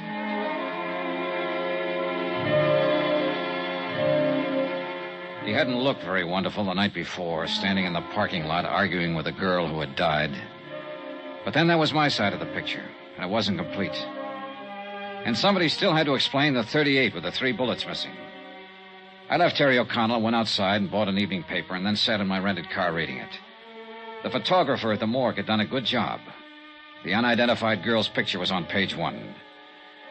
I was reading the story over a second time when a dark business coupe pulled up behind me, and Paul Dameron got out, heading for Terry O'Connell's doorway. Just a minute. What? Just a minute. Hello, Paul. What? You? Yeah, me. Now, look, Dameron. What are you doing here? How'd you know my name? Or are you some professional gunsel coming around to sock me again? I still don't... Stop it, will you, Dameron? My name's Johnny Dollar. I want you to tell me who that girl was last night in the parking lot. The one you had the big argument with. Huh? Oh. Well, you were the big hero there, butting in where it was none of your business. I didn't like it then, and All right, simmer down, will you? Who was she?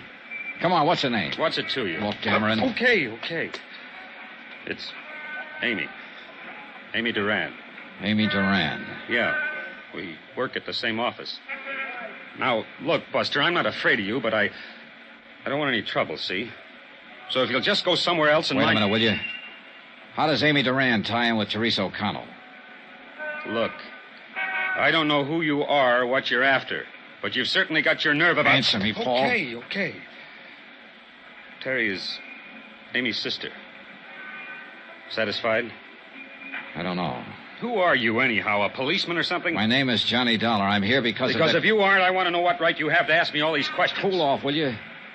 I've been trying to find out who she is. Because last night, after you went off, we had a drink together. Then she got sick, and I took her to a hospital. She died there. What? She died. She's lying in the morgue right now, unidentified. It was some kind of poison that killed her. Amy... dead? No, I don't believe it. Here. It's in the paper tonight. The police are trying to identify her right now. I can't believe it. Poison. Oh, Dollar, I didn't think Amy was that desperate. There was a way out. She could have solved it without this. Way out of what? There was no need for her to do this. I told her I'd help her. I had no idea she... Poison. Does Terry know? Not yet. I've got to tell her before she sees it like this in the newspaper. It'll be awful for her, Dollar, awful. Look, I apologize for the way I've acted, the way I was last night. I was upset. I can see now you're trying to help. Now, let me go in and break this to Terry. Call me later. Here, my card. Call me.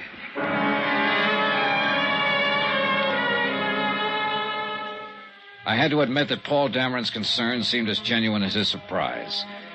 He rushed up to be admitted to the O'Connell house. After he was inside the door, I went back to my car and took out the .38 automatic that had led me to the sister of Amy O'Connell. 3 bullets still missing. I drove downtown to the Vicksburg police station to turn the gun in to Lieutenant Akins and tell him the whole story as I knew it. How I'd found the gun in the dead girl's purse. How I'd managed to find out her name. The 3 missing bullets and other unanswered questions were up to the police. Lieutenant Akins? Downstairs in the car. Yeah, well, Oh, hi, Dollar. Thought you'd left town. Joe? All right, Joe. As soon as they clear that place up, you notify the lab. Hi, Lieutenant. I'm trying to get to you. I think I have something that better be looked into. Oh, really? Oh, excuse me. Lieutenant Akins? Yeah. On the south side of town. Yeah? All right. Thank you, man. Yeah, well, in about 15 minutes. Right. I'm sorry, Dollar. What was it you were saying? Why all the hustle? Something big? Oh, homicide. Happened yesterday sometime. Yeah? Who got it? Guy named Belden. Somebody shot him 3 times with a .38.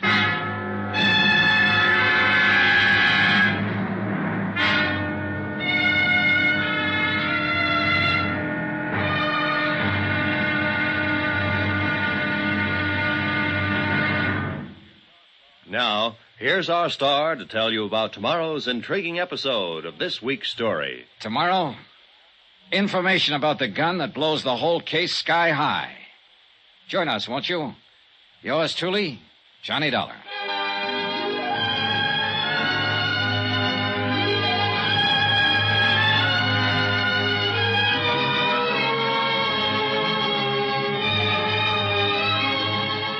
Yours truly, Johnny Dollar, starring Bob Bailey, is transcribed in Hollywood. Written by John Dawson, it is produced and directed by Jack Johnstone. Be sure to join us tomorrow night, same time and station, for the next exciting episode of Yours truly, Johnny Dollar. Roy Rowan speaking.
From Hollywood, it's time now for... Johnny Dollar. This is Mr. Oldfield calling, sir. You left word at my office, Mr. Dollar. That's right, Mr. Oldfield. I think I'm going to need an attorney. Divorce, civil suit, what, Mr. Dollar? Withholding evidence. Murder. Let's take the murder first. Who did it? I don't know, but I'm pretty sure I have the murder weapon in my possession right now. Who was killed? A man named Belden, I think. What do you want me to do, sir? Take my statement, notarize it, give me some legal advice. Where are you? Police station in the pay booth down the hall from homicide. I'll meet you there in 5 minutes.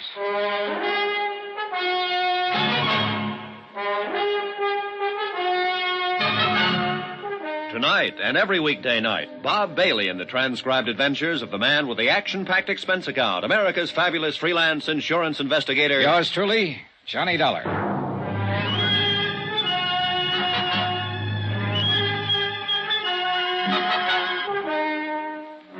Expense account submitted by Special Investigator Johnny Dollar. Location, Vicksburg, Virginia. To Special Investigator Johnny Dollar for personal reasons. Attention, Chief Accountant, Eastern Seaboard Casualty Insurance Corporation, Providence, Rhode Island. Dear Jim, I'm attaching my own expense sheet to your bill for clarification purposes. Expense account item 10, 10 cents. 1 cup of coffee at the counter in the lobby of the Vicksburg police station while I waited for Samuel W. Oldfield, attorney at law, to appear. He was there in exactly 5 minutes. Mr. Dollar? That's right. Sam Oldfield, sir.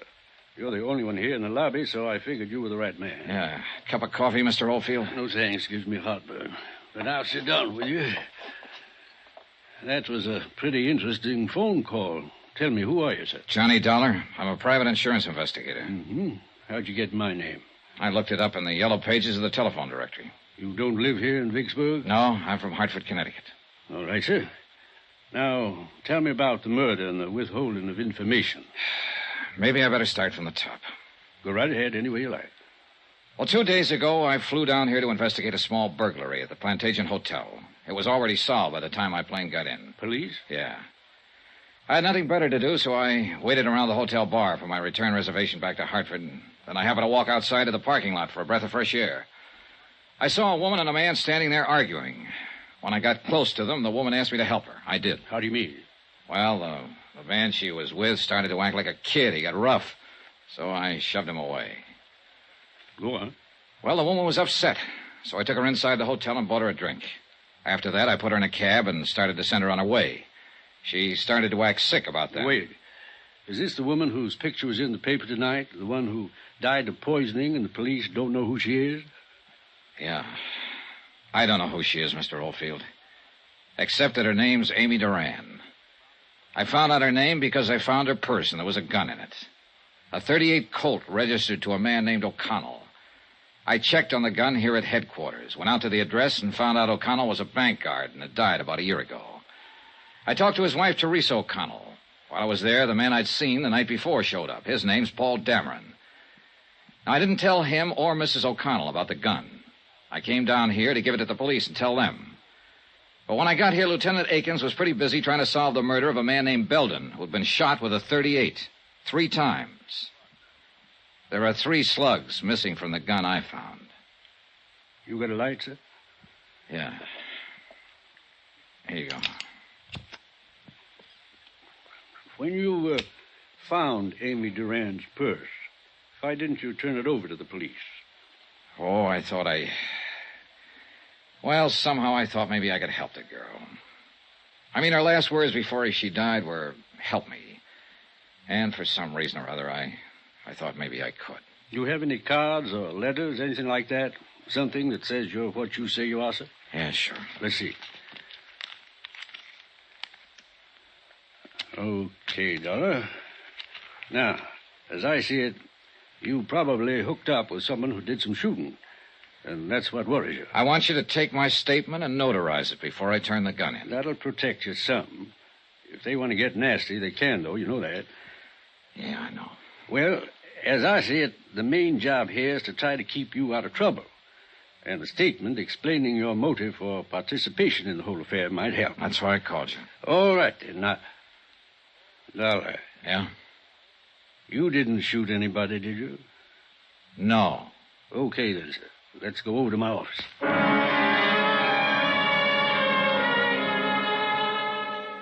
We did, and I made the necessary statement, and Mr. Oldfield notarized it. After that, I went back to the Vicksburg police station to talk to Lieutenant Akins. The .38 I'd found in Amy Duran's purse was still in my pocket, and her words were still in my mind.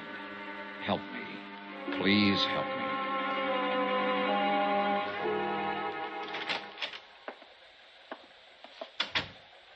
Thought you was going back to Hartford, Dollar. Oh, I decided to hang around and see what came up. Mm-hmm. Nothing so far on the girl. No one's recognized the picture in the paper. Had to turn that over to missing persons. This murder case going to eat up all my time. What happened, Lieutenant? Old maid at the apartment house where this man Belden was staying found him late this afternoon. He'd been dead about 24 hours, shot with a .38. You sure? I'm sure. We did a postmortem right away. It's a pretty set case. You know who shot him? Have a pretty good idea. See, this Belden, he was an auditor working on some books at a firm of textile wholesalers here. Richmond Limited. The papers scattered around his apartment show he'd found a $10,000 shortage going over their books. And the chief accountant for this Richmond company is missing. Yeah, well, that does make it seem pretty clean. Yeah, all we have to do is find that accountant. Had an APB out for half an hour now. I think we'll pick her up pretty soon. Her? Who? Well, her, Dollar. The chief accountant for Richmond Limited. She's a woman. Name of, Amy Duran. To all appearances, Amy Duran had been guilty of embezzling money and murdering the auditor Belden who discovered the shortages in her books. I didn't tell Akins that his suspect was the girl lying in the morgue at the moment unidentified. I knew that it was only a matter of minutes before her sister or Paul Dameron would be down to identify her. And for the third time, I didn't tell Lieutenant Akins about the gun. I knew if I turned that over to him, it would be a closed case all around. And somehow I didn't want it closed on Amy Duran. Not that way. For that reason, I went back to my hotel room for a couple of hours, and then about 9 o'clock that night, I found myself over on Polk Street at Teresa O'Connell's house once more.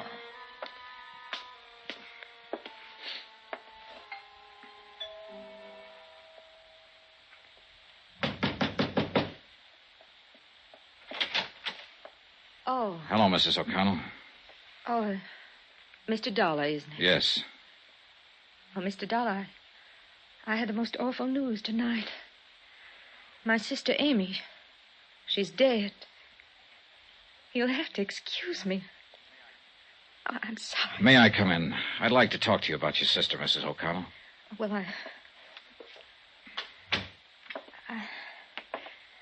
Paul came in with tonight's paper and showed me Amy's picture. He went down in the morgue to identify her. I couldn't bear to. Sure. I feel somehow, in some way, that you're a friend, Mr. Dollar. Mrs. O'Connell, I am a friend in a way. But mostly I'm an insurance investigator. What? You thought I was a friend of your dead husband when I came here earlier. I'm not. I never even knew him. But, Mr. Dollar, I don't understand. I met your sister Amy last night. I was the last one to speak to her before she died. I took her to the emergency hospital last night. Well, wait. This is all very confusing. You say you're an insurance investigator? Yes. Now, Well, I got your address from a gun I found in your sister's purse. I traced it through the license to carry. This gun, Mrs. O'Connell. Your husband was licensed to carry it when he worked for a banking firm. Do you recognize it?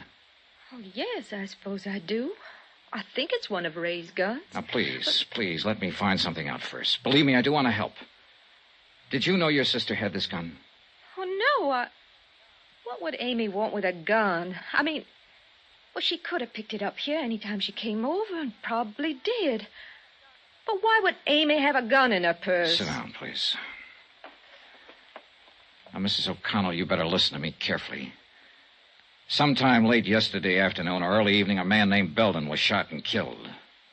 Clarence Belden? Yes. Why, he worked with an auditing firm. Amy spoke of him.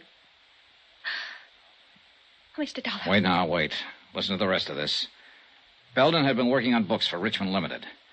As I understand it, your sister Amy was responsible for those books. Right now, the police have enough evidence to figure that your sister stole $10,000 from Richmond Limited. Amy? Oh, no. Now, hear me out, Mrs. O'Connell. They have that evidence in bulk form. They certainly have reason to assume, and they are assuming, that your sister shot Belden to keep him quiet about the shortage. How can you say those things about Amy when she's not here to defend herself? Please, I'm just telling you what's going on downtown, what they've found. This gun they don't have yet. I've withheld it. It has been fired 3 times recently. Belden was shot 3 times. By now, your sister's body has no doubt been identified. They've already established that she died of poisoning, and they halfway have the idea that she committed suicide. No. Oh, don't you see? They'll say she shot Belden to cover up and keep it quiet, and then saw how useless it was, took poison and killed herself to escape punishment. You're horrible. Horrible. Go away. Go away from me. I'm sorry, but in the face of all this, I want to help her if I can, if it isn't too late. I want to help you. But, Mrs. O'Connell, you'll have to help me. Now, why? Why would your sister steal? Why? I don't know. I think you do know. Tell me, please, for her sake, Mrs. O'Connell. Why? What have you got to do with her? I met her only for a few minutes, but in that few minutes I got the idea that she was a pretty nice person. She didn't strike me as a thief. She didn't look like a killer. And most of all, she didn't look like a woman who'd take the suicide way out of things. Now, that's all I have, except that she asked me to help her. And I'm trying to do that now. Believe me, I want to help her if I can. I've always been an awful child, Mr. Dollar. When Ray died, I tried to kill myself. Amy saved me. I remember then, at the hospital. She was beside my bed, and she said to me, "I'll make you want to live again. I'll make you." Amy was always like that, kind and decent. You weren't wrong about her. She was decent, thoughtful, good. She did everything for me. She gave me these clothes and a car, introduced me to nice people from her office like Paul Dameron. Yes. That must be where all the money went to. Not on herself, but on me, for me. I'm the only reason I can think of that she'd take money from the firm. Yeah. I didn't know she was stealing from me. I didn't know. I wouldn't have let her do it. She didn't have to pamper me that much. I'm not that much of a child. She didn't have to do it. She didn't have to do it. Wait a minute. She didn't kill herself. She didn't steal. She didn't murder that man. I did all those things because it was all for me.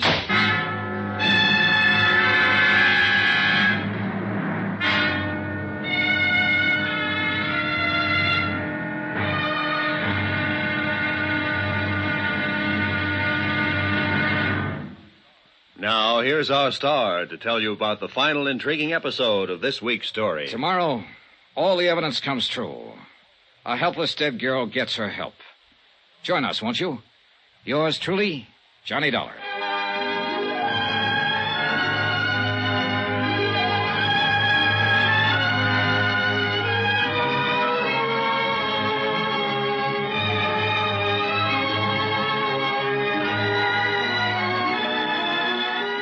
Yours truly, Johnny Dollar, starring Bob Bailey, is transcribed in Hollywood.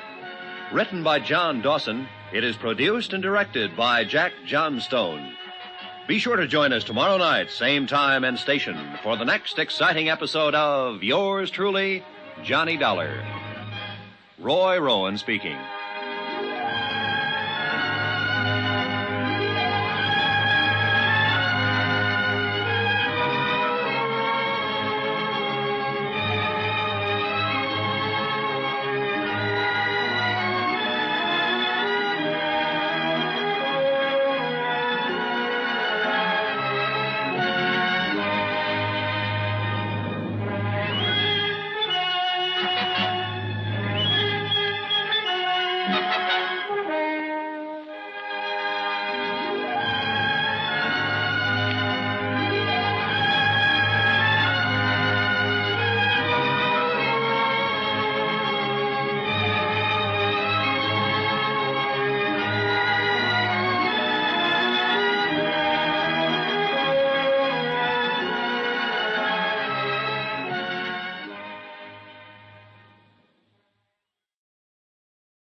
From Hollywood, it's time now for...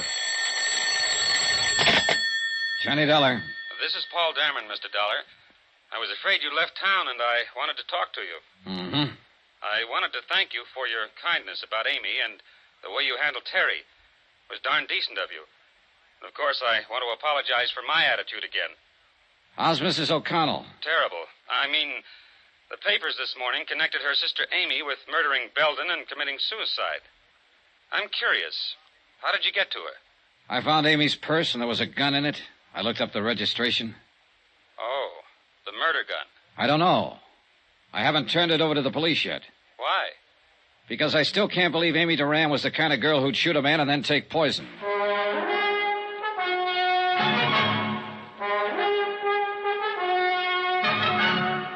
Tonight, and every weekday night, Bob Bailey in the transcribed adventures of the man with the action-packed expense account, America's fabulous freelance insurance investigator. Yours truly, Johnny Dollar.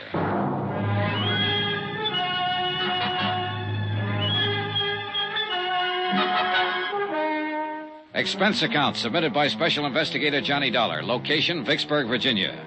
To Special Investigator Johnny Dollar for personal reasons in connection with the plant agent matter.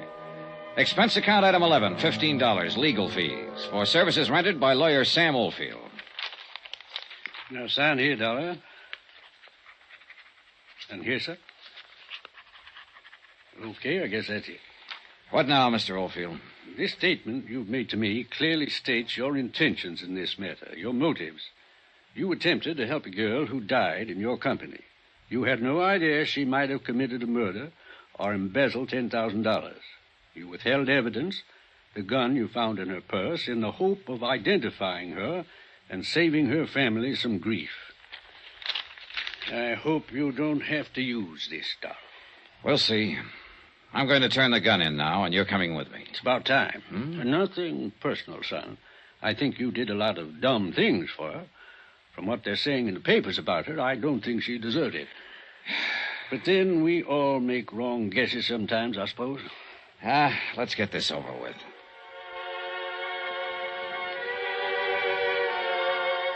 Lawyer Sam Oldfield accompanied me downtown to police headquarters where we sought out Lieutenant Akins and turned over the .38 automatic. Oldfield handed the statement over to him and he read it through. Then he called in his ballistics man to make an immediate check of the gun. When he'd done that, Akins asked Oldfield and myself to wait. He left. An hour later, he came back. You are a lucky boy, Dollar. First off, I'm going to tell you, that gun you've been withholding, that's the same weapon that killed the auditor, Clarence Belden. Okay, now, you played it as safe as you could, and you hired this lawyer to protect you when it came to turning it in. Well, you didn't need him. Huh? Any other time, I'd have put you in the poker so fast you'd have thought you was born there. This time I'm feeling generous. You can go, Mr. Oldfield. Me? You. No charges against Mr. Dollar of withholding information? No, not this time. I got my Jane Doe identified. I know her motive for killing the auditor. I know why she took the poison. You generally don't get everything in a neat package like that, so I feel generous. Then let's get out here, Dollar. You get out. I want to talk to Dollar. Then I'll stay and listen. It's okay, Mr. Oldfield. I'm going to get a lecture is all. Are you sure? Yeah. Call me later, then. Goodbye, Lieutenant. Yeah.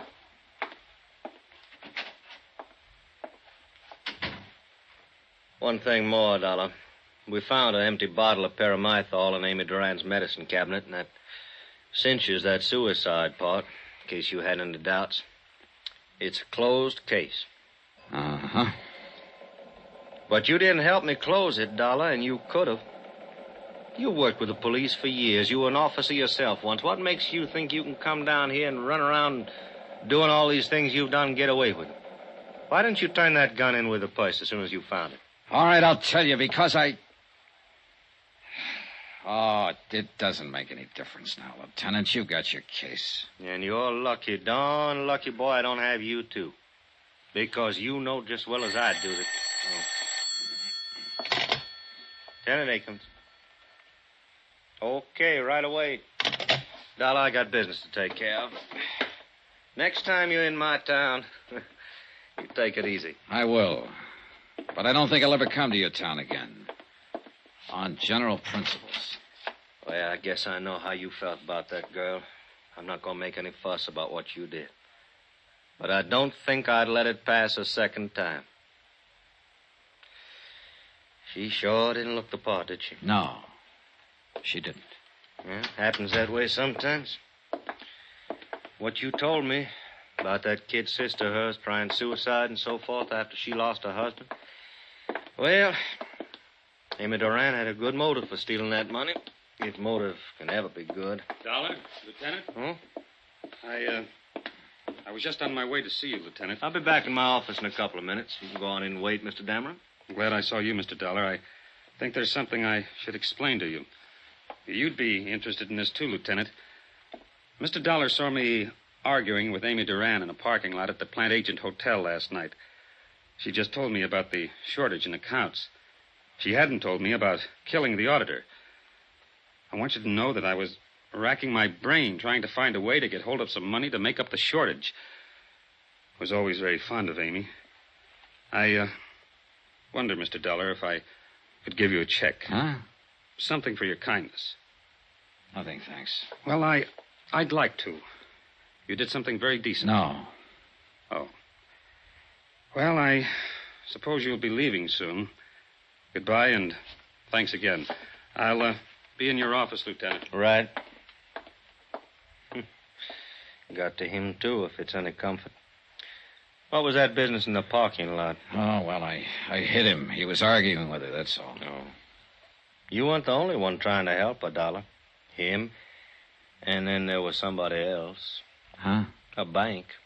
We found a certified check for $10,000 in Amy Duran's apartment. What? National Trust in New York, issued 3 days ago. I wired the head cashier in New York. He said Amy Duran phoned him long distance, requested the loan. Seems her folks, when they were alive, had a good pull at Wait that a minute, bank. hold it. Then this isn't right. She could have covered that shortage. Well, I figure she intended to do that, but the auditor found out too quick. He called her on it, and she shot him. With a $10,000 check in her hand? Well... There isn't an auditor or a bonding company going that wouldn't prefer to turn up the cash and the person who took it. They'd listen to any reasonable story. You know that. Well, the auditor must have scared her, Dollar. She shot him, didn't she? She committed suicide, didn't she? You make a lot of noise, Akins, but you aren't any happier about this than I am, are you? No. Why let the papers have it the way it is? Well, so that whoever knows answer will get careless. Sure, it burns me. Somebody thinking the police are as dumb as this. Burns me. Well, what are you going to do? Wait. Just wait. I found that pretty hard to do. And the more I waited and the more I thought about the matter, the more restless I felt. So I didn't wait. I got out and started interviewing people who had known the murdered auditor. The consensus was that he knew his business. That if he'd found a shortage and someone offered to reimburse the company, he had been the kind of old hand who would have listened to them. Why, I asked myself, if Amy Duran had a $10,000 check to cover her shortages, why did she shoot the auditor and then commit suicide? Why? It didn't make sense.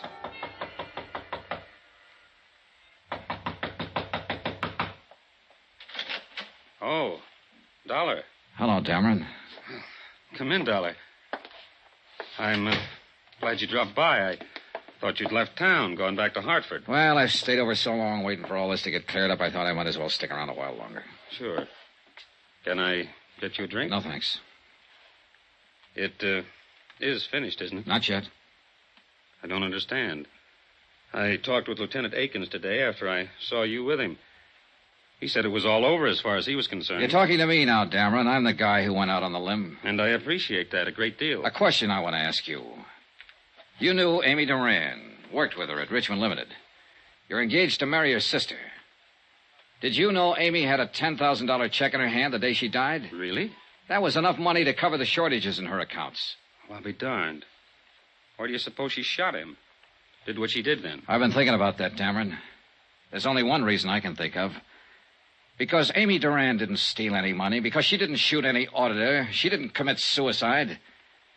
I think she borrowed that $10,000 from New York to cover up for somebody else. Somebody else? Who? You. Maybe you better leave here. You're upset. That auditor was a smart guy. He'd been in the business a long time. He found out who'd been taking the money. He called you over to ask you about it, ask you if you could repay it. You lost your head and you shot him with a .38 you picked up over at Teresa O'Connell's one day. Now, look. Then you fixed up all the reports to make it look like Amy Duran did the job. You're crazy. That's fantastic. If you think I'm Amy going to... Duran borrowed money to cover for you. She did it not because you were worth it, but because you meant something to her kid sister. You meant something to Teresa O'Connell, who'd lost one husband and tried suicide because of it. A Teresa O'Connell who couldn't afford another major tragedy. A Teresa O'Connell who might try suicide again if the man she was going to marry turned out to be a thief. You counted on that, Dameron. I don't know what you're talking about. Now, One thing you hadn't counted on was the auditor picking it up so fast. And when he called you, you had to kill him to keep him quiet. Then you made a date with Amy out at the Plantation Hotel. You slipped poison in her drink and planted the gun in her purse. This is all talk. Just talk. You have nothing to prove. She had one drink with you before you argued with her out in the parking lot. She told me. And the bartender later verified it. Then I came along. Now, look. You're a big guy, Dameron. You could have hit me back in that parking lot, but you didn't have time. You still had to get over to Amy's apartment and plant an empty poison box. You're crazy. You have no proof of this. No proof at all. No, I haven't. But I've been thinking about it all day. And there'll be proof. You had to buy that poison someplace. Lieutenant Akins is a pretty good police officer. He and his men will cover every drugstore in this town and ask questions everywhere. Now, listen, I'm going to Dollar. tell him what I think, and he'll dust off that box of poison. Maybe your prince will turn up on it. Sooner or later, guys like you make mistakes, and Akins finds them. Get out of And here, I'm not Dollar. gonna Get wait out of for here. any Now, listen, you. A girl, a fine, decent girl, asked me for help. This is the quickest way I know to give her the help. I'll kill you, Dollar. I'll kill you. No, you won't. You're not going to kill me.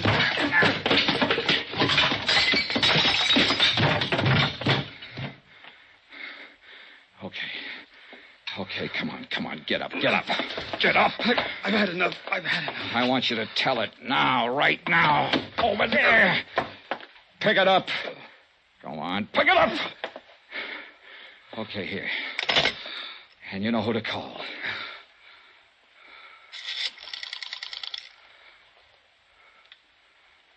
Hello.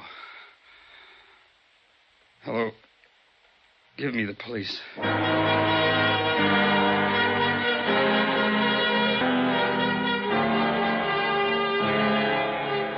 Expense account item 12, $55, room and board. Item 13, $55 airfare and miscellaneous getting me back to Hartford. Total expense account, $702.13. Yours truly, Johnny Dollar.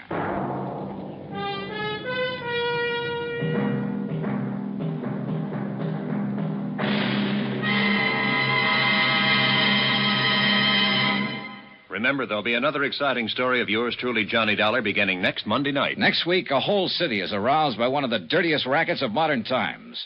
And I end up right in the middle of things. Join us, won't you? Yours truly, Johnny Dollar. Yours truly, Johnny Dollar, starring Bob Bailey, is transcribed in Hollywood. Written by John Dawson, it is produced and directed by Jack Johnstone. Heard in this week's cast were Michael Ann Barrett, Gene Bates, Marvin Miller, Frank Gerstle, Lawrence Dobkin, Jack Crucian, Ken Peters, and Herb Butterfield. Musical supervision by Amerigo Marino. Be sure to join us on Monday night, same time and station, for another exciting story of yours truly, Johnny Dollar. Roy Rowan speaking.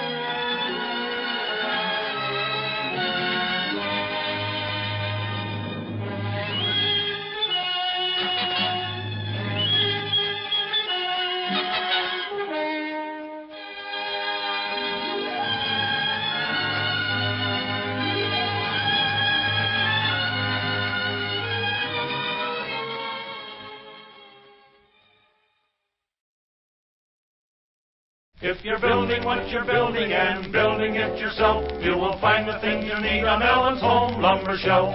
Lumber, plywood, plans and tools, items of all kinds. Then friendly tips on how to build the project on your mind.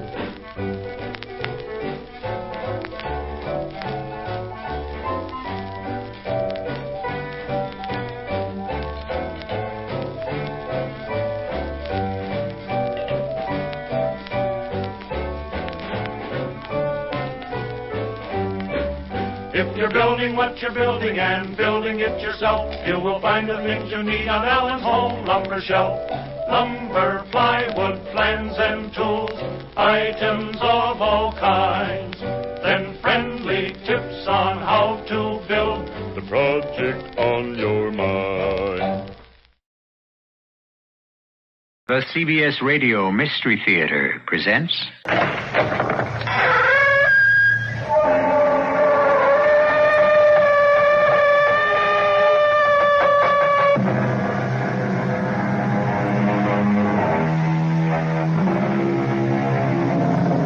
Come in. Welcome. I'm E.G. Marshall. Welcome to the world of terrifying imagination. In 1843, a Dr. James Braid of Manchester developed the art of being able to produce trance sleep. Of course, he was not the first. That honor belonged to Friedrich Anton Mesmer. But Dr. Braid did coin the name of this both beneficial yet potentially disastrous parascience, hypnotism. In the skilled hands of a doctor or a psychiatrist, it can be profoundly beneficial. But in the hands of an amateur or someone unscrupulous, it can be murderously dangerous. That's it, Marge. Just keep your eyes on the coin as it goes back and forth, back and forth. You're getting sleepy, so sleepy. Your eyelids are heavy. You can't hold them up. You've got to sleep, sleep, sleep. She's under, Mark. You're putting me on, Jeff. She's faking. No, she's under, all right. She's a hypnotist's dream. Very suggestible. Look, I'll prove it to you.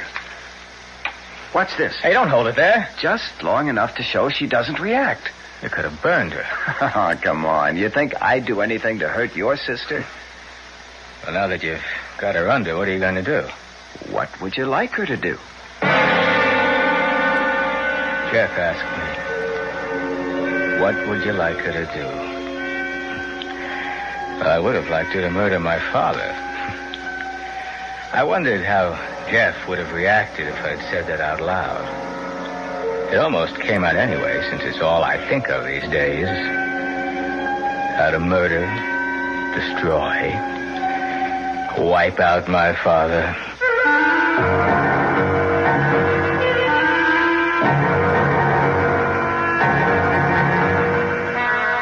Our mystery drama, Murder with Malice, was written especially for the Mystery Theater by Ian Martin and stars Marcia Rod and Ira Lewis. I'll be back shortly with Act One.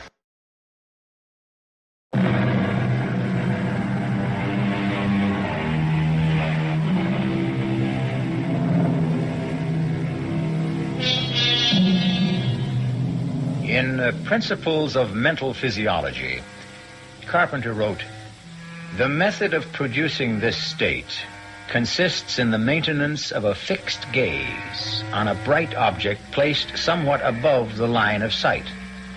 A light behind the subject shining on the bright object, a coin, a jewel, a small mirror, is very helpful, and a darkened room. Once the subject is in the trance, he or she is open to post-hypnotic suggestion. Luckily for our peace of mind and their father's health, Marge is the subject, and not the bloodthirsty Mark." Ever since I can remember, I've hated my father and feared him. But never more so than these last 2 years, since he killed my mother. I'd like to kill him, but I haven't the guts. Well, what, Mark? Huh? Well, what do you mean, what? What do you want me to ask Marge to do? Don't tell me I'd put you into a trance, too. No, I... Look, what sort of thing can I ask? Anything within reason. I mean, she won't do anything to hurt herself, or to hurt someone else, or steal, or anything that goes against her natural instincts. Let's keep it simple. You know what you ought to ask her to do? What? Marry you. She's got a chance to shake this scene and have some kind of decent life of her own and get away from that monster upstairs, and she won't take it. She loves her father. That murdering... Hey, come on, take it easy, Mark. He killed my mother. It was a car accident. He was going 90, and he was drunk when they crashed. It's a miracle anyone came out of it alive. It's a pity it had to be him. He got off lucky. Lucky? A shattered pelvis? Condemned to drag himself around on canes for the rest of his life? I hope he never knows a moment when he's not in pain. Hey, Mark. Come on, let's knock it off. I want to bring Marge out of the trance. Wait a minute. We've got a bet going here. You claimed you could prove post-hypnotic suggestion, didn't you? Yeah? Now, suppose you... Damn, that grandfather clock. Drives me crazy. Old man's pride and joy hasn't missed a chime since the day he was born. Did it wake Marge? No. She'll stay under till I bring her out of it. What were you going to say before? Well, suppose you were to tell Marge to hit up the old man for $5,000 tomorrow at breakfast. Would she do it? Well, she might if she thought it was justified. Well, tell her I need it to pay off some debts. Do you? What's the difference? She won't get it. No, Mark, I'm sorry. No go. No, if you want Marge to try to get money for you, you ask her directly, when she's fully conscious. Like I figured, the two of you are just putting me on. Oh, no, I'll prove that to you. Marge? Yes? I want you to do something for me tomorrow morning. All right. What time's breakfast? 9 on the dot. Another of the old man's fetishes. Okay. Now, Marge, I want you to come down and be at the breakfast table at 2 minutes to 9 tomorrow morning. Then, when the clock strikes 9, on the last chime, no matter what's going on, you will say, "Hickory-dickory-dock, the mouse ran up the clock. The clock struck 9, and I feel fine, hickory-dickory-dock." And you won't remember you said it. Will you do that? Yes. You won't forget. No. Now, you've been having a nice rest, but it's time to wake up and feel refreshed and relaxed. You will wake up when I say now. Now. I feel as if I... What are you staring at? The two of you. Jeff, did it work? Mm-hmm. You really put me under? For about 10 minutes. Oh, that's scary. You know, why, if you can make me draw a blank like that, you can make me do anything. Oh, no, don't worry. I couldn't make you do anything you didn't really want to. I should hope not. Where did you learn this handy little parlor trick? Well, I once took some courses in parapsychology. Do you feel relaxed, Marge? Is your headache gone? I have to admit I do. And no headache. I really feel as if I'd had a whole night's sleep. You're a master magician. No, anyone can do what I did, provided he has the right subject, and that person is willing. Not that I'd advise it, though. It's a dangerous thing to fool around with. But, your friend uses it in his practice. Dr. Frank? Oh, yeah. Occasionally, if it's indicated. Actually, he's relatively conservative for a psychiatrist. I don't need him. Well, honey, I'd like to see you get rid of those headaches. I'm not a candidate for the couch yet. Well, I guess I'll hit the sack. Thanks for the fun and games. Good night. Night, little brother. Good night, Mark. Little brother? Didn't you ever know? I was the first twin to arrive. It's only one of Mark's resentments. He's the one who really needs analysis. Marge, Mark's problems are his own. Yours are something I want to see solved. I don't know why you waste your time with me. If I had any sense in this mixed-up noodle of mine, I'd marry you, have 4 children, and live happily ever after. But I just can't. Because you feel yourself tied to your father. I can't leave him alone, Jeff. I love him. I think, for your sake, Jeff, you'd better forget me. Will you do me one favor first? Will you just go to see Dr. Frank for a few visits? You think I'm that bad off? Well, Marge, you've been pretty mixed up ever since the accident. I know. Okay, Jeff. Maybe you're right. Let me think about it, and maybe I'll call your Dr. Frank tomorrow. Tomorrow? What is it, Jeff? Nothing. It isn't important. It'd be more complicated to undo than to do now. I'll call you then and explain. Morning, Mark. Morning, Dad. You're surprisingly early. Yeah, I wanted to ask you something. If it's money, no. Dad, I'm in bad trouble. Then dig yourself out.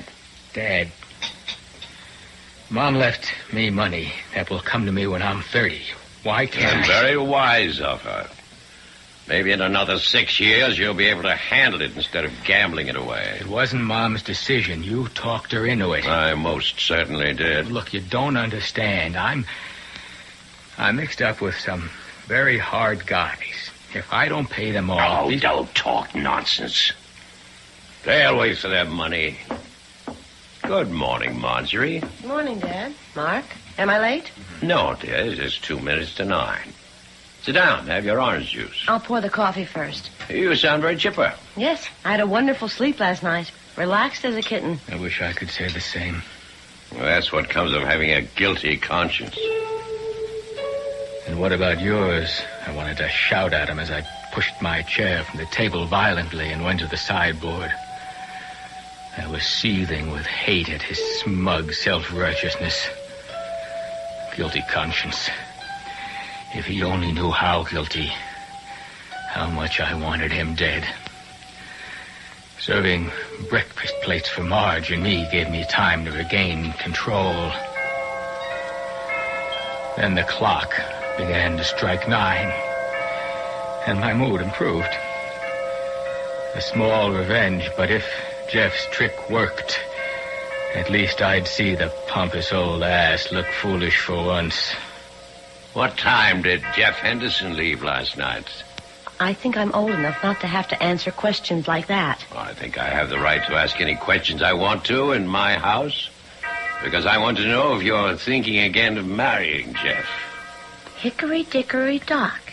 The mouse ran up the clock. The clock struck 9 and I feel fine. Hickory dickory dock. What?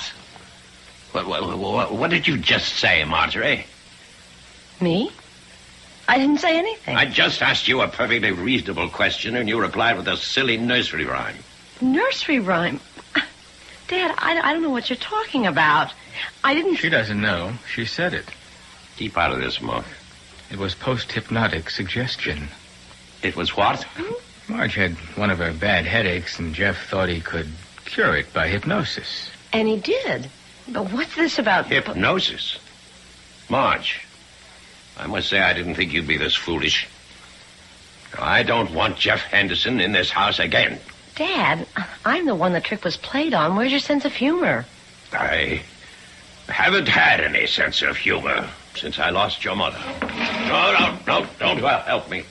I don't need anyone. I can manage by myself. I don't expect it from my son, and I don't ask it from you, Marge. Dad, I'll let him go, Marge. He's only looking for sympathy. Why do you have to be so hard on him, Mark? Because I hate him. I always have. Mark, he's our father. I love him. Well, maybe we're not... What do they call us? Enzygotic twins, after all, huh? I mean, I guess we came from 2 different eggs because the only thing I want him to be is dead. I think maybe we both need psychiatrists. I'll get it, Williams. Yes? Are you Mark Prentice? Yes. Well, open up, fella. Let me in. Oh, now you don't want to see artillery, do you? Benny? Yeah. He sent me. What do you want? Oh, boy. Benny must be going soft. He lets you into him for 15 big ones. Now, look. I'm going to pay him. Oh, I know you're going to pay him. But when? Like, what's on account? I haven't got anything right now, but Benny knows that I come into my own money when I'm 30. You got 2 weeks, fella. 2. For all account. Otherwise, a couple of broken legs, a little treatment around kidneys, you carry the rest of your life. And we'd still be waiting for the payment. You get the message? I'm scared. And I've never been so scared in my life. And I'm caught. They mean business. And I'll never change my father's mind. I'm going to have to kill him. But how? How?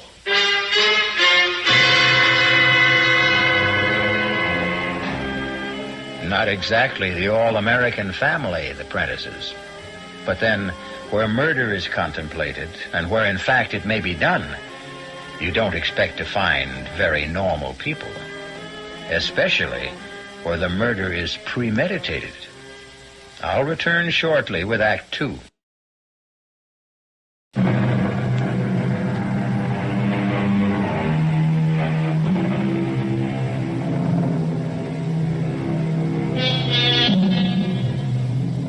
Almost 2 weeks have passed, and Mark has not been able to take any action towards solving his problems. Marge, at least under Jeff's urging, has had several sessions with Dr. Frank, and Harvey Prentice has continued to be himself, domineering, selfish, callous to any problems but his own. Mark? Yeah, Dad. What is it? Where the devil is Marjorie? I think she's with a psychiatrist. What does she need with a psychiatrist? You'll have to ask her that. Oh, not again. I trust she's not going to be late for dinner this time. Search me. Well, when she comes in, I'm in the study. Oh, by the way, I see you appear to be all in one piece. No bruises, no damage. Did you pay off your debts? No. Well, I told you nothing would happen.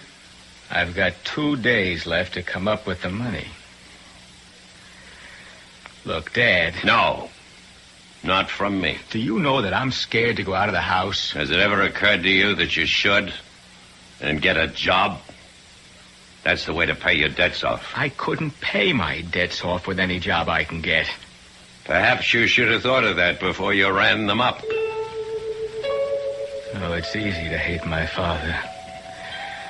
And even the fact of murdering him would not be all that hard. It's just how to do it without being found out.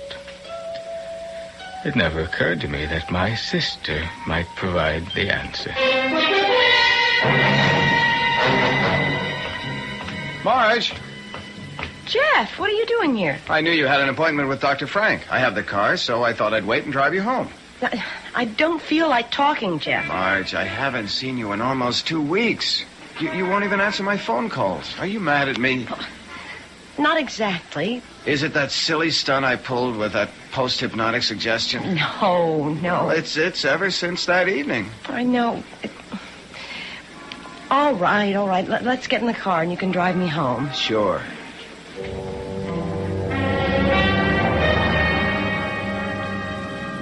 I'm so mixed up, Jeff. I wish you'd never suggested Dr. Frank. Oh, now, wait a minute. He's a good guy. Not for my money, he isn't. I know you meant well, but... But what? Jeff, well, I'm not good for you.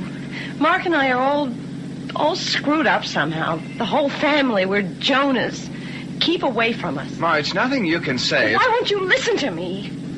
I don't want to see you anymore. I can't. There's nothing to explain, and I have such a headache. Well, maybe I ought to stay and give you another hypnotic treatment. No. Nobody else is getting inside my head anymore but me. Please, let's just make this goodbye. I don't want to see you again. Marge, wait a minute.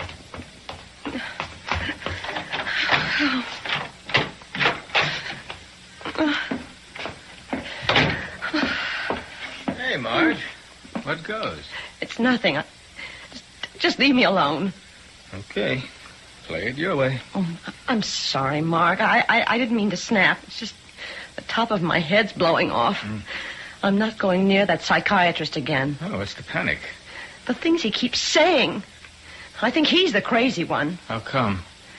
Well, I'm not going to go through all the double talk about the id and the superego and the ego, but what he finally got around to saying was that I was jealous of Mother.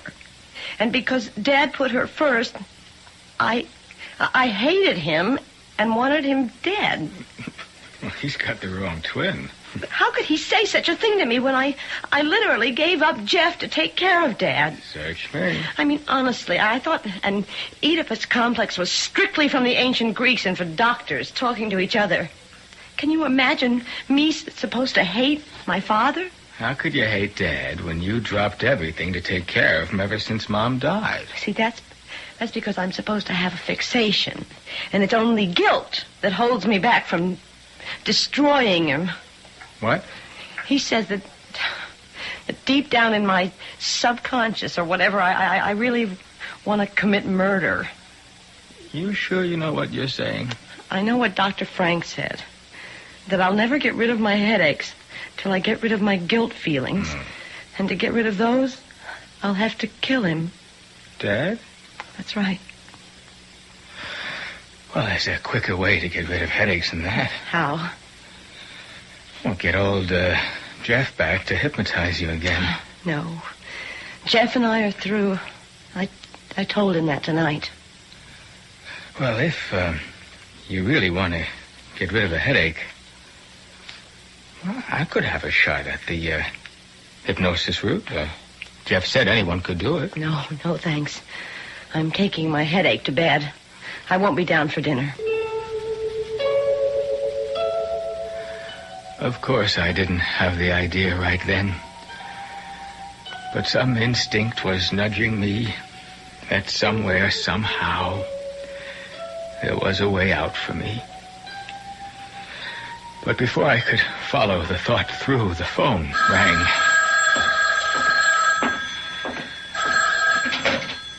Yeah, hello?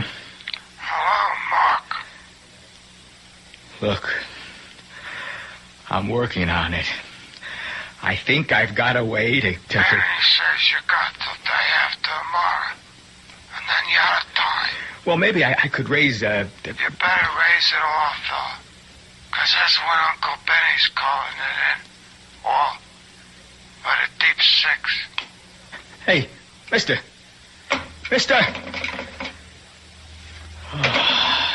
Who was on the phone, Mark? Someone for me, Dad. Did I hear your sister come in? Oh, yeah. Yeah, a few minutes ago.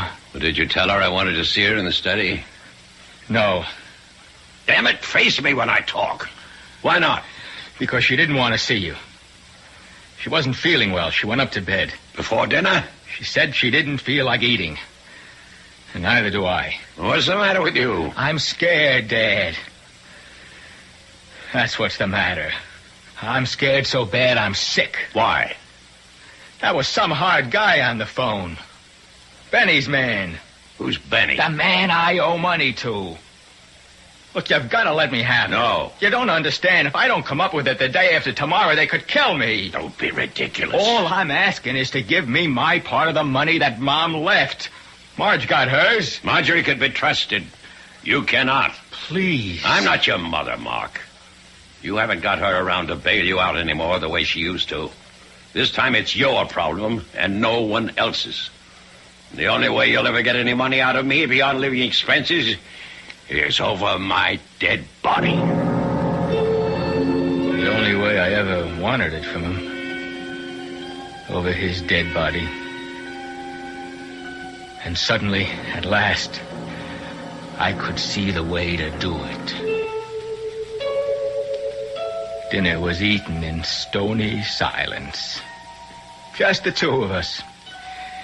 After it, my father went back to the study for coffee and brandy.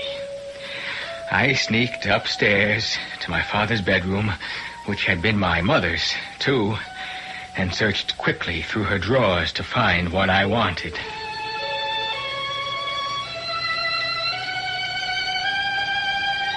The rest was waiting till my father was safely in bed for the night, and then moving quietly along the upstairs corridor to my sister's room. Who is it? Mark. May I come in? I suppose so. I knew you were up. I saw the light under the door. Dad came by to say goodnight an hour or so ago. I couldn't get back to sleep. What time is it? The witching hour. Midnight. Do you mind if I sit on the other bed for a moment? It's all right. My bed light in your eyes? No. It's just fine. How's the headache? Splitting. I wish I had some magic remedy. I'd just like to go to sleep tonight and never wake up again. No, you don't mean that. I do tonight. What's that swinging in your hand? That's a memento from better days. Remember, it's Mom's tick-tock watch. Oh, I haven't seen that in years. It's still so shiny. Where'd you get it? Oh, I've had it a while. Remember how when we were kids, she used to put us to sleep with it? The tick-tock watch. Tick-tock, tick-tock, back and forth. My eyes used to get glued to it. Tick-tock, tick-tock, back and forth, till I began to get so sleepy. So sleepy. So sleepy. Sleep, Marge. Sleep. Keep your eyes on the watch. Yeah, your eyelids are getting heavy. Heavy. So heavy. You've got to sleep. Sleep. Sleep. Marge. Marge.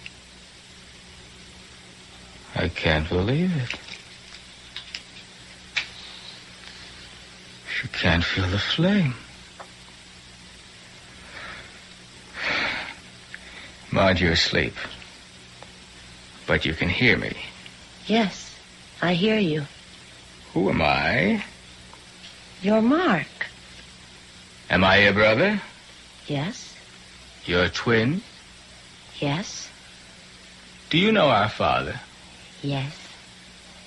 How do I feel about him? You hate him. How do you feel about him? Marge, I asked you. How do you feel about him? I hate him, too. Would you like to kill him? Yes. I've always wanted to. I want to kill him.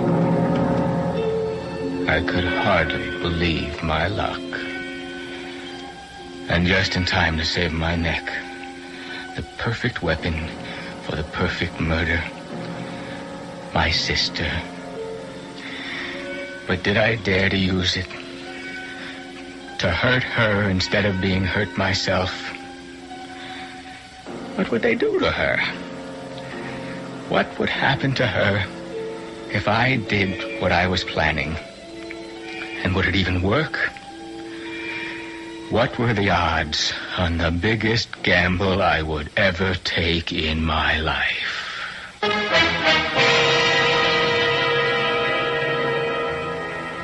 A girl helpless under an hypnotic spell, at the mercy of the agent who wove that spell, her twin brother, himself at the mercy of passions beyond his control, eaten up with hate, tortured by fear, hesitating to make an unconscionable gamble with her life to save his own. I'll return shortly with Act 3.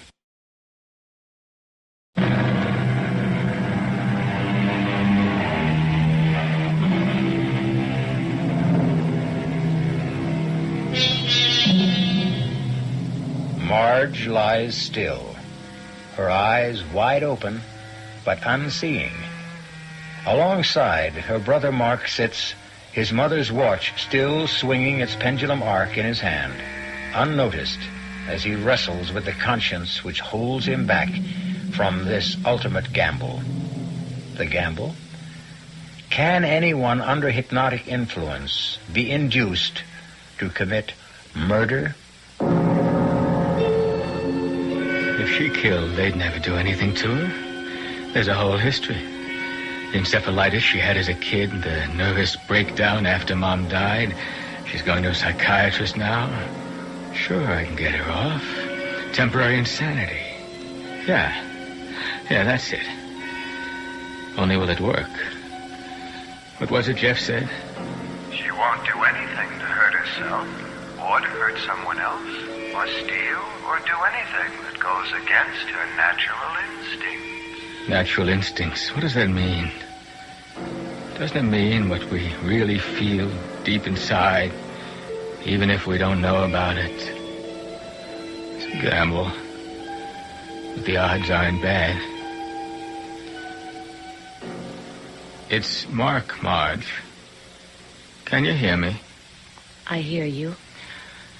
Remember a couple of weeks ago when Jeff was here and we got off on the hypnosis kick? Yes, I remember. And what started it? I don't know. I think, yes, talking about being kids. Remember how even then Jeff was into the psychic bit? Yes, the funny cards and guessing and trying to reach each other's minds. And who was the best? We were. Why? Because we're twins. Twins go together. Remember how we always liked the same things? Mocha ice cream and rare hamburger, buttermilk, crazy things nobody else liked. We liked, just like we hated. What did we hate? You know. Coffee, half and half, hot dogs without relish, and people who lie or cheat or murder. Murder? Like Dad. He killed Mother, didn't he? There was an accident. He was too drunk to drive the car. Didn't you hate him after the accident? I don't know. Don't you hate him now? Yes, I hate him. Would you like to see him dead? Would I? I would. And we're twins, remember? Yes, twins. We always think alike, right? We always think alike. I want to kill him. Don't you? I want to kill him. Then listen. Tomorrow night he'll go to bed early. He'll be fast asleep by 10 o'clock, you understand? Fast asleep by 10 o'clock. I can promise you that. I won't be here. But when the grandfather clock strikes 10, you're going to go to the dining room, right? When it strikes 10, I go to the dining room. In the sideboard drawer. You know which one. His dad's carving knife. The one he keeps honed to a razor's edge with the sharp point, remember? I remember. The carving knife. Right. And then go to his bedroom and plunge it into his chest. Listen to me, Marge. You'll be doing what you always wanted to do. You'll never have headaches anymore because the guilt will be gone. You'll be destroying him just as you've always wanted to do. Killing what you hate, what I hate. Killing all the hate in our hearts. You understand? When the clock strikes 10 tomorrow night, I am to get the carving knife and take it upstairs and plunge it into Dad until he is dead. And when you wake up in the morning, you won't remember any of this. I didn't sleep much that night, and next day was an endless nightmare. By the time dinner was over, I was a wreck. But the real strain was just beginning. Oh, it was no sweat to slip the barbiturate in Dad's coffee, and later to help him up to bed half comatose and get him settled snoring for the night. It was after the clock chimed 8:30 that I finally left the house to establish my own alibi. Stopping carefully, I might add, on the way out, to make sure the clock was wound, although my father was usually infallible in seeing that it never ran down. And then I left the house.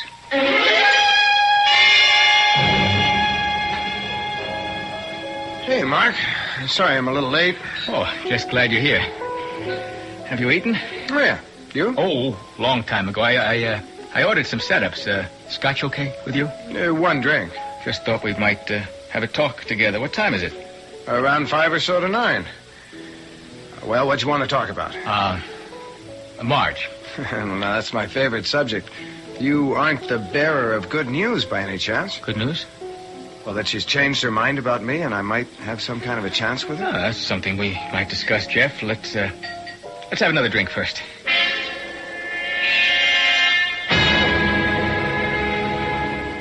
Where was I?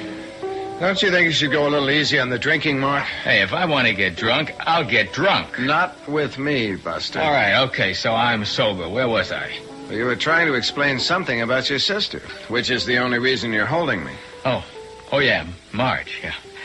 You know, you don't stand a chance as long as Dad's around. Yeah, I'm aware of that problem.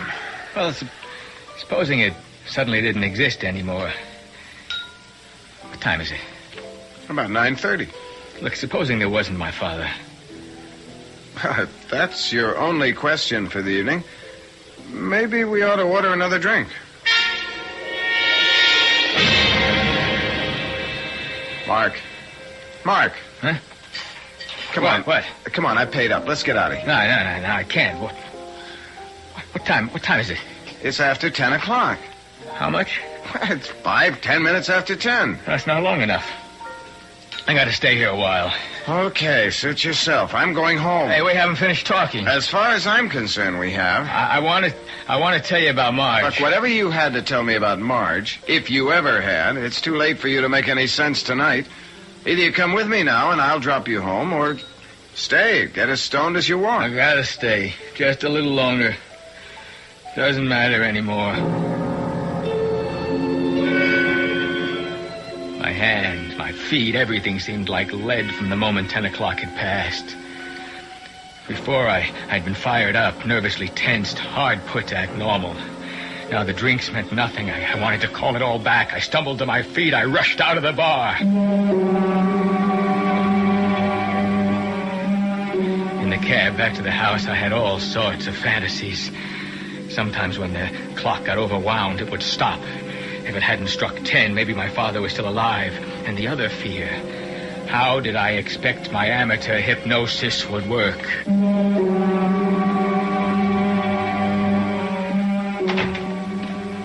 In the house, empty. I was conscious of the echo of its sighs for the first time. Through the hall, up the big staircase, down the hall to my father's room. Everything seemed to echo. Carefully, I opened the door to my father's room and listened. No sound. I went in.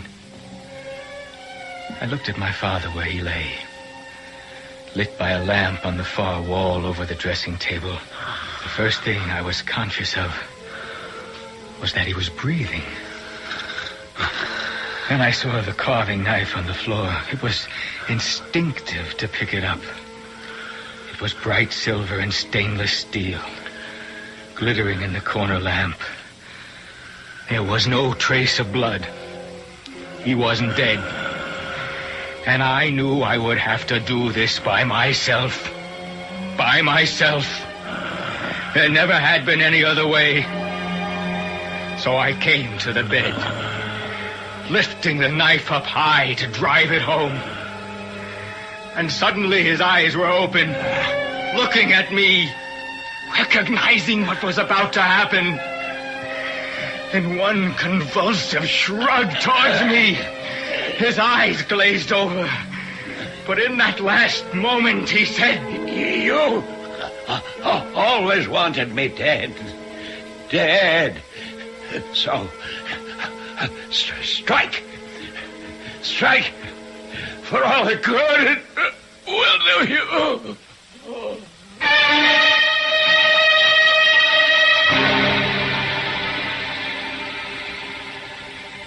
So he's dead, as you wanted him to be.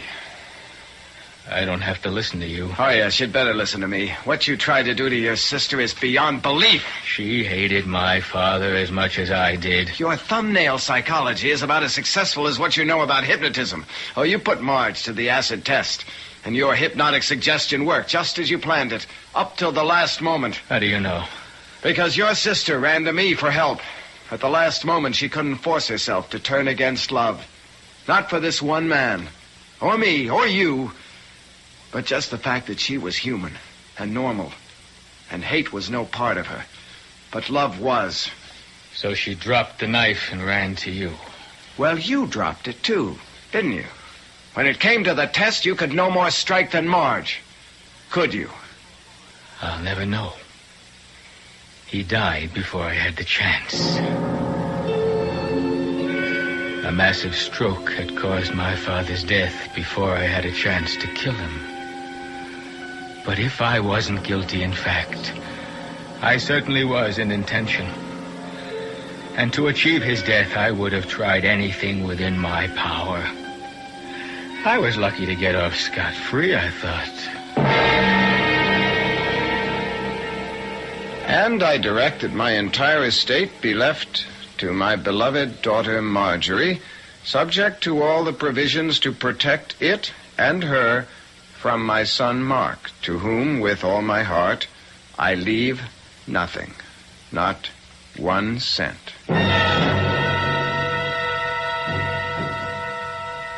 As attorney for the estate, Mark, I'm going to make sure your father gets his wish. Oh, sure, big deal.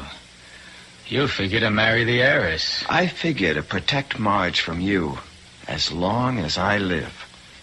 If I thought I could wring your neck by myself and get away with it, I'd be happy to do it.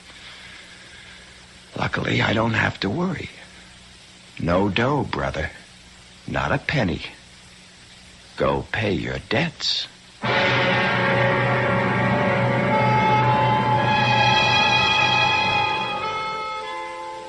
Can one be hypnotized and led to kill? Certainly not from tonight's story, and highly doubtful, if not impossible, no matter who the subject might be. But just in case, I hope we have all learned that it is nothing to meddle with for the uninformed. Like all special areas in life, it should be used by the expert, only in cases of special need. I'll be back shortly.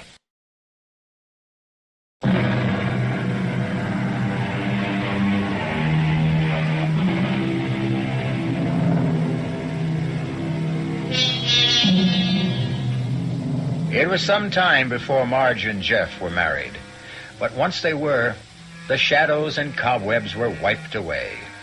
Mark was only a dark memory that would disintegrate in time as thoroughly as his corporal self, trapped in his cement boots in the shifting muck of the river bottom where he lies.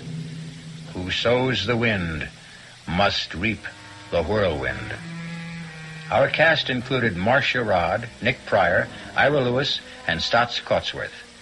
The entire production was under the direction of Hyman Brown. And now, a preview of our next tale.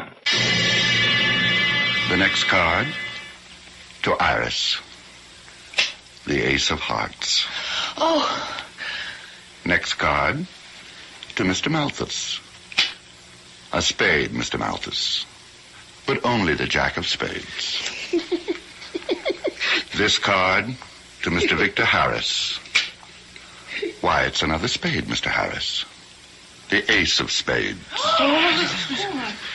Tonight, you are the lucky one, Mr. Harris. Tonight, you die. This is E.G. Marshall inviting you to return to our Mystery Theater for another adventure in the macabre. Until next time, pleasant dreams.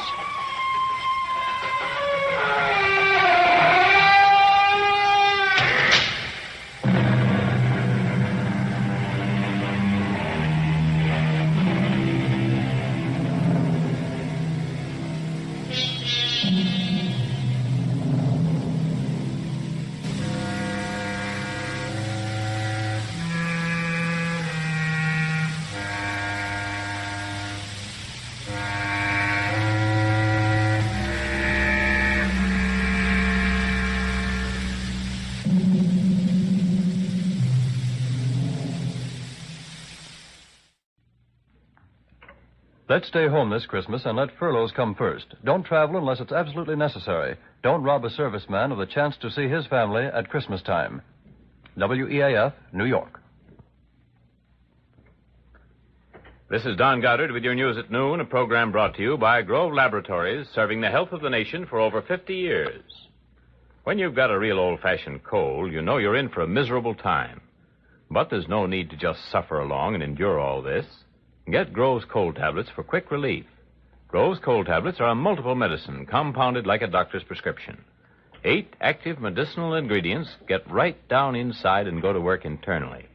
Get Grove's cold tablets. Take exactly as directed. That's Groves, Grove's cold tablets. German tanks, some of them backed up by infantry, are striking deeper into Belgium today, but in some sectors, American tanks and infantry are holding firm. The latest dispatches from Supreme Headquarters in Paris say that Nazi armor has advanced more than 20 miles into Belgium and Luxembourg on this, the 4th day of the greatest German counteroffensive of this war. Front dispatches quote a senior staff officer with the First Army as saying that the German offensive still is mounting and has not yet reached its climax. Other dispatches tell of German paratroopers entering Belgian villages dressed as the United States Army uniforms, as United States Army soldiers, and driving captured American jeeps. And there are reports that the Nazis are using captured Sherman tanks and are murdering Belgian civilians who show their pro-Allied sympathies. And there's one tragic story of a group of Germans riding in a captured American tank.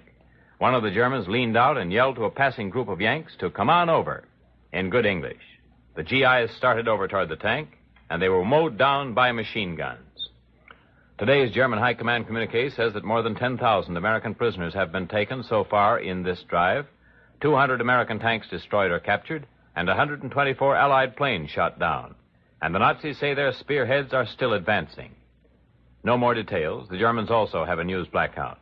Allied headquarters lifted one corner of our blackout this morning, just long enough to let us know that up to Monday noon, that's 48 hours ago, the Germans had punched out gains of 18 to 20 miles, had cut off several large American units, and had knifed into within 22 miles of the great Allied supply base of Liège. But that was 48 hours ago, and that's history now.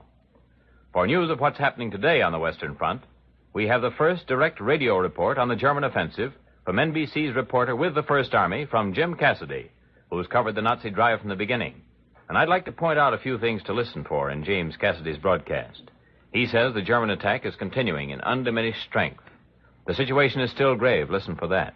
His words give the lie to all the glamorized and over-optimistic reports we've been getting that the Nazi offensive is dying down of its own weight, and that it was nothing to worry about after all. And so for a first-hand report of the truth from the First Army front, the truth so far as we're able to give it to you, here is NBC's James Cassidy, recorded from a broadcast made earlier this morning. This is James Cassidy with the American First Army speaking from Belgium. This morning, official Army sources reveal that the powerful German attack launched this week has resulted in the cutting off of numbers of American troops near Saint-Vith, a Belgian town about 25 miles south of Eupen.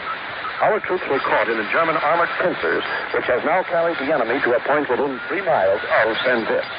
3 miles further south, the Germans have broken through to the village of Maasbrug. There were several German thrusts against the Belgian and Luxembourg frontier, but the chief one came from the Schnee-Eifel forest. It is disclosed today that in the course of that attack, some other American troops were surrounded.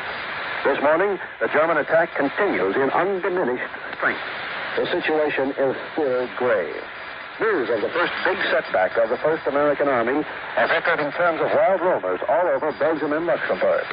On Sunday night, when I was in Luxembourg City, rumor had it that the Germans were only a couple of miles outside the town. That was an exaggerated story. Next night, in Brussels, worried people asked me if the Germans had broken through our lines and were marching on the capital of Belgium itself. In the past 2 days, I have ranged hundreds of miles in my Jeep from the front lines to the rear areas and back again. Although some people in areas not affected by the attack do display nervousness, the majority are calm. Military opinion had warned of a counterattack as being in the cards, a virtual necessity. The better-formed persons with whom I've spoken seem to believe that if we succeed in breaking up this powerful German attack, it may be an early end of the enemy's attacking potentiality. It is chiefly among those less well-informed that any panic has been shown. Numerous frontline areas in eastern Belgium have now been evacuated. I was in one village, and it was an experience I shall never forget. The experience of conquest in reverse. The wild cheers and welcome accorded the American liberators 3 months ago had now turned to ashes. Most civilians stood in silent groups around the streets, watching the mud-spattered army trucks moving. Some of the more nervous individuals began themselves to pack a few household goods. and interspersed with military traffic could be seen an occasional civilian automobile containing perhaps the husband and wife in the front seat and one or more children crouching above the heaps of bed clothing in the rear of the car. American flags were removed from some of the shop windows, and so were the forbidden Belgian banners. As I left, I wondered how long it would be until Nazi banners would once again adorn those windows which for 3 months have displayed the stars and stripes. There was near panic in this town when the sound of the moving traffic and shouts of the soldiers was interrupted with a terrific crash as a bomb fell next to the main highway. Excited bystanders disagreed as to whether it had come from a Nazi plane or by mistake from one of the American fighters circling overhead to protect the American convoys. That was James Cassidy, NBC's correspondent on the American First Army Front. I hope you noticed that he said military opinion warned that such a German counterattack was in the cards. We can only hope that the same military opinion, the commanders of the American armies, were prepared for this Nazi thrust. One dispatch from First Army headquarters sees a ray of sunshine in all this dark news. It says that if handled properly, the war can be won right now. And observers are agreed that this is Germany's major bid to halt the Allies west of the Rhine, and so to win a compromise peace, if possible. More news in just a moment. They say misery loves company, but wouldn't misery prefer relief? Now, the usual miseries of a common cold can be relieved fast with Grove's cold tablets. It's a multiple medicine compounded like a doctor's prescription. Here's no more one-purpose tablet, but a combination of 8 active medicinal ingredients that'll take right hold and work internally to help all these usual cold miseries at once. Reduce fever, relieve headache, alleviate body aches and pains, reduce nasal stuffiness. No wonder millions of cold sufferers have turned to Groves for cold misery relief for 51 years. Of course, rest and avoid exposure. Insist on the genuine Groves cold tablets. Take exactly as directed. Look for the Groves signature on the box, Groves, known to millions for over half a century as famous bromoquinine cold tablets. Prime Minister Churchill has battled a new flood of criticism in the House of Commons over British intervention in Greece. He said that Britain, the United States, and Russia are cooperating fully on the prosecution of the war, but the Prime Minister added, whether there is complete agreement on every aspect of these matters is another question altogether. Churchill declared the burden of settling the civil war in Greece has fallen upon Britain. He said, and I quote, "We had a certain task thrown upon us, and we are discharging it to the best of our ability." Foreign Secretary Eden told Commons that Britain has no selfish aims in Greece and would be glad to turn over its responsibilities as soon as it can do so consistent with its obligation. Eden said no agreement yet had been reached in the civil war. He admitted under pressure that the right-wing Edes forces in Athens have been allowed to keep their arms, although British officers have demanded that the left-wing Elos forces disarm as a prelude to any armistice. Elos leaders have said repeatedly that they will not surrender their weapons so long as Edes troops remained armed. Meanwhile, Athens is considerably calmer today. The shooting has died down, but the civil strife is not over by any means. General Scobie, the British commander there, has just announced his determination to carry the fight to the Elos forces. Scobie has warned civilians in Athens that Elos guns firing upon the city after 9 o'clock tomorrow morning will be attacked with all arms at his disposal. And over in Italy, British 8th Army troops have regained the initiative again after falling back under sharp German counterattack. The British have taken a small village north of Faenza, while Indian and Polish units have cleaned up Nazi resistance along the south bank of the Sinio River. In Rome, the new Italian cabinet announces it will hold democratic elections throughout liberated Italy next spring, the first free elections held in Italy in 24 years. Today, the Russians are driving on the Slovakian stronghold of Kassa from 2 directions. Soviet forces are from 9 to 14 miles from the big German-held railroad and highway center, and the German and Hungarian defenders are falling back. Many of the Hungarian troops are deserting their Nazi allies. Axis reports of another B-29 raid on Tokyo last night have been confirmed now, but it's nothing to cheer about, really. It was just another harassing attack, and we can guess that the main purpose was to take photographs and get weather information. 3 B-29s from Saipan dropped bombs on the capital, which they found blacked out in anticipation of their coming. The Superfortress crews say their bombs set fire over a large area, and Tokyo says the damage was slight. Tokyo Radio also says today the Battle of the Philippines has the same vital importance to Japan as the Western Front counteroffensive has to Germany, and if that's true, Japan is just about through. For American troops on Leyte have begun the final cleanup against a few thousand trapped Japs on the island, and the American invaders of Mindoro have yet to meet any enemy resistance. Back home, Uncle Sam's G-men have opened another chapter of the case of the U-boat saboteurs. This morning, they arrested in Newark, New Jersey, one Karl Emil Ludwig Krepper, 60-year-old naturalized German, one-time Lutheran minister who had held pastorates in Philadelphia, in Newark, in Rahway, and Carteret, New Jersey. And lately, he had worked in the Newark Club as a steward. They took Krepper in tow after a federal grand jury had handed up an indictment which accused the former preacher as the contact man for the 8 Nazi saboteurs who landed on the Atlantic coast from a submarine back in 1942. According to the tale, as recounted by Chief G-Man J. Edgar Hoover, it was an ordinary white handkerchief found in the pocket of one of those saboteurs that set the federal agents on Krepper's trail. Government laboratory sleuths found written thereon in invisible ink the pastor's name and an address in Rahway, New Jersey, where he could be found.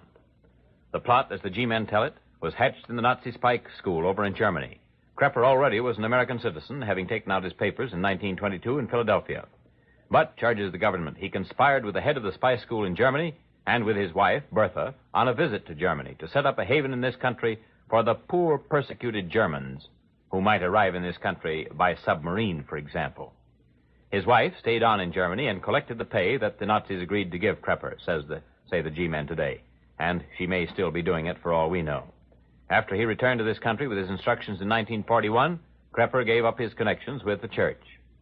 For 2 years, the Federals have been on his trail. And one wonders, hearing this story, how many more like that are abroad in the land. All but one of those 6 men just appointed to the State Department have been sworn in this morning, and the department has begun to move to restore its operations to full staffed running order. All took the oath of office except Brigadier General Julius C. Holmes, named as an assistant secretary, but who is still in Europe with General Eisenhower's very busy staff. Justice Stanley Reed administered the oath to Joseph C. Grew, undersecretary, William L. Clayton, Nelson Rockefeller, Archibald McLeish, James C. Dunn, all assistant secretaries. The city of Trenton, New Jersey, has been tied up this morning with that bus strike, and travel is practically paralyzed. Thousands of war workers kept from their jobs. 50 drivers and garage attendants of the Trenton Transit Company, major carrier in that area which has no streetcars, began their walkout yesterday morning. The strikers, members of the Amalgamated Association of Street, Electric, Railway, and Motor Coach Workers of America, AFL, left their buses and garages in protest over the appeal of the company from a decision of the Regional War Labor Board. The decision approved a 40-hour week for garage men and 44 for drivers with time and a half for overtime. The company has asked the national WLB to review the case, and the decision is pending. Big war plants are affected. A few short items. The Montgomery Ward case is on the president's desk for action. New York City is getting set for a record crowd over the weekend, but the hotels say they have a few rooms for Christmas vacationers. And it was mighty cold this morning in New York, officially. In fact, the subway trains were delayed during the rush hour, and so were the Long Island and New York, New Haven, and Hartford railroads. Albany is without water today, a result of a break in a 30-inch main up there. Will you invite the Grove Laboratories to dinner? Will you let our research staff examine your meals for a week? What if you're not getting enough B-complex vitamins in your food? As many as 70% of American families in some regions don't get enough B-complex vitamins to meet highest health standards. That's from 2 of the best authorities in this country. Well, check it for yourself. Did you eat several servings of chickpeas this week? Did you have lots of fresh broccoli? Several helpings of lean pork? Plenty of peanuts, wheat germ, kidneys, soybeans? Unless you ate these or other rich B-complex foods each day, fresh and properly cooked, you yourself and all your family may have failed to get enough B-complex vitamins this week. If so, we suggest you add Grove's B-complex vitamins to your diet. We suggest that you take Grove's B-complex vitamins regularly, faithfully, daily. Large size, only $1. Big family size, only $3. That's Groves, Grove's B-complex vitamins. Sunny this afternoon. That's your news at noon. This is Don Goddard speaking for Grove Laboratories and saying, see you tomorrow. Don Goddard reports the news at noon from the NBC newsroom in New York.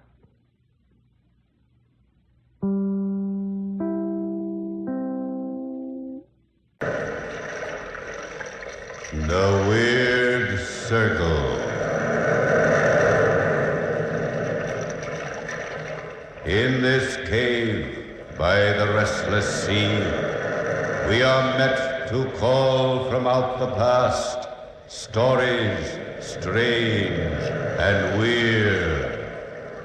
Bellkeeper, toll the bell, so all may know we are gathered again in the Weird Circle.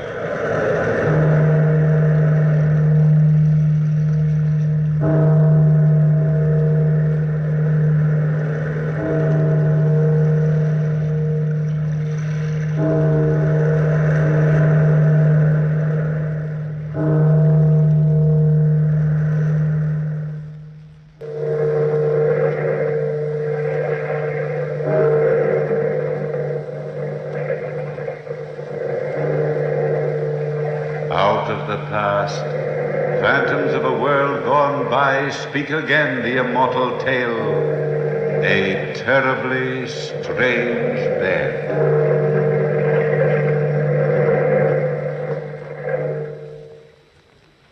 Jack Westcott was the best friend I ever had. He was the gayest of people. That was until we left America. I was writing a book about historic murder cases and had come to Paris to do some research work. Jack was fascinated with my work. Strangely fascinated. Almost horribly so. He enjoyed finding twisted minds and probing them. His hunger for crime was bound to end in tragedy. On the last evening of our visit in Paris, we were walking on the left bank of the Seine River when Jack noticed a crowd gathered about our old friend, the head of the Paris police force, Inspector Duval. I was in a hurry to return to the hotel to finish writing my murder manuscript. The deadline was in the morning. But Jack insisted on stopping. What's the excitement all about, Duval? Well, hello, Mr. Westcott. Still looking for ancient murders, Mr. Manning? Not tonight, Duval. Ancient or otherwise. Stick around, Mr. Manning. I'll show you a murder the likes of which you've never seen before. Okay, boys. Drag it out of the river. What is it, Inspector? A corpse, Monsieur Westcott. A corpse that's been squashed thin as a piece of paper. Oh, let's see it. Oh, what do you mean, thin as a piece of paper? Hey, bring it over here, boys. Right under the gaslight. Horrible-looking thing, isn't it? Horrible and fascinating. Why, it looks like it got squeezed in a giant press. We've had an epidemic of these corpses lately. Any idea who's doing it? Not even a vague notion, Mr. Hey, you. You, the fat man. You mean me, Inspector? Yes, I mean you, fat man. How come you're always around when we pull a corpse out of the river? Why? I enjoy murder. You enjoy it? You enjoy murder? It appeals to my sense of the artistic. Oh, it does. Well, there's something fascinating about these bodies. Something for a connoisseur alone to appreciate. The symmetry of the remains. The beautifully flawless flatness of the corpse. The hollow in the stomach. Lying in this puddle of gaslight, this mass of flesh and bones makes a nice picture. I should enjoy painting this if I could paint. I know what you mean, fat man, but wouldn't you prefer probing the mind of a man who conceived this crime? A man's mind is his secret self. Well, enjoy the ghastly spectacle, my friend. Enjoy it. Good evening, gentlemen. All right, men. Take the body down to the morgue and try and find out who it is. Come on, Burke. I'd like to follow that fat man. In heaven's name, why? He's nothing but a psychopathic case. I want to satisfy a hunch. Well, if you're such a good detective, why don't you join Scotland Yard? Why, I might, Burke. I might at that.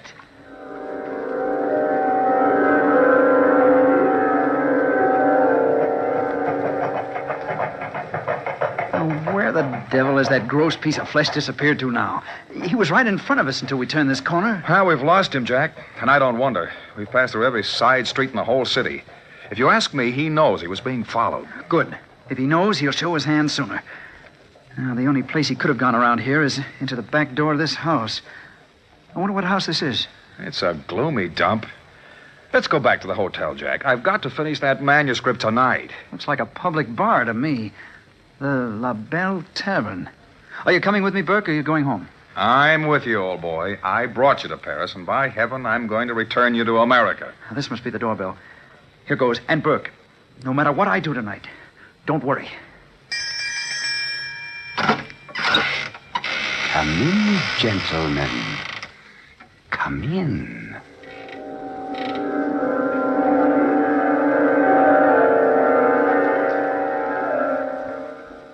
You were perfectly right, fat man.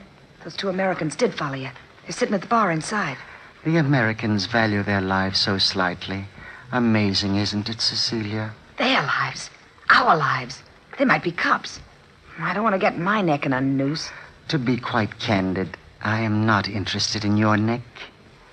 You're so impatient, and impatience is an evil ascribed to the very young. It might be a pity if you are not allowed time to cure yourself of that evil. Don't threaten me, you fat pig. You pig. I'd hoped to slap some sense into that lovely but empty head. Obviously, my stupid pigeon, those two Americans are wealthy. They would enjoy our roulette table if you would show them to it. Remember, I'll talk to the croupier, and he will take care of the wheel of fate. If you don't do your part well, you face a lifetime in jail. What happens if they get wise? Room 16? But of course. Let me go. I knew you'd understand. Yeah, I understand. There's something so gay about Americans, I always say. I hope you boys don't mind if I stick around. Well, Miss, Not at all, miss. Not at all. You can call me Cecilia. How about another drink? That's fine. 3 more of the same, bartender. What do you do for a living, Cecilia? Oh, I model in a dress shop. I don't believe you, Cecilia. Jack, stop ribbing the girl. She's a good kid. I'm on the level. I'm interested in it. Here's the drinks. Thanks. Why do I interest you? Well, because you're fairly easy to figure out. Am I? Why? You really want me to tell you? Sure I do. Well, here's mud in your eye. Touche. Oh, potent stuff, Jack. Potent stuff tastes like cyanide. Well, Cecilia, I'd say you're a poor girl who lives in the slums. But you're pretty. Prettier than anybody in your entire neighborhood. Well, let's see. Then you must have met a man. What of it? I'm no saint. He promised you a lot of doodads, and suddenly you found you'd committed your first crime. Let's say murder. What'd she do? Set her mother on fire? Oh, well, for that, let's have 3 more drinks. Bartender, 3 more. Well, now, let's say it really was murder. The second murder wasn't so hard. And the third was easy, wasn't it? I never had nothing to do with a murder. Well, for the sake of argument, let's say you have. But inside of you, all the time, is this wanting to be liked, wanting to be on the level.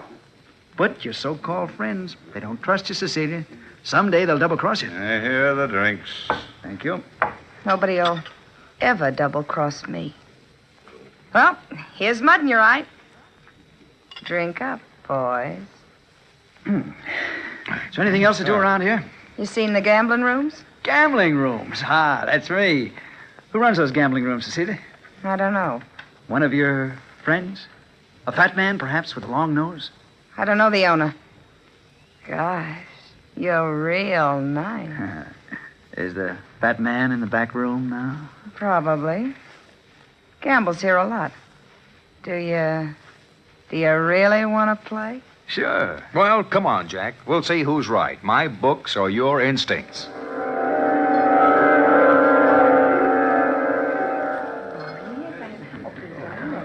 Number 21 wins.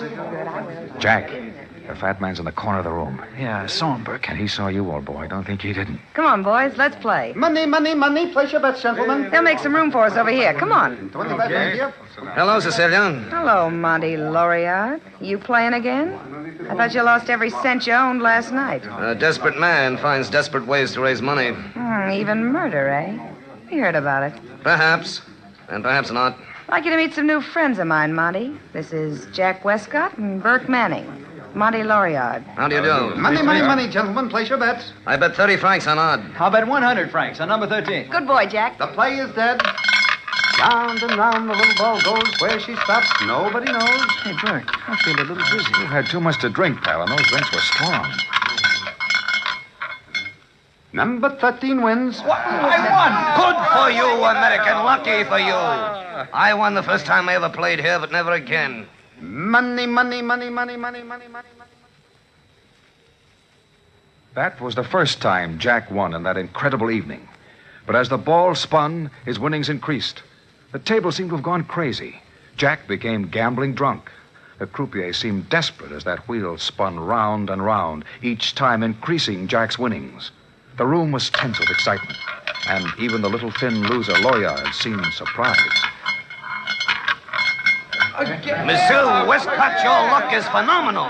You've won 30 times. 30 times. Jack, you won a fortune, man. Stop now before it's too late. Leave him alone, Burke. Let him play if he wants to. Sure, let me play if I want to. I want to break the bank. Careful, monsieur.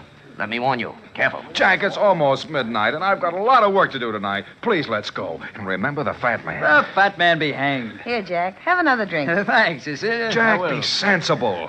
Stop being an old auntie, Burke. I'll see you later at the hotel. Make the book have a bloody ending. I'm in the mood for a good murder tonight. Remember, Jack, I warned you. Goodbye. Money, gentlemen. Place your bets.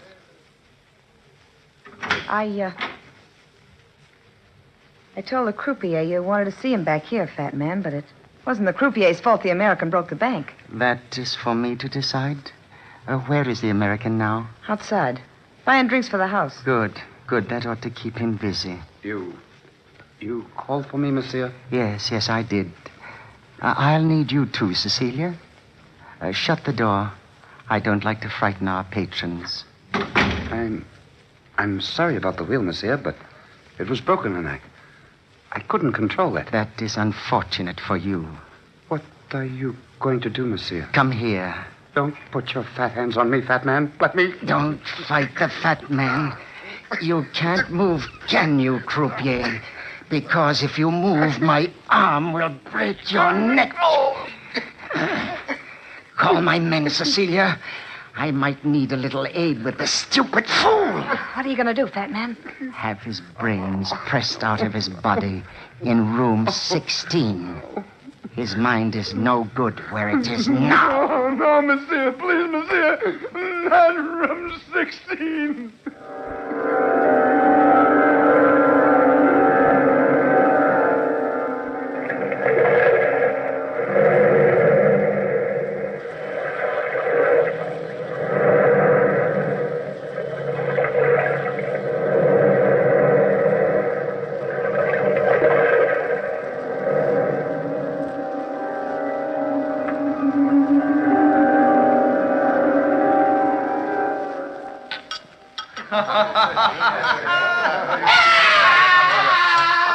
What's that? What was that, Monsieur Loriot? We'll probably be luckier if we don't ask questions. I want another drink. Jack, listen to me. Put on your hat and coat and leave this place. You're being watched all the time. Who's watching me? Hello, Jack. Oh, have a drink. No, Jack. You've had enough to drink.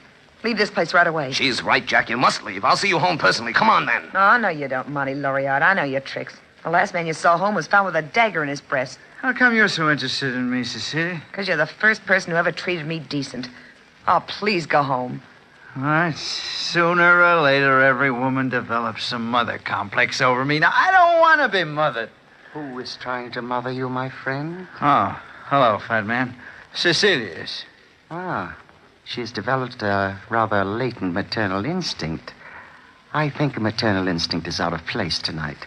After all, tonight's a night for celebration. Yeah, the fat man's right. Celebration. Bartender, open a bottle of champagne. Bartender, champagne. Champagne for Monsieur Westcott. Won't you join us, Cecilia? Yeah. Of course I will. Here is the champagne, monsieur. Won't you drink with us, Monsieur Loriot? No, thank you, fat man. I don't think so. I never enjoyed toasting to death. Death? Open the bottle, bartender. Good night, Jack. And good luck. Good night. Good night.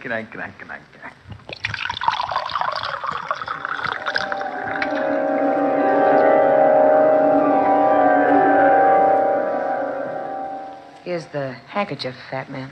Oh, Jack, your money is all tied safely in your handkerchief. Thank you, friend. Thank you. Where'll I put the handkerchief? It would be wisest to tie it to your belt. I feel dizzy, fat man. Oh, you need a cup of good hot coffee. That will straighten you right out. Cecilia, go in the kitchen and fix our friend a cup of coffee. But I really... Don't tell me, my little pigeon, that your hearing is failing you. I'll get it right away. I'm glad we're alone, fat man. I want a chance to talk to you. Talk away, Jack. Tell me confidentially. Why do you enjoy seeing a mutilated body dragged out of the river?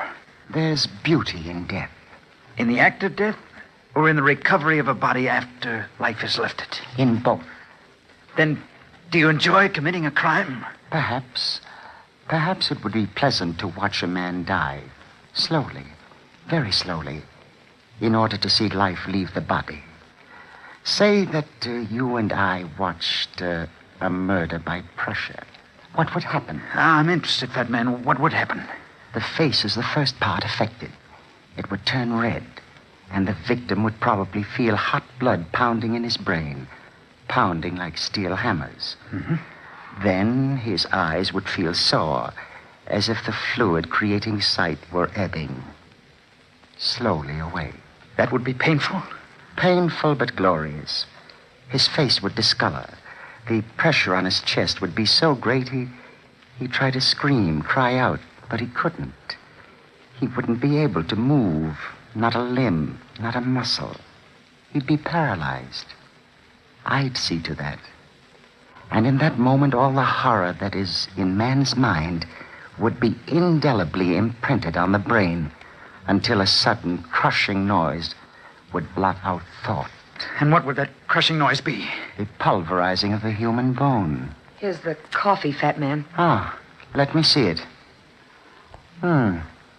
Tastes all right. Here you are, Jack. This will fix you. No, I don't think I want any. If you'll pardon me, I'm so dizzy. So frightfully dizzy. Oh, of course you are. Here, Jack, drink it. Drink it, my friend. My good, good friend. If you don't want to drink it, Jack, don't.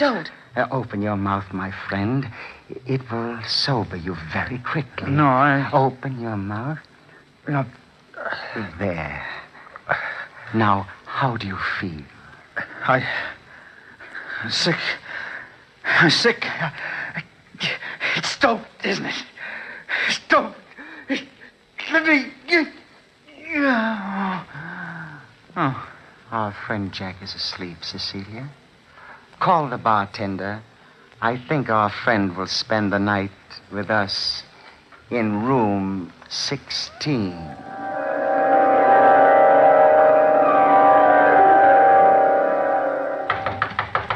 Monsieur Manning!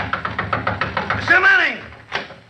I've been looking all over Paris for you, monsieur. You've been looking for me? Yes, I've called every hotel in the city trying to find you. I know you don't remember me, but I met you earlier this evening at the La Belle Tavern. My name's Loriot of the Paris Police Force. Yes, of course. Won't you come in?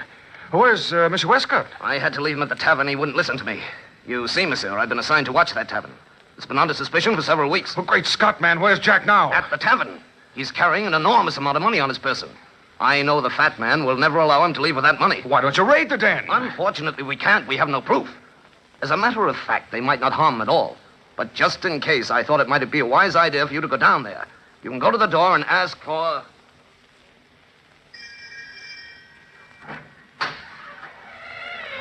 Yes? What do you want? You're the bartender, aren't you? I am not Napoleon's grandma. What do you want? My friend Jack Westcott hasn't come back to the hotel as yet. We've been waiting for him, and I thought that he probably decided to spend the night here at your place, and Your friend is not here. Go home, American, before you get yourself in more trouble than you can handle. Who was it? The other American asking about his friend. Where are you going? Upstairs.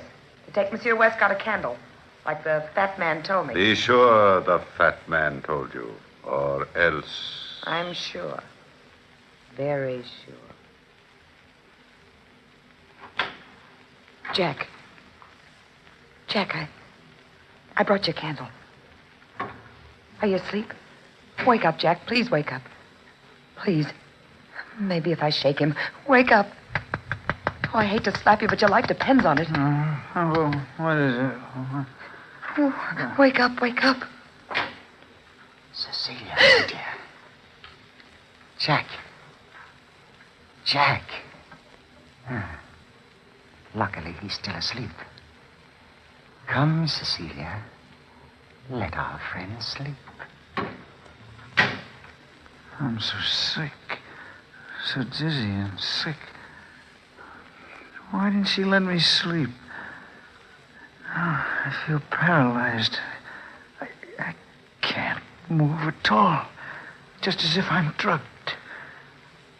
Maybe if I concentrate on the room, I'll go to sleep. Funny. Funny that a French gambling house should have a bedroom. What is an old English four-poster bed doing in a French room anyway? What a heavy canopy over my head. So solid looking. Almost as if it were made of steel. The mattress is so hard. I must concentrate on something. The picture above my head. It's just even with the canopy. An evil-looking Spaniard with 5 feathers in his head. The eyes moved. I'm certain of it. The eyes moved. I wonder if I dare look up again. I was sure there were 5 feathers. Now there are only 4. 4 feathers. 4 feathers. Now 3 feathers. I wonder who's outside my door. I'll try to sleep. No, look at the picture. What? The feathers have disappeared. I can barely even see the face. God in heaven. The canopy is being lowered on me. That's what it is. The canopy. I can't move. The paper-thin corpse. Oh, I gotta move. It's coming closer. Closer. Closer. Oh, they squash me. Oh, I must move. I can't. Go. It's almost down. Halfway down. Go. There. I move. Oh, just to crawl out of bed. Oh, if I get a crawl out of here.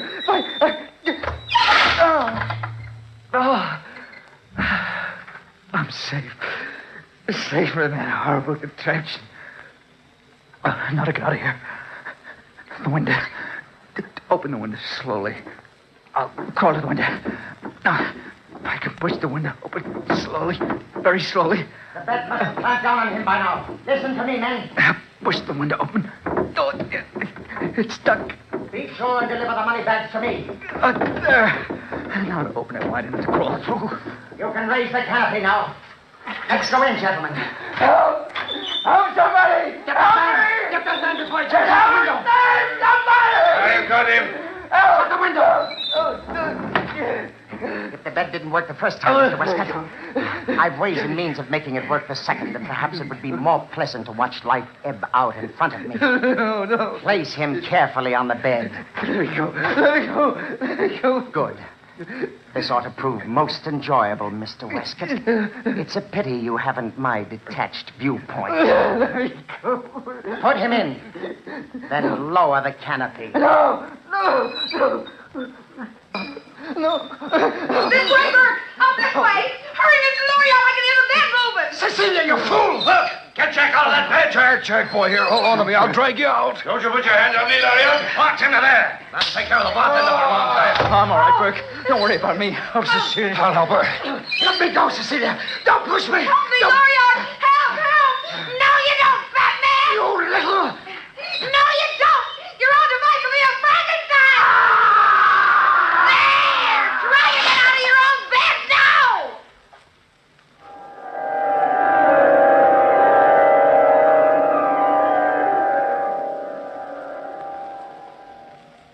Well, Inspector Duval, that's the story.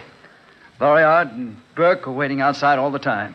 They saw me at the window, and Cecilia let them in. Close shave, eh? A lucky escape. Loriard and I pulled him out of the bed just in time, and Cecilia pushed the fat man under the canopy as it closed down. Must have been a horrible sight, Burke. Well, what about Cecilia, Inspector? What would they do to her? Unfortunately, the police can't find her. And I've instructed them not to look too hard.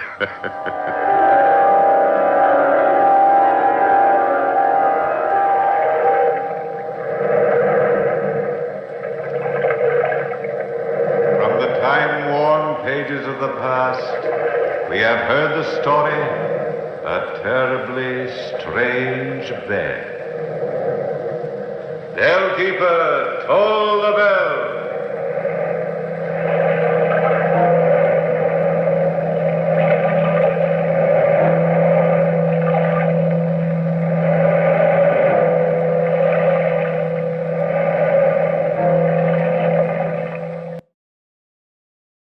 Tired of the everyday routine? Ever dream of a life of romantic adventure? Want to get away from it all? We offer you Escape. Escape, transcribed to free you from the four walls of today for a half hour of high adventure. You are standing in a lonely canyon in the shadows of Superstition Mountain. While facing you, tempers ragged, guns drawn, are three men who, at your first move toward hidden treasure, will kill you.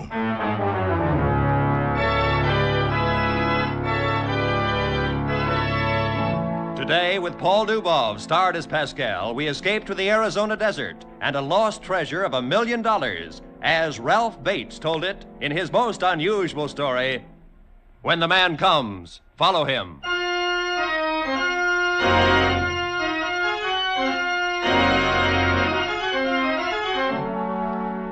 I was wrong. I know that now. But what good's it do? How could you tell dead men that it's all your fault and you're sorry? No matter what you tell them, they're still dead. So what's the use? It never would have happened if we hadn't got mixed up in this superstition business. We was going along fine. All the other boys in Frisco respected us. Stayed out of our territory, at least most of the time. That was on account of the boss, Mr. Heineman. He was too smart for him, and they knew it. Smart, and a great guy along with it. Of course, some people might call him an ordinary racketeer, but he wasn't like that. Nobody could have treated me no better. And he was cultured, too, loved music. Played the violin almost as good as this fellow, Heifetz, or whatever his name is. Why, one time he sent me clear to New York to pick up a Stradivarius he'd heard about. And I had to hang around the dealer's store for 2 weeks before I got a chance to lift it. He wouldn't have trusted a job like that to any of the rest of the boys. He trusted me more than any of them. Me, Pascal. That's how come I feel so bad about what's happened. Because he trusted me. And he had to trust somebody, you understand. Because for 15 years, the boss had been stone blind.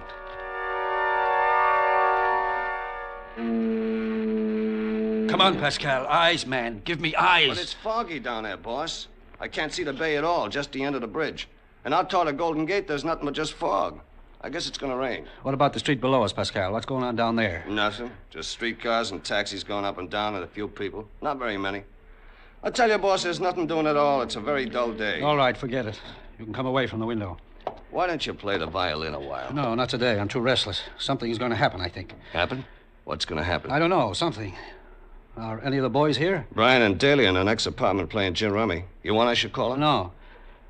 I wonder if you know what it's like, Pascal, to live always in pitch darkness, depending on somebody else to tell you what's going on around you. Ah, forget it, boss. You got me. I'm the eyes, you're the brain. We're doing all right. Maybe, only sometimes I wonder... I'll get it, boss. I'll get it. Mr. Heineman's apartment. Who? Well, I'm not sure whether Mr. Heineman... Who is it? Oh, I see. All right, thanks. That was the manager. Your brother's here from Phoenix. Mark? He's downstairs? Yeah. He's on his way up. The manager couldn't stop him. He says he looks like he's in pretty bad shape. Ever see a desert rat that didn't? No. Well, so I'm to be honored by a visit from my sanctimonious brother. I wonder what he wants. Oh, money as usual, $300 or $400 to finance another 6 months of prospecting, and he'll repay it by telling me what an evil man I am. I wouldn't give it to him, boss. Why not? As long as it keeps him over there on the Arizona desert most of the year, I can stand 1 or 2 visits from him. You can hear the elevator stopping. Better open the door. I still say you ought to crack down on him. Open the door. Hello, Mark. Help. Come in. Me. Boss, he's hurt or something. Me. What is it? Eyes, Pascal. Quick. Hasn't shaved for 4 or 5 days. He's weak, trembling. Me. Holding on to the doorframe with his right hand, holding his chest with the other hand. I think he's been shot, boss. Yes. Shot. Come here. Help Get him inside. Take it easy. Take it easy. Here, I'll help you. Come on. Over on the couch. Okay. Come on. Here we are, boss. Easy now. There. What happened, Mark? I had to get here. I want you to have it.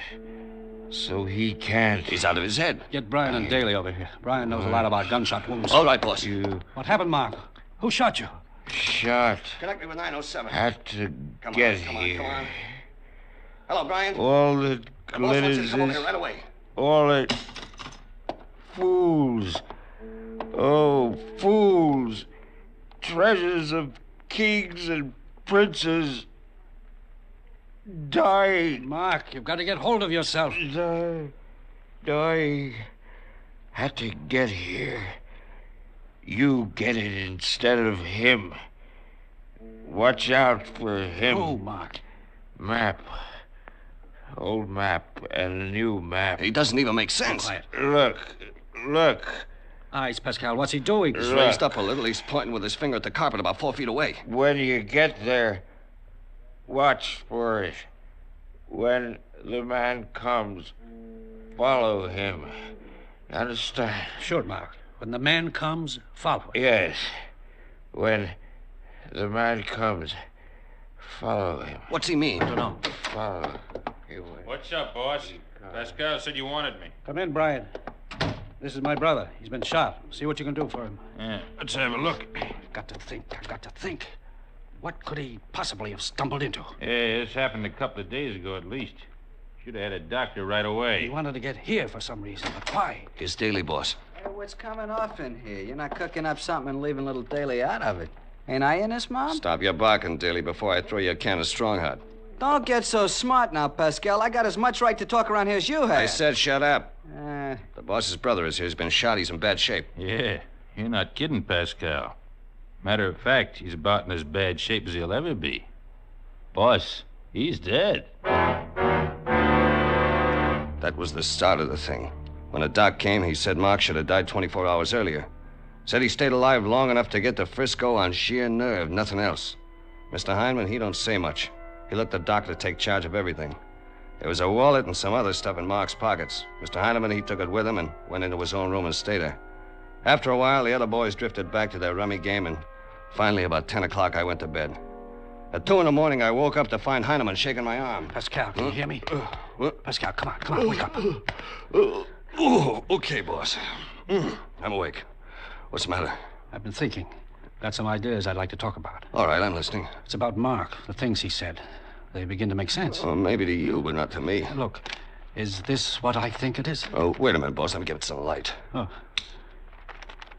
Yeah, it's a map of a mountain range, I think. There's a lot of wavy lines like they use for valleys and ridges. There's some faded writing on it, brown ink. I think it's pretty old. 60 or 70 years at least, judging by the feel of the paper. Go on, Pascal. Describe it to me. Well, what looks like a road runs across the bottom along the base of the mountains. And there's a spot on it marked Red Hill. And there's a wavy line starts there and runs about halfway up the map. It runs past some dots marked 3 trees. And off on one side is a little drawing of a shovel with a broken handle. And it ends at another spot marked camp. It's probably a trail. Yeah, I guess so. Well, the camp is beside a line that looks like the edge of a ridge or a cliff. And there's some writing that says, if no answer, go down. If no answer, go down. What else? Well, about a third of the way to the left from the camp, there's an X marked, and it says, man lives here. Out toward the top, there's another X. That's marked Thunder Peak. And at the very top, there's the word superstition. I guess that's about all. Good. Later, I'll have you take my finger and trace over the whole thing until I know it by heart. But this is enough to start on. To start what on? A search for whatever caused my brother's death. Something rather valuable if my thinking is correct. All right. Only, how do we go about finding it? Mark told us how. When the man comes, follow him. You know what it means? Not yet. Well, if the map's 60 years old or more, how do you figure this guy's going to be there? Because my brother found him and followed him and then died for it. We're going to follow him, too. You and I and Bryant and Daly. We're going to Phoenix. Boss, I think maybe it's a kind of mistake to take Daly along. Why? Well, because he's a double-crosser. That's why I've been trying to tell you. You can't trust him. Don't worry. I can handle him. He's not the one who has to be watched. Then who is? Bryant? Let's leave it for now. Call the ticket office and get 4 reservations on the next plane out. I've got the feeling we'd better move fast. By the next afternoon, we checked into the Hotel Westwood Ho in Phoenix and started trying to get a line on Mark Heineman's recent activities. After 2 days, we still didn't have much to go on. He'd apparently hooked up with some new partner about 6 months before and gone into the desert. No one had seen anything of him since. An old man who ran a hardware store where Mark had bought tools and supplies finally gave us the tip-off without knowing it. You see, Mr. Heineman, your brother was one of the fellows around here who believed in the legend of the Lost Dutchman mine. I figure that's what he was really prospecting for. And what is the Lost Dutchman mine? Well, it's supposed to be a deposit of gold, richer than it's ever been found. A real treasure of kings. Treasure of kings? Boss, that's what he said. Quiet, Pascal. Okay. According to the stories, there's supposed to be a map in existence somewhere showing the exact location of the mine, drawn by the Dutchman himself. During the last 50 years or so, a lot of prospectors have gone back into the superstitions looking for it, but none of them... What do you mean by superstitions? Superstition Mountains, out on the desert east of town. That's where the mine's supposed to be located. Why are they called superstitions? Yes, because so many fellas have gone up into them and never come back. There's supposed to be an Apache curse on anybody goes in there. The range used to be sacred to the Indian god of thunder. I see. And why do you think these men never came back? Heat, thirst, got lost, snake bite. Oh, it's awful rough country, and there's no water. Then, too, there might be a kind of curse on the place at that. The double cross. Meaning? Well, blazing sun and a lust for gold can be a bad combination on a man's nerves. A lot of partners have come back out of those hills alone. Double cross, huh? At least that's one curse that isn't limited to the superstitions. You find it in a lot of places. Well, we'd better go. Many thanks for your information. Well, not at all, Mr. Heineman. Sorry I couldn't be of more help. So that's what Mark found, a gold mine. A rich one, maybe? Must be. Mark was dying and he knew it, and yet all he talked about was treasure of kings. Gold, in other words. He didn't even tell us who shot him. Maybe his partner did it. Maybe. Pascal. Yeah? I want you to buy a pair of binoculars and rent a car. Uh-huh. We're going to drive out and try to locate that red hill this afternoon. All right, boss. The one thing we've got to watch out for is that curse. That's what happened to Mark. Yeah, it's only an Indian superstition. I'm talking about the double cross. Mark wasn't the first man to die from it, and I don't think he'll be the last. Here, Pascal, let me take your arm.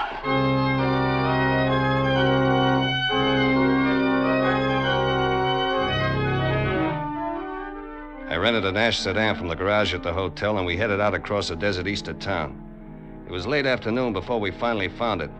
The only red hill on the east slope of the superstitions. Mr. Heineman told me to take the binoculars and try to locate the 3 trees that were marked on the map. I left the car, worked my way around the far side of the hill, and almost to the top before I could see the trees standing close together on the shoulder of the ridge about 6 miles away. Just the way they were shown on Mark Heineman's map. I stared up at the pale blue peaks in the distance, watched the lightning flashes from near the tops of them, and shivered a little.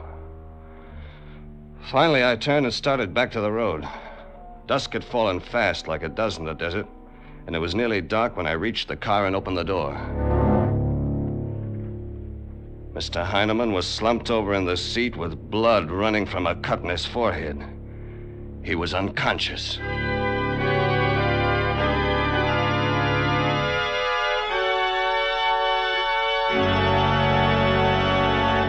In just a moment, we will return to Escape.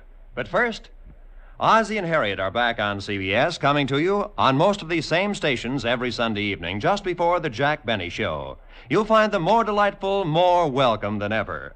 Ozzie and Harriet's own 2 boys, Ricky and David, are now playing themselves in the CBS series. So make it a family party with Ozzie and Harriet tomorrow night. And now, with our star, Paul Dubov as Pascal, and with Herb Butterfield as Mr. Heineman, we return to the second act of Escape and... When the man comes, follow him.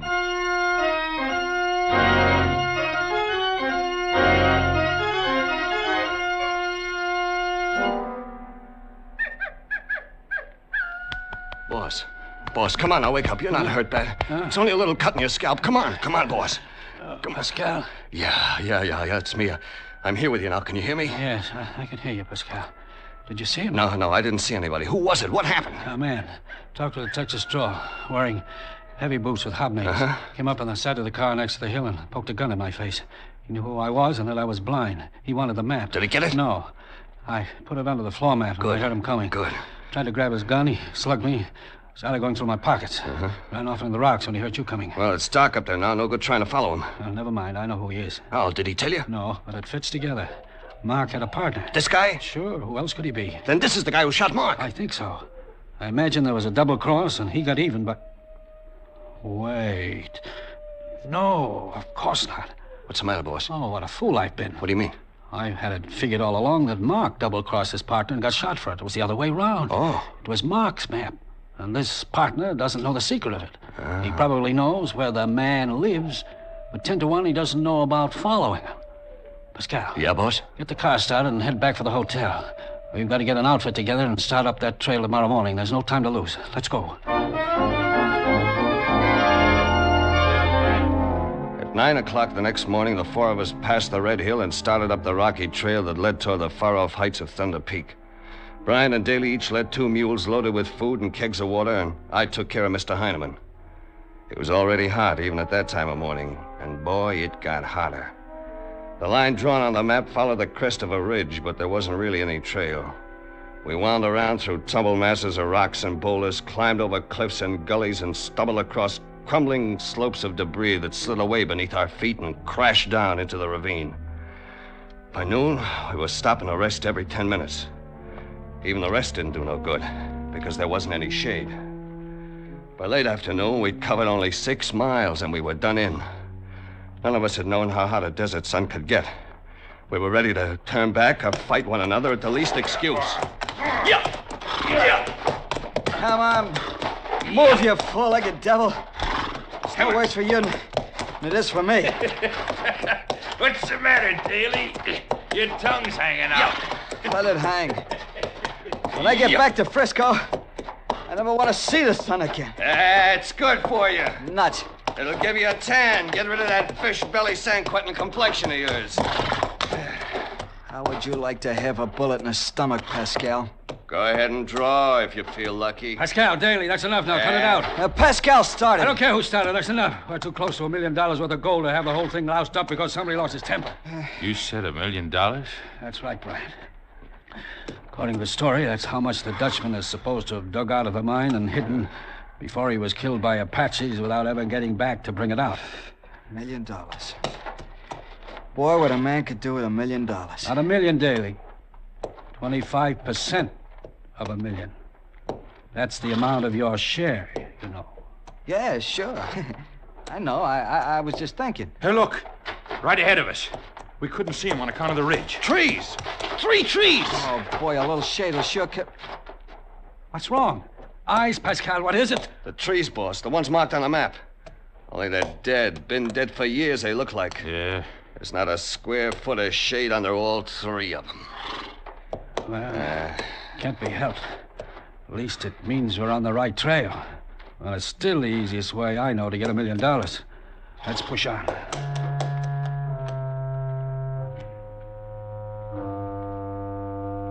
Two hours later, we came across a shovel with a broken handle stuck on the top of a pile of rocks, so we knew we were still heading in the right direction. The shovel had been drawn on the map. We stopped there for the night. A while after dark, the boss heard somebody in the rocks, so we put out the fire we'd built and took turns standing guard. And later, when the moon was up, I thought I saw something moving a short way off, but I couldn't be sure. Yeah, it was a creepy feeling, thinking I was being watched, not seeing anybody. All night long, I could see the flares of lightning and hear the low thunder from the top of the shadowy peak ahead of us. Was I glad when dawn finally came and we hit that trail again. But 2 hours later, I was wishing for sundown again. It was even hotter than the day before. And on top of it, all of us were so stiff and sore we could hardly move. We cursed and sweated and stumbled through the long, blazing day. Finally, at dusk, we reached the spot marked camp on the map. It was close to the edge of a straight-walled cliff that yawned over a deep box canyon below. There were signs of campfires and burro tracks. This place had been used before. Yeah, we were too tired to care. Not even bothering to unsaddle the mules, we drank from one of the kegs and dropped down in the shade of a rock ledge, not able to move any further.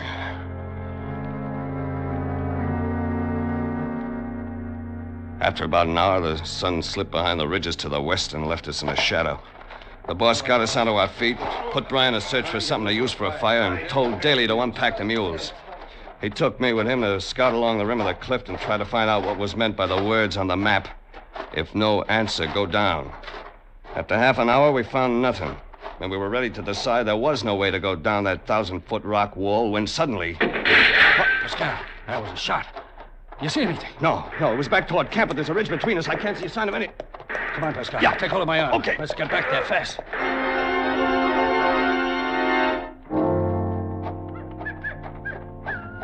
Who is it? Come on, speak up or I'll shoot. Relax, Brian. It's us. That's Pascal and the boss. Did you see anybody? No. What happened? Somebody took a shot at Daly, and he got all spooked up and fired off half a clip. It was that guy that's been following us, boss. I saw him there in the rocks not more than 100 feet away. And you missed him, I suppose. Well, it was dark. Hey, what happened to the mules? They're gone. Yeah, they stampeded when Daly fired off that gun in their ears. That's great. We'll have a fine time packing 5 kegs of water and all the supplies on our backs. Yeah, well... Boss, we don't have 5 kegs of water. There's only one here. What? I hadn't unpacked the mules yet, boss. I was going as soon as it got a little cooler. You fool, you stupid, lazy, blundering fool. That's what I've been telling you, boss. All the brains this dope's got... You shut up, Pascal. One more crack and help me. Daly, I could kill you and love it. I could stand here and pump bullets into you and love it. Do you know how long a man can live up here without water? 24 hours at the most. But we still got 5 gallons of water. I didn't know they were going to run off. How could I... Shut up! It's done. That's that. Go see if there's any chance of finding them. And try to keep from getting yourself shot. Better go with him, Brian. Okay, boss. Come on, smart boy. If you don't find them in 20 minutes, come on back. 5 gallons of water for 4 men. It'll take us a full day to get down into that canyon and find the spot where the man lives. And another day to get back here, if we're lucky. Then 2 more days back to the road. I guess we can just barely make it. There's only one thing, boss. There's no way to get down into that canyon. I think I've got the answer there. At least that's one thing that shooting did. Listen. Hello! Hello! Sure. It's an echo. If no answer, go down. Yeah. I think we'll find a spot someplace along the rim of that cliff where there's no echo. When we do, I think there'll be some way to get down to the bottom. We'll try it in the morning. And one other thing, Pascal, before they come back. Yeah, boss? From here on, keep an eye on Bryant. I think that gold is beginning to look pretty big to him. I think maybe you're making a mistake. I think Daly's a lot more likely to try something. He's a born double-crosser. No. He's a fool and a coward. But Bryant's the one who's dangerous. And you do as I tell you. And watch out for him. Do you understand? All right. Sure, boss. Whatever you say. An hour after dawn the next morning, we found a spot on the edge of the cliffs where there was no echo. Slanting downward from it was a narrow, steep crack in the wall. The 4 of us took turns packing our one last keg of water and inched our way down toward the canyon floor 1,000 feet below. We made it finally, rested, then struck out to the west following the map. Great chunks of rock lay tossed about as those giants had played there, and thorn and cactus grew everywhere among them. The sunlight curled and blistered on the surface of the boulders, and always from above us and nearer now came the sullen and ominous roll of thunder. At noon, we stumbled across the bed of the ravine, nearly missing it from being half blinded by the heat. And 3 hours later, we found the place where the man lives. It was marked by a monument built of broken rocks stacked up higher than our heads. Mr. Heinemann felt all over the surface of it with his hands and then told us he knew the meaning of the words, "When the man comes, follow him." But he said it wasn't time yet, we'd have to wait. We sat there by the pile of stones, not talking much, just waiting. 2 hours passed. I think it was Daly who noticed it first. Look there on the ground. There's somebody here. He's behind us. Hit the dirt! I don't see any... so that's it. Boys, I'm a little disappointed in you. Scared by a shadow. Look at it. It's a shadow of that pile of rocks. Looks just like a man with a hat on holding a gun. Yeah. The rock pile don't look like a man, but the shadow does. Well, since he's apparently come now, I guess we'd better follow him. Huh? How do you mean follow him? The sun's going down. The shadow must be getting longer, stretching out over the ground. So get going. Follow the direction it's pointing. All right, boss. Pascal will stay here with me and keep you in line. Watch for signs of something buried, rocks laid over it, a cleared space, something of that kind. Okay. We're not more than a few feet from $1 million. Let's get it. The two of them worked their way along through the rocks while I stood by the monument and waved them toward one side or the other. Part of the time, they were out of sight behind a ledge of boulder. An army could have hidden in that broken mess and never been noticed. I kept describing everything that was happening to the boss. And about 20 minutes went by before I heard Daly shout. We found it! Gold! It's here! We found He it! scrambled over a ledge and came running toward us, calling out and holding something in his hand. Then about 100 feet away from us, he stopped suddenly and drew his gun. Pascal, what is it? What's happening? Daly's pulled a gun on his boss. Drop it, Daly! Drop it or I'll shoot! No, Pascal! He's here between us, you fool! He's hiding in the rocks! All right, Daly, you asked for it. Pascal, no! I got him, boss. The dirty double-crosser. You fool! He was going to kill us, boss. He was coming at us with a... Wait. Somebody staggered out of the rocks there and fell. Somebody I never saw before. My brother's partner, the man who's been following us. But then Daly killed him, and I killed Daly. Boss, I thought Daly was shooting at us. I didn't know there was anybody else there. Well, you know now. I told you to keep an eye on Bryant. What's happened to him? Pascal, where's Bryant? Right behind you, suckers. Look out, boss! Lousy shooting, Bryant! I got him, boss. He missed me, and I got him. Good. Only he didn't miss me. Boss! No, boss. Pascal, can you hear the thunder? Yeah, sure. It's real loud. That's funny. Same old curse. Double cross. It's my fault, boss. I should have done like you told me and watched Bryant. $1 million in gold for somebody else. Don't talk like that. It's for us, for you and me. I'll get you out, boss. You're not really hit bad, you know. Bad? I'm dying. And you too, Pascal. What? You're going to die too. What? What do you mean? The water keg. Bryant's bullet smashed it. I heard the water running out. Huh? No. Am I right? Yeah. It's all gone. It's 3 days out to the highway, Pascal. And you don't have any water. You poor devil. You don't have one single drop of water.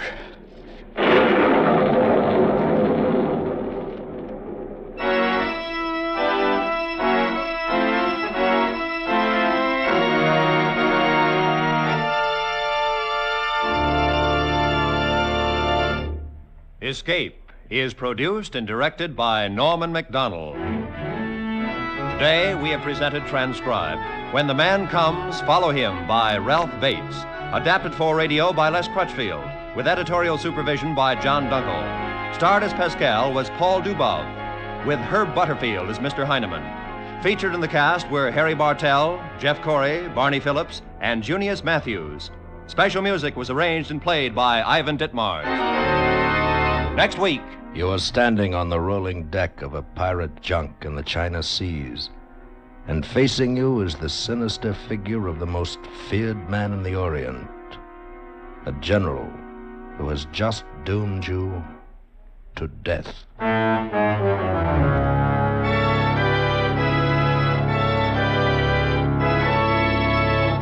Next week, we escape with an unusual story, The General Died at Dawn by Charles Booth.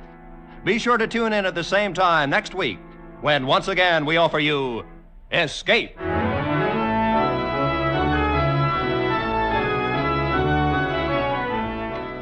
It's wonderful, truly amazing, how much you can get from just one radio program. The unbounded passion of the world's greatest Don Juan, the unrivaled music of the world's most eminent soloist, an unsurpassed lesson in philanthropy. Also, some of the greatest laughter you'll ever hear. For the program is The Jack Benny Show. Be sure to hear Jack Benny and his gang again Sunday at 7 o'clock Eastern Time over these same CBS stations. This is Roy Rowan speaking. Now, stay tuned for 5 minutes of the latest news, to be followed by the Let's Pretend program over most of these stations.